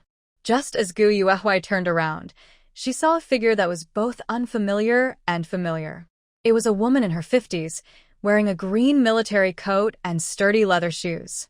She was tall, upright, with faint crow's feet at the corners of her eyes and a furrowed brow that hinted at a bad temper. Gu Yuehui never expected that after her rebirth, the first person she would see wouldn't be her eldest uncle or second aunt, but her eldest aunt. In her previous life, their family had died one after another. The eldest uncle and second aunt still had some feelings for her and sent some grain. But the eldest aunt ignored everything, acting as if her family didn't exist. That was normal, since their family had offended Tianjing. At that time, Tianjing was already married to the son of the provincial governor, about to leap into a better life. The eldest aunt wouldn't have offended Tianjing for such insignificant relatives. Memories of her past life flashed through Gu Yuehui's mind quickly, but she didn't dwell on them. For her second brother, she had to seize this chance. She had to save him. Gu Yuehui gathered her courage and ran over, blocking in front of Gu Jinfeng. Eldest aunt, Gu Jinfeng was stunned. When she saw Gu Yuehui's face clearly, her expression darkened. She looked at her with disdain and said, "Who are you calling eldest aunt? Don't call me that." Her second child's child could barely call her eldest aunt, but her fourth. Did she even have this kind of relative? Gu Yuehui didn't care about her contempt or disdain. She simply said, "Comrade Gu, Gu Jinfeng took a step back, distancing herself from Gu Yuehui. She coldly said, "Wait. I don't have the surname Gu. My name is Nia Peilon. If you're here to borrow money, I advise you not to bother me. Get out of the way." Gu Yuehui suddenly stopped in her tracks. Nia Peilon? To distance herself, she even changed her name? However, at this point, asking to borrow money again would only bring shame. Nia Peilon brushed dust off her arm, looked disgusted, and walked past Gu Yuehui. Perhaps because they caused a big scene, some whispers started around them. Gu Yuehui pursed her lips, stopped thinking about it, and turned to find the doctor. Suddenly, a young man's cheerful voice called out, "Comrade Gu?" Gu Yuehui turned around and saw He Lanjiang's sincere and clear eyes. She gently pressed her lips together. Even after experiencing many things, she couldn't help feeling a mix of emotions in this moment. "Comrade Gu, why are you here?" He Lanjiang hurried over happily. Gu Yuehui's throat was dry, and she opened her mouth. But He Lanjiang saw her red eyes, and the note clenched in her hand immediately. "Did you encounter some trouble? It's okay. Just tell me. If I can help, I will." Gu Yuehui's throat tightened. She looked up at He Lanjiang's handsome face and suddenly remembered where his name came from. He Lanjiang was actually her friend. She had once overheard him mention this name, thinking they were comrades in the army and very close. Thinking of this, Gu Yuehui took a deep breath and held back the tears that threatened to spill over. "Comrade, my brother was bitten by a wolf and injured his leg. He needs surgery, but we still need 80 more yuan." You. He Lanjiang looked at Gu Yuehui's tearful, beautiful eyes and frowned. "Give me the note. I'll pay for it." Before she could react, he had already taken the note from her hand and went to the nurse's station to pay. When all hope seemed lost, a new path appeared. He Lanjiang's broad shoulders and the cold-hearted figure of her aunt seemed like two extremes. Soon, He Lanjiang finished paying and returned the stamped note to Gu Yuehui. It's paid. Take it quickly so your brother can have his surgery.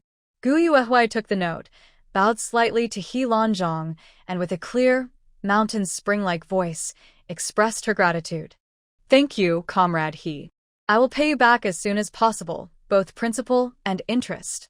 He Lanjiang was momentarily stunned. He looked at Gu Yuehui carefully, hesitated, and softly said, Go quickly. Thank you. Gu Yuehui also said thank you again, not daring to delay any longer, and hurriedly turned to find a doctor. He Lanjiang watched her distant figure, suddenly pursed his lips and smiled. At this moment, a friend who was with He Lanjiang stepped forward, slapped him on the shoulder, looked in the direction he was watching, and asked suspiciously, Lanjiang? What are you doing? Hurry up. Lao Chui is waiting for us. He Lanjiang suddenly snapped out of his thoughts, blocked his friend's gaze, and quickly walked upstairs with him. Oh, let's go, let's go. After paying the fees, the doctor quickly arranged surgery for Gu Ruihui. Gu Yuehui paced nervously in the corridor, waiting anxiously for the surgery to finish. Gu Jifeng, Gu Tinghui, and Gu Shihua arrived late, all looking pale and panting heavily, as if they had run all the way here. Gu Jifeng was trembling all over, clearly frightened. He had cold sweat on his forehead and asked trembling lips, Nan, how is the second child? On the way here, we met Director Wang, who said the surgery would cost over 100 yuan. Is it really that much? Gu Yuehui glanced at the operating room and nodded. It's 135.60 yuan. Hearing this number, Gu Jifeng looked a bit distressed, his lips trembling, but he still said, It's okay. Dad will borrow it. Dad will go borrow, right now. You all stay here and watch over the second child carefully, understand? Gu Tinghui's eyes reddened, but he didn't know what to say to comfort his father. Gu Shihua leaned against the wall, looking pale, lips moving as if he had something hard to say. Seeing Gu Jifeng about to leave, he stepped forward and said, Dad, who are you going to borrow from? Old uncle? Second aunt. Borrow and return. It's not hard to borrow again. We haven't even paid for the house yet. How would they agree to lend more? Gu Jifeng's shoulders drooped, but he forced himself to say, It's okay. Isn't there your eldest aunt? We can borrow from her. We'll definitely get the money. His words repeated, whether to comfort himself or Gu Shihua. It was hard to tell. Gu Tinghui looked defeated. This sudden disaster was like a catastrophe for their family. Gu Yuehui withdrew her gaze and looked at Gu Jifeng. Dad, no need to borrow. I've already paid the surgery fee. As for the second aunt, I just met her at the clinic entrance. She said she's no longer called Gu Jinfeng, but Nye Peilan. Don't ask her for money. Hearing this, the corridor fell silent. Everyone looked at Gu Yuehui, their expressions filled with shock and surprise. Gu Tinghui was the first to regain his senses. He frowned and looked at Gu Yuehui with concern. Nan, how did you pay that money? Over 100 yuan is not a small amount. Even workers like uncle and auntie in the city might not save that much in a year. How did Nan manage to pay such a huge sum? Gu Shihui also looked at Gu Yuehui with surprise. Remembering how she had calmly handled the situation earlier and went to find Director Wang, he suddenly felt like he never really knew his sister. Ji Feng, on the other hand, had a flicker in his eyes. He knew about the 4 boxes, but those were just antiques. How could they be turned into cash? Gu Yuehui didn't want to talk much. She simply said, A friend helped cover the cost. Second brother has already been taken into surgery. Gu Tinghui was worried and wanted to ask more. How come he didn't know she had such wealthy friends? But seeing her face toward the operating room and not wanting to say more, he pursed his lips and stopped asking. Ji Feng didn't care about all that. He pulled Gu Yuehui and headed for a quiet corner. Nan, what kind of friend is that? Why didn't you tell Dad? Are they really willing to lend us over 100 yuan? Ji Feng's voice was full of disbelief. His brows furrowed as he hesitated. You didn't lie to Dad, did you? Gu Yuehui chuckled softly. Why would I lie to you? It's really a friend's loan. Ji Feng looked carefully at Gu Yuehui. She didn't seem like she was lying, so he quietly comforted her. All right, Dad will get the money together soon. You pay back your friend first. We shouldn't let them think we're ungrateful. Even though there was already a heavy burden on her shoulders, she believed that as long as the children in the family stayed healthy and safe, the debts would eventually be paid off. Hearing this, Gu Yuehuai's heart tightened. She looked deeply at Jifeng. Dad, don't go to the black market. Jifeng's eyes flickered slightly. He forced a smile. I won't go. Don't worry about it. Not going? How could he not go? If a debt of 140 yuan can be paid off after working in the fields for a few years, then doubling that debt makes life seem hopeless. He feels destined to be involved with the black market. Fine if he gets caught, so be it. Having no money is scarier than facing execution. Gu Yuehuai closed his eyes briefly and suddenly said, Dad, I need to go to the city. Gu Jifeng was surprised. To the city? Gu Yuehuai nodded calmly and seriously. Yes, I want to visit the pawn shop in the city. Our county doesn't have one.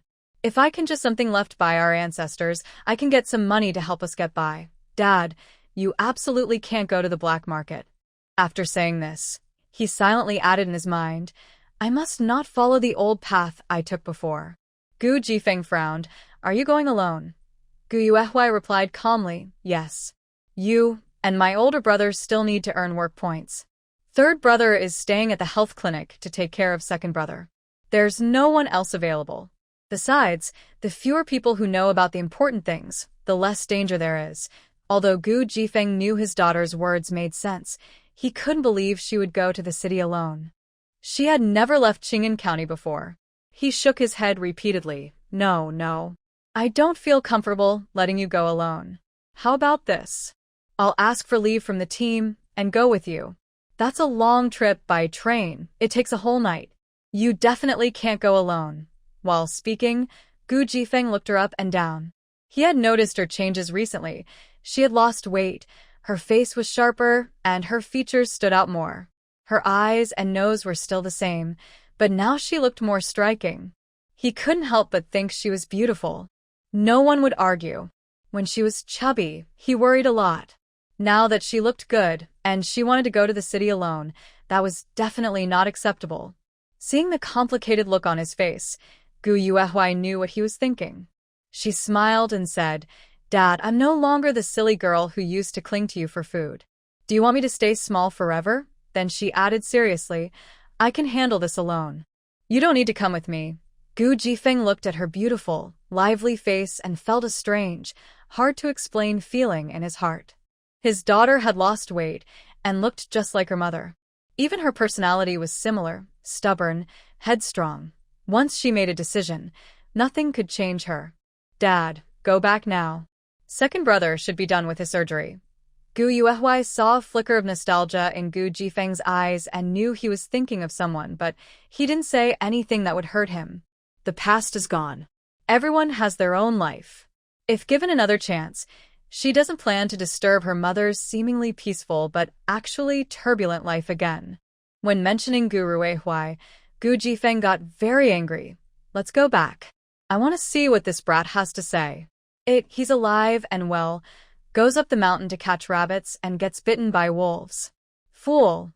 Gu Yuehuai lowered her eyes, hiding her faint sarcasm. What else could she say? It's definitely related to Tianjing. Gu Jifeng and Gu Yuehuai just reached the door of the operating room when Wang Peixing hurried over. Wang Peixing took a bundle of money wrapped in newspaper from his pocket and handed it to Gu Yuehuai. Little Gu, here's some money. 35 yuan. I can't give more. Keep it for emergencies. Gu Yuehuai looked at the sweat on Wang Peixing's forehead and his panting appearance, feeling very touched.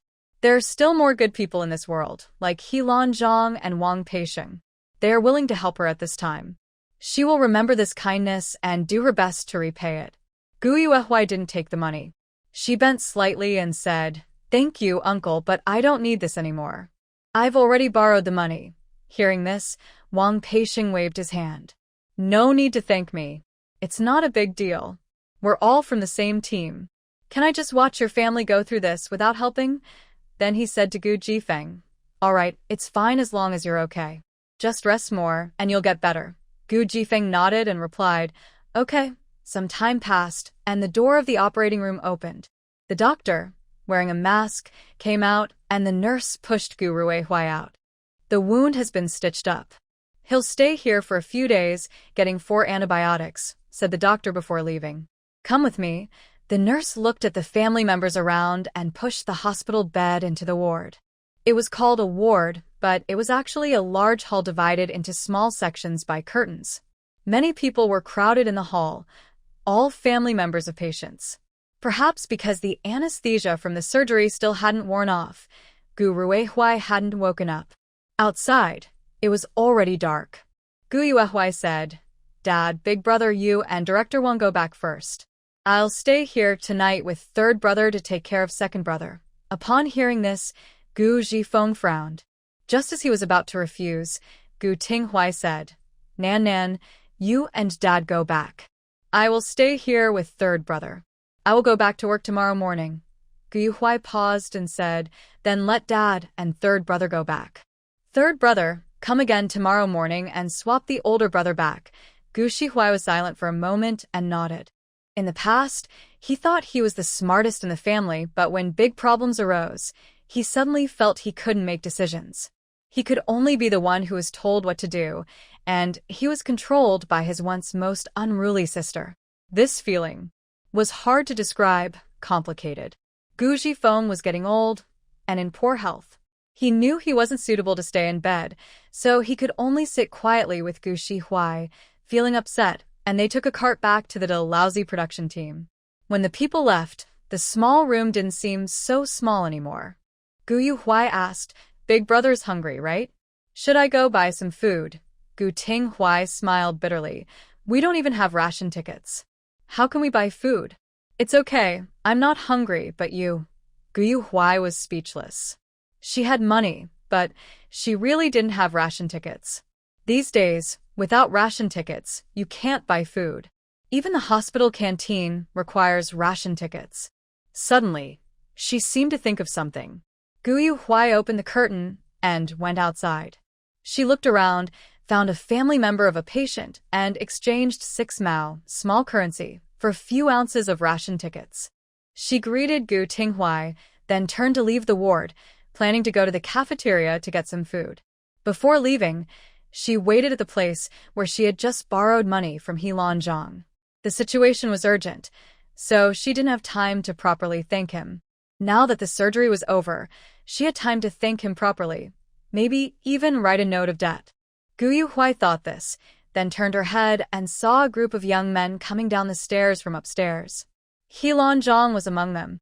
He looked fresh and handsome, standing out among the talented young men, but Gu Yuhui didn't look at him. Instead, her gaze fell on the young man beside him.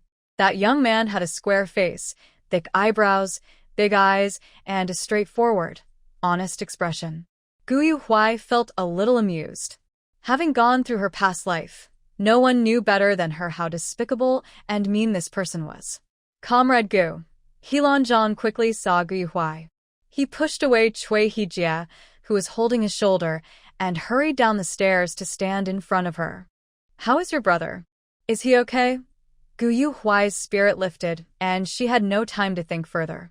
She smiled at Helan Zhang and said, Thank you, comrade He. My brother's surgery was very successful. He just needs to rest well afterward. How about you? Why are you here at the health clinic? Seeing her caring eyes, Helan Zhang felt a warm feeling inside. He waved his hand and was about to speak when a carefree voice came from behind. Hey, old He, who's this? I've never seen her before. You didn't introduce us? Yeah, old He, you're really not fair hiding her from us. Ha, is old He blushing? Helan Zhang looked a bit uncomfortable. He turned around and told his friends, Go away, step aside. Wait outside for me. Cui Hejia looked at him and then at Gu Yuehui, who was waiting nearby. His eyes flickered with thought. He stopped his friends and said, All right, stop bothering her. Let's go. Once they left, Helan Zhang relaxed. He turned back to look at Gu Yuehui, but saw her calm and composed, not blushing or embarrassed by her friend's teasing.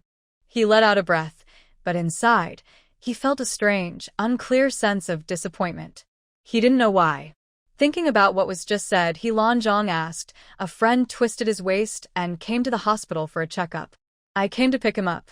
Gu Yuehui nodded and thought for a moment before asking, Comrade, do you have a pen? A pen? Yes. I do. He Lanzhong nodded.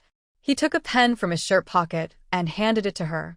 Gu Yuehui took it out of her pocket, placed a handkerchief underneath, and used the pen to write a few words. Then she returned the handkerchief and pen to He Lanzhong. I owe you money. I will pay you back as soon as I can. I have other things to do, so I'll go now. Comrade, you should head back soon too.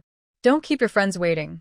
After saying that, Gu Yuehui hurriedly turned and left. He Lanzhong reached out to stop her, but she walked too quickly and disappeared around the corner. He opened the handkerchief and looked at the smooth, strong strokes of the penmanship. He was a bit surprised. Such beautiful handwriting showed she was not illiterate. Her writing was elegant, like a tall pine tree, strong and vigorous. If someone who didn't know better saw it, they might think it was written by a man. Here are the corrected and simplified versions of your text. The above is just a brief note. I owe you. Today I borrow 135.6 yuan from Comrade He Lanzhong. I will return it with interest in 10 days. Borrower. Gu Yuehui. Date. October 23, 1972. He Lanzhong carefully looked at the IOU, frowned, and after a moment, he bitterly smiled and put his handkerchief into his pocket. Gu Yuehui stood in the corner, watching He Lanzhong catch up with Cui Hejia and others, her eyes cold. She didn't know these two were friends. In her past life, Cui Hejia was a guide who knew a lot about the production team. He seemed kind and honest on the surface, but was actually very eager to please powerful people and often insulted those who lost their status. More than a month later, the young people would go to the countryside, and she would finally see him again. As for Cui Hejia, Gu Yuehui slightly raised her eyelids, her eyes cold like frost. She would never let him have an easy life again like in her past life. Gu Yuehui turned and went to the clinic's dining hall. The hall was small but crowded, with long lines of people. She tiptoed to look at the small black board at the window, which was written with chalk. Wowo bread 2 cents each, steamed buns 3 cents each, flour rolls 4 cents each, sliced meat 60 cents a plate, twice cooked pork 50 cents a plate. However, the dining hall had special meal tickets for doctors and nurses, which were much cheaper. Gu Yuehui borrowed 2 aluminum lunchboxes from the hall. She didn't buy fancy dishes, just a few wowo bread and 2 flour rolls. Gu Ruhui was saved, but he still thought about Tianjing. She couldn't watch him die, but she also couldn't let him risk his life. He needed some lessons, so for now he would eat wowo bread. As for the flour rolls, they were reserved for her older brother, Gu Tinghuai. When Gu Yuehui returned to the ward with the lunchboxes, Gu Ruhui was already awake. He lay on the bed, looking very pale, but his expression was faintly irritable. Big brother, stop talking. What does Tianjing have to do with this? She didn't tell me to go up the mountain to catch rabbits. I went on my own. Can you stop believing everything you hear? Can you trust what Gu Yuehui says? This time it was my own mistake. You don't need to take care of me here. Go back. Listening to these unkind words, Gu Tinghuai's eyes were full of blame and exhaustion. Although the second son used to be stubborn, he at least loved clearly. Why does he seem like he's bewitched now, showing impatience toward his own family? Is Tianjing really that good? Gu Tinghuai looked at Gu Ruihui, who couldn't tell right from wrong, and felt a chill in his heart.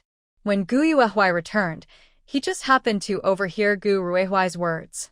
She sneered and walked to the bedside, throwing a lunchbox filled with steamed buns onto the bedside table. Tianjing, you talk about this person all the time. Why hasn't she paid for your surgery? Did she come to see you after you got bitten by the wolf and lost your leg? You're just imagining things. Hearing this, Gu Ruihui instinctively clenched his fists, his whole body tightening. He suddenly turned around, ready to scold Gu Yuehui, but when he saw her beautiful face before she lost consciousness, his pupils shrank slightly and his body trembled. These days, he had been leaving early and returning late, sometimes not coming back at all, so he hadn't seen Gu Yuehui. He never expected that the thin woman before him was still a beautiful person, and her face looked very similar to the woman in his memory. For a moment, all the confusion from before her coma disappeared, replaced only by disgust. Gu Ruihui showed no signs of sudden enlightenment after facing a big problem. Instead, he grew colder. Surgery costs, surgery costs. You keep saying you can't escape money? Don't worry, I will pay you back the surgery fee. Flattering without reason, either a thief or a villain. I, Gu Ruihui, don't need to owe favors to someone like you. Gu Yuehui smiled and replied straightforwardly. Fine. 135. 6 yuan, with 2 cents interest per day. When you pay it back, it's settled. Otherwise, you'll owe me every day. This is the money I paid for your surgery, understand? Gu Ruihui's face turned red from hearing this. His lips trembled as he wanted to say more harsh words. Before he could speak, Gu Yuehui pointed to the bedside table, her tone calm. Oh, by the way, I bought this steamed bun too. 2 cents each. Here are 3, totaling 6 cents.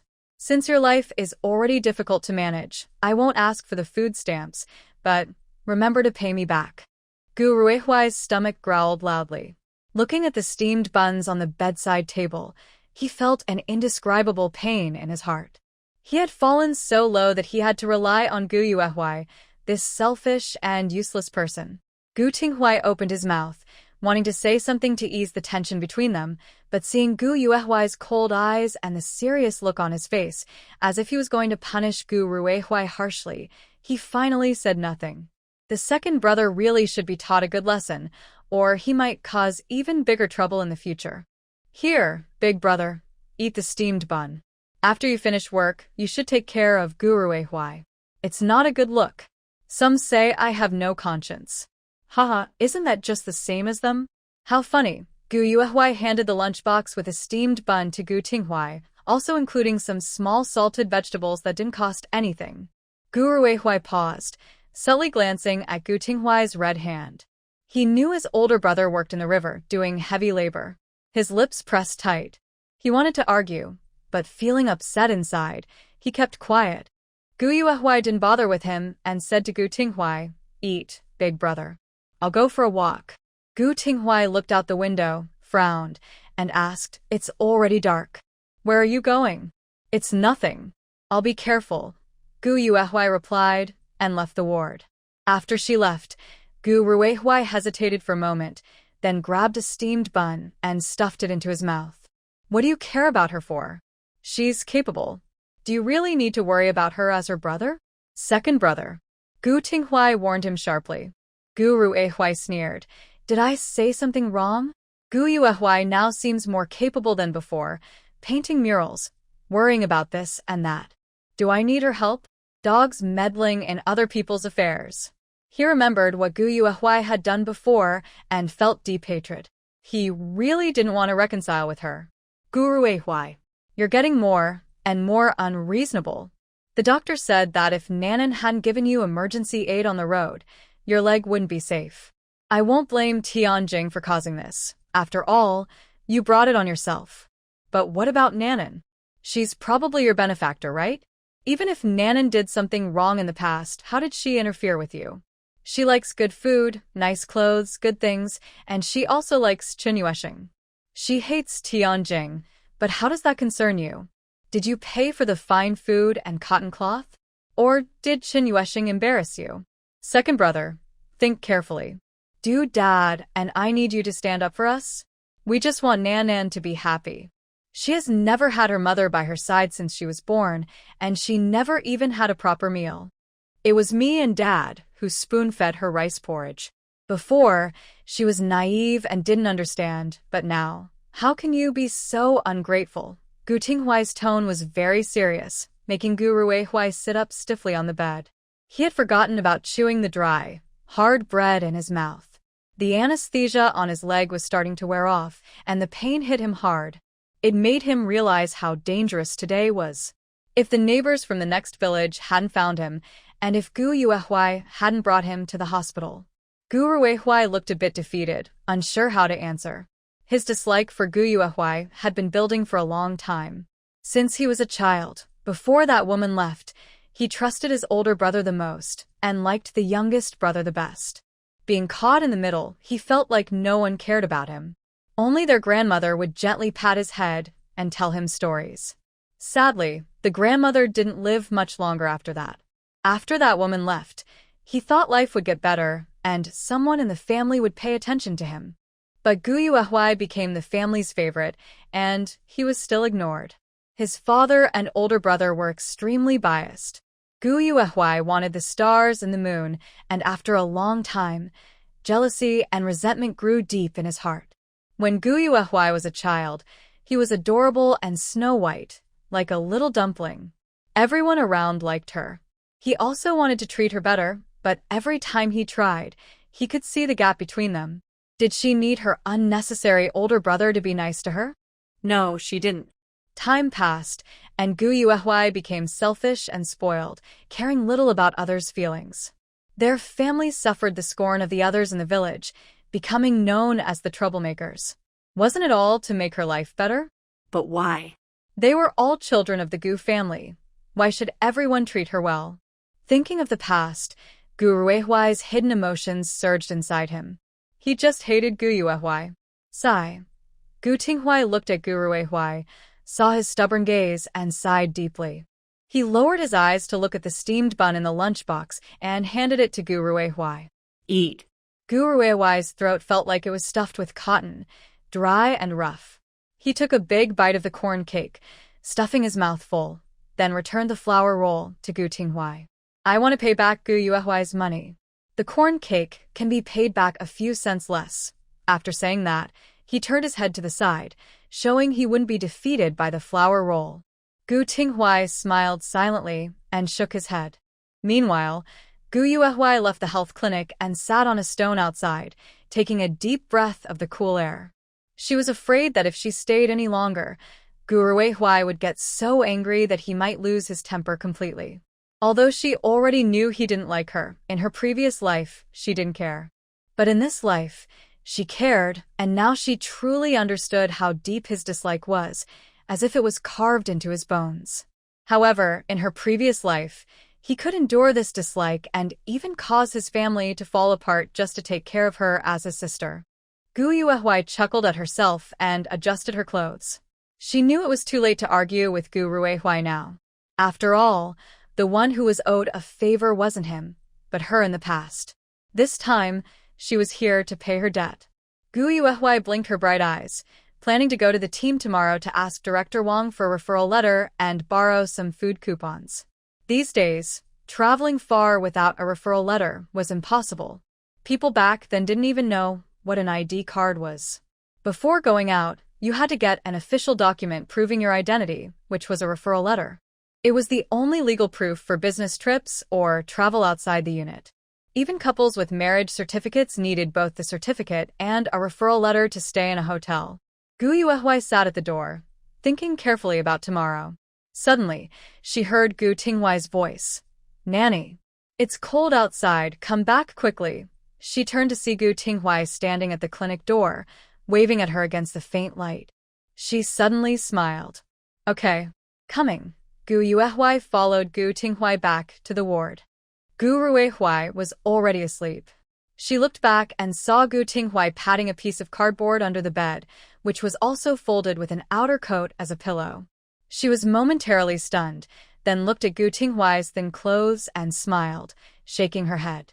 Big brother is sleeping. You have to go back to work early tomorrow. I'm not tired at all. You should sleep now, don't worry about me. Gu Tinghui looked at her disapprovingly and was about to speak, but Gu Yuehui pressed him down on the cardboard. Go to sleep. He looked at his sister with a stern expression mixed with some concern. His heart warmed, and he kept his mouth shut, not saying anything more. He had planned to rest for a while before switching with Nan Nan to sleep, but as soon as he lay down, he fell asleep. Gu Yuehui chuckled softly, glanced at Gu Ruihui sleeping peacefully on the hospital bed, and after some thought, he pulled half of the blanket and draped it over Gu Tinghui, hoping to bring some warmth to his older brother.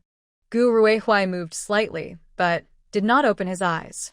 Gu Yuehua ignored him and sat down on a small stool beside the bed, resting with his eyes closed. Suddenly, Gu Ruehua opened his eyes. He looked at the half-blanket on himself and then at Gu Yuehua lying by the bed. His expression was complicated. After a moment, he pursed his lips and closed his eyes again. The next morning, Gu Yuehua woke up early. She went to the cafeteria to buy breakfast. When she returned, she saw Gu Jifeng and Gu Shihui. I think you just want to make Tianjing's girl so confused she can't find her way back. As soon as Gu Yuehua entered the hospital room, she heard Gu Jifeng's angry and loud voice. A nurse, who was giving Infor to a patient, looked at Gu Jifeng with displeasure and said, "Family member, there are other patients in the room. Please keep your voice down." Gu Jifeng's face turned red, and he forced a smile. Gu Shihui turned to the nurse and the other patients and said, "Sorry, we will control our voices." Dad. Third brother. Gu Yuehua brought in breakfast. Seeing her, Gu Jifeng's face, which was red and dark, finally looked a little better. Nan, today Dad has taken a day off. You can go back with your older brother. Gu Yuehua nodded. Okay, I'll go find Director Wang for a referral letter. When she mentioned the referral letter, Gu Jifeng suddenly remembered that his daughter said she needed to go to the city. His face darkened again. Looking at Gu Ruehua on the bed, he felt very displeased. If it weren't for that useless son of his, Nan wouldn't need to go to the city. Gu Tinghua was surprised. Referral letter? Where does Nan need to go? Gu Yuehua shook her head lightly. It's nothing. Let's go home first, older brother. We might be late for work. As she was leaving the clinic with Gu Tinghua, she didn't forget to put 2 freshly bought buns from the cafeteria into her bag. The buns had thin skin and big meat fillings, more expensive than flour rolls, just 5 cents each. They were hot and steaming. Even if the 2 of them walk quickly, it will take nearly an hour to return from the county, and Gu Tinghua still has to go to work. After a day of hard labor, Gu Yuehua feels sorry for his older brother and naturally cannot just watch him walk back alone. As they leave the county, they stop a bullet cart on the way back to Dalhousie production team. It costs 3 cents per person, a total of 6 cents, and the cart takes them directly to Dalhousie production team. Gu Tinghua is a bit reluctant, but seeing Gu Yuehua's firm look, he smiles bitterly, gets on the cart, and as they breathe in the cool morning air, they eat their meat buns happily, feeling a special kind of joy. Gu Tinghua is worried about the letter of introduction. Before taking more bites of his bun, he asks, Nan, where exactly are you going? Gu Yuehua's eyes curve into a gentle smile as he says softly, I need to go to Zhoulan City. Qing'an County is under Zhoulan City's jurisdiction. Luckily, Qing'an County isn't very backward. It has a train station. Although it's a bit far, traveling by train is much more comfortable than by bus. Zhoulan City. Gu Tinghuai's eyebrows knit into a worried X shape. Their family mostly lives around Qing'an County. He has never been to Zhoulan City himself, let alone his younger brother Gu Yuehua. He immediately objects. What do you want to do in Zhoulan City? No, you can't go alone. What was Dad thinking, letting you go alone? Gu Yuehua presses his lips together, speaking softly but firmly. Brother, I have something important to do in Zhoulan City. I must go. Gu Tinghua clenches his fists, feeling helpless. After a moment, he lowers his voice and asks, Is it for the second brother? Gu Yuehua doesn't answer directly. Instead, he just smiles and says, Big brother, we are family. Brother will go with you. Gu Tinghua takes a deep breath, his eyes full of concern as he looks at his sister. His dissatisfaction with Gu Ruehua deepens, but seeing her stubborn look, he feels that arguing is useless. Suddenly, he thinks it might be better if she were still carefree, just eating and drinking without worries. The burden of the family has unexpectedly fallen on the youngest sister. Gu Tinghua feels a bit regretful and guilty, unsure how to express his feelings.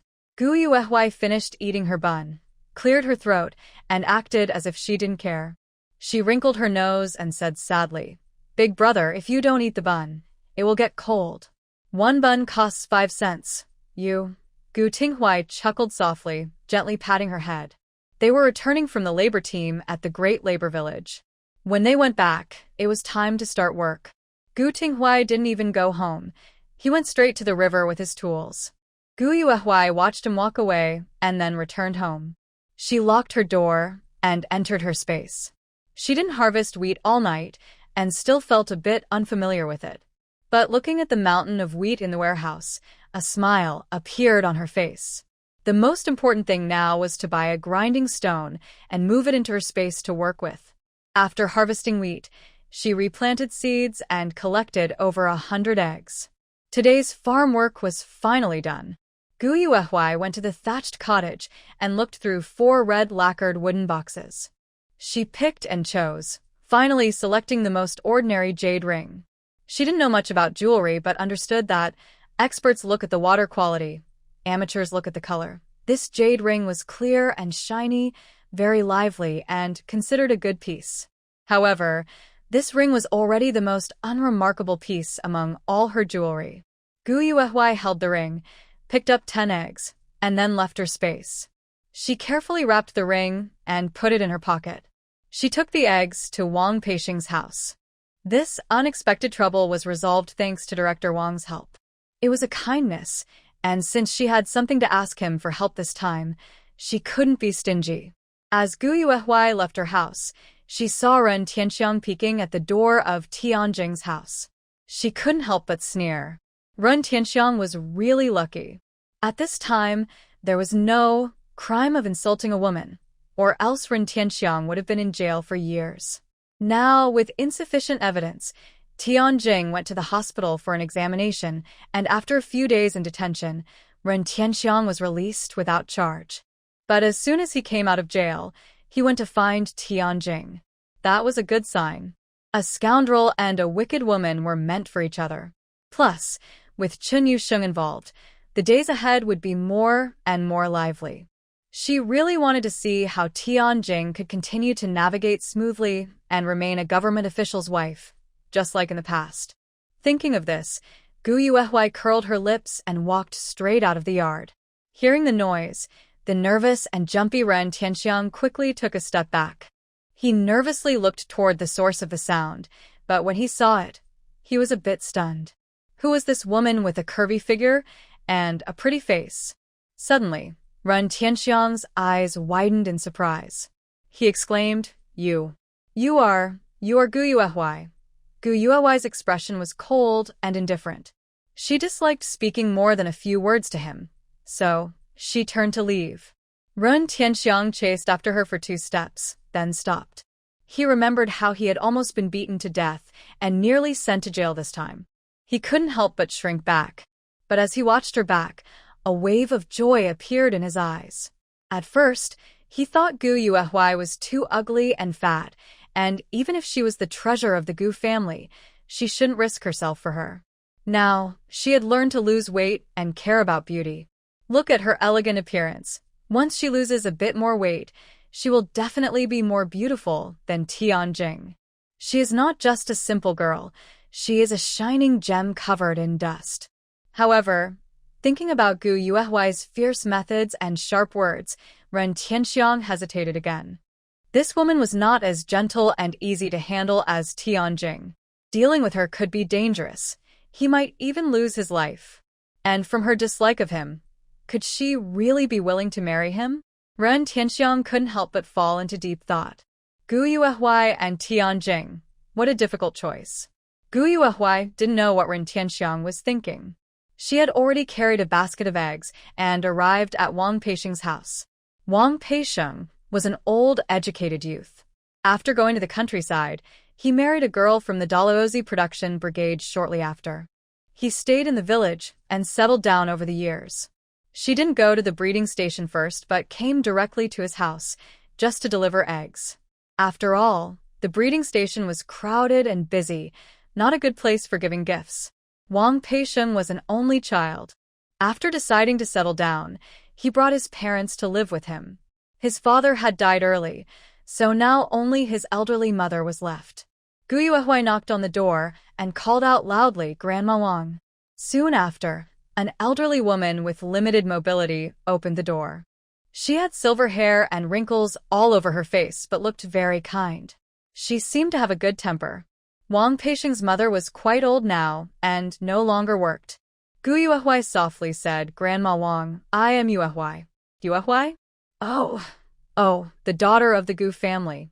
The elderly lady thought for a moment, then nodded in understanding, but she was secretly surprised. She remembered that Gu's daughter was plump and fair, not so thin. However, despite her thoughts, she spoke gently. "What's wrong, girl? Is there something you want to say?" She knew that Gu's daughter had a bad reputation in the village and people didn't like her. But every family has its own problems, and everyone has their own fate. She wouldn't be angry at a young girl because of this. She also heard from her son that Gu's daughter was educated and very good at painting murals. Gu Yuehui bent down slightly and handed the eggs to the elderly lady, saying, "Yesterday, my brother was bitten on the leg by a wolf. Director Wang took us to the county health clinic. I'm here to thank you." Grandma Wang looked surprised, lowered her head to look at the round eggs in her basket, and exclaimed, "Oh, no need to thank us. Eggs are good things, but we can't accept them. Take them back and your Grandma Wang will let your Uncle Wang know." Gu Yuehui smiled softly, but didn't take the eggs back. She turned to leave, saying as she walked, "Grandma Wang, you can leave the eggs at your house.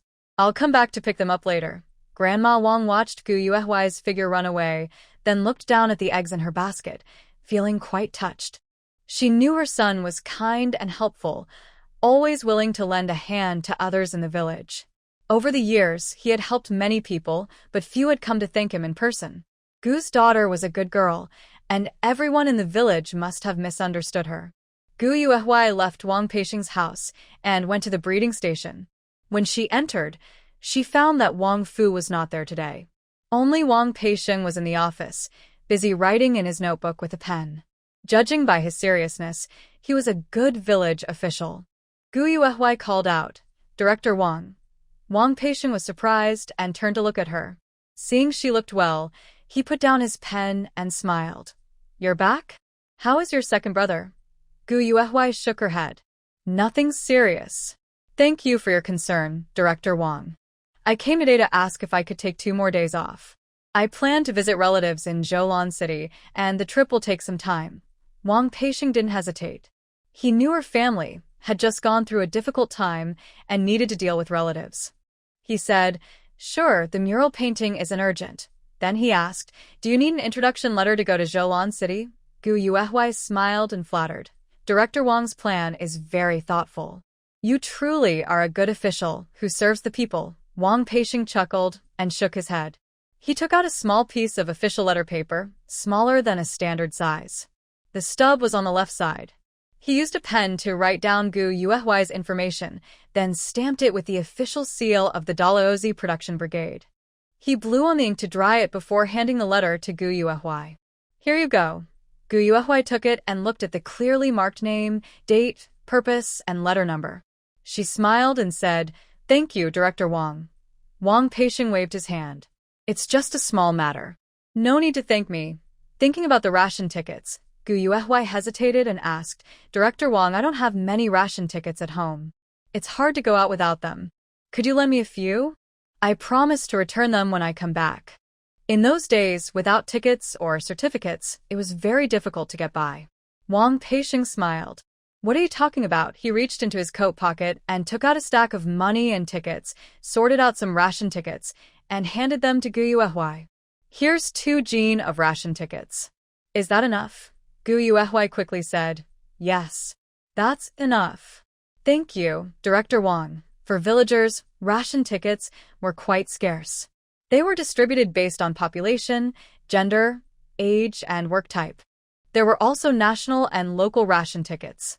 The villagers were self-sufficient. Ration tickets were only given out at the end of the year during grain distribution. Meat, oil, and cloth tickets were even rarer. There were many other special tickets, which could only be obtained through connections. After saying goodbye to Wang Peixing, Gu Yuehui returned home. She carried a basket filled with well water, dates, and boiled eggs, ready for the journey. Since she needed a special train ticket to eat on the train, she prepared some food. The whole trip would take a night, and she was worried she would go hungry before reaching Zholan City if she didn't bring anything. Everything was ready. Gu Yuehui locked the door and headed to the town. There was only one train from Qing'an County to Zhoulon City, and it was in the evening. She didn't need to rush, so she didn't spend money on a cart. With only 20 yuan and 2 jin of ration tickets, she decided to save them. She arrived in Qing'an County just after noon. She didn't have a watch and didn't know the exact time, so she didn't return to the health clinic. Instead, she walked directly to the train station. The Qing'an County train station was small, with only one waiting room and 2 platforms. The station was crowded with people. In the center, there was a large clock. Gu Yuehui looked at it. It was 2 o'clock. She clenched her jade ring in her pocket and pushed her way into the crowd, standing at the back of a line to buy a ticket. Although the line was long, the process was quick. Soon, it was her turn. The ticket seller asked, "Where to?" "Zhoulon City," Gu Yuehui replied. The seller efficiently took a ticket from a box in front of him, stamped it with the date and train number. 2.20 yuan.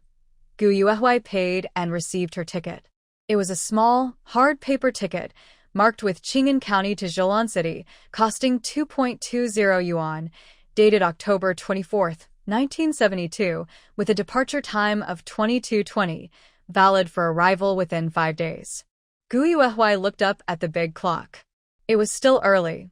She had to wait another 8 hours in the waiting room. She sat down, ate 2 dates and an egg to fill her hungry stomach. After eating, she started watching the people coming and going in the station, crying children, arguing couples, elderly couples supporting each other, and neat, business-dressed workers.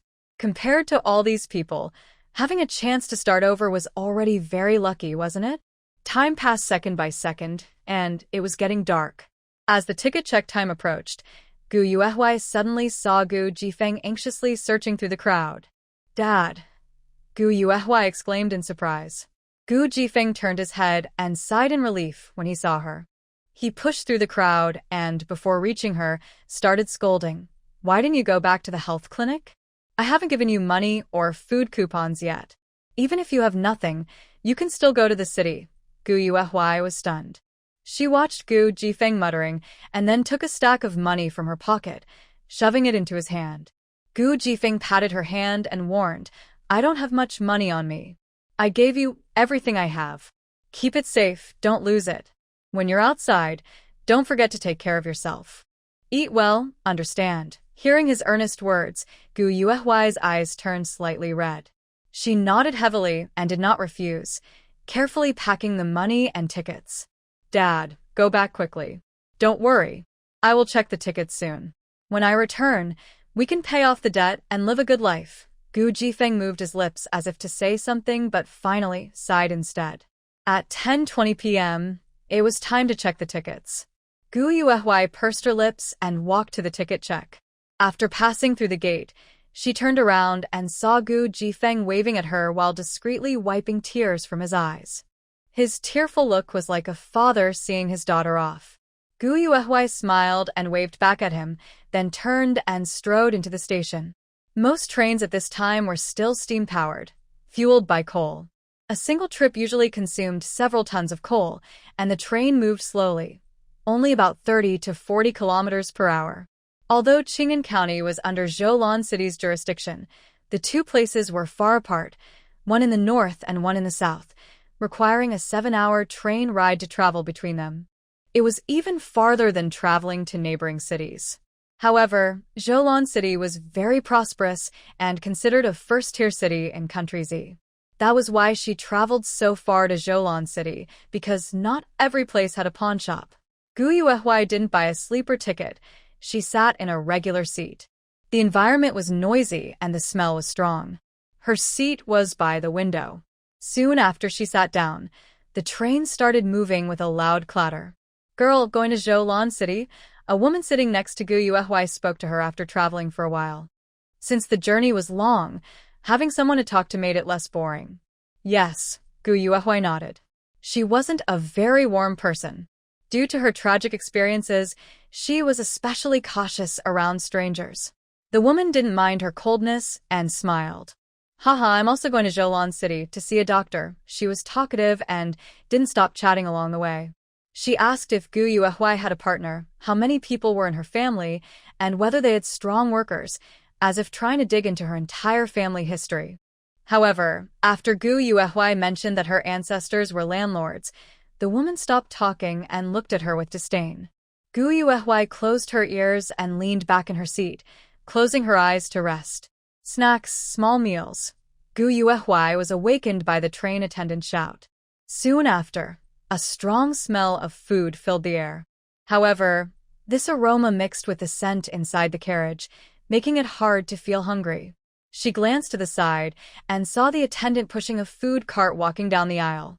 A woman nearby looked up and asked loudly, "What kind of meal is that?" "Stir-fried celery with shredded pork over rice, 1 portion in a triangle box, plus 2 liang of food tickets," the attendant replied, holding out a metal lunchbox from the cart. The woman waved her hands quickly, saying, "No, no, I don't want to eat." Then she turned her head away. The attendant glared at her impatiently and continued pushing the cart forward. Gu Yuehui took out a date and started eating. The sweet, rich flavor of the date was even more fragrant than the rice. The woman's eyes lit up.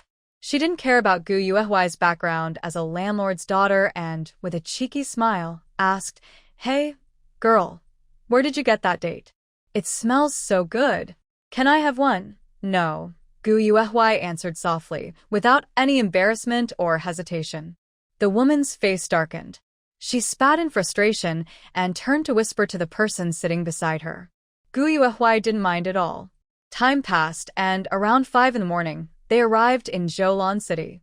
When the train stopped, everyone got off carrying their bags and parcels. Gu Yuehui checked her pockets to make sure her money and ring were still there, then carried her basket off the train.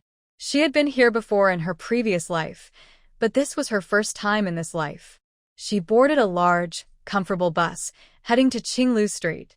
This was the busiest and most prosperous part of Zhoulan City, where pawnshops were also located. When she reached Qinglu Street, it was just dawn. Gu Yuehui turned left and right, finally arriving at the Qinglu State Pawnshop. A pawnshop is a place where old items are bought and sold. During this time, goods were scarce and many items were supplied with tickets. Ordinary people, trying to make ends meet, entrusted their unused belongings to pawnshops to sell. Pawnshops helped ease the shortage of supplies and also supported many low-income people who had no tickets. Gu Yuehui looked at the familiar consignment shop, then lowered her eyes and sat on the steps by the roadside. The shop hadn't opened yet, so she had to wait a little longer. She didn't wait long before someone started lining up in front of the shop. Everyone carried baskets on their backs, mostly filled with broken pots, bowls, and other damaged items. Gu Yuehui also stood in line. After about an hour, the shop owner finally arrived. He opened the door, quickly tidied up the place, and then called people inside. Gu Yuehui followed the line into the shop. The owner had already started assessing the items. The Green Willow state-run consignment shop was small, just a simple storefront with a wooden counter inside. An older man sat behind the counter. Sellers placed their items on the counter, and the owner would evaluate and give a price. The items varied widely, but the prices were generally low. Soon, it was Gu Yuehui's turn. A young man ahead of her took out a watch with a sad look in his eyes. It was a Heisher brand watch, one of the most popular brands now. The owner put aside his casual attitude, picked up the watch, examined it carefully to make sure it was undamaged, and then said, "It's well maintained. I'll offer 20. Do you agree?" The young man smiled bitterly. He had bought the watch for 100 yuan. Now, in his difficult situation, he could only sell it for 20. But his family still had younger siblings to feed. What else could he do? He nodded. "Okay, 20 is fine." The owner chuckled, carefully put the watch away, and handed over 20 yuan. As the young man took the money, he said, "You can buy it back within a month." After that, no. The young man looked numb and didn't respond. "Buy it back? With what?" Suddenly, he seemed to remember something and asked, "I don't plan to buy it back. Can I get more money as a deposit?" The owner raised his eyebrows, paused while holding the watch, and thought for about 10 seconds before replying, "I can give you 5 more." The young man was happy and said loudly, "Okay, 5 more. I won't come to buy it back." The owner nodded, handed him 5 more yuan, and the young man left with the money. Gu Yuehui then stepped forward, took out a jade ring from her cloth bag, and handed it over. "This is a family heirloom." The master took a look and gasped softly, then put on his glasses to examine it carefully. He muttered, "This is a top-quality jadeite with a beautiful watercolor, transparent like glass and with blue veins flowing through it." After saying that, he looked at Gu Yuehui and asked, "Are you sure you want to sell it, comrade?" Gu Yuehui nodded. "How much do you think it's worth, master?" Jade was very popular during the Qing dynasty in Cixi and was highly sought after by the wealthy. In the early Republic period, it became a fashion trend among ordinary people, symbolizing style. It is said that Du Yuesheng, a famous figure in Shanghai, once spent 40,000 silver dollars to buy a pair of jade bangles for his wife, showing how valuable jade could be. The master was silent for a moment and then named a price, 600. When people heard this, they started to get excited. Most only sold pots, old clothes, or household items, and getting $2 or $3 was considered lucky. $600? No one had ever heard of such a high price. Gu Yuehui didn't hesitate much. She didn't have time to compare prices at different shops, and she was most familiar with this pawn shop, so she nodded directly. The master smiled, counted out the money, and handed it to her. "You can redeem it within a month." After that, no. Gu Yuehui nodded, took the money, but didn't leave immediately. She looked at the watch in the display case. It was the young man's. She asked, "Can I buy this watch?" She wasn't pretending to be kind. She planned to buy the watch to return it to the young man, as she just needed a watch. The price of a good watch was too high, at least $90 to $120, so buying a cheap one from the pawn shop was a good idea. "Watch." The master was surprised, then smiled happily and took out the watch from the counter. The pawn shop had more than one watch, including brands like Haisher, Maxi, and Taichengxi. They were all big brands, but the best-maintained one was the Haisher watch that the young man had just sold. Gu Yuehui pointed at the watch. "I want this one." "How much?" The master didn't hesitate. He held up 3 fingers. 35. A watch that could be resold for $10 profit. Pawn shop items really made money. Gu Yuehui nodded and paid $35 for the watch, then casually put it on her wrist. When she left the pawn shop, she had changed from a poor, miserable person into a wealthy individual with hundreds of dollars. It was now 9 a.m., and she didn't expect things to go so smoothly. The ring was sold, and she had the money. It seemed she didn't need to stay in Zhoulan City anymore. She could take the train back today. The referral letter was unnecessary. Gu Yuehui smiled slightly, turned to leave, but then heard a loud scolding. "Let her go. You bunch of kidnappers." "Kidnappers?" Gu Yuehui frowned. Throughout history, records of kidnapping and trafficking have been common. In the 1960s and 70s, as the country was still developing its order, the illegal trade of women and children re-emerged and spread quickly. Not to mention elsewhere, she knew of several women in the Dalhousie production brigade who had been sold by traffickers. Imagine if such things happen around her, how much more in remote villages. And, because of him, she hated traffickers deeply. While she was thinking, the angry shouting grew louder, mixed with cries of pain. "Let her go." She pursed her lips, bent down slightly, picked up a few small stones from the ground, and followed the sound. She saw a young man at the corner of the wall, clutching his stomach and pointing at 2 rough-looking, fierce men. One of the men was holding a girl, about 4 or 5 years old, in his arms. The girl looked confused and unafraid, even as she heard the shouting around her. Her dazed expression made it clear she was a special needs child. Gu Yuehui looked at the girl's fair, pretty face and felt a shiver in her heart. She couldn't help but hold her breath. Could she be the young man, enduring his stomach pain, shouted angrily, "If you don't let her go, I'll call for help." The man holding the girl sneered coldly, unafraid. "Mind your own business." "Call for help? Go ahead. We're out here playing with my sister. What's it to you?" Gu Yuehui narrowed her eyes. She turned her back to the 2 men, then fiercely threw a stone at the back of one man's head. "Ah!" The man screamed painfully, loosening his grip. Gu Yuehui seized the opportunity, quickly rushing forward and snatching the girl away. She has been drinking space well water every day lately, and her health has improved more than twice as much as before. She is so strong she can carry the girl without stopping. She quickly runs to the shop, shouting loudly, "Help! Someone is kidnapping my sister. Help! Someone is selling children." Two strong men glare angrily and chase after Gu Yuehui. However, her loud voice attracts many people's attention. The two men hesitate, but, thinking about the girl's pretty face, they still chase after her. Soon, they run to the entrance of the state-run shop. Gu Yuehui doesn't hesitate. She pushes through the crowd and rushes into the shop. The two strong men exchange a quick look and follow her inside. Gu Yuehui stands at the counter, holding the girl tightly, facing the two kidnappers who are still chasing her. She calmly says, "Master, someone is trying to take my sister. Please help us call the police." The leading man steps forward and pulls out a photo from his pocket. "Your sister? She's clearly my sister. You, girl kidnapper, have a clever plan. You say she's your sister, but what proof do you have?" The photo shows a little girl sitting under a tree, smiling with a silly but pretty face. It's the same girl Gu Yuehui is holding tightly. Gu Yuehui looks at the photo, her eyes a little stunned. She instinctively holds the girl even tighter. She has seen this photo before.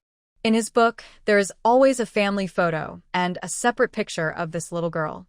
Her eyes show excitement, and her hands tremble slightly. Even now, holding the girl close, she feels a faint fear. Luckily, she is safe now. She's glad she passed by and didn't turn away with bad intentions. She never expected to meet the kidnapped Yan Xiaodang in Zhoulan City. He is her most beloved little sister. The strong man shows the photo to everyone around, trying to prove their relationship. "See? This is my sister. I always carry her photo, just in case someone tries to take her." The other strong man agrees quickly. "Exactly. Don't listen to this girl kidnapper. She's the real liar." Gu Yuehui looks coldly at them. They came prepared, so no wonder they are so confident when threatening the young man just now. People at the shop pointed and whispered about the scene, each with their own opinions. Although this girl is a bit simple, she looks pretty. She's exactly what the kidnapper likes. I think those two men are lying. The girl is beautiful and fair-skinned. She must come from a good family. How could she be related to those rough guys? I believe that the woman looks honest, not like a kidnapper. What's with that photo? A girl's picture? The kidnapper probably doesn't have one, right? Gu Yuehui stayed silent, holding the girl tightly without letting go or arguing. She was just waiting for the police. The old master then came out from behind the counter with a serious face. He said, "Everyone stay here. I've already called the police. When they arrive, they'll know who the kidnapper is." The man refused to listen and shouted, "My sister is mentally ill. She's afraid of strangers and has been acting up here. Are you going to pay for that? I need to take her away now." He reached out to grab the girl's arm. The girl was blank and unresponsive. Even when she was hurt, she didn't cry. Her beautiful eyes looked lost and heartbreaking. Gu Yuehui clenched her teeth, her eyes cold. She suddenly slammed the basket onto the man's face. Immediately, eggs and dates rolled out of the basket. "A little brat," the man yelled angrily. He raised his hand to slap Gu Yuehui, but the old master stopped him quickly. He said coldly, "You dare to hit someone in our state-run shop? You're brave." While speaking, the old master waved his hand, gathering the shop assistants. They all stared fiercely at the two strong men. Shops are places where money and goods are exchanged often, so there are some security measures. The girl moved slightly. She reached out her dirty little hand to touch her stomach, then picked up an egg from the ground. Without peeling it, she tried to put it in her mouth. Gu Yuehui was surprised and quickly stopped her. "Xiaodang, don't." Hearing the name, Xiaodang, the girl surprisingly stopped eating the egg. She turned to look at Gu Yuehui. Her beautiful eyes remained blank, but anyone could see her reaction to the name. The girl handed the egg to Gu Yuehui and wrapped her thin arms around her neck. Everyone watched the scene clearly, and the two strong men were also shocked. They have taken this young girl from the capital city for so long. She has always been simple-minded, not even able to say when she's hungry, let alone interact with them. Could her real name be Xiaotang? Is the woman in front of them really her sister? Gu Yuehuai's heart softened. He gently patted the young girl's back and said, Xiaotang, don't be afraid. Your sister is here. The girl hugged his neck even tighter. For a moment, everyone looked at the two men with suspicion and anger. The truth of the matter needed no more explanation. The man thought to himself how unlucky they were. He only wanted to leave Zhoulan City, a busy and prosperous city, by train to go anywhere. They didn't have much money left and planned to sell the hairpin on the girl's head at a pawn shop for some cash. But just as they hesitated, they ran into a familiar person. How unlucky could they be? Gu Yuehuai held Yan Xiaotang tightly and looked coldly at the two strong men. The men's eyes flickered. They looked at each other and slowly stepped back. Gu Yuehuai suddenly said, Please keep an eye on these two kidnappers. It will be helpful when the police arrive. Hearing this, the crowd automatically blocked the door, all looking at the two men with dislike. People thought such criminals should be taken to jail and never released, or it would be a sin. One of the men's eyes turned fierce. He shouted, A bunch of busybodies. Get out of the way. He reached out to push through the crowd. Some people nearby were afraid of trouble. Seeing the fierce look of the kidnappers, they shrank back, thinking, The child is safe for now. Why stop them? What if someone gets hurt? With that thought, the crowd made way. The two men sneered and stepped outside. The old shopkeeper of the pawnshop frowned. Grab your tools. Stop them. As he spoke, several assistants from the pawnshop calmly took out sticks from behind the counter, thick as a baby's arm. Seeing this, the two men hurriedly ran away. Just as they fled, one of them was tightly grabbed by a young man's leg. The man was so anxious he broke out in a sweat. He punched the young man's back like rain, shouting, "Wanna die?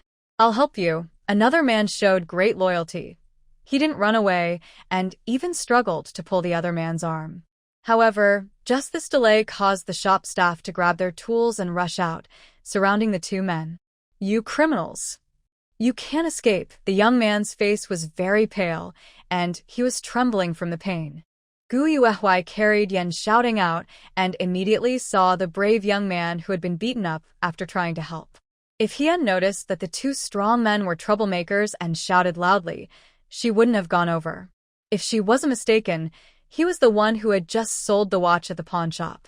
After some struggle, the shop staff managed to catch the two troublemakers. After fighting for a while, they finally tied them up, waiting for the police to arrive and explain the situation. The old evaluator at the pawn shop was kind-hearted. Seeing the young man lying on the ground, curled up like a shrimp, he personally helped him back into the shop to rest and even poured him a glass of water. The young man took a deep breath and looked at Gu Yuehuai, asking with concern, "Is that little girl okay?" Gu Yuehuai shook her head and looked down at Yan Xiaodang, who was sleeping in her arms. The girl's face was a little dirty, and her clothes were torn in several places, showing she had been through a lot. If she hadn't happened to see this today, she wouldn't know where she might have been taken. But it must have been a very remote place, or she wouldn't have been found in her previous life. Gu Yuehuai looked up at the young man sitting on the small stool. "Thank you, comrade." "If it weren't for you stepping in, I might not have been able to find my sister. What's your name?" "I want to thank you properly." The young man looked a little embarrassed. Just as he was about to smile, the wound on his lip tensed, making him grimace from the pain. He shook his head. "No need to thank me. It's what I should do." Gu Yuehuai was surprised but then smiled gently. "If you don't even know the name of your benefactor, that's a bit unkind." Hearing the word benefactor, the man scratched his head, coughed softly, and whispered, "Cheng Ling." Gu Yuehuai nodded. "Comrade Cheng, I really appreciate it. My name is Gu Yuehuai. This is my relative sister, Yan Xiaodang. She has had brain damage since childhood due to a fever, and I didn't expect her to be targeted by someone with bad intentions." Cheng Ling waved his hand. "Comrade Gu, there's no need to be so formal. I just happened to be there." After speaking, he looked at Yan Xiaodang again and sighed softly. "Xiaodang is so cute and pure, clearly from a good family. How could he follow those two? They have no experience caring for children and are very rough." Finding the child back is already lucky. Otherwise, it would be really bad. Gu Yuehui nodded and held Yan Xiaoting more tightly as he slept peacefully. The old shopkeeper at the pawn shop looked at Yan Xiaodang and smiled. This child is very lucky. Of course, he was very lucky. Otherwise, he might have been sold to a remote mountain area where no one would care, and he would be helpless and unable to save himself, possibly suffering for a long time. Gu Yuehui pressed his lips and asked, "Old shopkeeper, can you give me back my sister's photo?" The shopkeeper nodded, left the pawn shop, and outside, two strong men were surrounded by many people. Passers-by stopped to watch. Humph. The shopkeeper took the photo from his pocket and snorted at the kid. Just then, the police arrived as Gu Yuehui received the photo from the shopkeeper. The two police officers wore dark blue uniforms and wide-brimmed hats with red badges, showing the national emblem in the center. The shopkeeper went out to talk to the police, one asking questions and the other taking notes. Soon, the police approached Gu Yuehui and said, "Comrade, there are a few things we need to ask you in detail. Please come with us to the police station." Gu Yuehui nodded. "Okay." The police then looked at Chengling. "Comrade, I heard you were the first to find the two kidnappers. Please come with us too." Just as Chengling was about to speak, Gu Yuehui said, "He is injured." The police paused, then looked at Chengling with admiration. What a brave comrade. "In that case, go to the hospital to see a doctor first. Afterward, if everything is fine, come to the police station to give a statement." Chengling hesitated and shook his head. "I don't need to go to the hospital." "Let's go." Gu Yuehui glanced at him, understanding that he was short of money and wanted to save on medical expenses. She looked at the police and said seriously, "Officer, those two kidnappers hurt someone. Shouldn't they pay for this person's hospital bills? Otherwise, who will dare to risk their safety to help others in the future?" Chengling looked at Gu Yuehui with some surprise, then a touch of gratitude appeared in his eyes. The police officer hesitated for a moment, then turned to discuss with a colleague. He said, "Comrade, I will go to the hospital with you." The police station shouldn't let a hero who does good deeds feel disappointed. Gu Yuehui smiled and gave the officer a thumbs up. "You are truly model police officers of Zholan City." Upon hearing this, the crowd around echoed in agreement and applause thundered. The police officer put handcuffs on the two kidnappers. Gu Yuehui picked up her basket, carried Yan Xiaodang, and followed. Chengling went with another officer to the hospital. Later, this case of kidnapping and trafficking of girls made the headlines in Zholan City's newspapers.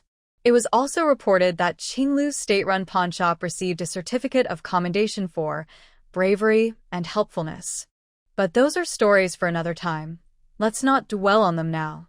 Gu Yuehui went to the Zholan City police station. Perhaps knowing she was also a victim, the officers were very gentle. As soon as she sat down, they poured her a cup of hot water to calm her nerves. The officer said, "Comrade, I have a few questions. Please answer carefully." Gu Yuehui nodded. "I will cooperate with you." The officer smiled and said, "No need to be nervous. Please show us your introduction letter." A faint, helpless smile appeared in Gu Yuehui's eyes. She didn't expect she would need to show the introduction letter in the end. She took the letter out of her pocket and handed it over. The officer unfolded it and looked at it. "Qing'an County, Ladaozi Production Brigade." Gu Yuehui nodded. "Yes, I came to some items." The officer understood and then asked, "What is your relationship with this girl?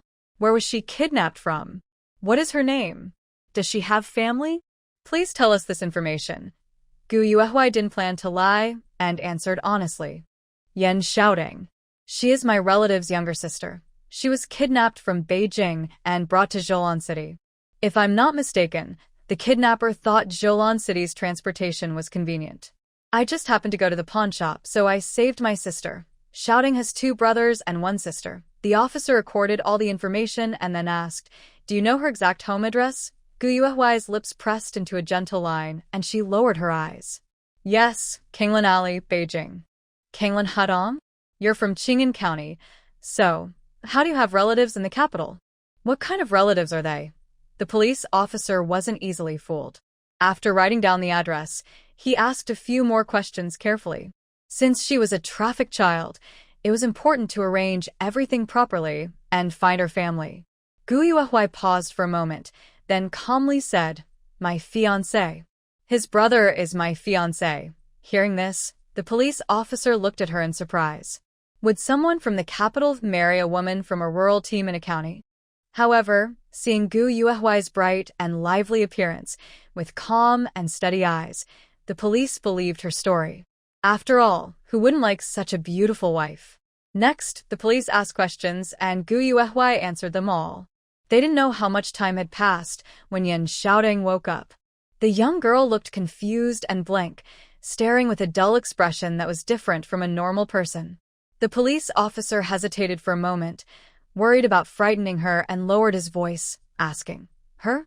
Gu Yuehui was silent for a moment, then gently stroked Yan Xiaodong's hair and said softly, "Xiaodong had a high fever when she was young, which caused brain damage. That's why she's different from normal people, and that's also why she was targeted by traffickers." The police officer sighed. Just as he was about to speak, Yan Xiaodong suddenly looked panicked. She struggled and jumped down from Gu Yuehui's lap.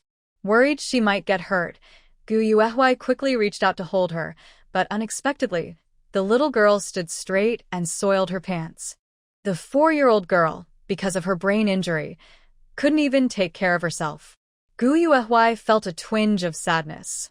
She helped her wipe her pants, took off her own small jacket and wrapped it around Yan Xiaodong's legs. Then she looked up at the police and asked, "Officer, can we leave now?" Yan Xiaodong reached out and hugged Gu Yuehui's neck, pressing her face against her, looking dependent. Seeing this, the police thought for a moment and wrote down the address in Qing'an County. "Comrade, you can take the girl back for now. Our police station will contact her family. When they come, we'll go to Qing'an County to find you." The letter of introduction wouldn't be fake, and with an accurate address, there was no need to worry about her lying.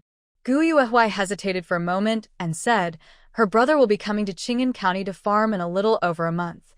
"Oh." The police officer was surprised again and nodded.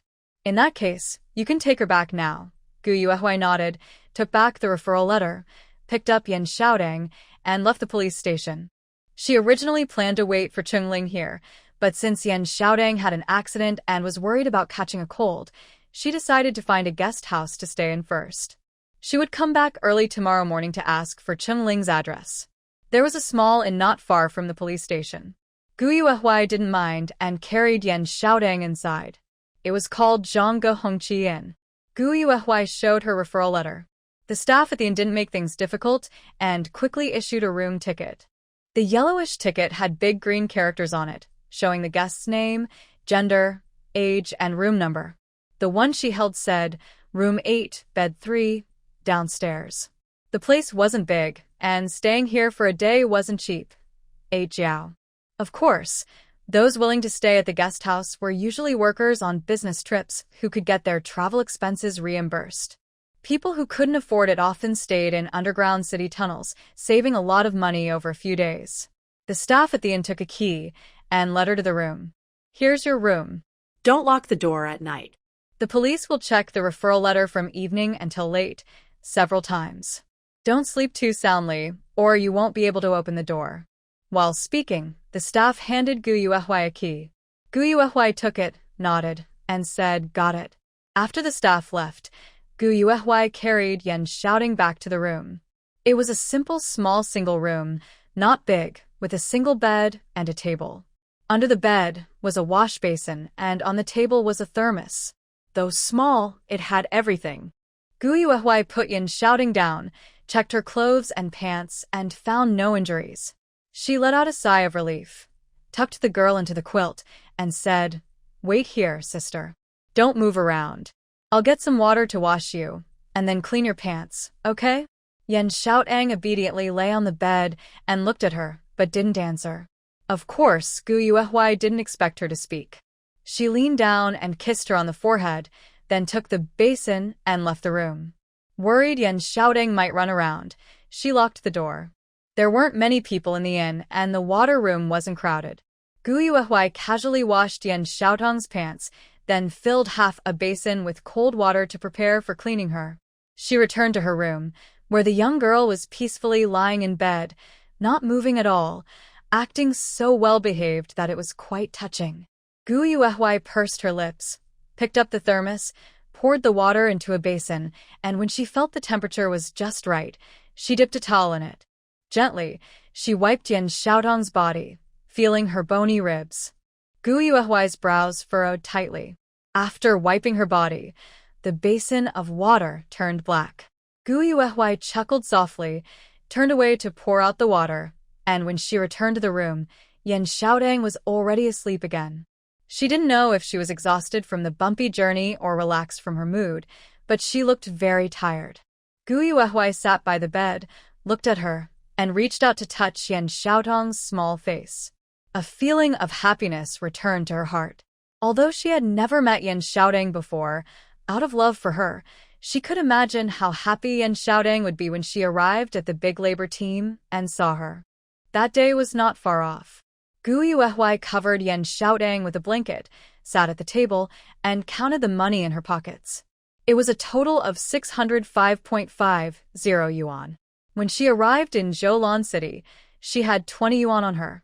She spent some on the train ticket, and her father, Gu Jifeng, casually handed her a stack of money, 18 yuan and 50 cents, and some food coupons. After leaving the pawn shop, she had gained an additional 570 yuan. Altogether, she had saved quite a bit. Gu Yuehui counted out 55 yuan and 50 cents, put it in her pocket, and wrapped the remaining 550 yuan in paper. She got up, closed the door securely, looked at the sleeping Yan Xiaodong, then entered the sumer space. She placed the money in the thatched hut, took some dates and lychees, planning to let Yan Xiaodong eat some later to fill her stomach. She had been traveling with 2 crutches and probably hadn't eaten enough, as she was so thin she could feel her bones. Since the outside situation was uncertain, Gu Yuehui didn't stay long in the space. She poured some well water from the space and left. She checked her watch. It was already 4 p.m. Yan Xiaodong slept soundly for 2 hours and only woke up at 6. Lying on the bed with her eyes open and still, Gu Yuehui reached out to touch her head. "Xiaodong, you're awake. Come on, get up and eat something, fruit, sweet and tasty." As she spoke, Gu Yuehui helped Yan Xiaodong sit up and handed her a peeled lychee near her mouth. Although the young girl was simple-minded, she knew she was hungry. She sniffed the sweet smell, then opened her mouth and took a bite of the white, juicy lychee. The lychee tastes sweet and fresh, with soft, full flesh that is very juicy. As soon as she ate it, a small smile appeared on her face, and cute little dimples showed on her cheeks. Gu Yuehui looked at her, feeling a little distracted. Xiaodong looks a lot like him, especially when she smiles, even though he rarely does. Their family, in many ways, is very good-looking, and there's no doubt about it. Gu Yuehui chuckled softly and gently poked her cheek dimples. The girl was good-tempered and didn't get upset. She kept eating her lychee quietly, stuffing her cheeks full, looking like a little squirrel storing food. In a short time, Xiaodong had eaten 3 lychees and 2 dates. Worried she might eat too much and not want dinner later, Gu Yuehui collected the remaining fruit. Xiaodong licked her lips, didn't cry or complain, and sat quietly on the bed, behaving like a doll. Gu Yuehui casually threw the fruit pits and peels into his face.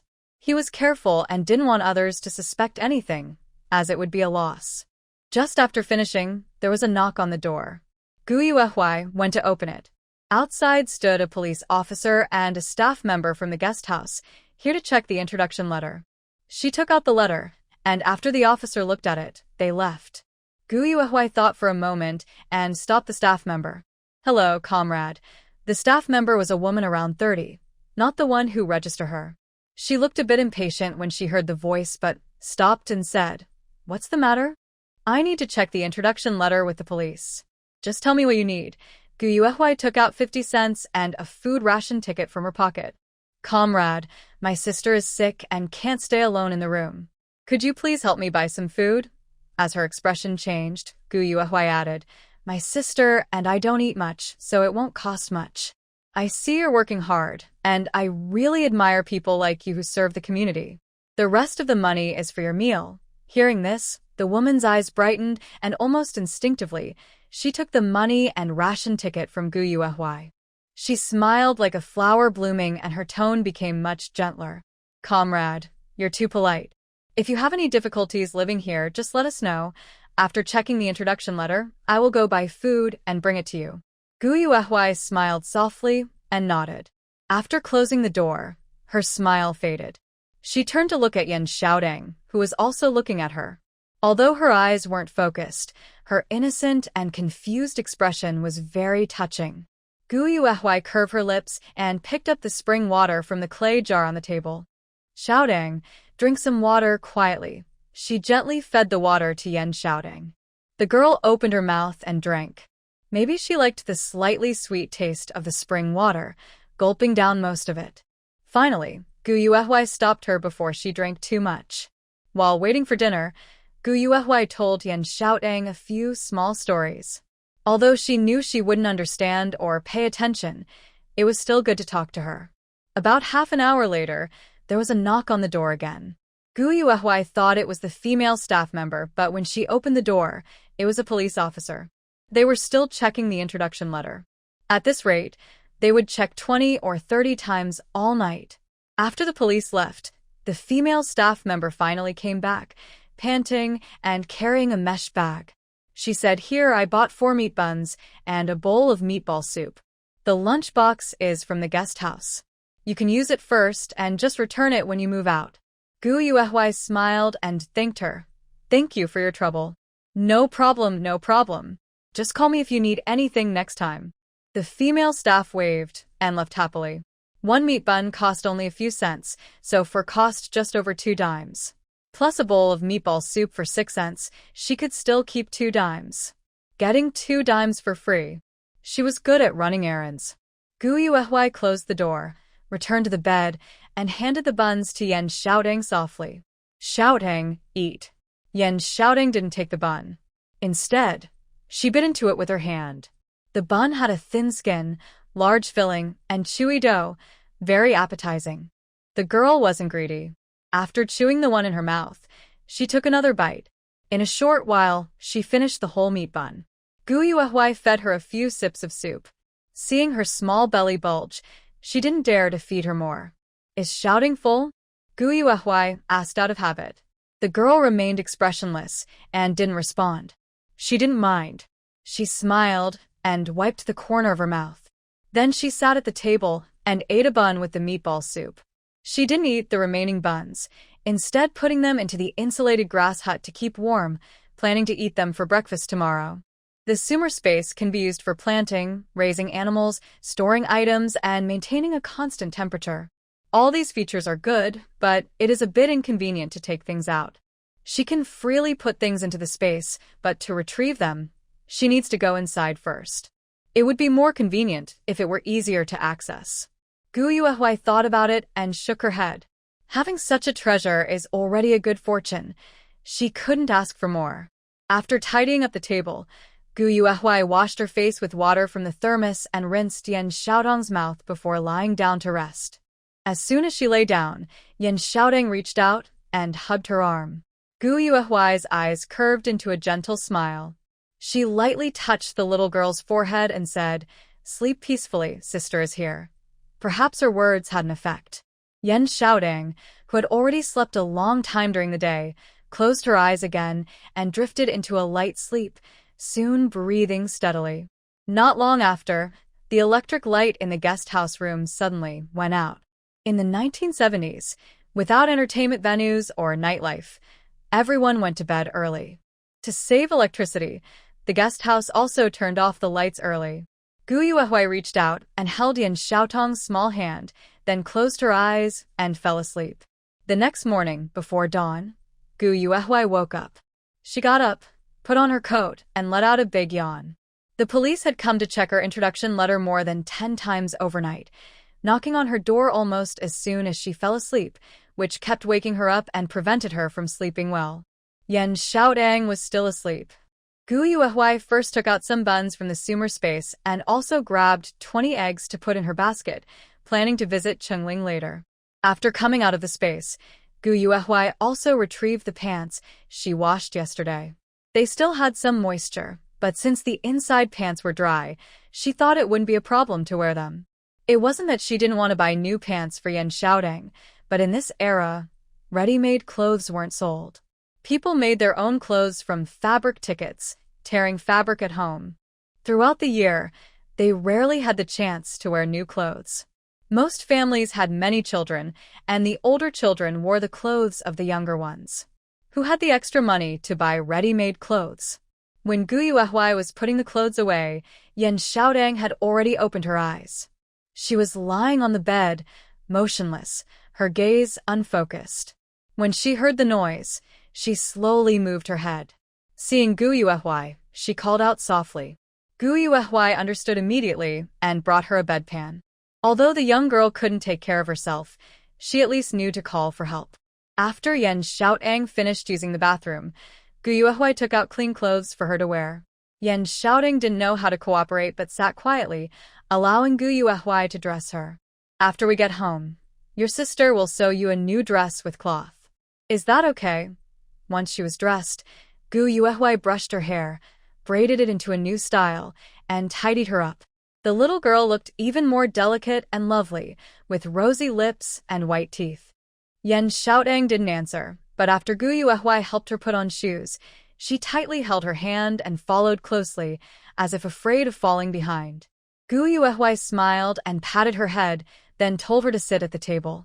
She picked up a warm meat bun and started eating.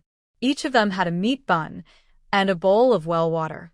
Although it seemed mismatched, the water was sweet and refreshing, and drinking it made them feel warm all over, even their limbs.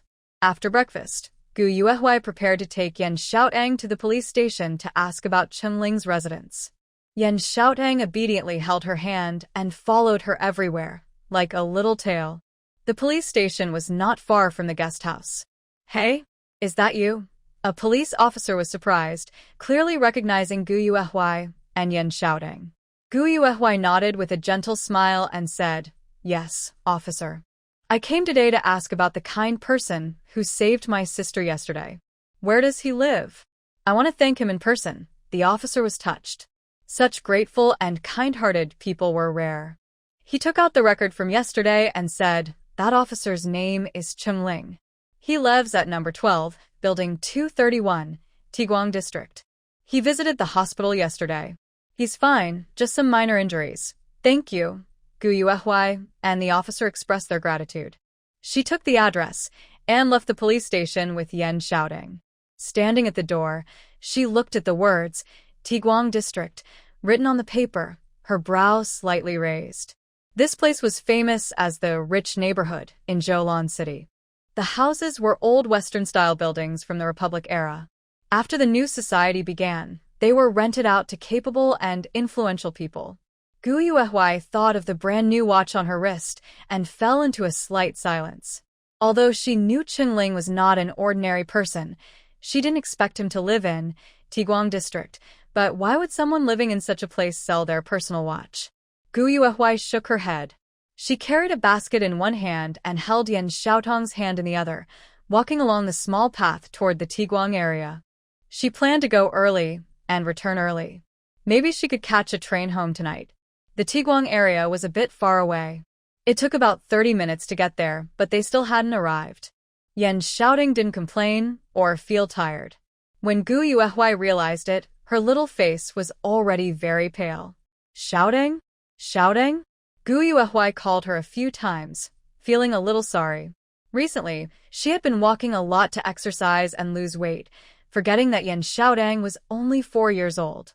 She had gone through a lot today, and her body was much weaker. Naturally, she couldn't keep up. Yan Xiaodong tightened her grip on Gu Yuehui's hand. "Come on, I'll carry you," Gu Yuehui said, holding the basket and squatting down to signal Yan Xiaodong to climb on her back. The little girl hesitated, clutching her clothes and not moving, looking a bit dazed and silly. Gu Yuehui sighed and bent down to lift her up. After walking for another 10 minutes, they finally reached the Tiguang area. This residential area was very clean. Every house was a standalone building. Gu Yuehui looked through the rows and finally found Building 12, number 231. She knocked on the door. Soon, a thin boy ran out from inside. He looked at Gu Yuehui from the doorway and asked, "Who are you looking for?" Gu Yuehui tried to speak softly. "Chengling, is Comrade Cheng at home? Big brother?" The boy's eyes lit up. Instead of opening the door, he shouted into the house, "Big brother! Brother! Someone's here to see you. It's a pretty sister." A slight smile appeared on Gu Yuehui's lips. She put Yan shouting down. The little girl immediately clung tightly to her clothes, her face showing fear of the unfamiliar environment. Gu Yuehui squatted down and gently patted her back, softly comforting her. "Don't be afraid. Just say thank you to your brother, and then we'll go home, okay?" Yan Xiaotang pressed close to her, her eyes full of distant confusion.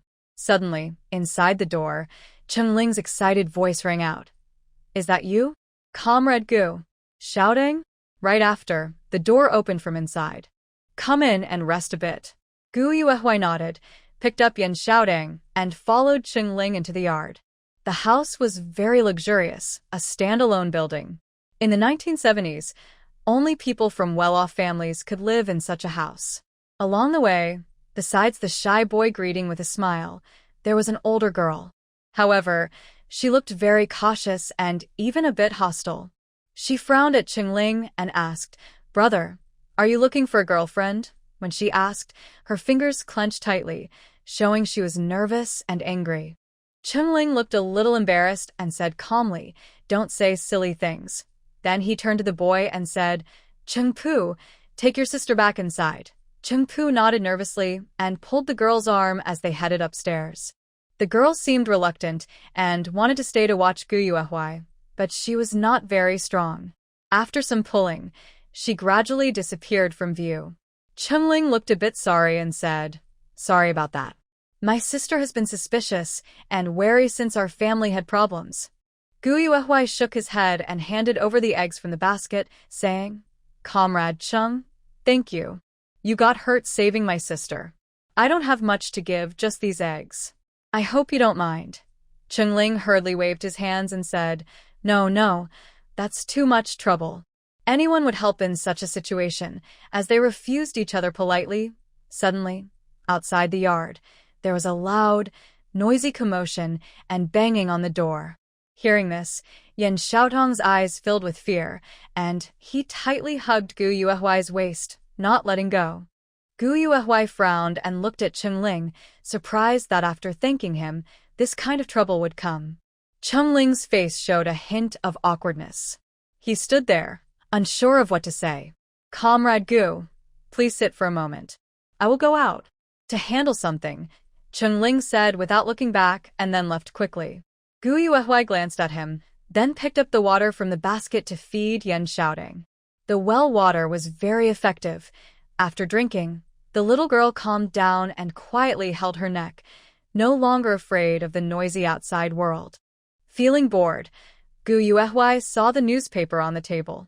She picked it up and looked at it, her eyes narrowing slightly. The headline on the front page was, "Zhoulon City Knitting Factory Director Cheng Xianxiu owes over 10,000 yuan to the bank." Cheng Xianxiu was a person she knew from her past life. The Zhoulon City Knitting Factory was established in the 1950s. It had thousands of workers and produced many items, including cotton fabrics, synthetic fibers, sweaters, jackets, and more. Some products were even exported abroad. This state-owned factory was famous not only in Zhoulon City, but throughout the entire country. As she knew, Cheng Xianxiu initially wanted to expand the factory and borrowed money from the bank. Unfortunately, halfway through the expansion, credit policies changed and the loans had to be repaid. Cheng's financial situation collapsed, and he couldn't expand the factory or repay the loans. Suddenly, the knitting factory's operation stopped, and thousands of workers couldn't get paid. Cheng Xianxiu went from being a respected director of a state-owned enterprise to a debtor and a notorious defaulter. Perhaps the fall was too great. He jumped to his death. His wife had died early, leaving behind 3 children. She knew about Cheng Xianxiu partly because of Chengling. At first, She didn't pay much attention and didn't connect Cheng Xianxiu with Cheng Ling. Now, thinking back, she realized she had only just remembered that Cheng Ling was so famous. In her past life, Cheng Xianxiu owed wages to the workers, and it was ultimately his eldest son, Cheng Ling, who paid them. Not only did he repay the loans, but a few years later, riding the wave of reform, he became one of the first entrepreneurs to go into business. Later, he started a clothing business and became very successful. Gu Yuehui squinted and fell into thought. It was a big surprise that Cheng Ling would become a major business leader in the future. Her short-term goal was to find a job. Since doing business in 1972 was impossible, she could only find work at a state-owned factory to live a proper life. But job openings were limited, and she needed to plan carefully to get in. Of course, with future reforms and opening up, she was sure she would start her own business someday. She has never been involved in business, but she has the sumer space. Even if she is very useless, she can still make money, right? Doing business requires connections and talent. Cheng Ling clearly has both.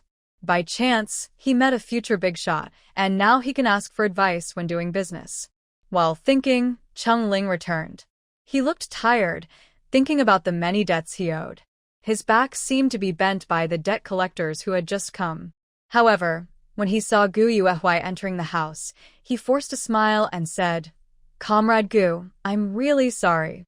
Gu Yuehui shook his head and stood up holding Yan Xiaodong. "Comrade Cheng, you're too polite. I need to take Xiaodong home today, so I won't stay. I'll come again when I visit Zhoulan City." Hearing this, Cheng Ling awkwardly smiled. "We're moving." Gu Yuehui was surprised. She thought the same. Owing so much debt and not being able to pay it back, staying in this place was just asking for trouble. At that moment, Cheng Ling suddenly made a soft sound of surprise. "Your watch." His expression was complicated. Without needing to ask, he recognized the watch on Gu Yuehui's wrist. He had sent it to the shop yesterday. For a moment, he didn't know what to say. His feelings were mixed, both sour and happy. The sourness was because he felt heartache. The watch he cleaned every day was now on someone else's wrist so quickly. The happiness was because he trusted Gu Yuehui's character. The watch was in her hands, and it should be well cared for.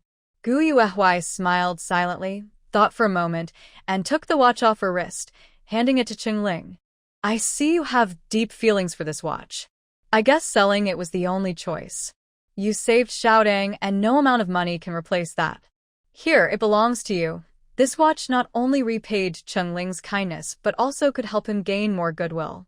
"Why not?" Cheng Ling quickly shook his head and refused. "No need. Selling it once already hurt me deeply. If you give it to me again, I would sell it again to pay off my debts. Better to let it stay with you." He then said seriously, "Gu, I appreciate your kindness."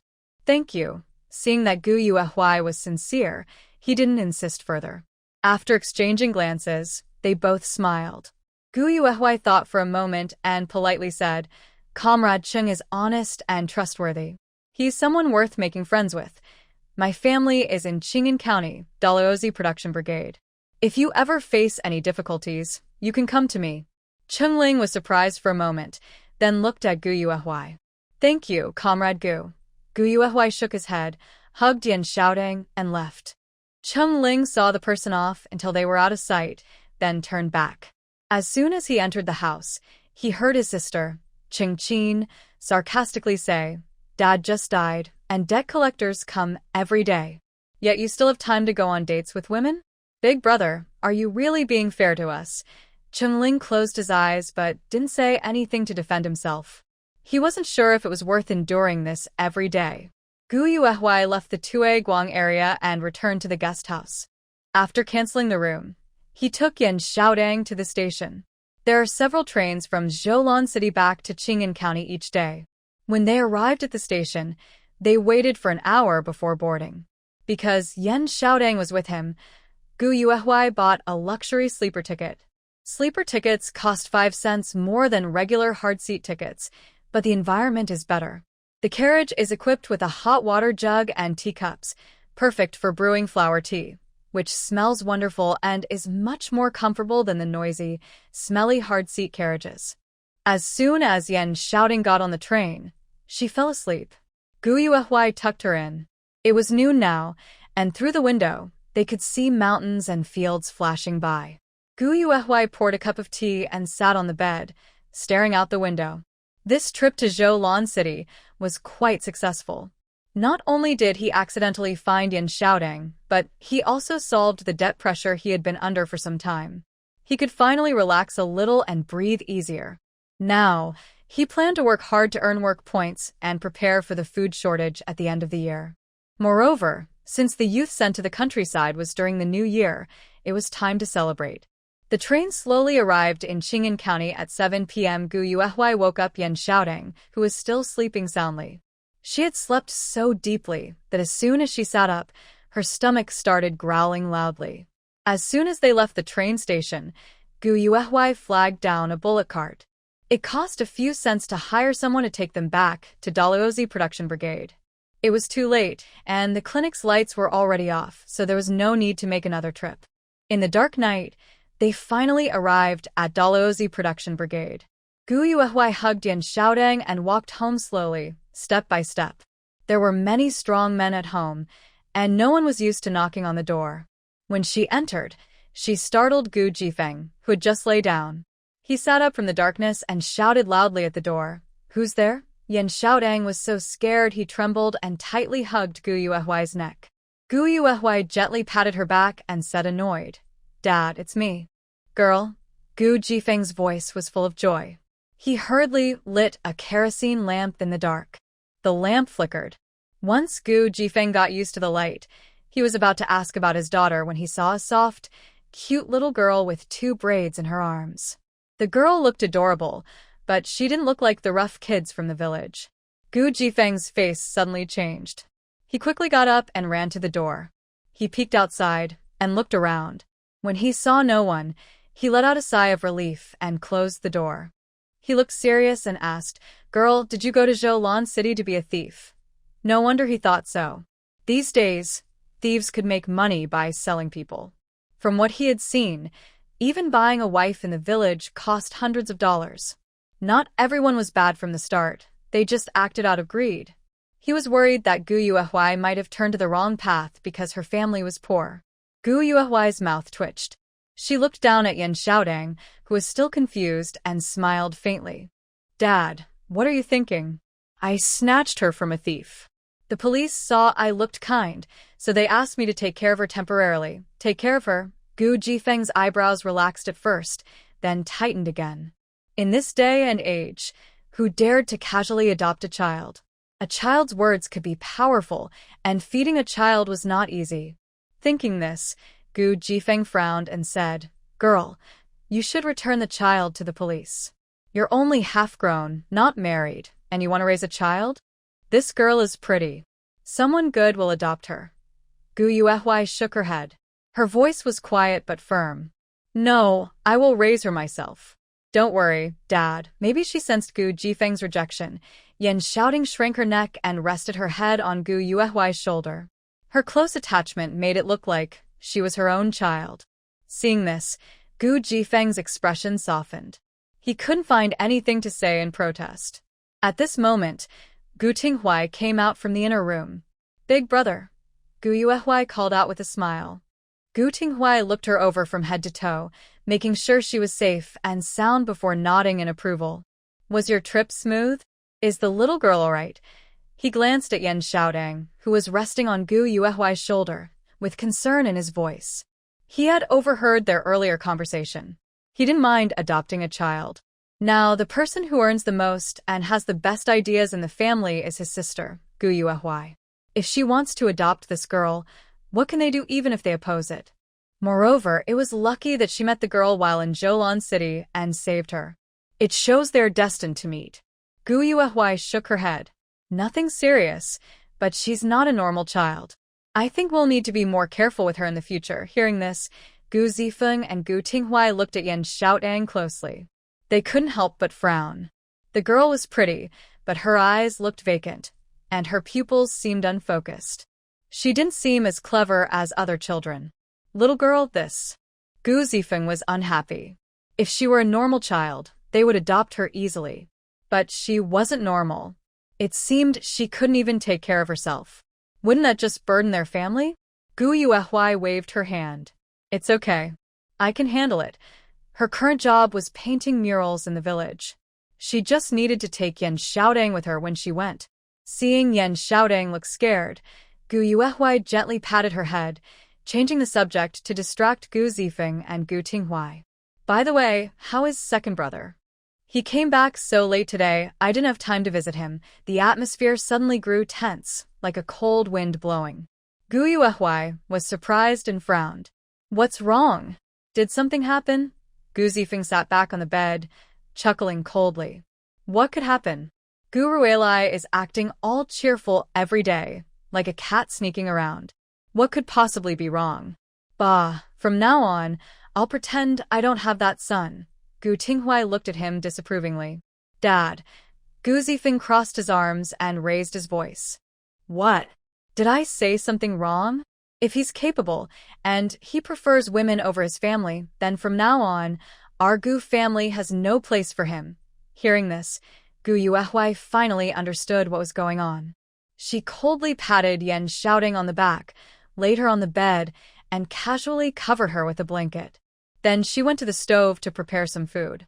That whole day, they only ate 2 buns and drank well water from the well. They were indeed a bit hungry. Did you two not eat? Gu Tinghui frowned and started helping Gu Yuehui cook. Gu Yuehui was quick and soon prepared 4 bowls of clear noodle soup. Dad has already eaten enough tonight. You should eat too. Gu Zifeng looked at the noodles on the table, licked his lips, but still resisted his craving, quickly turning his head to avoid looking. Gu Yuehui shook her head and said with a smile, It's fine, Dad. We didn't come back empty-handed. Our family can pay off the debt now.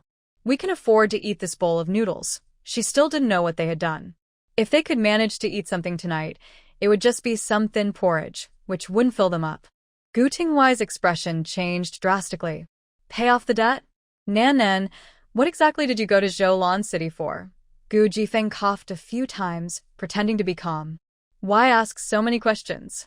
Your grandma left a piece of jewelry. I told Nan to take it to Zhoulan City's shop to sell, just to make some money. It's all because of that unworthy second son. Mentioning Gu Ruerui, Gu Zifeng's face turned pale, and he looked upset. Jewelry? Gu Tinghui looked suspicious. Grandma did have quite a few jewelry treasures, but they had been emptied long ago. They couldn't even keep the old family house, let alone jewelry. How could he not know there were still jewelry left at home? Gu Zifeng rolled his eyes at him and said, What? You still don't believe your old man? Gu Tinghui's mouth twitched, and he didn't ask further. Gu Yuehui was feeding Yan Xiaodang noodles when she suddenly asked, Tianjing has been at the clinic these past 2 days. Hearing Gu Yuehui's question, Gu Zifeng and Gu Tinghui both looked uncomfortable. Gu Zifeng snorted coldly, took his bowl, and started slurping the noodles. Then, he took a sip of soup, enjoying the taste so much that he didn't want to talk about the disappointing Gu Ruerui anymore. Gu Yuehui looked at Gu Tinghui, feeling curious about what kind of trouble Tianjing had caused in Zhoulan City these past 2 days. Gu Tinghui couldn't refuse and sighed with a bitter smile. That day you left, Tianjing took some things to see the second son. Oh, Gu Yuehui's eyes flickered, and her tone slightly raised. Gu Tinghui did not hide anything and told Gu Yuehui everything that happened that day. It turned out that shortly after Gu Tinghui went to work that day, Tianjing came over. She looked anxious and was about to cry, but she said she didn't like Gu Ruehui. If Gu Yuehui hadn't known her feelings, people might have thought they had a secret affair. Tianjing kept saying that Gu Ruehui was hurt because of her and insisted on visiting him no matter what. Gu Tinghui had no choice but to take leave and bring Tianjing to the county clinic. Gu Ruehui was usually restless. When he hurt his leg and couldn't move, he was very annoyed. But when he saw Tianjing, he seemed to come alive. His energetic look surprised Gu Tinghui. Tianjing was crying because she saw Gu Ruehui's injured leg. She was very sincere, and even the other patients in the hospital secretly asked Gu Zifeng, thinking she was his future daughter-in-law. They all praised her loyalty and kindness. Gu Jifeng was angry and red in the face, but he couldn't say harsh words to such a young girl. Gu Tinghuai also felt it was not right, but the people involved didn't think so. Tianjing took some brown sugar and homemade corn cakes, then gave Gu Ruihui 3 yuan, saying she had secretly saved the money. Her family didn't know, but she knew he needed money for treatment, so she gave it to him. After all this, Gu Ruihui was completely moved by Tianjing's gentle care and concern. Gu Tinghuai looked a little regretful. Now, the second brother listens to Tianjing. If he had known that Tianjing's gentle approach would make Gu Ruihui fall so deeply for her, he wouldn't have taken her to the clinic. Now, he felt he had completely harmed his second brother. Gu Yuehui looked at Gu Tinghuai and comforted him. Big brother, don't blame yourself. Even if you didn't take her, she could have asked others. It's not your fault. It's second brother who didn't see her clearly and deserves to suffer a setback. Nan, Gu Tinghuai was surprised and didn't understand what she meant. Gu Yuehui's face was calm, but her dark eyes were sharp. After her rebirth, she tried to keep her family away from Tianjing and disliked her. But she forgot about Gu Ruihui, who was the biggest change. He loved Tianjing deeply. Even in her previous life, even when she knew Tianjing was the one who betrayed Gu Jifeng, she still couldn't give up hope. If Tianjing hadn't married, Gu Ruihui might have kept waiting, foolishly hoping to stay single and never marry or have children. Tianjing clearly intends to keep Gu Ruihui firmly under her control to get closer to the Gu family. Instead of resisting, she might as well go along with her plan. Although she doesn't understand why Tianjing is targeting the Gu family now, since she insists on pushing forward, wouldn't it be a waste not to take advantage of her? First, Tianjing wants to use Gu Ruihui to approach the Gu family, and she can also use this to lure the enemy deeper. Second, Gu Ruihui has strong feelings for Tianjing. If he tries to wake up, it might backfire. She can let Tianjing reveal her true intentions, which will help Gu Ruihui see her true nature and break his illusions about her. She knows Tianjing is eager to climb higher and would never genuinely like Gu Ruihui. Since Gu Ruihui refuses to give up and insists on getting involved, he will be drawn into Tianjing's complicated emotional world. Who knows what kind of mess will form if Chen Yusheng, Ren Tianxiang, and Gu Ruihui all get involved. Gu Yuehui's eyes flicker with a cold light as she thinks about this. The plan is good, but it's quite a heavy burden to carry. She calms herself and says, Dad, brother, from now on, Tianjing can get closer to second brother.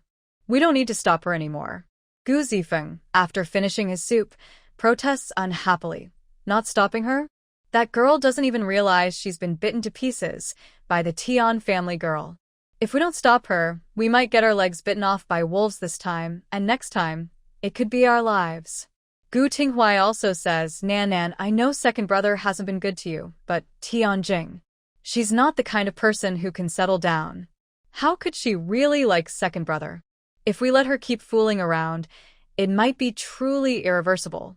Gu Yuehui shakes her head, not angry at their objections. She calmly says, Is stopping her even useful? As soon as she says this, Gu Zifeng and Gu Tinghuai fall silent. Is it useful? Of course not. If stopping her had any effect, they wouldn't be here arguing. Gu Zifeng sighs heavily. I've been tough all my life, and now I have a soft-hearted son like this? He looks somewhat confused, then adds, You guys see, a woman can make him lose his way in all directions. Luckily, it's the new society now. If it were before, our family's assets might have been completely taken by the Tian family girl. Gu Tinghuai glances at him and dryly comments, No, your assets would just be wasted by your own gambling habits. You, how dare you mock me? Gu Jifeng was so angry that he grabbed a shoe, ready to teach his talkative son a lesson. After finishing her noodles, Yan Xiaodang saw this and shrank her neck, moving closer to Gu Yuehui.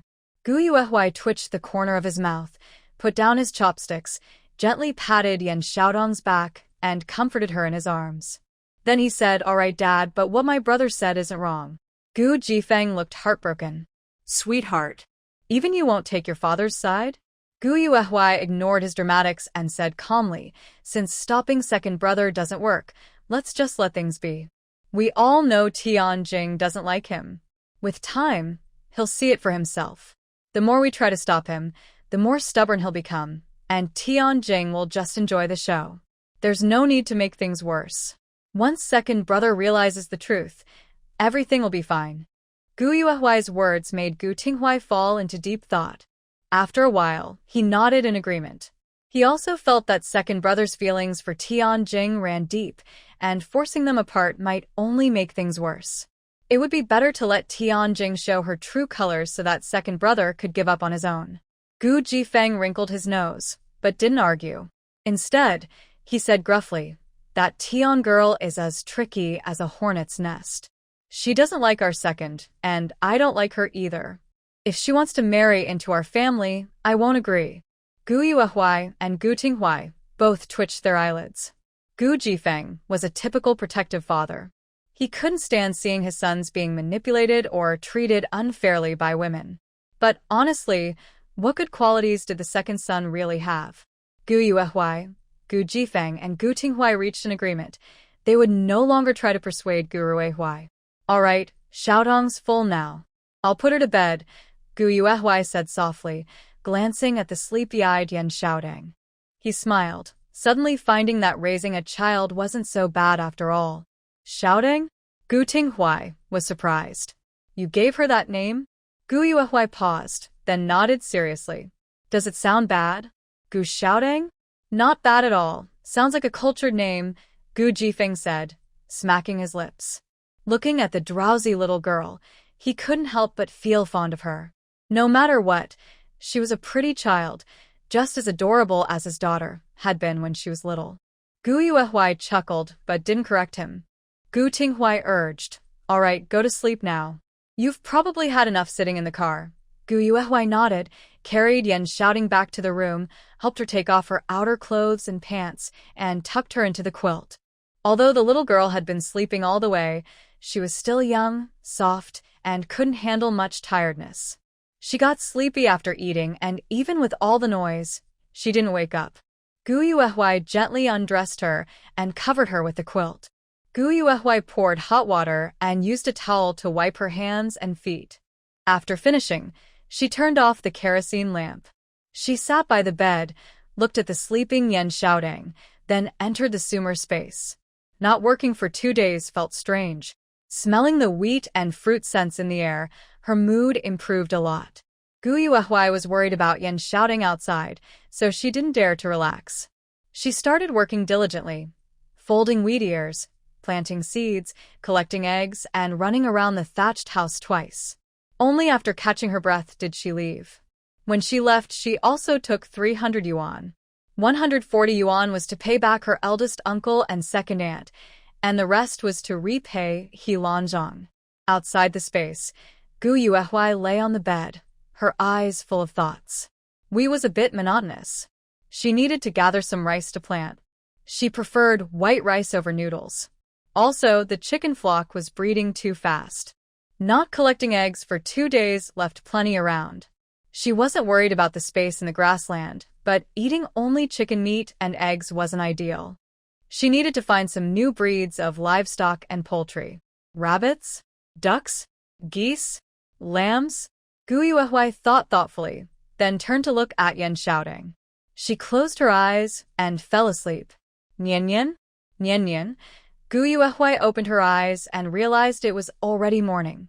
The watch showed 6 a.m. She got up, dressed, looked at Yan Xiaodong. The little girl had good habits and seemed to have heard the noise. She opened her eyes, not like other children who were reluctant to wake up. She was obedient and soft-hearted. Xiaodong is awake too? Then let's get up and go to work with sister, Gu Yuehui said with a gentle smile, rubbing Yan Xiaodong's head, helping her put on her clothes, then took her out of the room. Nian Nian is awake? Oh. Xiaodong is up too. Gu Tinghui was cooking porridge and smiled at the little girl. Gu Jifeng sat on the kong, cracking walnuts. Hearing the sound, he turned to look and said, Nian Nian, later you'll have to go to the breeding station for work. What about Xiaodong? Will she go with you? Gu Yuehui nodded and said, "Follow me." Since the child has been found, she must personally take care of her and not rely on others. Leaving her alone at home is definitely not an option. Yan Xiaodang is obedient and sitting quietly nearby, so she wouldn't feel bored.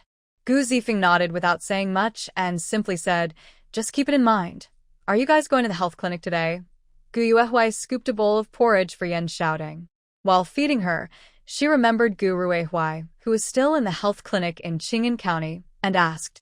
Gu Zifeng waved his hand and said, "Third brother is there." Gu Tinghui looked at Gu Yuehui and asked, "Are you going?" "I'll go to the breeding station first, and then visit in the afternoon." Gu Yuehui smiled. She wasn't really going to see Gu Ruihui. She just wanted to try her luck and see if she could meet He Lanzhang. Last time, she borrowed money to save someone and only left an IOU. She forgot to ask for the address. But Huangning Commune and Qing'an County are not very big or very small, so there's a good chance they'll meet. Plus, when the educated youth go to the countryside, they'll have a mutual acquaintance, so she shouldn't have trouble paying back the money.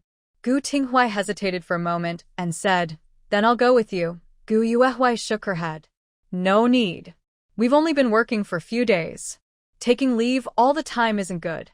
I can find the place myself." Gu Zifeng raised his hand and patted her shoulder, saying, "In that case, when you go to work, bring Xiaodang to Dad. After the busy farming season, the work is light, and taking care of a little girl isn't a problem." Gu Yuehui looked at Yan Xiaodang, who was drinking porridge seriously, and nodded. "All right, then. Thanks, Dad." She headed to the county, feeling tired with Xiaodang along. It was better to leave her at home. After breakfast, the 3 adults and 1 child left the house.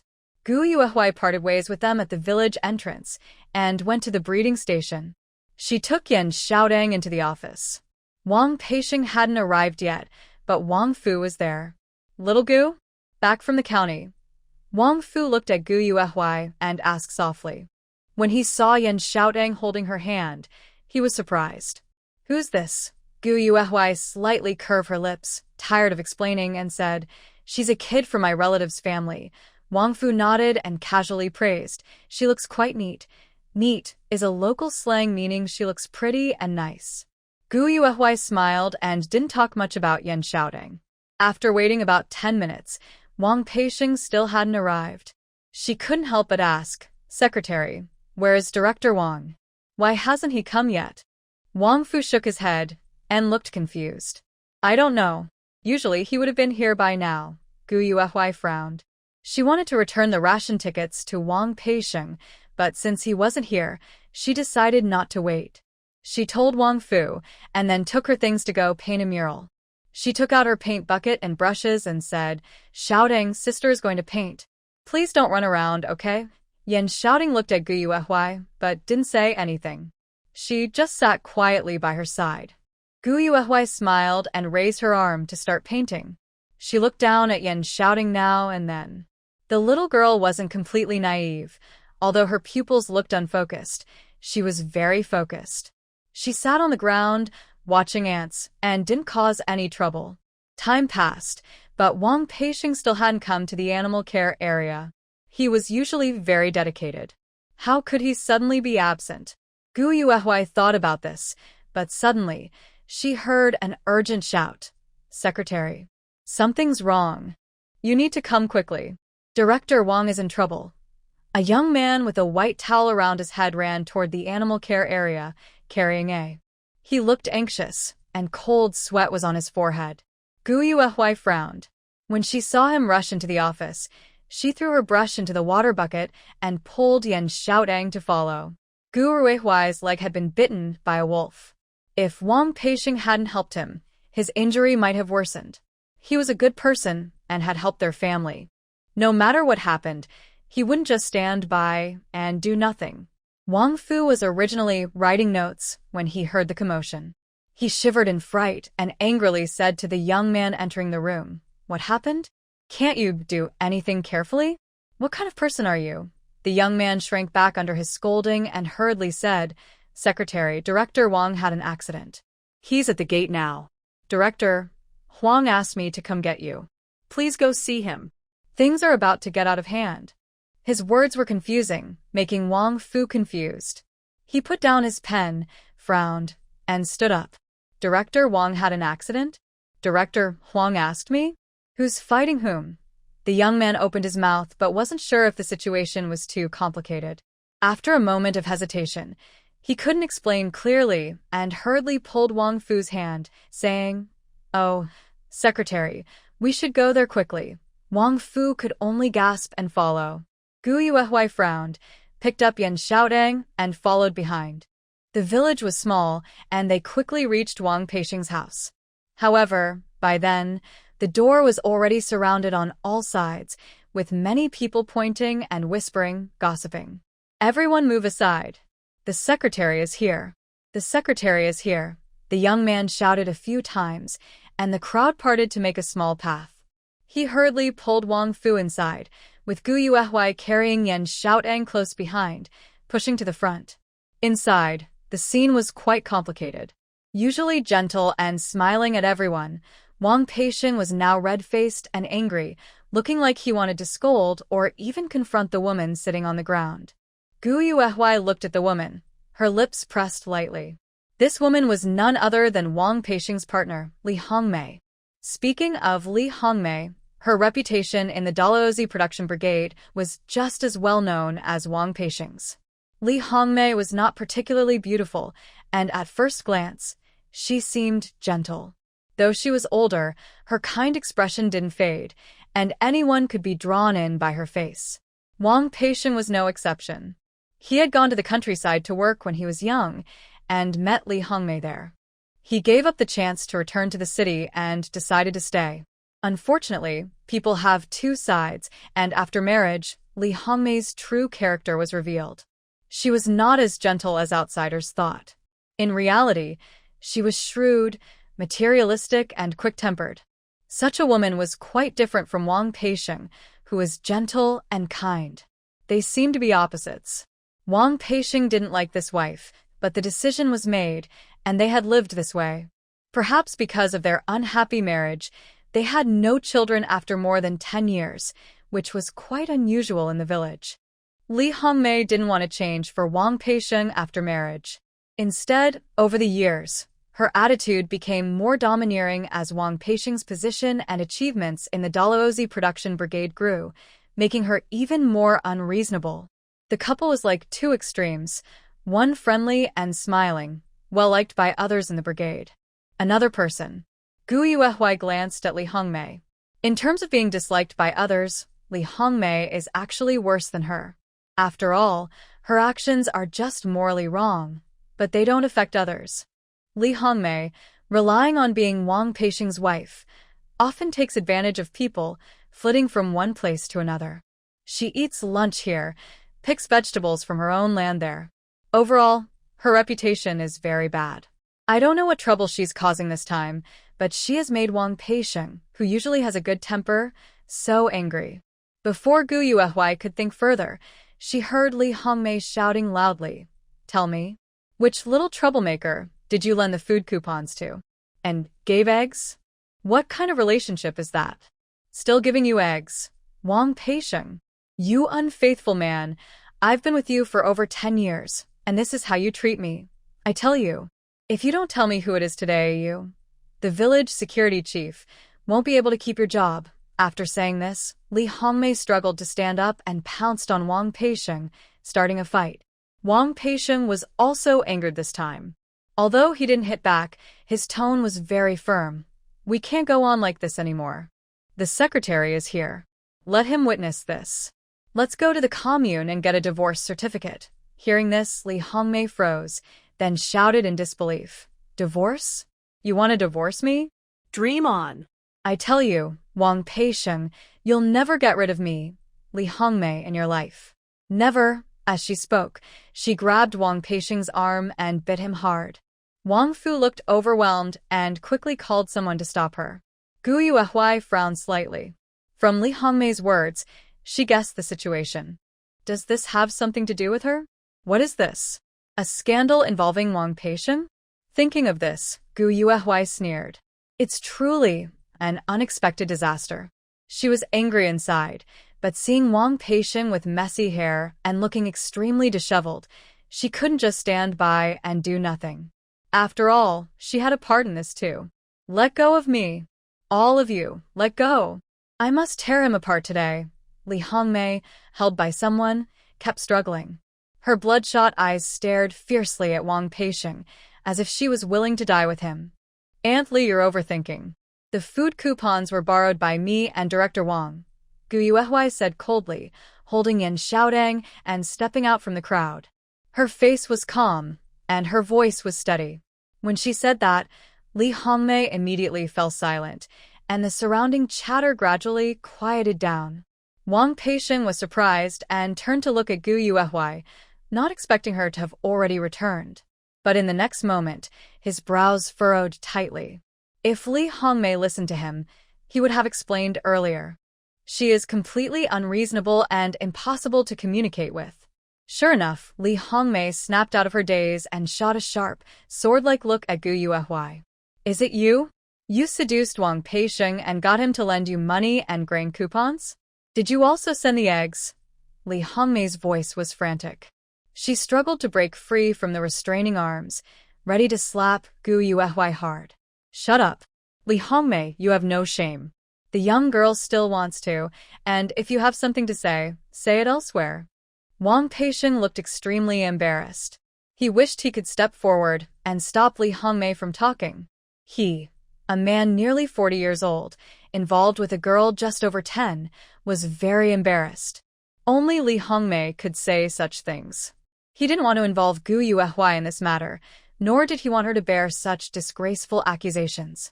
In his view, Gu Yuehui was a skilled and decent comrade, deserving a better future, and shouldn't be insulted like this. He had long known that Li Hongmei was relentless when she was right. Even when he mentioned Gu Yuehui's name, it only made her fall into this mess. He didn't expect it would eventually involve her. Thinking this, Wang Peixiong gave Gu Yuehui a guilty look. Li Hongmei had been watching Wang Peixiong and Gu Yuehui closely, so she naturally caught this look. She was so angry her face turned pale, trembling all over, and she shouted heartbrokenly, I knew it. Wang Peixiong, are you shameless? And you? Gu Yuehui, so young and already involved in such things. Wang Peixiong was furious and finally couldn't hold back. He stepped forward and slapped Li Hongmei across the face. I've had enough of you. After speaking, he took a deep breath. Li Hongmei, come back with me. I'll explain everything to you. Li Hongmei tilted her head to the side, feeling the sting on her cheek, and suddenly sneered. Had enough of me? What do you want? Really want a divorce and marry Gu Yuehui? You two scoundrels. Gu Yuehui slightly curled her lips and took a grain coupon out of her pocket, handing it to Wang Peixiong. I borrowed the grain coupon because my second brother was injured and hospitalized at the health clinic. I had to go to Zholan City to borrow money from relatives. Director Wang is kind-hearted and a good person. Out of respect for everyone in the same team, he lent me the grain coupon. What's wrong with him? Why do you use such harsh words to upset people? The grain coupon was useless on the way back, and I plan to return it afterward. Aunt Li, since you know my reputation isn't good, you should also know your own. Do you think being anxious and worried can keep a man? Director Wang is highly respected in the team, and everyone admires him. I do too. You say I am involved with others, but I am not so lowly as to flirt with someone who could be like my father.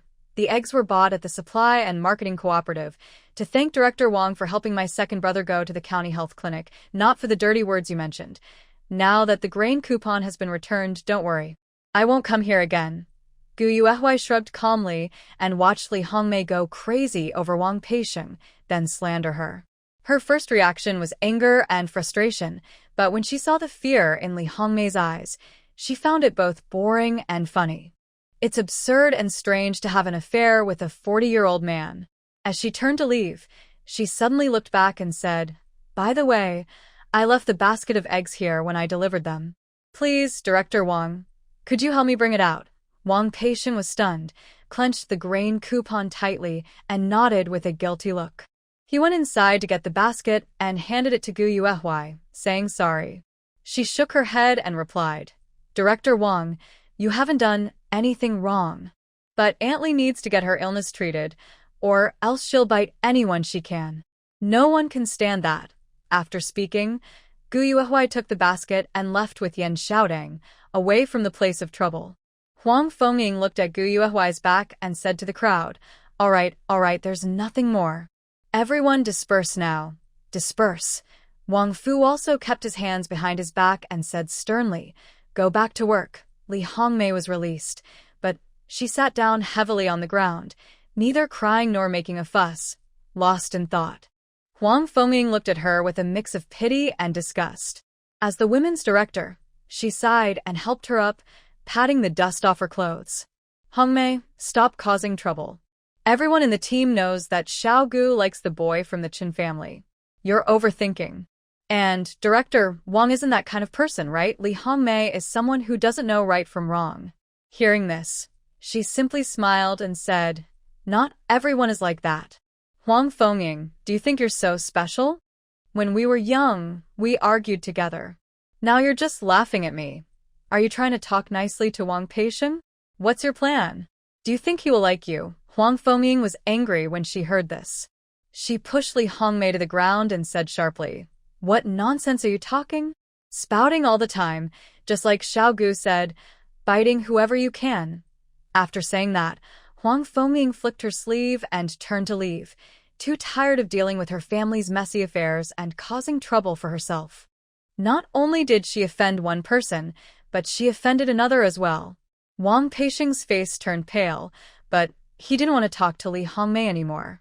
He turned to Wang Fu and said, Secretary, you can go back now. I won't go today. I need to tidy up things at home. Wang Fu looked at him and, knowing his old friend well, patted Wang Peixiang on the shoulder and said, if there's something to talk about, do it properly. Hongmei doesn't have children. She's a poor girl. Wang Peixiang didn't reply. Only after everyone around had left did he go forward and pull Li Hongmei's arm to take her back inside. Meanwhile, Gu Yuehui didn't return to the breeding farm either. Li Hongmei is not very clear-minded. Who knows if she might hold a grudge and do something extreme. She also has Yan Xiaodang with her, so she really didn't want to cause trouble with Li Hongmei.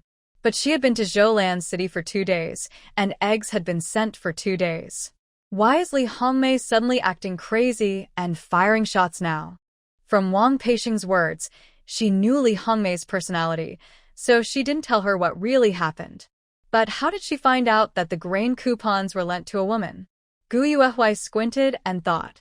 What started as a small matter. In the past, Wang Peixiang had lent money or grain coupons to others before. Li Hongmei didn't like it, but she never reacted so strongly. Why is she acting so crazy today? In the next moment, Gu Yuehui's face darkened, and she let out a cold hum, neither too loud nor too soft. If anyone knows her family's affairs best, it would be her own family members, her father, elder brother, and third brother. They don't talk much. Besides being busy at the health clinic and chatting with Tian Jingji, Gu Ruwei couldn't think of anyone else. This matter must be related to Tian Jingji. She didn't know what she and Li Hongmei had been gossiping about. Gu Yuehui closed her eyes briefly, then went home to deliver a basket and also took Yan Xiaodang to the fields. Gu Jifeng saw Gu Yuehui from afar and quickly stepped forward. Little girl, why did you come so early? Dad, I'm going to the county. Please take care of Xiaodang for me, Gu Yuehui said, handing Yan Xiaotong's hand to Gu Jifeng.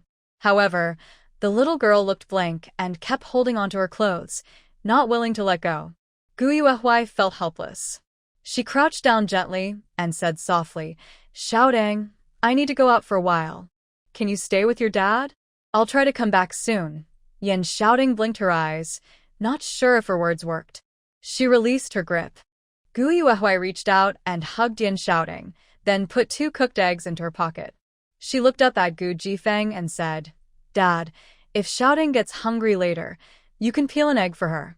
I'll be back early. Gu Jifeng nodded and reached out to ruffle Xiaotong's hair. All right, I understand. You go ahead. Gu Yuehui nodded and turned to leave, looking back every few steps. She didn't go home but planned to walk to the county. On the way, she met Chen Yin working in the fields. However, perhaps because she hadn't been able to take advantage of her a few times, Janine only glanced at her briefly and then looked away. She had grown up and was no longer as foolish as before. Tian Jing didn't go to work. Maybe she was sticking close to Qin Yusheng, or trying to win favor with her slow-witted second brother at the health clinic, or perhaps she was being secretly watched by Ren Tianxiang after being released from prison. Li Hongmei's matter was not over. Gu Yuehui moved quickly and soon arrived at Huanging Commune. Today, she didn't plan to sell goods at the black market. Since she had money now, there was no need to take risks. Still, she carried a basket and went to the black market anyway. She saw He Lanzhong twice at the black market before, and today she went again hoping for luck. The black market was the same as always, with a few street thugs sitting around. They kept their hands in their sleeves and watched the passers-by carefully, trying to find a fat sheep to sell all her goods today. Gu Yuehui covered her head with a triangle scarf and carried a basket on her arm, clearly not the target of their interest. She felt relaxed and carefree, not needing to deal with these people. I waited at the black market corner for over an hour but was unlucky and didn't see He Lanzhong. Gu Yuehui sighed softly. Indeed, fate isn't something to be taken lightly. As she turned to leave, she suddenly saw a woman carrying a basket on her back. It seemed to be her first time at the black market. Although her head was covered, her eyes showed some nervousness and fear. She stood cautiously at the street corner, gathering courage to approach and sell something but was too scared to step forward, afraid that soldiers might come and take her away. Gu Yuehui watched her quietly for a moment, thinking about the first time her father and brother came to the black market. She wasn't there then and didn't know if they also felt scared, but clearly, no one wanted to face trouble unless absolutely necessary, especially women who couldn't make decisions at home. This made her think of her mother, who married into the city. People said life was better there, but was it really? Gu Yuehui lowered her eyes and pushed these thoughts aside. Maybe because she had been staring at the woman for too long. The woman noticed she was a kind girl and finally gathered her courage to come closer. Her voice was a bit pleading. "Miss, do you want a little rabbit?" Gu Yuehui raised an eyebrow and smiled. "A little rabbit? Yes, yes. My child went up the mountain and caught a nest of little rabbits. I was thinking of selling them for some grain," the woman said excitedly, taking down her basket and lifting the cloth cover to show her. Gu Yuehui looked inside. Her eyes sparkled like glass. Sure enough, little rabbits. The large basket was lined with dry grass, holding 7 tiny rabbits, about the size of a palm. They were all grayish and curled up together, looking like little balls of yarn, very adorable. Gu Yuehui smiled softly. "Auntie, how much do you want for these little rabbits?" The woman was so happy, she almost cried. She hurriedly said, "Not much, not much. 1 rabbit for a pound of grain, okay?" Gu Yuehui thought for a moment and said, "Annie, I don't have any grain on me." "Look, in the black market, a pound of coarse grain sells for about 15 cents, and fine grain can go over 20 cents. I can pay you with fine grain. Is that okay? 1 rabbit for 2 cents, so 7 rabbits for a little over $1. The woman's lips trembled as she listened. "A little over $1? Really? You're giving me that much?" Gu Yuehui nodded and led her to a quiet spot. She took out the money from her pocket and handed it over. "Here's $1.04. You give me the rabbits, okay?" When the woman heard this, she was so happy she nodded repeatedly and said, "Yes. Yes." She took the money and put all the little rabbits into Gu Yuehui's basket, covering them with some dry grass for protection. She advised, "These rabbits can now eat dry grass. There's plenty on the mountain. When you go back, pull some grass for them to eat." Gu Yuehui nodded and replied, "Got it, Annie." As she turned to leave, she suddenly remembered something and asked, "By the way, Annie, if you can catch more rabbits, I want some." "Which team are you from?" "Rabbits can't breed in the same burrow because it can cause health problems. To help the rabbits reproduce in the Sumi space and create a good supply chain, buying another group of rabbits is necessary." "You want more? Can you feed them over there?" The woman looked surprised but then said, "I live in the Fanzhen team." "Where does Near live? If we catch some rabbits, we can send them to you. It's safer not to come to the black market often." She was worried about safety. Gu Yuehui nodded and said, Fanzhen team isn't far from my home, just in the neighboring village. I live in the Dalhousie production team. The earthen house at the end of the village is my home. If you go there, just look for me. Last time, Guru Rui's leg was bitten by a wolf, and the people who brought him back were from the Fanzhen team, so they are indeed from the neighboring village. The woman was happy and nodded repeatedly. All right, once I catch some rabbits, I'll come over after work. After they agreed, they said goodbye. Gu Yuehui waited another half-hour at the black market but didn't see He Lanzhong, so she decided to leave. She needed to go to the county health clinic. She wondered if Tianjing was there now.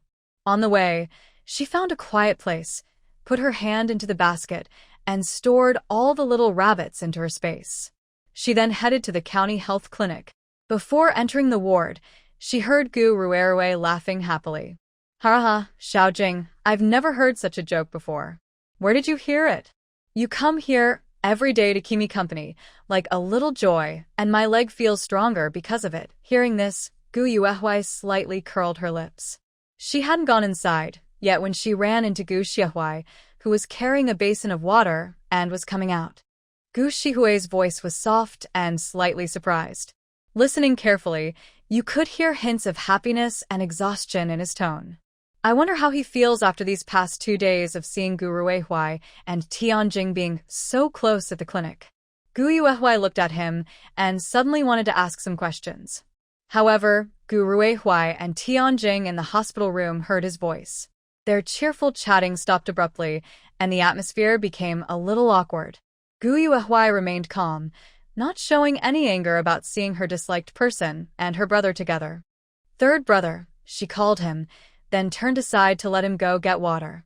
Gu Shihui hesitated, waved his hand, and said, No, I won't go. Come and see second brother. Let's go inside. He knew that Gu Yuehui and Tianjing were like 2 fighting roosters.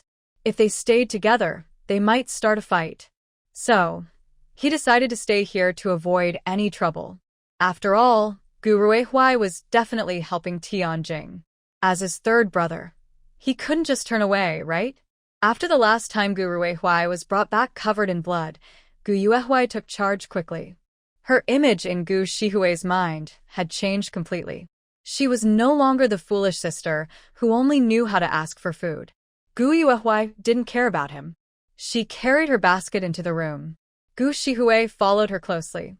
When he lifted the curtain, he saw Gu Ruehui lying on the bed and Tianjing sitting on a stool beside him.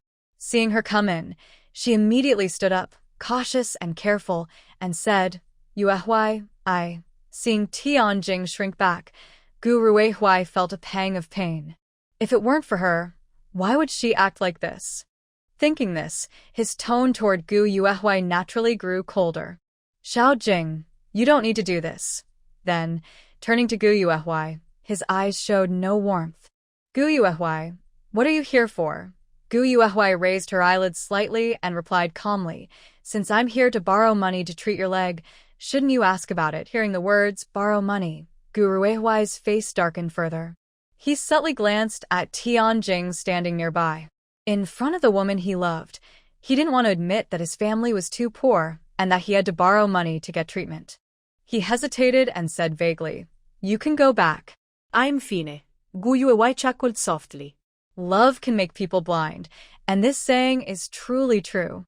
Tianjing still kept her head down and didn't react much, as if she hadn't heard the conversation between the two people. However, Gu Shihui, who was beside her, couldn't stand it anymore. He frowned and said, Second brother, what are you talking about? Yuehui finally came back from Zholan City, and it was for your sake. How can you be like this? Third brother, what do you mean? In the past, Gu Ruehui was like a powder keg, ready to explode at any moment. He believed that the closest people in his family were Gu Shihui, and he liked to share secrets with him, complain about Gu Yuehui, and criticize old Gu's favoritism. When did he change? Why isn't he standing with him anymore? Gu Shihui's expression remained calm, without feeling awkward when Gu Ruehui mentioned their shared dislike for Gu Yuehui in the past. He said coolly, What happened before? I didn't like Yuehui before, thought she was a burden to the family, but now it's different. Recognizing mistakes and changing is a good thing. Yuehua has changed. Second brother, you should open your eyes and see. Hearing this, Tianjing couldn't help but look up at Gu Shihui. She didn't expect that this promising third son of the Gu family in the novel would forgive Gu Yuehua so quickly. She remembered that at the beginning of the story, when he was sent to the countryside as a youth, he still looked indifferent toward Gu Yuehua. If Gu Yuehua hadn't taken the heroine's script and changed because of the male lead's influence, could she have become the favorite of the group? Tianjing glanced at Gu Yuehua, feeling a tightness in her chest. When did Gu Yuehua become thinner? She couldn't help but look carefully. As she looked, her heart sank. Just like in the novel, the heroine Gu Yuehua had jet black hair, bright and lively cat-like eyes, clear as a mirror, a beautiful nose, full pink lips, and even her fingertips had a touch of pink that others didn't have. How could this be? She remembered that Gu Yuehua was determined to lose weight for Qin Yusheng, but in this life, she already had Qin Yusheng firmly in her grasp, making it impossible for him to be distracted by Gu Yuehua. So, what was her motivation to lose weight? Seeing her like this, she had been dieting for a while. If she kept going, she would be completely thin by the time she went to the countryside as a youth. In the novel, the male lead didn't fall for Gu Yuehua because of her looks, but her beauty definitely added to her charm. She was so beautiful that her future would only become more difficult and challenging. Where exactly did things go wrong? In Jing's eyes, her expression was dark and serious, filled with regret for her carelessness in not watching Gu Yuehua closely. The story, Happy Life in the 1970s, is about Gu Yuehua's happy life, but as a time-traveling woman, how could she follow the tragic path of a supporting female character? In this life, her only happy life belongs to Jing. It seems she needs to put more effort into Gu Ruerwei. She must get the special advantage from the book, or how can she defeat Gu Yuehua? Jing was feeling restless and full of frustration. After hearing Gu Shihui's words, Gu Ruerwei also looked unhappy. He snorted coldly and glanced at Gu Yuehua, saying, "It's hard to change a person's nature. How do you know she won't turn back into her old self? I think she's just bored and scheming something bad in her mind." Gu Shihui pursed his lips and frowned, saying, "Besides Jing, I guess there's no one else in your heart." He really couldn't understand this feeling. Even if Gu Yuehua was not good, how could she trouble his family just for someone outside? When Gu Ruerwei heard him mention Jing, he casually said, "So what? Jing is worth it." Gu Shihui's face darkened at his words. These past few days, he had been taking care of people, doing chores, and was so exhausted he couldn't straighten his back. Yet, it seemed more useful when Jing came to tell him jokes. Why was he still here? Wasn't he just being unnecessary? Gu Shihui closed his eyes, picked up a book from the bedside table, and then left quickly. Old. Gu Ruerwei immediately regretted calling out, wanting to stop him, but Gu Shihui walked so fast that he soon disappeared. Gu Yuehua didn't chase after him. Instead, he took out 2 yuan and some ration tickets from his pocket and handed them to Gu Ruerwei. "Here, since you owe me enough money already, take these. Don't starve yourself to death, or no one will pay me back, you." Gu Ruerwei's face turned pale. He wanted to refuse bravely, but thinking about his current situation, he couldn't say a word.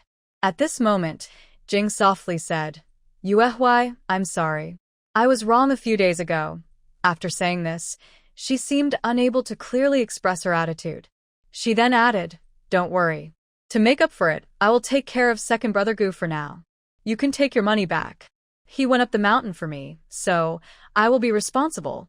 Hearing these words, Gu Ruerwei's heart softened instantly.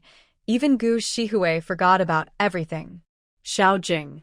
Gu Ruehuai's eyes were full of emotion, and he didn't know what to say to make the woman he loved feel his sincerity. Tianjing shook her head and quickly covered his mouth with her hand. "Second brother Gu, there's no need to say more. It's okay."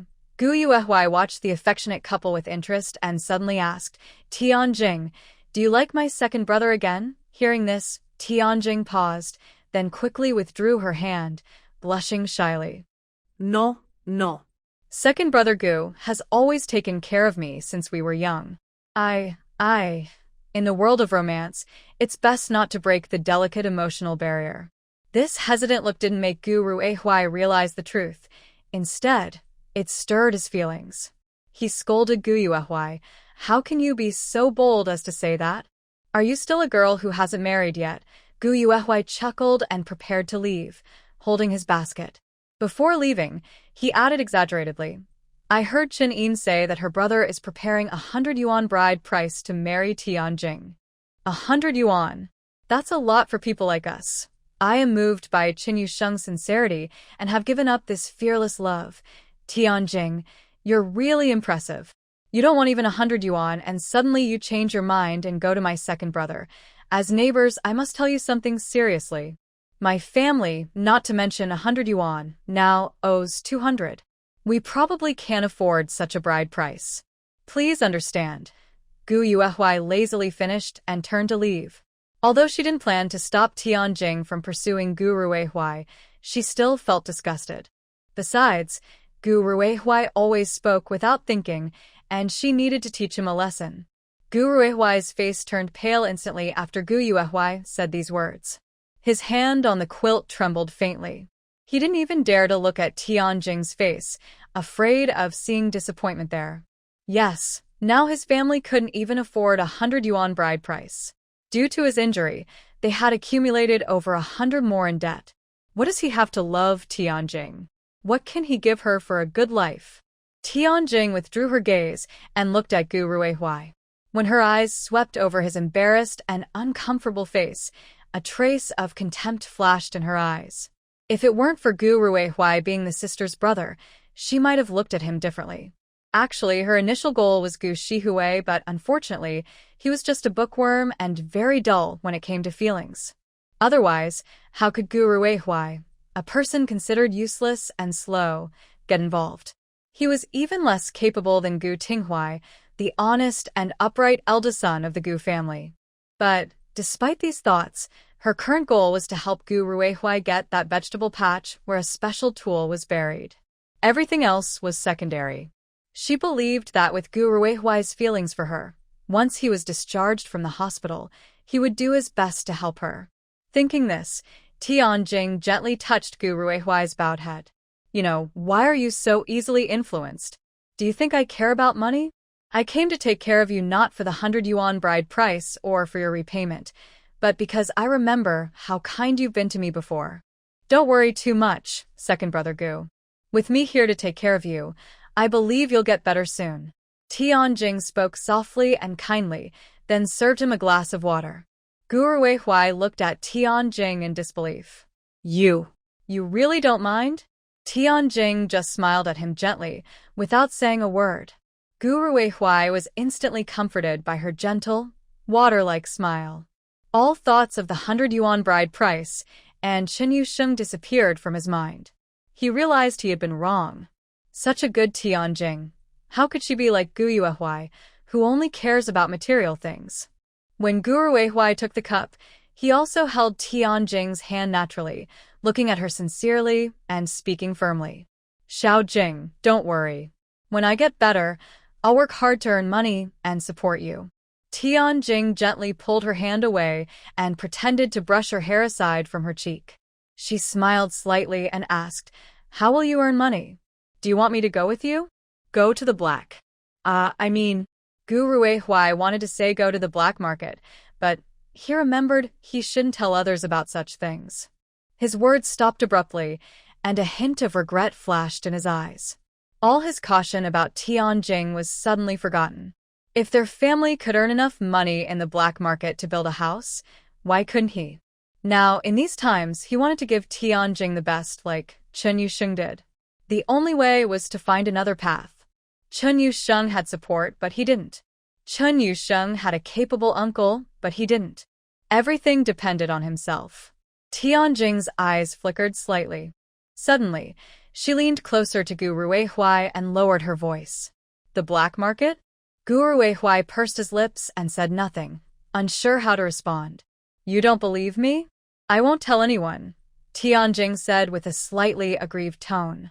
Her tearful look, combined with the faint fragrance of a woman, drifted into Gu Ruihuai's nose, making him respond with a muffled, Tianjing wiped away the tears at the corner of her eye and smiled softly.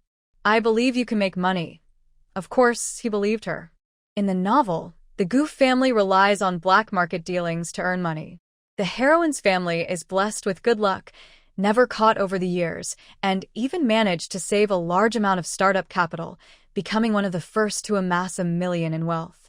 In the story, Gu Yuehuai's in-laws are powerful, her family is wealthy, and she later gains a special advantage, living a smooth and enviable life. She is just an ordinary person, and to live happily in this era, she must keep her eyes on her. People are naturally selfish, aren't they? I wonder if Gu Yuehuai's family would still be so happy if they were caught for black market trading. Tianjing suddenly smiled, but her smile lacked warmth. Gu Ruihuai instinctively felt a chill down his spine, but upon closer look, he thought nothing was different. He solemnly said, Xiaojing, don't worry. Whatever others can give you, I can too. Gu Yuehuai didn't know that after she left, Gu Ruihuai was completely manipulated by Tianjing. But even if he knew, he wouldn't show much emotion. Gu Ruihuai was already enchanted, and in his heart and eyes, no one else mattered but Tianjing. His current role was just to be a bait or a hook. She only hopes that the day Tianjing's true face is revealed, Gu Ruihuai can wake up and not turn against his family. Gu Yuehuai carried her basket back to the Huanging Cooperative Supply and Marketing Cooperative. The clerk was the same as last time. The person who left the deepest impression was a girl with braids, gentle temperament, as if she was getting married next month. Her name seemed to be Mei Li. Today, she came to buy fabric for Xiaotang to make clothes. The fabric tickets she used were from her father when she visited Zhou City last time. There weren't many, but enough to make Xiaotang a new outfit. Fabric tickets are strictly controlled. They cannot be forged, altered, traded, or sold. They even have an expiration date printed on them. Gu Yuehuai approached the clerk named Mei Li and asked, Hello, can you help me get some fabric? She seemed a bit distracted today and didn't knit her sweater. She just sat there staring into space until Gu Yuehuai spoke, which brought her back to her senses. She quickly stood up and said, Okay, please wait a moment. Yao Meili stood up and reached for the fabric on the shelf. Haha. Be careful. Don't drop the fabric or it'll get dirty, and you'll have to pay for it. Teased the pretty sales clerk nearby, with a mocking look, as if she was looking at a fallen phoenix. Gu Yuehuai frowned and looked at her. Last time, she kept nagging nonstop, which was really annoying. Wang Qing noticed Gu Yuehuai's gaze and turned to glare at her. What are you looking at? When she looked at Gu Yuehuai's face, her expression paused, and a hint of jealousy flashed in her eyes. Then she looked at her curvy figure and said with a smile, With your figure, making clothes will need a lot of fabric. Do you have enough fabric tickets? Yao Meili took the fabric from the counter and turned to the pretty sales clerk, her voice a bit serious. Wang Qing, can you say a few less words? Wang Qing sneered. Do you think you're still the wife of the commune secretary? Hearing the words, commune secretary, Gu Yuehuai's expression flickered slightly, and a faint light flashed in her eyes. Yao Meili's face turned pale. She tightly clutched the fabric, unsure whether she was feeling heartache or embarrassment. Her awkwardness made another sales clerk uncomfortable, who then spoke up for her. Enough, Wang Qing. We're all colleagues. Just stop. Wang Qing snorted coldly, her tone full of schadenfreude. I didn't say anything wrong. Gu Yuehuai suddenly chuckled softly, looking down at Wang Qing with a cold tone. Having such a mean employee at the supply and marketing cooperative is really unlucky. How did she get in here? Wang Qing suddenly stood up, pointing at Gu Yuehuai's nose and scolding. You. What are you saying? The supply and marketing clerk was one of the 8 great officials of the commune. Who wouldn't praise her a little? It was the first time she heard someone dare to mock her openly. Did she want to stop coming to the supply and marketing cooperative? The other sales clerks, including Yao Meili, looked at Gu Yuehuai with surprise. They were used to being humble and avoiding offending the locals, but this bold attitude was quite impressive. Gu Yuehuai shrugged and smiled. Did I say something wrong? I used to think that employees of the collective with official positions were all highly educated, conscientious, and morally upright, truly exemplary comrades. But seeing you, I realize I was naive. You earn your salary from the state, eat state-provided food, and are envied by others, yet you are so harsh to the common people. Don't you feel guilty sitting comfortably in the supply office? This remark was sharp and direct, making Wang Qing's face turn pale. She pointed at Gu Yuehuai's nose and trembled with anger. Gu Yuehuai didn't bother to respond. She looked at some fabric at the counter and said, "This one, how much does it cost?" Yao Meili came back to her senses. She looked at Gu Yuehuai curiously, feeling she recognized her, but couldn't remember where from.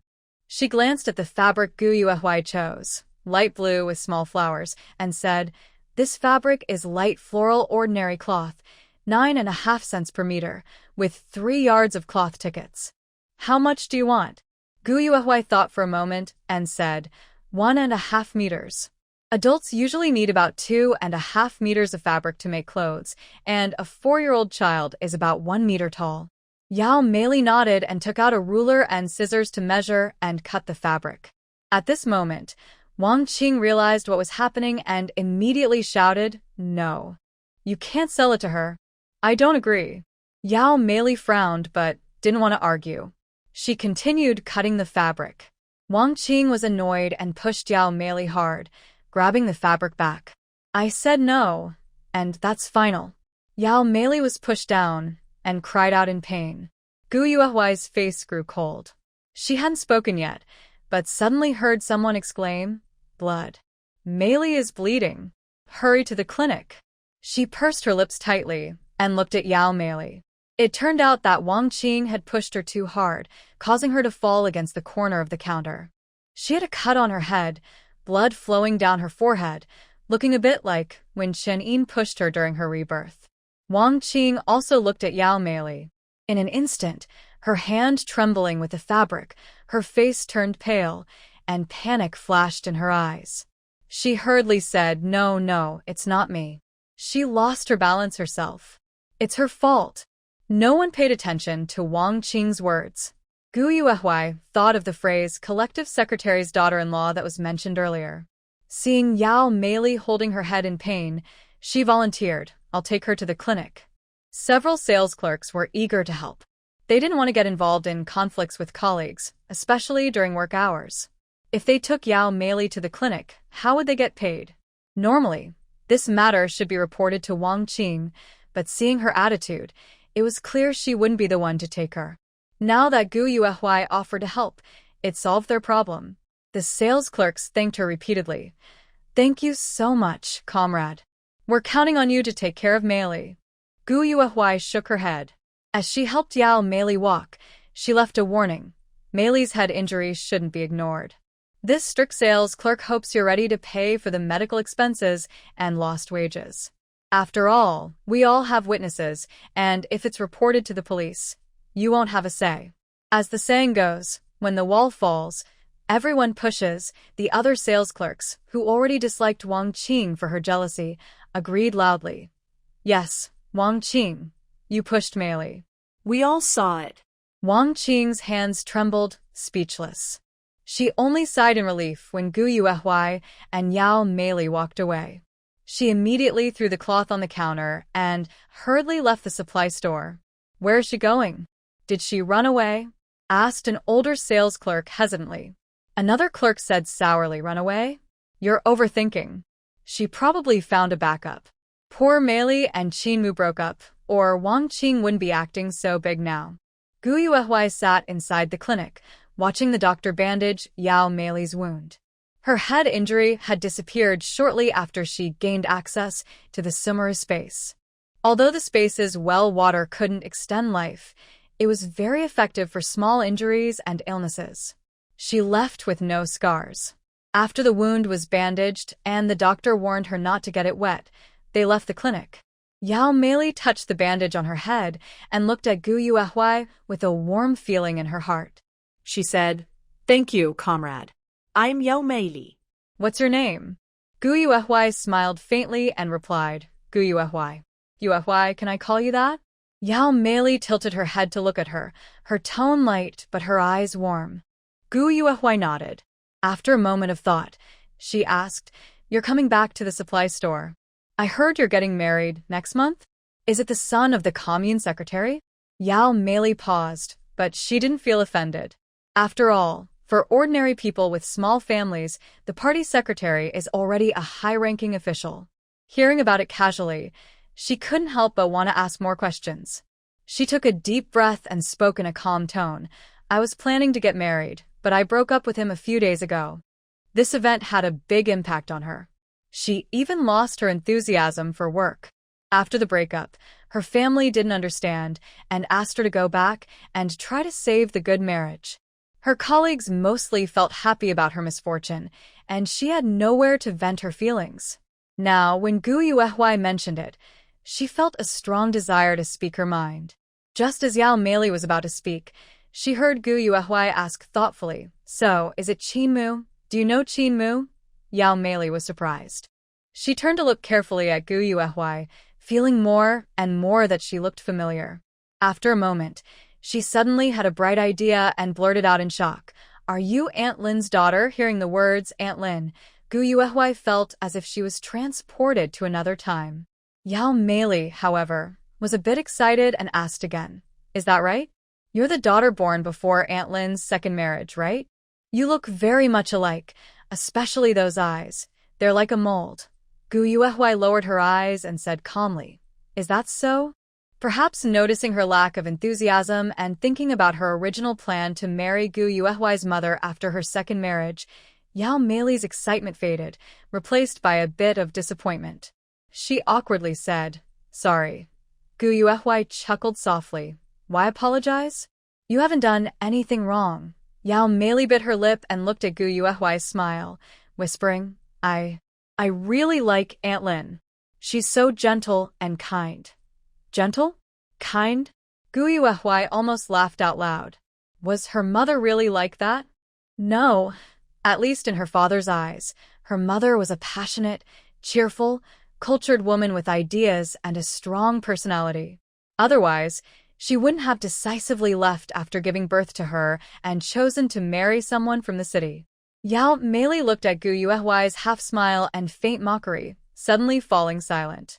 The atmosphere felt even stranger. She awkwardly asked, What's wrong? Did I say something wrong?" During her past life, she had become so disfigured and upset about marrying Ren Tianxiang that she rarely left the house. She had no time or energy to care about her biological mother. Although she later learned that her life at the Qin family was difficult, at that time, she and the Gu family were struggling to take care of themselves. How could they have helped with the Qin family's problems or stood up for her? In this life, she originally didn't plan to get involved again, but when she unexpectedly met Yao Mei, her feelings were stirred up. Listening to Gu Yuehui's voice, which carried mixed emotions, Yao Mei smiled knowingly and took her hand, walking with her and talking. Aunt Lin is very happy. She spends her days planting flowers and cooking at home. She doesn't have to work outside in the sun or wind, and Qin Mu treats her with respect. I've never heard her complain about anything. However, Aunt Lin often mentions you. Why did you two stop contacting each other? Yao Mei thought about how Lin Jinshu looked when talking about her children from her first marriage. She was confused. Even if it was a second marriage, blood ties are hard to cut. She couldn't understand why they hadn't seen each other for over 10 years. Gu Yuehui's eyelids flickered, and he looked ahead quietly, speaking softly. "Happiness," he muttered to himself, then looked at Yao Mei with a smile. "She's willing to confide in you. Did she ever tell you that her current happiness came at the cost of abandoning me?" Yao Mei was stunned and looked at Gu Yuehui in disbelief. That can't be true. She always thought Aunt Lin's second marriage was because her feelings with her first husband had broken down. Although divorce was rare in this era, for someone cultured and refined like her, it was worth seeking better love. Gu Yuehui withdrew his hand from Yao Mei's and softly said, "How could it not be true?" His tone softened, and he suddenly smiled. "When I was born, she ran away. She always said she couldn't endure hardship and blamed my father for being incapable. My brothers heard this with their own ears. Can you doubt it? Of course, the past is gone. We shouldn't dwell on it. I don't blame her. Otherwise, I wouldn't have brought you here to ask about her recent situation. Yao Meili was visibly shocked. She never expected that such an elegant and beautiful woman could be someone who abandoned her family for wealth and comfort. She looked up at Gu Yuehui, biting her lip. Aunt Lin must have had her reasons. She often mentions to me how much she misses you. Maybe your father did something wrong to her, which caused this situation. I don't believe Aunt Lin would abandon you just for the city life. She is not that kind of person. Yuehui, I think you should ask clearly so this doesn't become a burden in your heart. Yao Meili's tone was quite serious. It seemed she genuinely liked and respected Lin Jinshu. Gu Yuehui hid her smile and said calmly, That's not a burden for me. My father is not that kind of person. Then she looked up at Yao Meili and asked, Why did you break up with Qin Mu? In her memory, Qin Mu married an ordinary girl with no special background. But her name wasn't Yao Meili. When she mentioned Qin Mu, Yao Meili stopped dwelling on Lin Jinshu. She pursed her lips, and in her sideways glance at Gu Yuehui, a few awkward moments flashed. She wanted to be a good daughter-in-law to Aunt Lin, but unfortunately, that opportunity was gone. Yao Meili was silent for a while before pretending to be calm and said, Who can really say about love? Qin Mu comes to the supply store every day to buy things, probably to pursue me, but he can treat others the same way. Oh, a typical love triangle. Gu Yuehui thought to herself that she wasn't interested in Qin Mu. She then asked, Are the twin children of the Qin family still so arrogant and unreasonable? Today, she just wanted to learn about her mother Lin Jinshu. She wondered if her life was still as hard as before. Happiness? She didn't believe it. Yao Meili looked at her in surprise. Why do I feel like you know a lot about the Qin family? Since they hadn't been in contact for over 10 years, how did Gu Yuehui know that Aunt Lin married Huanging Commune's secretary? And how did she know about Qin Mu and the Qin family's twins? Gu Yuehui lowered her eyes silently. Yao Meili, being young, didn't probe further and simply said, Since you've heard about it, you must know that the twins have always been with Grandma Qin. Grandma Qin. Yao Meili found it hard to speak openly about Qin Mu's family, feeling it was not good to criticize them behind their backs. When Gu Yuehui asked, she had to mention it, though she hesitated. She said vaguely, she doesn't like Aunt Lin. The twins she raised are, as you described, spoiled and unreasonable.